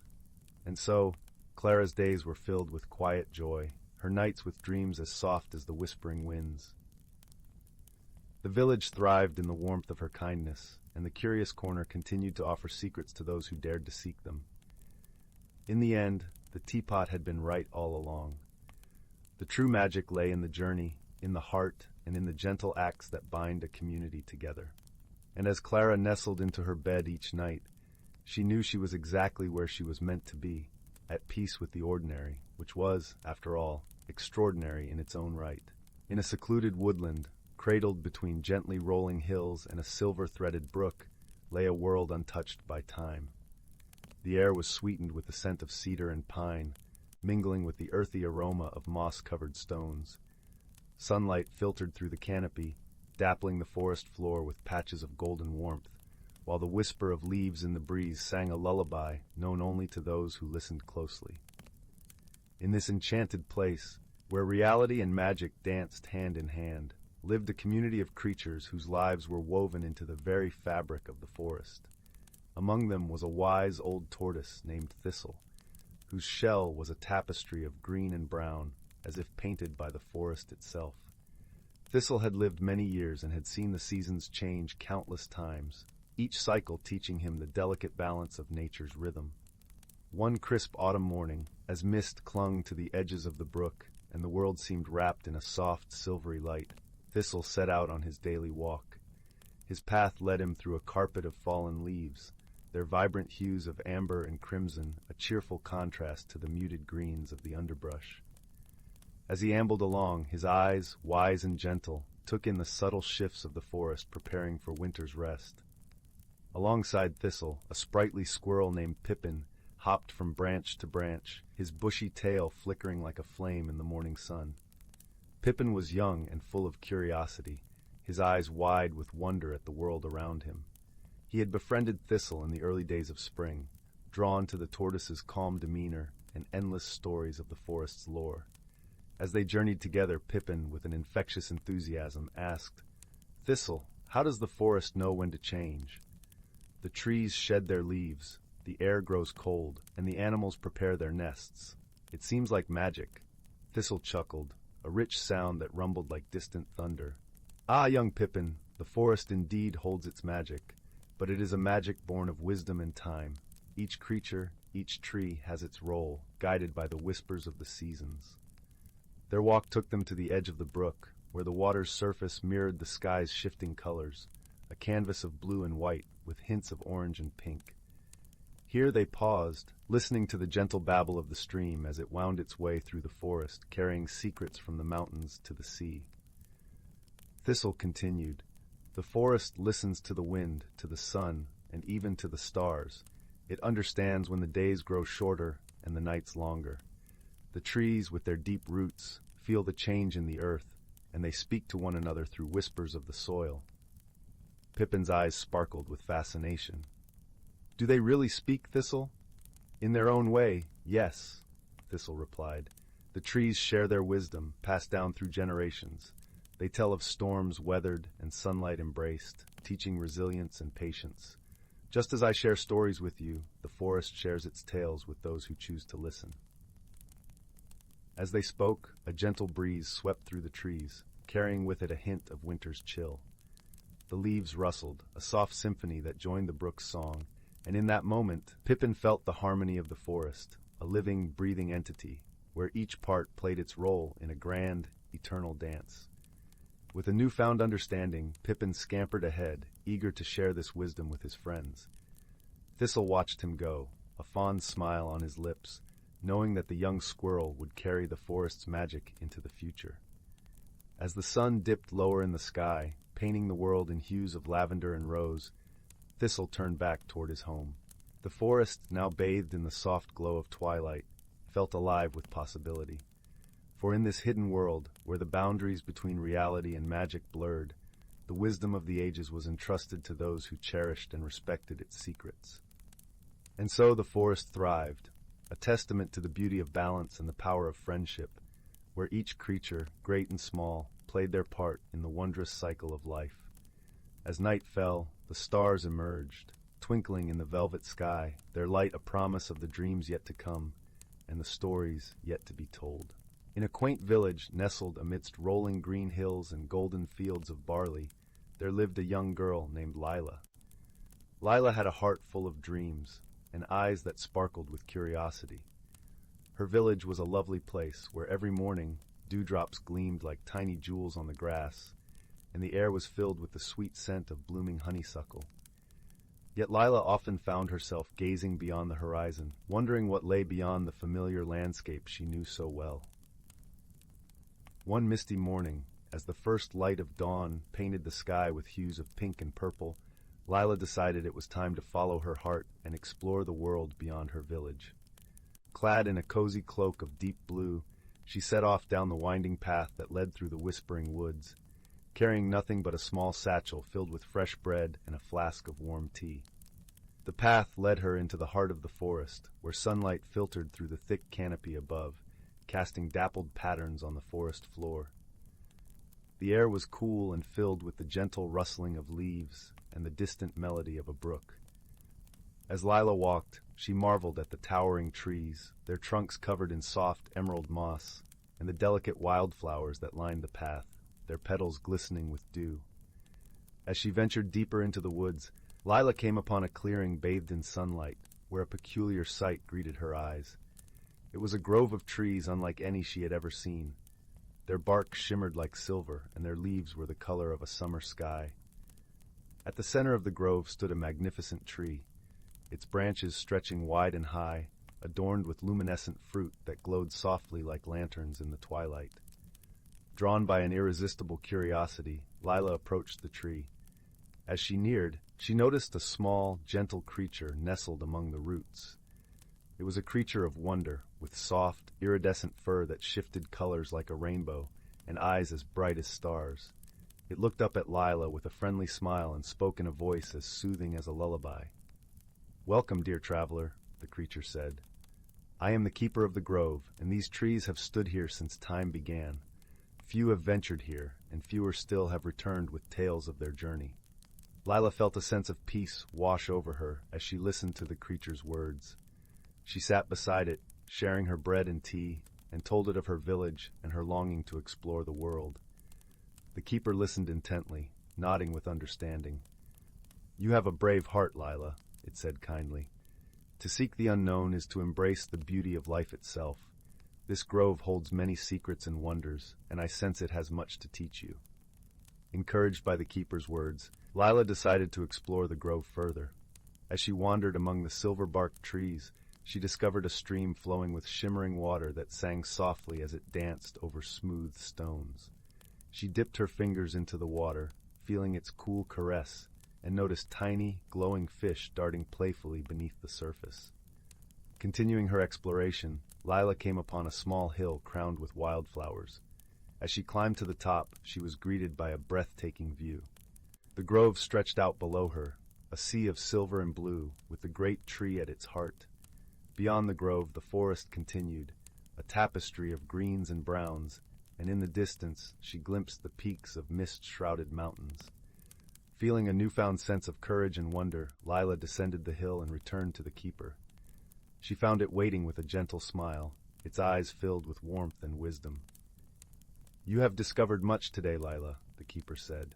"But remember, the true journey is not in what you see, but in what you learn and how you grow." Lila nodded, understanding the truth in the keeper's words. She realized that her adventure had not only shown her the beauty of the world, but had also revealed her own strength and courage. She thanked the keeper for its guidance and friendship, promising to cherish the lessons she had learned. As the sun began to set, casting a golden glow over the grove, Lila knew it was time to return home. She walked back through the whispering woods, her heart light and her spirit filled with joy. She carried with her the memory of the enchanting grove and the kindness of its gentle keeper, knowing that she would forever be a part of its magic. When Lila finally returned to her village, the stars were twinkling in the night sky. She was greeted by the familiar sight of warm lights glowing in the windows of her home and the comforting sounds of her family's laughter. As she settled into her cozy bed, she felt a deep sense of peace and contentment, knowing that her world was now a little bit larger and her heart a little bit braver. And so, Lila drifted into a gentle, restful sleep, dreaming of silver trees and glowing fruit, of shimmering streams and starry-eyed creatures, and of all the adventures yet to come. For she knew that the world was full of wonders, and she was ready to explore them all, one step at a time. Here is a bedtime story about personal growth and magical transformation. Once upon a time, deep in an enchanted forest, there lived a young deer named Willow. Willow was a gentle and kind creature, but she struggled with fears that held her back from embracing her true self. Every spring when the flowers bloomed, Willow felt a stirring inside, a yearning for something more.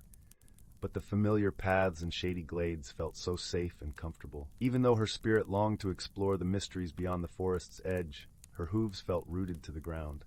Willow's best friend, a wise old oak tree named Oakley, could sense her inner turmoil. "Dear Willow," he said one sunny morning as she grazed near his sturdy trunk, "I see the questions shining in your eyes. Why do you resist the call to journey forth and discover what wonders await?" "Oh, Oakley," Willow sighed, nestling under the shelter of his broad canopy. "I know there is so much to see and experience out there, but I'm afraid of what lies beyond the safety of our forest home. What if I get lost or hurt? What if I'm not ready?" Oakley's leaves rustled with a gentle, reassuring laugh. "My sweet friend, you were born ready. The metamorphosis you seek is already unfolding within you, just as my buds unfurl into leaves each spring. All you need is courage to spread your wings. Willow blinked in surprise as she looked down at her slender legs. Where there had once been spindly fawn limbs, now emerged graceful shafts of pure light, tipped with dainty golden hooves. Her body began to emanate a soft, warm radiance, like sunbeams filtering through the trees. "What's happening to me?" she gasped with a mixture of wonder and trepidation. "You're becoming your truest self, Willow," Oakley explained. "A beautiful forest spirit who shines her inner light to illuminate the world." Over the next few days and weeks, Willow's transformation blossomed at an unhurried pace, much like the wildflowers carpeting the sun-dappled meadows in their vibrant colors. Her friend Oakley, ever a steady and patient presence, offered boundless wisdom and encouragement. Soon Willow felt an unmistakable sense of confidence and freedom welling up inside her luminous being. One misty dawn, she turned to Oakley with a smile. "I'm ready to explore what lies beyond our forest home," she announced. "Then you must follow your heart, my glowing friend," Oakley replied. "But remember, you can always return here to be revitalized by the strength and serenity of these timeless woods." And so Willow's magical journey of discovery began. Along the way, she encountered many new faces and fascinating lands. There were gorgeous sunlit meadows, rolling hills that brushed the bellies of billowy clouds, and craggy snow-capped peaks that took her breath away. In each new realm, Willow met allies who became treasured friends, like Zephyr, the playful wind sprite whose tickling breezes raised laughter from the deepest wellsprings of joy, or Ruby, the dragon pup, still mastering her fire breath but overflowing with fierce warmth and loyalty. There were challenges, too, from rushing rivers to cross and winding caves to navigate. Whenever Willow felt her inner light wavering, she remembered Oakley's wisdom and drew strength from the radiant truth of who she was. Though her outer journey eventually looped back to the enchanted forest of her birth, Willow remained ever changed. Her fearful roots loosened, replaced by an expansive sense of wonder. She glowed with a serene confidence born from listening to her heart's call. Most importantly, Willow shared her hard-won gifts with all she encountered, leaving a trail of illumination and uplifting hope. For she realized that, like her, every being in existence had an essential light to uncover and shine forth through embracing their personal metamorphosis. To this day, you can find Willow still journeying and exploring the vast mystical lands and skies, her path ever forward as a luminous forest spirit. She delights in using her light to reveal unseen beauty and warm the souls of any who feel lost or afraid to blossom into their fullest, most magical selves. Title: The Secret of the Whispering Woods. In the tranquil village of Valenwood, nestled at the edge of the Whispering Woods, there lived a girl named Leora. The village was a serene tapestry of cobblestone paths, thatched cottages, and fields that stretched endlessly beneath a sky that seemed to cradle the sun. It was a place where time meandered like the gentle brook that wound its way through the village, bringing with it stories of the forest's ancient mysteries. Leora was known among the villagers for her curious spirit and her kindness that warmed even the coldest of hearts. Her days were spent exploring the woods, where the trees whispered secrets through their rustling leaves. These woods were rumored to be enchanted, a place where the ordinary world met the extraordinary. One crisp autumn morning, as the sun painted the forest with golden light, Leora set out on one of her usual adventures. The air was filled with the scent of pine and earth, and the ground crunched softly beneath her boots. She wore a cloak the color of twilight, its hood pulled up against the chill, and carried with her a small leather satchel, a gift from her grandmother who had told her stories of the forest's magic. As she wandered deeper into the woods, following a path that seemed to call her name, she stumbled upon something unusual. Beneath a sprawling oak tree, shrouded in a cascade of amber leaves, lay an object that glimmered faintly in the morning light. It was a delicate silver key, its surface etched with intricate patterns that seemed to shift and dance as she held it in her hand. Leora felt a tingle of excitement, tempered by curiosity. She had heard stories of magical objects hidden within the forest, but never had she imagined finding one herself. Clutching the key, she continued her journey, the forest now feeling more alive, as if it were guiding her steps. As she walked, the path began to change. The trees grew taller, their branches weaving a canopy that dappled the ground in soft hues. The air was filled with a gentle hum, like a distant melody, and Leora felt as though she were being drawn towards something unseen. After what felt like hours, she arrived at a clearing bathed in sunlight. At its center stood an ancient stone archway, entwined with ivy and covered in runes that glowed softly. Leora's heart raced, for she knew this was no ordinary place. This was the gateway to the hidden world of the Whispering Woods, a realm spoken of only in hushed tones and bedtime tales. With the key trembling in her hand, she approached the archway. As she inserted the key into a hidden lock, the runes flared with light, and the air shimmered with anticipation. The archway began to hum, and slowly it opened, revealing a world beyond the veil of the ordinary. Leora stepped through, her breath catching in her throat. The hidden world was a tapestry of wonders, a place where the fantastical mingled with the familiar. Flowers of every hue filled the air with their fragrance, and creatures of legend darted between the trees, their eyes alight with curiosity and warmth. As she ventured further, Leora met a small fox with fur like spun gold. His eyes sparkled with intelligence, and he introduced himself as Finley, a guardian of the forest.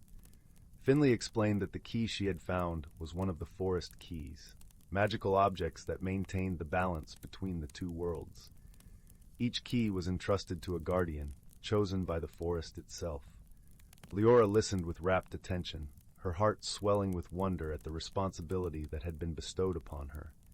Finley spoke of the forest's harmony, its delicate balance threatened by those who sought to exploit its magic for selfish gain.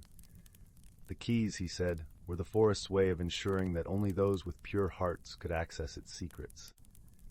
Over the days that followed, Leora and Finley explored the hidden world together. She learned of the creatures that called it home and the enchantments that wove it into being. They visited the luminal grove, where the trees glowed with an inner light, and the crystal falls, whose waters sang with the voices of the ancients.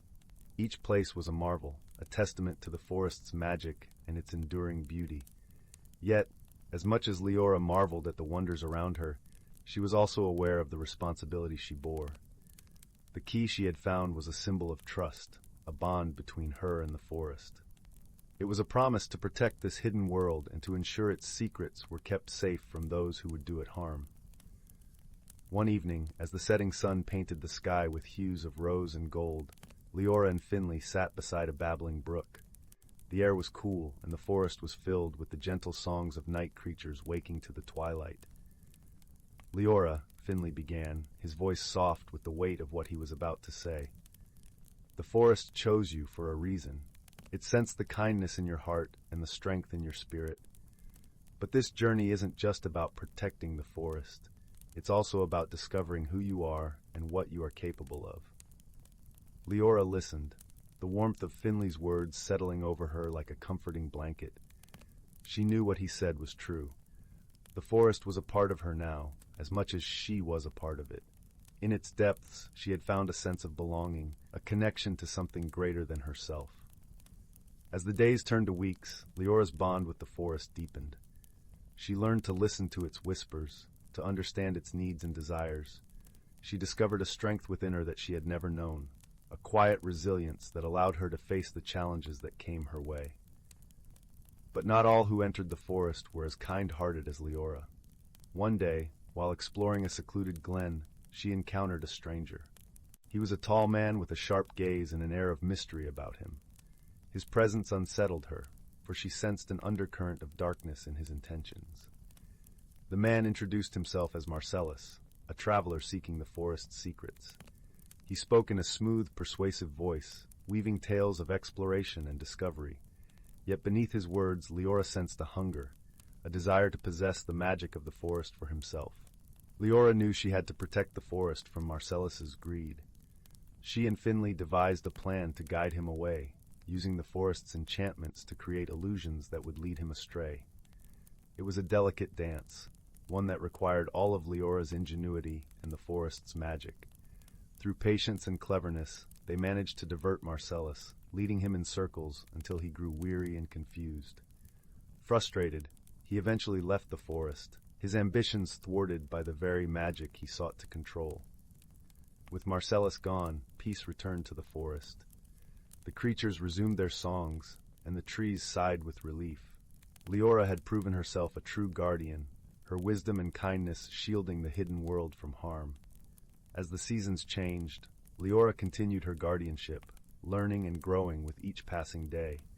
Her adventures in the hidden world taught her the importance of balance, of living in harmony with nature and respecting its mysteries.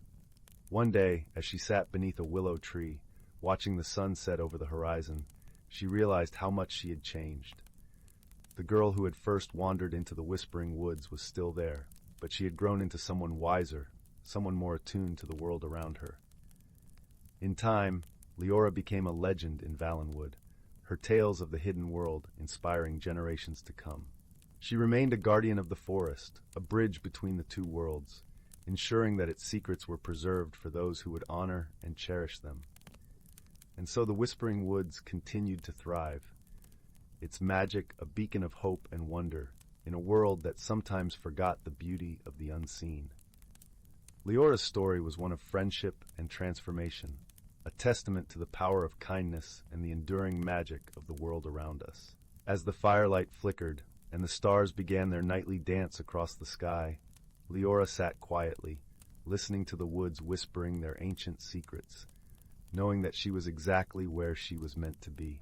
Once upon a time, in a quaint village nestled between rolling emerald hills and a shimmering, winding river, lived a young lad named Finn. With tousled auburn hair and eyes that sparkled like the morning dew, Finn was known throughout the village for his boundless curiosity and gentle heart. Finn often wandered to the edge of the village, where the Whispering Woods began. These woods were a place of legends, filled with tales of enchantment and wonder. The villagers spoke of it in hushed tones, for it was said to be a realm where the ordinary met the extraordinary. One golden afternoon, as the sun dipped low in the sky and painted the world in hues of amber and rose, Finn felt a tug at his heart, a call to explore the unknown depths of the Whispering Woods. Clad in his favorite cloak, as soft as the down of a fledgling bird, Finn set off with a sense of excitement bubbling within him. The air was crisp and carried the scent of pine and earth, mingled with a hint of something sweet and unnameable. As he ventured deeper, the trees stretched taller, their leaves whispering secrets to one another. Shafts of sunlight danced through the branches, creating patterns on the forest floor that seemed to guide Finn onward. Before long, Finn came upon a glade bathed in a gentle silvery light. In its center stood a tree unlike any he had ever seen. Its bark shimmered like mother of pearl, and its leaves were delicate as lace, whispering with the softest breeze. At the foot of this magnificent tree, a circle of toadstools formed a perfect ring, each cap a brilliant shade of violet. As Finn marveled at the beauty around him, a soft rustle caught his attention. Out from the underbrush hopped a creature so whimsical it seemed plucked from a dream. It was a rabbit, yet not quite. Its fur sparkled as if dusted with stardust, and its eyes twinkled with an intelligence that belied its small size. "Greetings, young adventurer," the rabbit said in a voice like the tinkling of tiny bells. "I am Thistle, keeper of the Whispering Woods. What brings you to our enchanted glade?" Finn, though surprised, felt a warmth in his heart at Thistle's gentle demeanor. "I seek to explore and learn, dear Thistle," he replied, his voice soft and sincere. "I wish to understand the wonders of this place." Thistle nodded, his whiskers twitching with delight.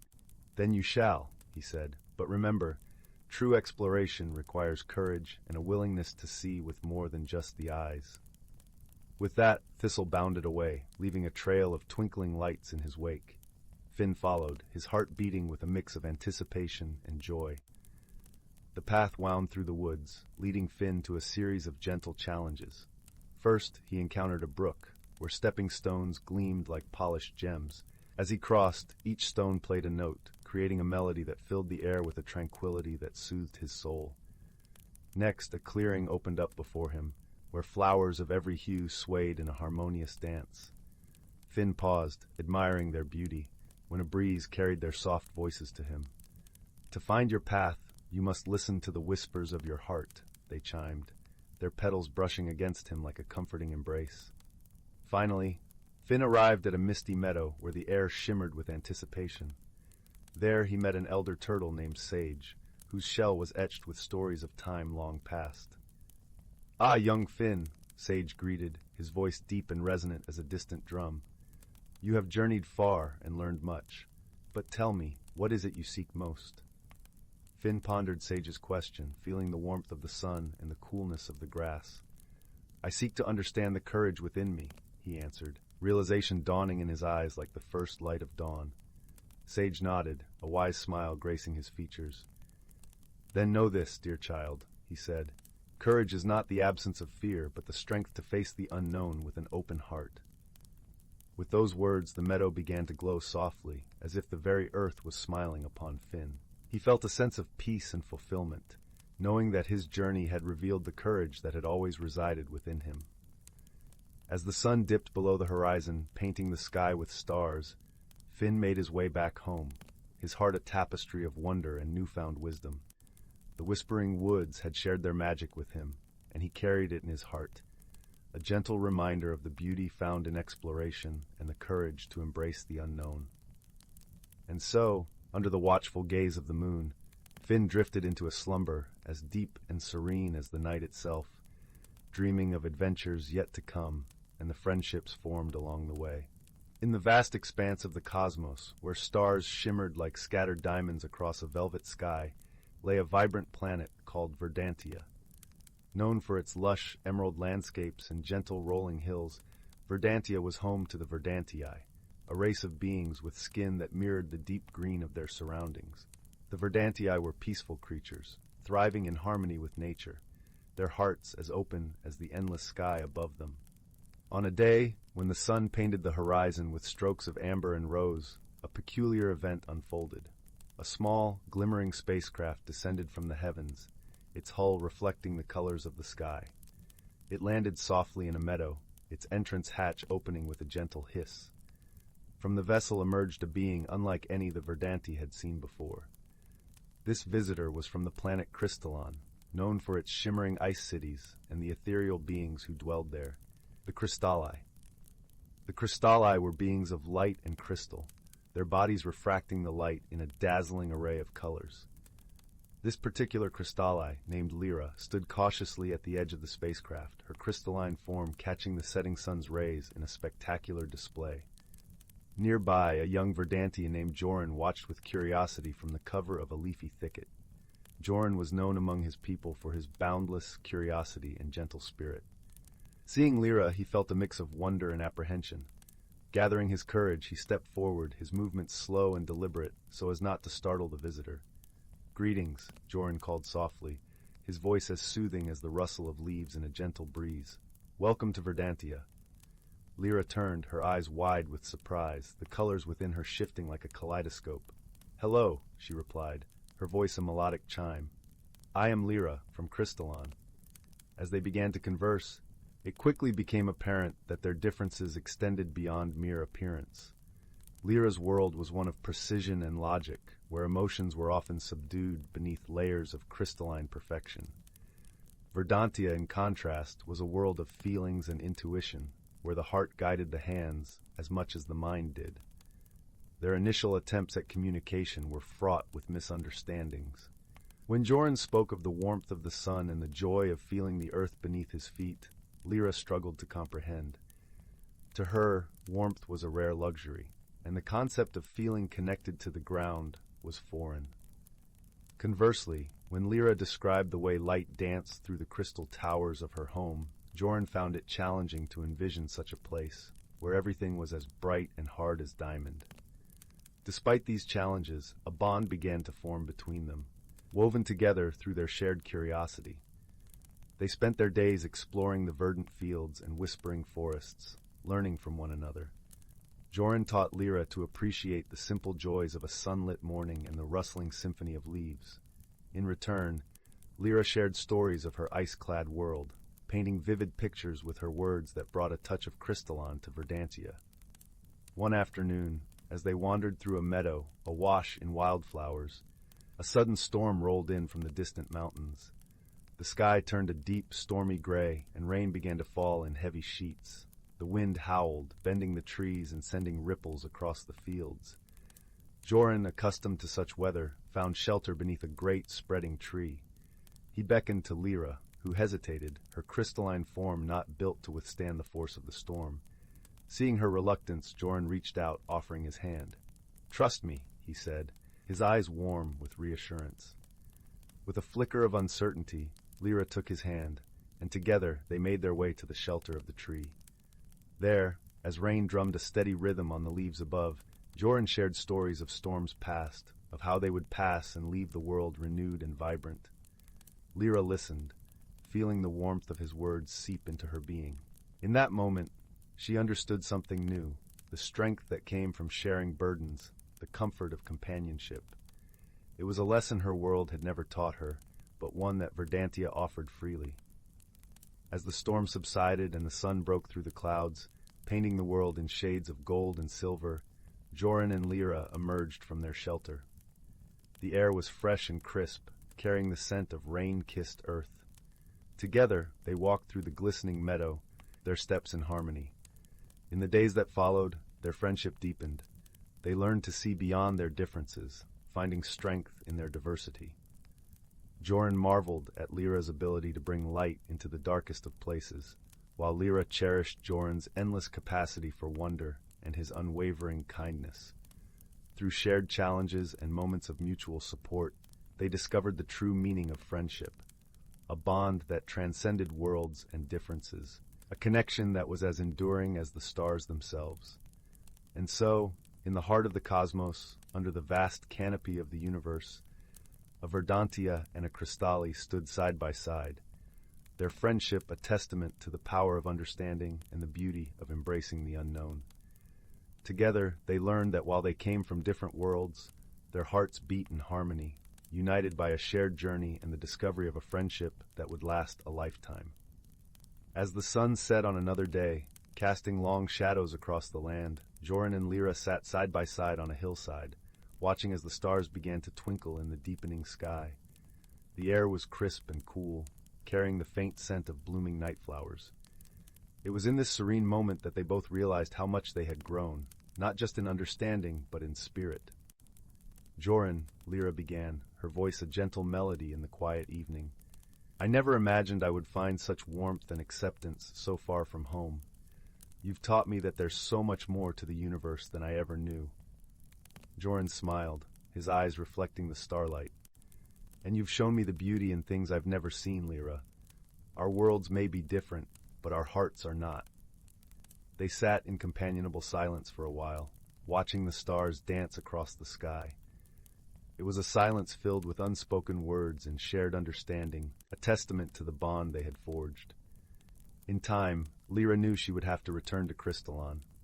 Her people would be waiting, eager to hear tales of her journey. But she also knew that part of her heart would remain on Verdantia, among the gentle hills and the friends she had found. When the day came for her departure, Joran accompanied her to the spacecraft, the grass whispering beneath their feet. At the threshold of the ship, they paused, a bittersweet moment hanging in the air. "Promise you'll come back," Joran said, his voice a mix of hope and longing. Lyra nodded, her eyes bright with emotion. "I will, Joran, and until then, I'll carry the warmth of Verdantia with me." With a final embrace, Lyra stepped into the ship, the hatch closing behind her with a soft hum. As the spacecraft lifted into the sky, Joran watched, his heart full of gratitude for the friendship that had enriched his life. And so, beneath the endless stars, a promise was made, a promise of return, of continued friendship, and of the enduring bond between two unlikely companions from different worlds. As the spacecraft disappeared into the heavens, Joran knew that no matter the distance, their friendship would remain a guiding light, as constant and as brilliant as the stars above. For in the vast tapestry of the universe, there are no strangers, only friends yet to be met, and journeys yet to be shared. And it was this understanding that would lead Lyra and Joran back to one another, time and time again, across the stars and through the ages. In a lush and verdant valley kissed by the gentle glow of twilight, nestled amongst rolling hills and whispering streams, lay the village of Bramblebrook. It was a place untouched by the rush of the outside world, where the air was perpetually sweet with the scent of honeysuckle and lavender.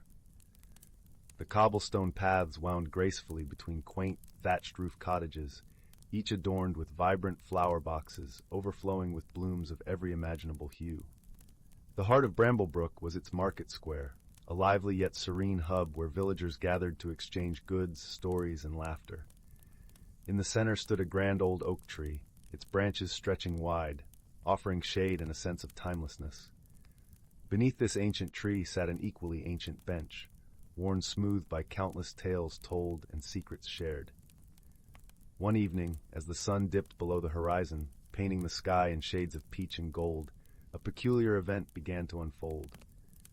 The villagers noticed that the twinkling lights of the fireflies, which usually danced merrily in the dusk, were nowhere to be seen. Instead, a soft, shimmering mist curled through the air, weaving its way like a silken ribbon through the village. The villagers, though curious, were not alarmed, for they were accustomed to the mysterious wonders of their magical world. However, the absence of the fireflies was indeed unusual, and so they turned to their beloved friend and guide, an elderly woman named Anwen, known for her wisdom and gentle spirit. Anwen lived in a cozy cottage at the edge of the village, surrounded by a garden brimming with herbs and wildflowers. Her presence was as calming as a lullaby, and her eyes twinkled with the knowledge of 1,000 stars. The villagers approached her with their concerns, and she listened intently, nodding as they spoke. "It seems we have a little mystery on our hands," Anwen said with a soft chuckle, her voice like the rustle of leaves. "Fear not, for mysteries are like puzzles, and every puzzle has its pieces." Intrigued, a small group of villagers offered to assist Anwen in uncovering the puzzle's solution. Among them was a young boy named Finn, whose curiosity was as boundless as the sky, and a thoughtful girl named Isla, who had a knack for noticing the smallest of details. Together, they formed a merry band, ready to explore the strange happenings. Anwen suggested they begin their exploration at the edge of the village, where the forest of Eldergrove began. Eldergrove was a magical place, home to many wondrous creatures, some known and some yet to be discovered. As the group made their way into the forest, the air filled with the soft sounds of crickets chirping and leaves whispering secrets. Finn and Isla, walking side by side, marveled at the beauty around them. The trees were wrapped in moonlight, their leaves shimmering like silver coins. They caught sight of a family of rabbits peeking curiously from their burrows, and a pair of owls hooting softly from a high branch. "Look," Elis, pointing to the ground where faint, glowing footprints appeared, leading deeper into the forest. Anwen, following their gaze, smiled knowingly. "We are on the right path," she said. "These are the tracks of the glow mice, gentle creatures who often know more than they let on." With renewed determination, they followed the luminous trail, which led them to a clearing bathed in the light of the crescent moon. There, amidst the clover and wild thyme, they found a gathering of glow mice, their small forms aglow with a soft, golden light. The glow mice chattered excitedly at the sight of the villagers, their tiny voices like the tinkling of bells. Anwen knelt down, her gentle presence calming the creatures, and asked them about the missing fireflies. The leader of the glow mice, a wise old creature with whiskers as white as snow, stepped forward. "The fireflies have taken shelter in the Whispering Cavern," he explained, drawn by a strange song that echoes through the night. "A song?" Finn echoed, his eyes wide with wonder.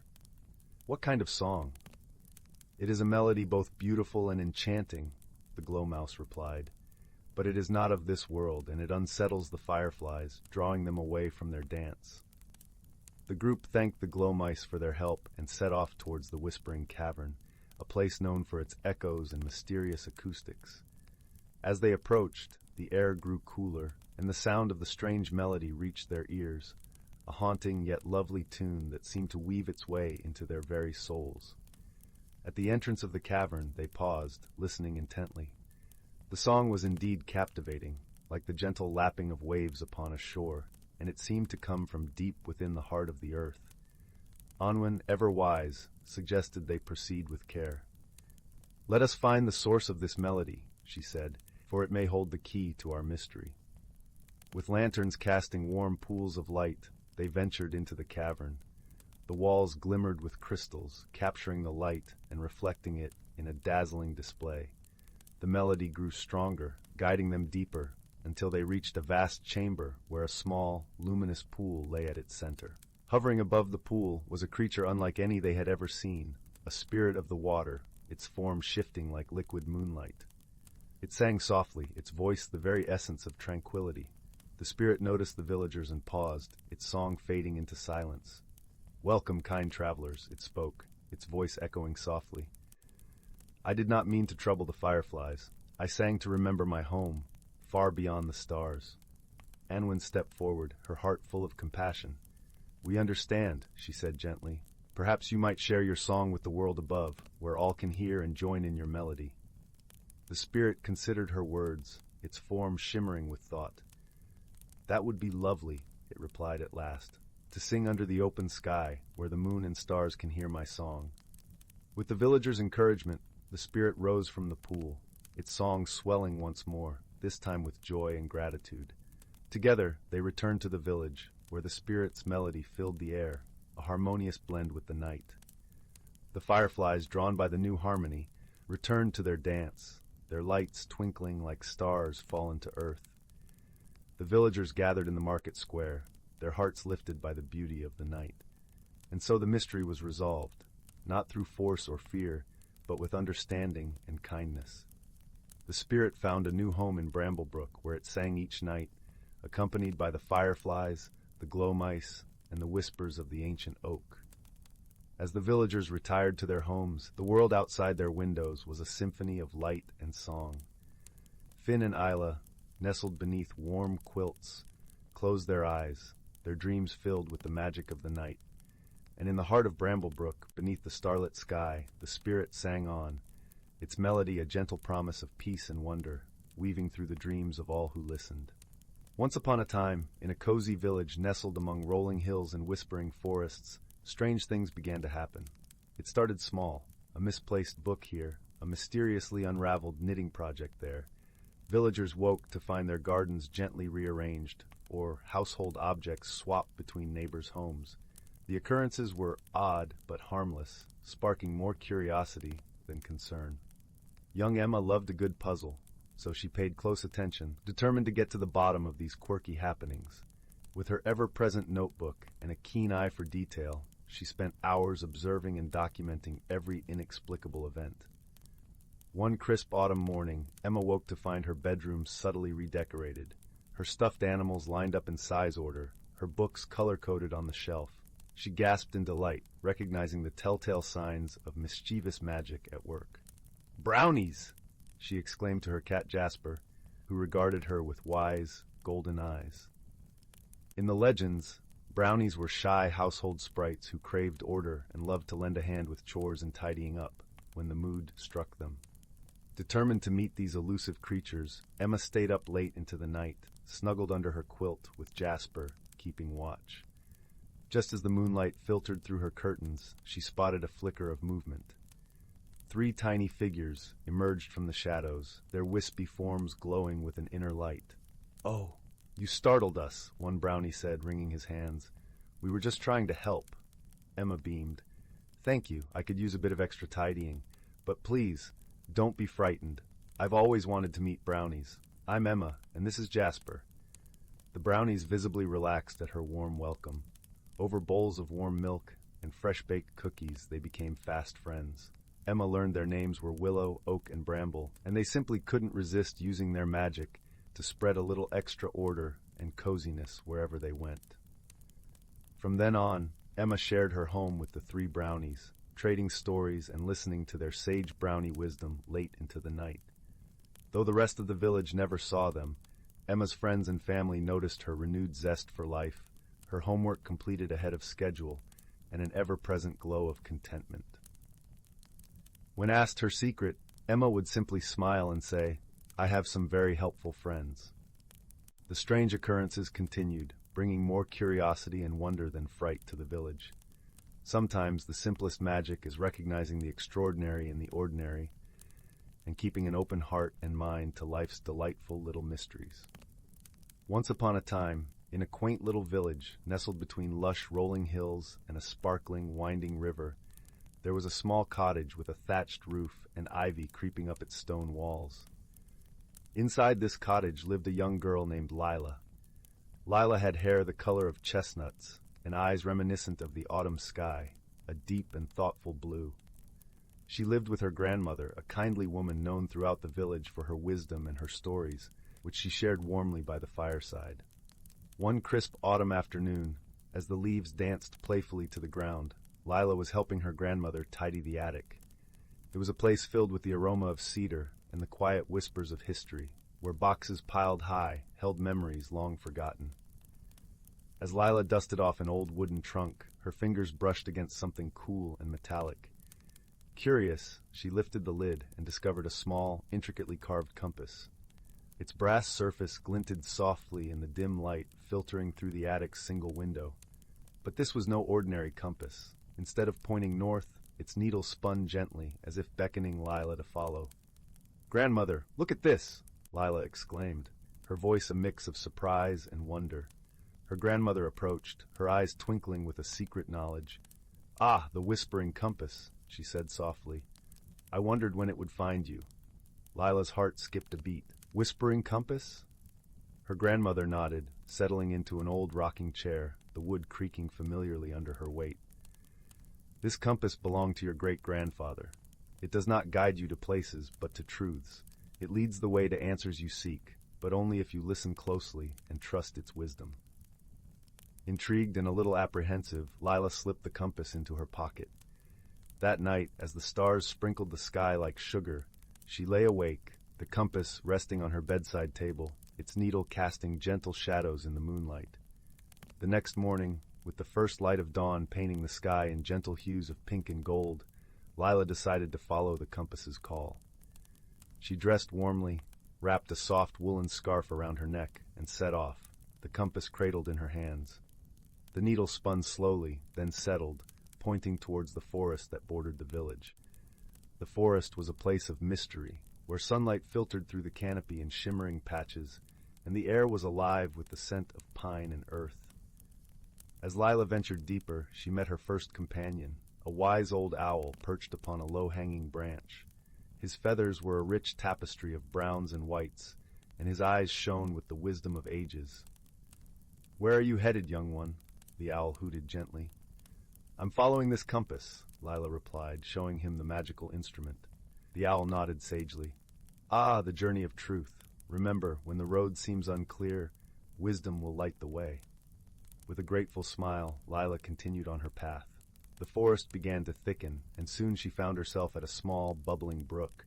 There a rabbit with fur as soft as a cloud and eyes bright with curiosity was sipping water. The rabbit looked up, twitching its nose. "Hello, traveler. What brings you here?" "I'm searching for answers," Lila explained, feeling the warmth of companionship in the rabbit's presence. "Answers are often found in the quietest places," the rabbit said kindly. "Sometimes you must pause and listen." Lila nodded thoughtfully, the rabbit's words echoing in her mind. As she crossed the brook, she noticed the compass's needle had begun to spin more fervently, guiding her further into the heart of the forest. The trees whispered secrets in the breeze, and soon she arrived at a clearing where a circle of ancient stones stood, covered in moss and thyme. In the center, a gentle glow emanated from a pool of crystal-clear water. Here, Lila paused, feeling a sense of peace and anticipation. She knelt by the pool, closing her eyes and letting the symphony of the forest fill her senses. The rustle of leaves, the song of distant birds, the gentle gurgle of the brook, all became a harmonious melody, guiding her thoughts inward. In this serene moment, the compass in her pocket grew warm, and Lila understood that the answers she sought were not bound by words or places, but by the connections she had made along her journey. The wisdom of the owl, the gentle reminder from the rabbit to listen, and the quietude of the clearing all spoke to a deeper truth within her. As Lila opened her eyes, she realized that the compass had stopped spinning. It lay still, its purpose fulfilled. She smiled softly, a newfound clarity shining in her eyes. She rose, feeling lighter, as if the forest itself had lifted her burdens. With the sun setting in a blaze of oranges and purples, Lila retraced her steps, bidding farewell to her newfound friends. The owl watched her departure with a nod, while the rabbit waved a tiny paw from the brook's edge. When Lila returned to the village, the first stars were beginning to twinkle in the velvet sky. Her grandmother was waiting by the fire, her knitting needles clicking softly. "Did you find what you were looking for?" her grandmother asked, her voice a gentle embrace. Lila nodded, settling beside her. "Yes, and more. I found that sometimes the answers are not in faraway places, but within us, waiting for the right moment to be heard." Her grandmother smiled, brushing a stray curl from Lila's forehead. "That's a journey many take a lifetime to complete, my dear." As the fire crackled softly and the warmth of the hearth enfolded them, Lila felt a profound sense of contentment. The journey had changed her, not by altering who she was, but by revealing the strength and wisdom she already possessed. And as the village settled into the quiet of the night, Lila fell asleep, the whispering compass resting once more in its trunk, waiting patiently for the next seeker of truths. The stars watched over the little cottage, where dreams were woven with threads of magic and discovery, promising new adventures when the time was right. And so, in the gentle glow of the fireplace and the soft embrace of a grandmother's love, Lila found her place in the world, enveloped in the warmth of home and the promise of endless possibilities. In the quiet village of Meadowbrook, nestled between rolling hills and whispering woodlands, a gentle breeze often carried the scent of sweet lavender and the soft hum of wild bees. The villagers, with their simple lives and kind hearts, were accustomed to the mysteries of the natural world. It was said that the land itself was imbued with a magic that was as old as the stars, a magic that whispered to those who listened closely. In this village lived a young girl named Isla. She had eyes the color of the summer sky and hair that danced like the sunlit waves of the nearby river.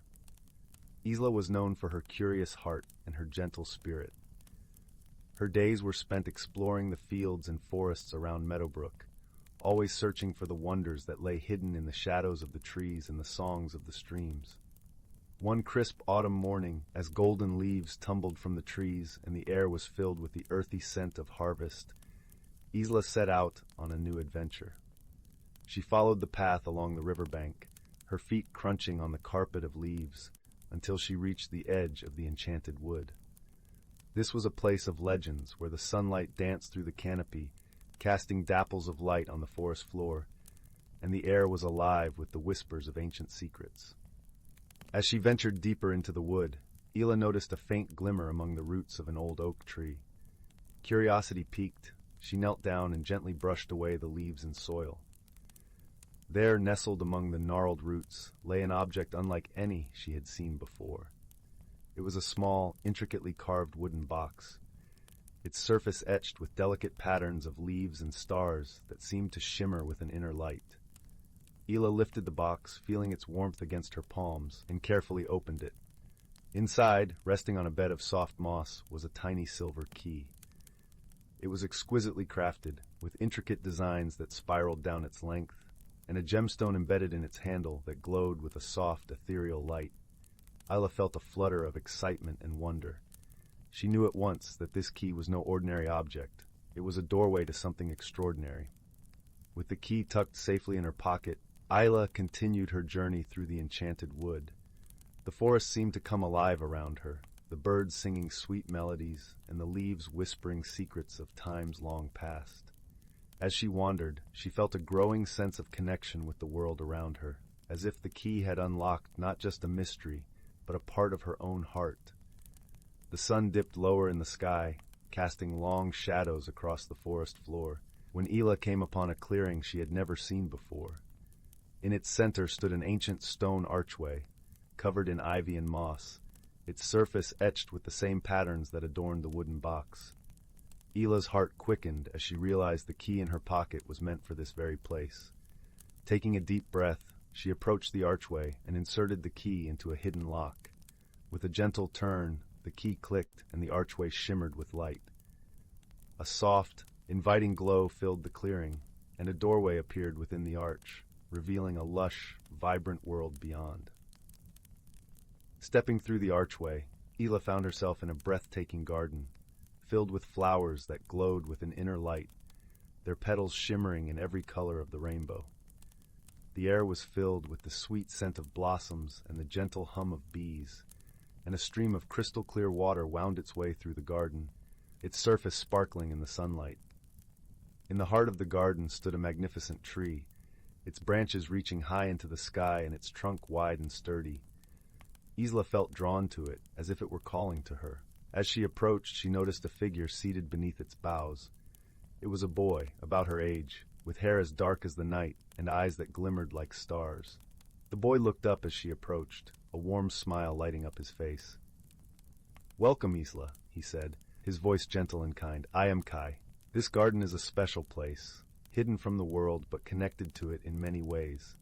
It is a place of peace and discovery, where the heart can find what it truly seeks." Isla felt a sense of awe and wonder as she listened to Kai.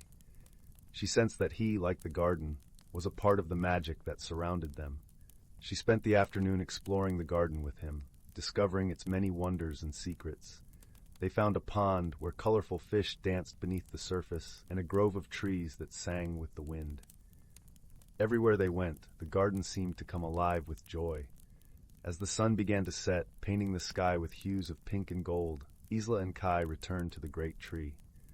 They sat together beneath its branches, watching as the stars began to twinkle in the evening sky. "This garden reflects the magic of the world," Kai explained softly.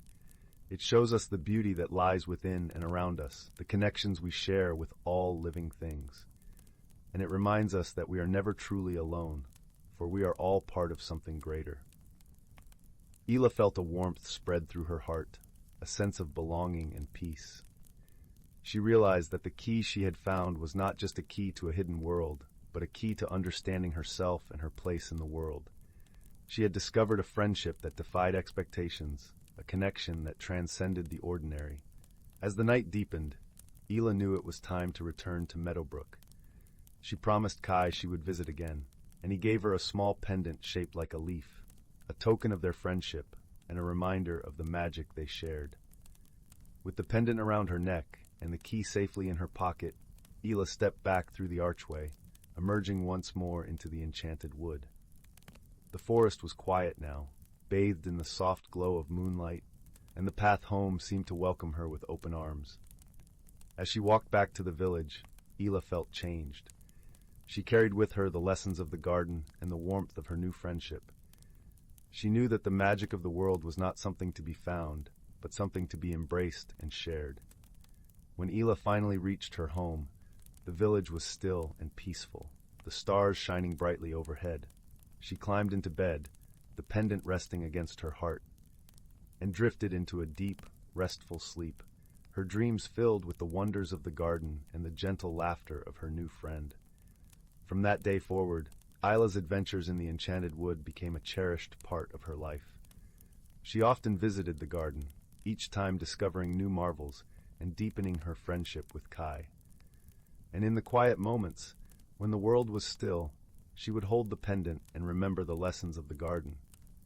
That true magic lies in the connections we make and the love we share. And so, in the village of Meadowbrook, under the watchful gaze of the stars, Isla lived her life with an open heart and a spirit full of wonder, ever mindful of the magic that surrounded her and the friendship that had unlocked her world. In the soft twilight of a universe filled with countless stars, there existed a peculiar planet known as Lumina, a place aglow with a warm, perpetual twilight. The sky was a tapestry of swirling purples and golds, and the air carried a gentle, sweet aroma akin to blooming lilacs. Lumina was known for its luminous flora and gentle creatures, but it was also a world where paths often crossed in unexpected ways.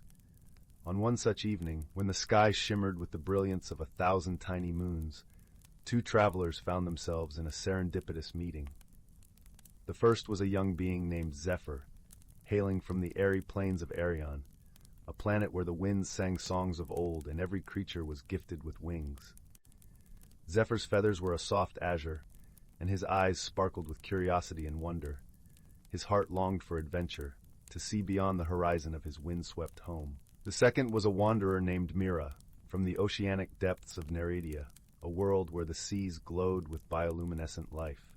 Mira's skin shimmered like the surface of the sea under a full moon, Her hair danced like seaweed in a gentle current, and her eyes held the depths of the ocean's mysteries. She had ventured beyond her watery domain in search of stories and the secrets of the stars. Their meeting was not a planned one. Zephyr had been gliding through the skies of Lumina, entranced by its beauty, when a sudden gust of unfamiliar wind threw him off course.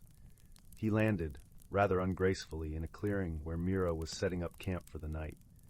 Startled by the sound, Mira turned, her eyes widening at the sight of the winged newcomer tangled in a thicket of luminous vines. "Oh dear," Mira exclaimed softly, her voice like the gentle lapping of waves. "Are you all right?" Zephyr, flustered and a little embarrassed, untangled himself with a sheepish grin. "I'm fine, just a bit wind-blown," he chuckled, brushing off his feathers. "I didn't mean to intrude." "Nonsense," Mira replied with a kind smile. "Any friend of the stars is welcome here." And so, under the canopy of twinkling lights, a friendship began to blossom. They spent the evening exchanging tales of their homelands, their voices mingling with the soft rustle of leaves and the distant calls of Lumina's nocturnal creatures. Zephyr spoke of the skies that carried the songs of Arion, while Mira shared the mysteries of the deep, the rhythm of the tides in her heart. Yet, as with all new friendships, misunderstandings were inevitable. Zephyr, ever the inquisitive one, was fascinated by Mira's tales of the sea, but often interrupted with a barrage of questions, eager to know more.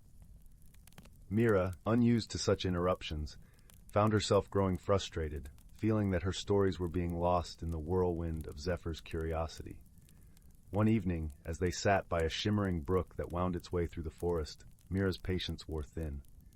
"Zephyr," she said gently, but with a hint of exasperation, "sometimes it's important to listen fully before asking more." Zephyr blinked, taken aback. "I didn't mean to be rude," he replied, his voice tinged with remorse.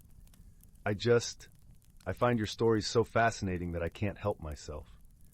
"Perhaps," Mira suggested softly, "we could learn to understand each other's ways. I will try to be more patient, and you, perhaps, could pause and reflect a little longer." Zephyr nodded, understanding dawning in his eyes.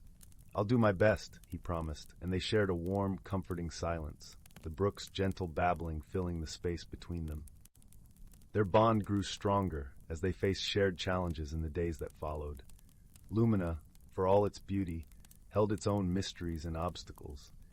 There were paths that twisted and turned unexpectedly, and creatures that tested their wits and resolve.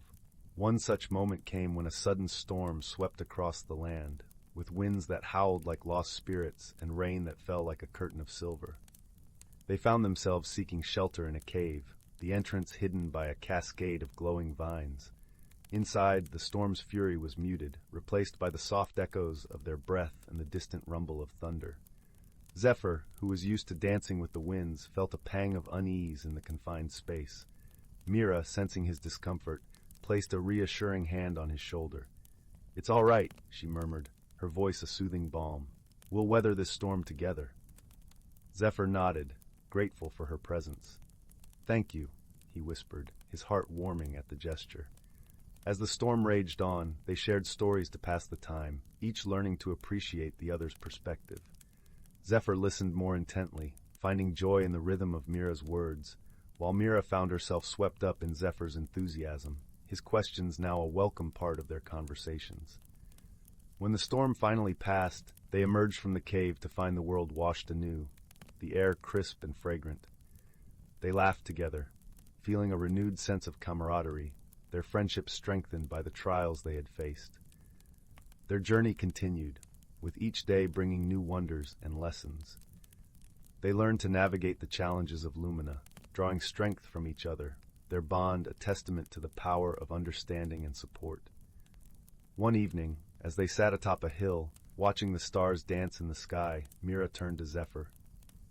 "I've always believed the stars tell stories," she mused softly, her gaze drifting across the celestial tapestry. Zephyr nodded, his heart full. "And I've learned that sometimes the best stories are shared," he replied, his words carrying the warmth of their friendship. In that moment, beneath the vast expanse of the universe, they understood the true meaning of companionship, a shared journey, filled with laughter, understanding, and the gentle support that only true friends can offer. As the night deepened, they wrapped themselves in the comforting embrace of their newfound friendship, knowing that, no matter where their paths might lead, they would always carry the light of this connection within their hearts. And so, in the gentle glow of Lumina, under a sky that held the promise of infinite adventures, Zephyr and Mira drifted into a peaceful sleep, their dreams intertwined with the stars. Once upon a time, in a secluded glade nestled deep within an ancient forest, the first rays of dawn peeked through the canopy, casting a warm glow upon the dewy foliage. A gentle mist clung to the air, veiling the world in an ethereal haze. It was in this enchanted realm that the hidden lives of nature's creatures unfolded, intertwined with the rhythms of the seasons and the whispers of ancient wisdom. As the rising sun bathed the clearing in golden light, a family of deer emerged from the undergrowth, their graceful steps leaving delicate imprints on the mossy ground. The majestic stag, his antlers adorned with intricate carvings etched by time, led his herd to a crystalline stream where they quenched their thirst. Nearby, a pair of rabbits frolicked amid the wildflowers, their fluffy tails twitching in delight. Overhead, a kaleidoscope of butterflies danced among the branches, their gossamer wings catching the sunbeams like stained glass. A family of squirrels scampered along the boughs, gathering acorns and chattering merrily, their bushy tails swaying in rhythm with the gentle breeze. In a secluded hollow, a wise old owl perched atop a gnarled oak, her amber eyes the embodiment of ancient knowledge. She watched over the forest's denizens, her feathers ruffling as she imparted the timeless wisdom passed down through countless generations. "Listen to the whispers of the wind, my friends," she hooted, "for they carry the secrets of harmony and balance." As the seasons danced their eternal waltz, the forest transformed, cloaked in the vibrant hues of autumn or blanketed in the pristine white of winter. Yet, through it all, the creatures adapted, their lives intertwined with the ever-changing tapestry of nature. When the first buds of spring unfurled, a chorus of birdsong filled the air, heralding the arrival of new life. The forest floor erupted in a riot of color as wildflowers bloomed, their petals unfurling like tiny beacons of hope. Nearby, a family of foxes emerged from their den, their kits frolicking amid the daffodils, their russet coats shimmering in the gentle sunlight. As summer's warmth enveloped the forest, the air hummed with the buzz of busy bees, their golden bodies darting from blossom to blossom, gathering nectar to sustain their hives. In a sun-dappled glade, a herd of majestic elk grazed peacefully, their antlers silhouetted against the azure sky. Yet, even in this idyllic realm, the forces of nature held sway, reminding all of the delicate balance that bound them together. When the first rumbles of thunder echoed through the canopy, the creatures sought shelter, their instincts guiding them to safety. As the storm unleashed its fury, raindrops danced upon the forest floor, nourishing the thirsty earth and replenishing the streams. In the aftermath, a vibrant rainbow arched across the sky, its prismatic hues painting the forest in a kaleidoscope of color. It was then that the creatures emerged once more, their eyes alight with wonder at the magical display. For in this enchanted realm, the boundaries between reality and magic blurred, and the natural world was imbued with an enchantment that transcended the mundane. As dusk fell, the forest stilled, and the creatures settled in for the night, their slumbers guarded by the watchful eyes of the ancient owl. Her gaze swept over the peaceful glade, and a contented hoot escaped her beak. "Remember, my friends," she whispered into the velvet night, "the true magic lies in the harmony we share with the world around us." And so the hidden lives of nature's creatures unfolded, woven into the tapestry of the seasons, guided by the wisdom of ages past. In this enchanted forest where reality and magic intertwined, the delicate balance was cherished, for it was the essence of life itself. Once upon a time, in the heart of the whispering woods, where the trees hummed gentle lullabies and the streams giggled with joy, there was a quaint little village called Chuckleborough. The village was known far and wide for its peculiar inhabitants and their delightful quirks, each more charming than the last. In a cozy cottage with a roof made entirely of sunflower petals lived a sprightly gnome named Gimble. Gimble was known for his sparkling blue spectacles, which he wore even during moonlit nights, claiming they helped him see dreams better. He was a tinker of sorts, creating odd gadgets that made the villagers chuckle. His latest invention was a teapot that played a merry tune whenever it poured a cup of tea. Next door, in a house shaped like a giant mushroom, lived a plump, cheerful squirrel named Nibble. Nibble was no ordinary squirrel. He wore a tiny red vest and had a tail that seemed to have a mind of its own, often wagging to the rhythm of his laughter. Nibble was the village's storyteller, regaling the young and old with tales of faraway lands and magical creatures. One sunny morning, as the dew glittered like diamonds on the grass, Gimble and Nibble gathered with their friends in the village square. There was a buzz of excitement in the air, for today was the annual Chuckleborough Jamboree, a day filled with games, feasts, and contests of whimsy.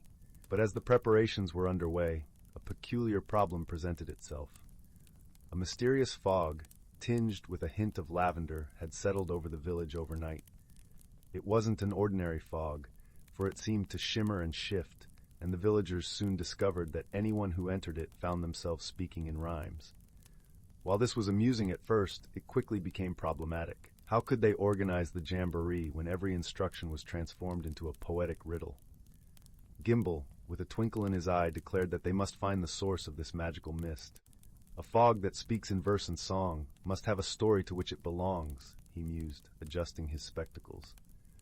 Nibble, his tail wagging excitedly, agreed. Let us seek the fog's creator and make our village celebrations greater. And so, the quirky duo set off on an adventure, accompanied by their friends, a bashful hedgehog named Prickle, who always wore a jaunty little hat, and a wise old owl named Hoot, who loved to solve puzzles. Their journey led them through the heart of whispering woods, where the trees whispered secrets of the past.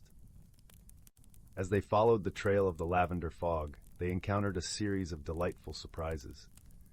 First, they met a family of fireflies who danced in the air, spelling out messages in glowing letters. One said, "To find the source, follow the course, where the sunlight kisses the forest floor." Guided by this luminous clue, the friends arrived at a glade where the sunlight streamed through the canopy in golden beams.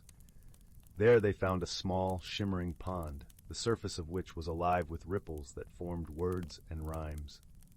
At the edge of the pond sat a whimsical creature, a tiny, giggling sprite named Limerick.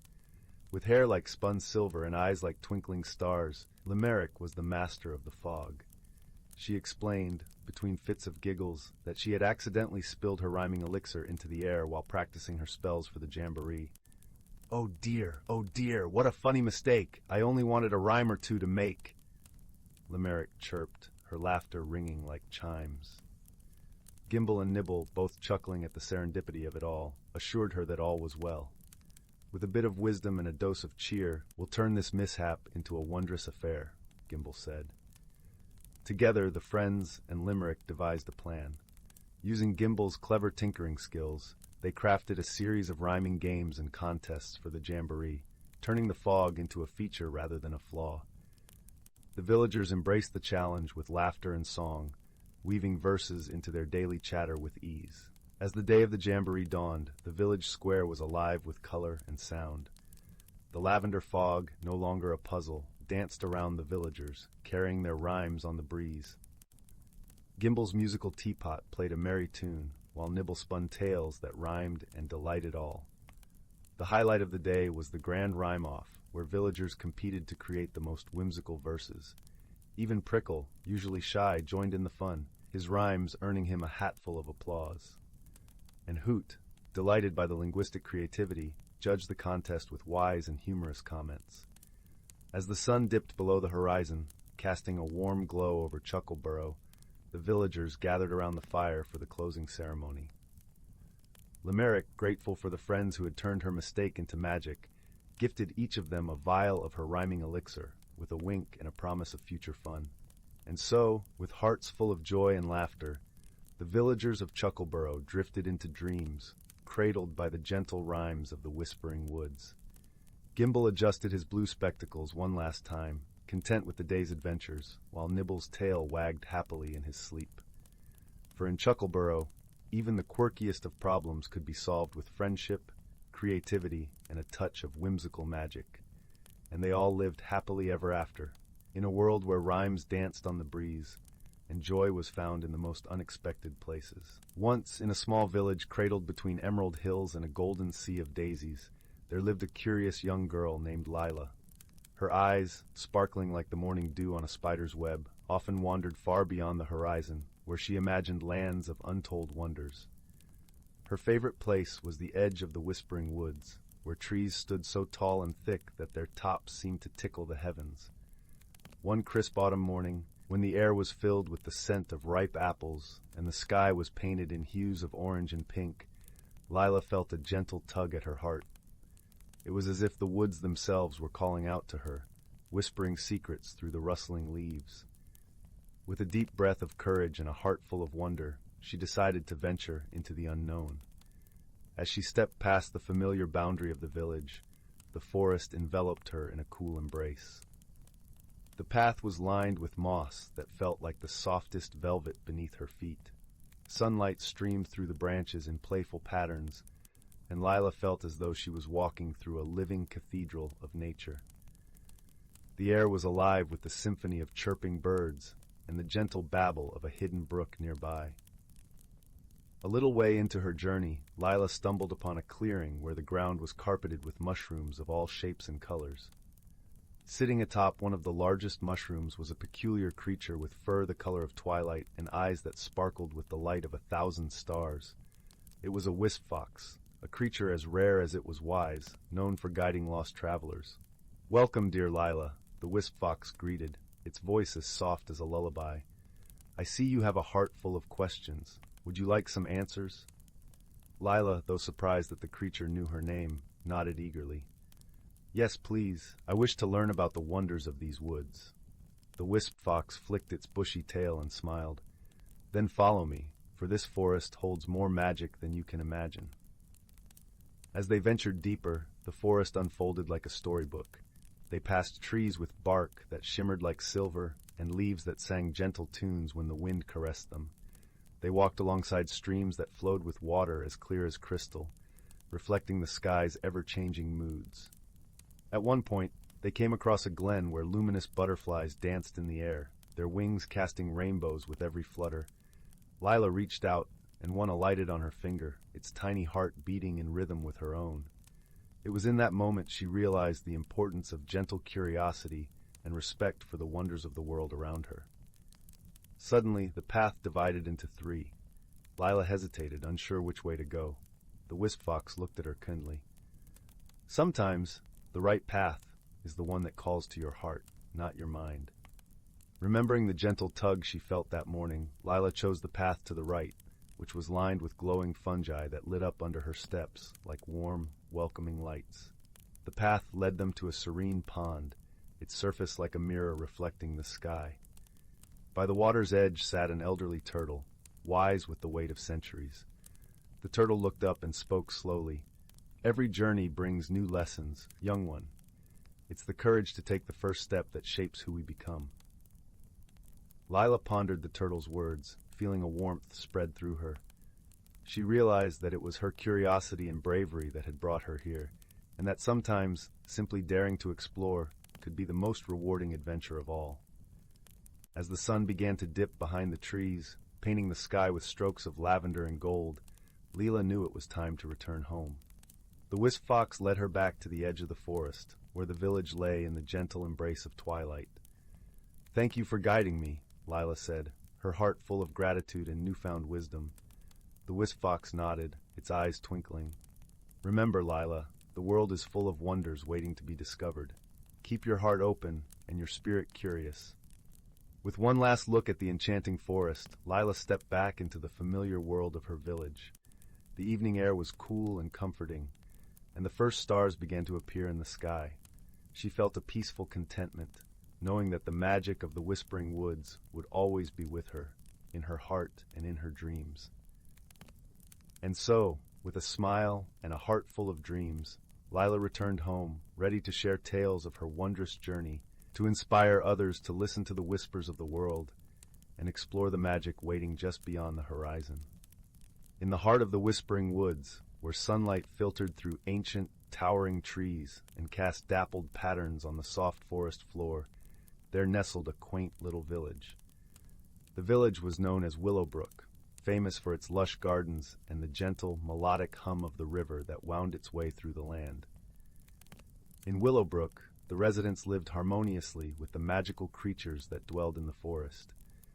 Among these creatures were the Fae, tiny beings with wings like gossamer, who tended to the flowers and whispered secrets to the wind. There were also the wise owls, who perched high above in their leafy abodes, watching over the village with kind, knowing eyes. One peaceful evening, as the sun dipped below the horizon and painted the sky in hues of orange and purple, an unusual event began to unfold. The villagers noticed that each morning the flowers in their gardens were blooming in peculiar patterns, spirals and stars, unlike anything they had seen before. The villagers were puzzled, for these flowers seemed to change their formations overnight, as if by some unseen hand. Among the villagers was a gentle-hearted girl named Leora. Her curiosity was as boundless as the forest itself, and she had a knack for noticing the smallest details. Leora loved the mysteries of the woods and often spent her days exploring its hidden paths and listening to the stories told by the forest creatures. Determined to uncover the mystery of the changing flowers, Leora set out one misty morning, her heart full of excitement. She wandered through the village, her senses alive with the scent of fresh earth and the sound of leaves whispering in the breeze. As she approached the edge of the village, she was greeted by the soft, musical laughter of the Fae, who flitted around her like a shower of glittering rain. "Good morning, Leora," sang a Fae with wings that shimmered like pearls. "What brings you to the woods today?"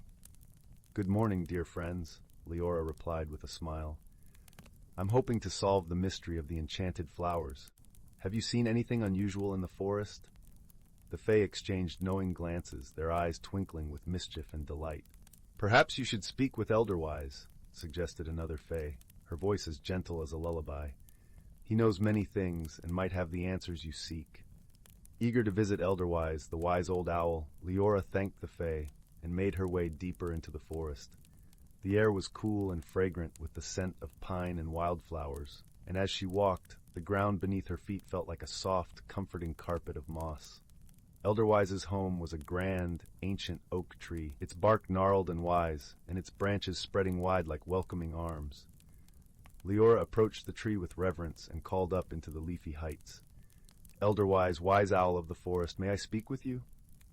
From high above, a gentle hoot echoed through the branches, followed by the soft rustling of feathers.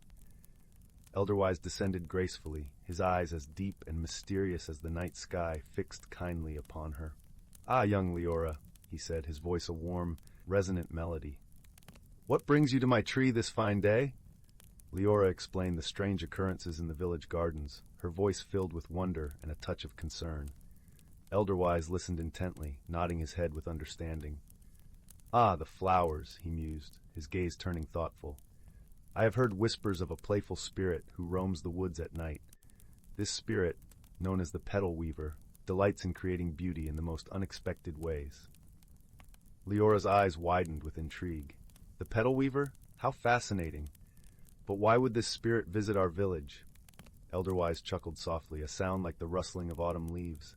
"The petal weaver is drawn to places where love and harmony dwell. Your village, with its kind hearts and gentle ways, is a beacon to such a spirit. Perhaps it seeks to share its joy with you all." Leora nodded, her heart swelling with warmth at the thought. "Thank you, Elderwise. I shall share this with the villagers. Perhaps we can find a way to welcome the petal weaver." With a grateful heart, Leora made her way back to the village, her mind alive with ideas. As evening fell and the stars began to twinkle in the clear night sky, the villagers gathered in the square, eager to hear what she had discovered. Leora shared Elderwise's wisdom, her voice soft and soothing as she spoke. "The petal weaver means us no harm. It seeks to share its joy and art with us. I believe if we welcome it with open hearts, we might come to understand its ways." The villagers nodded, their faces alight with understanding and acceptance. That night they decided to leave small gifts of appreciation in their gardens, tiny lanterns, delicate ribbons, and fragrant herbs, hoping to show the petal weaver their gratitude. As the moon cast its gentle glow over Willowbrook, the petal weaver appeared, unseen by human eyes, but sensed in the gentle rustling of petals, and the soft shimmer of moonlight on the flowers. It saw the villagers' gifts and felt their warmth and gratitude. The next morning, the village awoke to a wondrous sight. Each garden was a tapestry of breathtaking beauty, with flowers arranged in patterns that spoke of joy and friendship. The air was filled with a sense of magic and peace, and the villagers knew their hearts had made a new friend. From that day on, the petal weaver became a cherished part of Willowbrook's lore, its visits bringing delight and wonder to the village. And Leora, with her gentle spirit and love for the mysteries of the world, continued to explore the forest, knowing that the greatest magic of all was the love and kindness shared among friends. As the fire crackled softly and the shadows danced on the walls, the tale of Willowbrook and the petal weaver lulled the village into a restful slumber, their dreams filled with the colors and fragrances of a world where magic and friendship intertwined like the petals of a never-ending blossom. In the heart of an ancient forest, where the air was laced with the whisper of leaves and the ground softened by centuries of fallen needles, there lay a glen known only to the creatures of the wood. This place was a mosaic of emerald ferns and moss-covered stones, where beams of sunlight pierced through the canopy like golden threads embroidering the earth. Here the boundaries between reality and magic blurred, and the hidden lives of the forest's denizens unfolded in harmony with the turning of the seasons. At the edge of this glen, nestled beneath the protective arms of a towering oak, lived a wise old tortoise named Thistle. His shell was a tapestry of forest hues, etched with the lines of countless years and stories told by the rustling leaves. Thistle was known among the creatures not only for his gentle nature, but also for his deep understanding of the forest's rhythms, a knowledge passed down through generations of tortoises who had lived in this ancient woodland. One crisp autumn morning, as the air tingled with the promise of change and the scent of earth and fallen leaves, Thistle awoke to the soft patter of rain on his shell. The raindrops were gentle, like a lullaby, and they danced upon the leaves with a soothing rhythm. He emerged slowly from his leafy burrow and took in the scene before him, a world cloaked in mist, where the vibrant colors of autumn leaves shimmered like jewels through the silvery veil. As he ambled towards the glen's center, Thistle noticed a gathering of his friends beneath the wide boughs of the oak.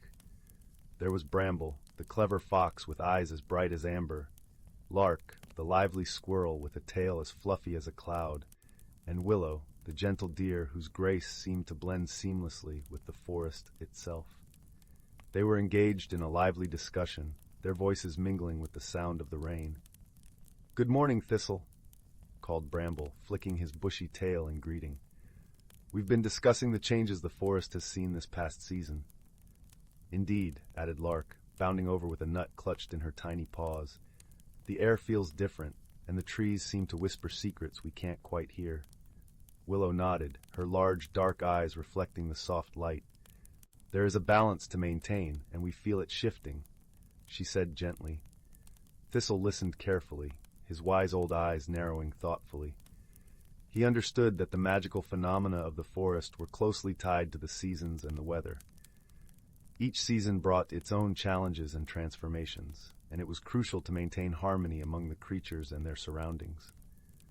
"Let us walk together," Thistle suggested, his voice like the low rumble of distant thunder, "and see what the forest wishes to tell us."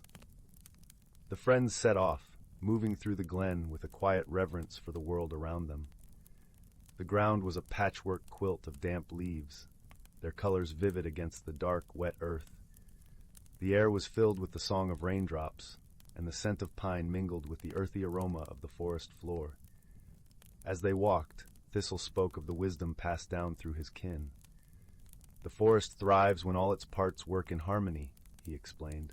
"The trees share their secrets with the wind, the rain nourishes the earth, and the creatures play their roles in the dance of life."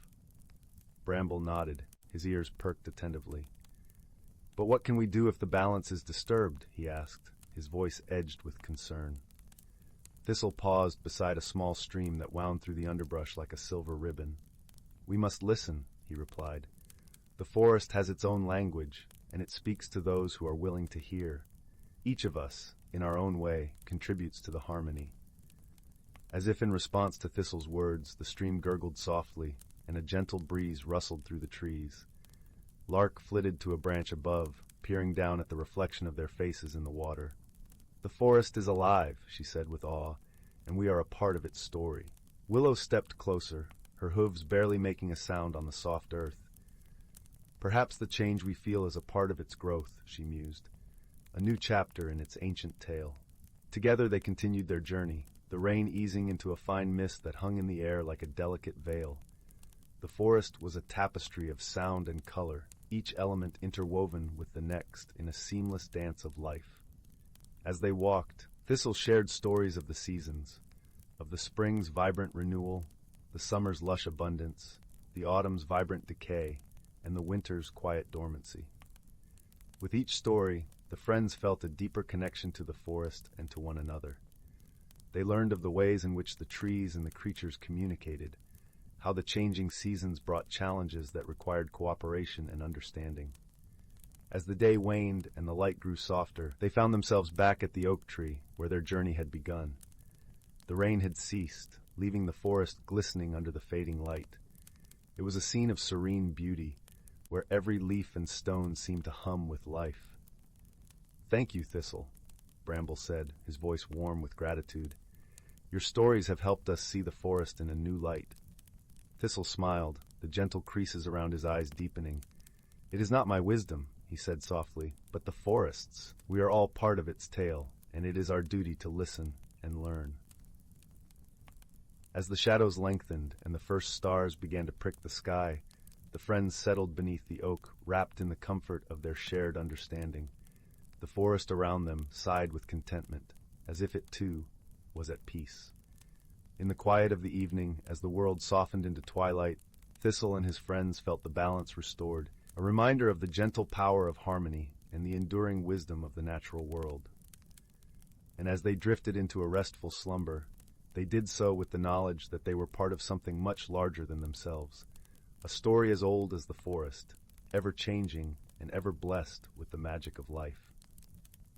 In the heart of an ancient forest, where the canopy of trees weaved a tapestry of emerald and gold, the world whispered in a language older than time. This was the realm of the leaf-shade glade, a hidden sanctuary where the natural and magical worlds danced in harmonious rhythm. Nestled within the underbrush, a small, gentle hedgehog named Brindle began his day. His quills, soft and mossy, blended perfectly with the forest floor, and his eyes sparkled with the wisdom of countless generations. As the first rays of dawn filtered through the leaves, casting dappled patterns upon the earth, Brindle emerged from his burrow with a curious glint in his eye. The forest was alive with the symphony of morning. The rustling of leaves echoed like a gentle lullaby, while the songs of birds painted the air with melodies both sweet and serene. The scent of damp earth and fresh pine mingled with the crisp, clean aroma of the morning dew, creating a tapestry of fragrances that spoke of life's endless cycle. Brindle's journey this morning was to visit his dear friend, a wise old owl named Eldrin, who lived in the ancient oak known as the Sentinel. Eldrin, with feathers that shimmered like silver moonlight, was the keeper of stories and the guardian of the forest's secrets. He had seen many seasons come and go, and his heart beat in time with the land itself. As Brindle made his way through the forest, he paused to greet the other inhabitants. A family of squirrels chattered merrily as they gathered acorns, their bushy tails flicking with excitement. A pair of rabbits nibbled on clover, their noses twitching inquisitively as they watched Brindle pass by. Each creature played its part in the delicate balance of the glade, and Brindle felt a deep sense of belonging as he continued on his path. The sentinel stood tall and proud, its branches reaching skyward like ancient arms embracing the heavens. Eldrin was perched high above, his golden eyes surveying the world with a gaze that seemed to penetrate the very soul of the forest. As Brindle approached, Eldrin hooted softly, a sound that resonated with warmth and welcome. "Good morning, dear Brindle," Eldrin greeted, his voice as smooth as the gentle breeze that rustled the leaves. "What brings you to my perch today?" Brindle settled at the base of the oak, the soft moss cushioning him like a plush pillow. "Good morning, Eldrin. I've come to seek your counsel.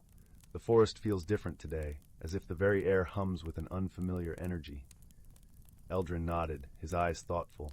Ah, you sense it too. The balance of our glade is shifting. The seasons are turning, and with them comes a new magic that we must understand. Brindle listened intently, his heart beating in time with the forest's rhythm. How can we learn to embrace this change, Eldrin? The wise owl spread his wings, gesturing to the forest around them. The answer lies in the stories of our ancestors, woven into the land itself. We must walk the path of the elders, learn from their wisdom, and share it with all who call this place home. With Eldrin's words echoing in his heart, Brindle set off on a journey through the glade, guided by the ancient tales whispered by the trees. As he walked, the forest revealed its secrets, each step a chapter in a story older than memory. He traveled to the crystal stream, where the water sang with the voices of those who came before. There a wise old turtle named Myrtle shared the tale of the river's birth, a story of patience and perseverance that spoke of the power of time. Next, Brindle visited the Meadow of Whispers, where the flowers swayed like a vibrant sea under the gentle caress of the wind. A family of bees, their wings glistening like drops of sunlight, buzzed around him, sharing the story of their dance with the blossoms, a tale of cooperation and the beauty of working as one. As the sun dipped below the horizon, painting the sky with hues of rose and lavender, Brindle returned to the sentinel. Eldrin awaited him, his presence a beacon of tranquility in the gathering dusk. "Did you find the answers you sought, my friend?" Eldrin inquired, his voice a soft murmur against the backdrop of the settling night. Brindle nodded, his heart full with the stories of the forest. "Yes, Eldrin. The forest teaches us that every change brings new possibilities, and through unity and understanding, we can embrace the magic of every season." Eldrin hooted softly, his eyes glowing with pride. "You have learned well, Brindle. The wisdom of the forest is now part of you, and with it, you will help guide us all into the new dawn." Together they watched as the stars began to twinkle above, each one a reminder of the endless cycle of life and the magic that bound them all. The forest around them settled into a peaceful slumber, cradled in the embrace of the night. And so, in the heart of the leaf-shade glade, where the boundaries between reality and magic blurred, Brindle and Eldrin found comfort in the harmony of their world, a world where every creature, every leaf, every whisper of the wind played its part in the symphony of life. And in that harmony, they knew that no matter how the seasons turned, the forest would always find its balance, guided by the wisdom of its gentle, kind-hearted guardians. Once upon a starlit night, a young girl named Lily stood by her bedroom window, gazing wistfully at the velvety sky. Though only 9 years old, she felt a yearning for something more, a pull towards the great unknown that echoed in her restless heart. In the small village where Lily lived, changes came rarely, and life followed the steady rhythm of the seasons. But Lily's curious spirit longed to spread its wings and explore the vast world that lay beyond the rolling hills and ancient forests surrounding her home. Little did she know, a magical journey awaited her, one that would teach her the true meaning of growth and transformation. One evening, as Lily wandered through the woods, she stumbled upon an enchanting sight, a glittering pool nestled among the towering oaks. Mesmerized by its ethereal beauty, she knelt beside the water's edge, and that's when she saw it, a tiny glowing speck dancing upon the surface. With a delicate touch, Lily cupped the speck in her hands, and it unfurled into a dazzling sprite, no bigger than her thumb. The sprite's gossamer wings shimmered like crystal, and its eyes twinkled with ancient wisdom. "Greetings, young one," spoke the sprite in a voice as soft as moonbeams. "I am Zephyr, a guardian of these woods, and I sense the yearning in your heart." Lily gasped, her eyes wide with wonder. "How is this possible? Are you magic?" Zephyr chuckled, a sound like tinkling bells. "Magic exists all around us, dear child, if only we open our eyes to its wonders." From that moment on, Zephyr became Lily's guide, introducing her to the hidden magical realms that coexisted with the world she knew. Together they explored enchanted glades where pixies danced among the wildflowers, and ancient trees whispered secrets of bygone eras. Yet as wondrous as these experiences were, Lily's true transformation unfolded within her heart and mind. Zephyr's gentle teachings helped Lily understand that growth was not merely a physical change, but a journey of the spirit. With each new adventure, Lily learned valuable lessons: patience from the steady trickle of a stream, resilience from the oak that weathered storms, and courage from the brave little sparrow that took flight. And just as the natural world around her shifted with the seasons, so too did Lily's perspectives and dreams evolve. Lily's dearest friend, a kind-hearted boy named Ethan, bore witness to her remarkable journey. Though he could not see the magical beings, he supported Lily's explorations, offering a listening ear and a shoulder to lean on when the path grew challenging. One autumn day, as the leaves turned to fire and the air grew crisp, Zephyr appeared with a somber expression. "My time in these woods is nearing its end," the sprite said, her voice tinged with melancholy. "But fear not, little one, for the true magic lies within you now." Lily's eyes shimmered with unshed tears, but she nodded, understanding that all things must change and grow. With a tender smile, Zephyr continued, "The seeds of wisdom I have planted in your heart will blossom into something extraordinary. Embrace the uncertainties of life, for they are windows to new discoveries and personal growth." As the sprite faded into the dappled sunlight, Lily felt a warmth blossoming in her chest, a newfound confidence and appreciation for the journey that lay ahead. In the years that followed, Lily's thirst for knowledge and experience only deepened. She pursued her dreams with unwavering determination, yet always remained grounded in the lessons Zephyr had imparted: to embrace change with grace, to find beauty in the smallest wonders, and to nurture the magic within her own heart. And though the enchanted realms faded from her sight, the magic lived on in Lily's open mind, her compassionate spirit, and her unwavering belief in the transformative power of growth and self-discovery.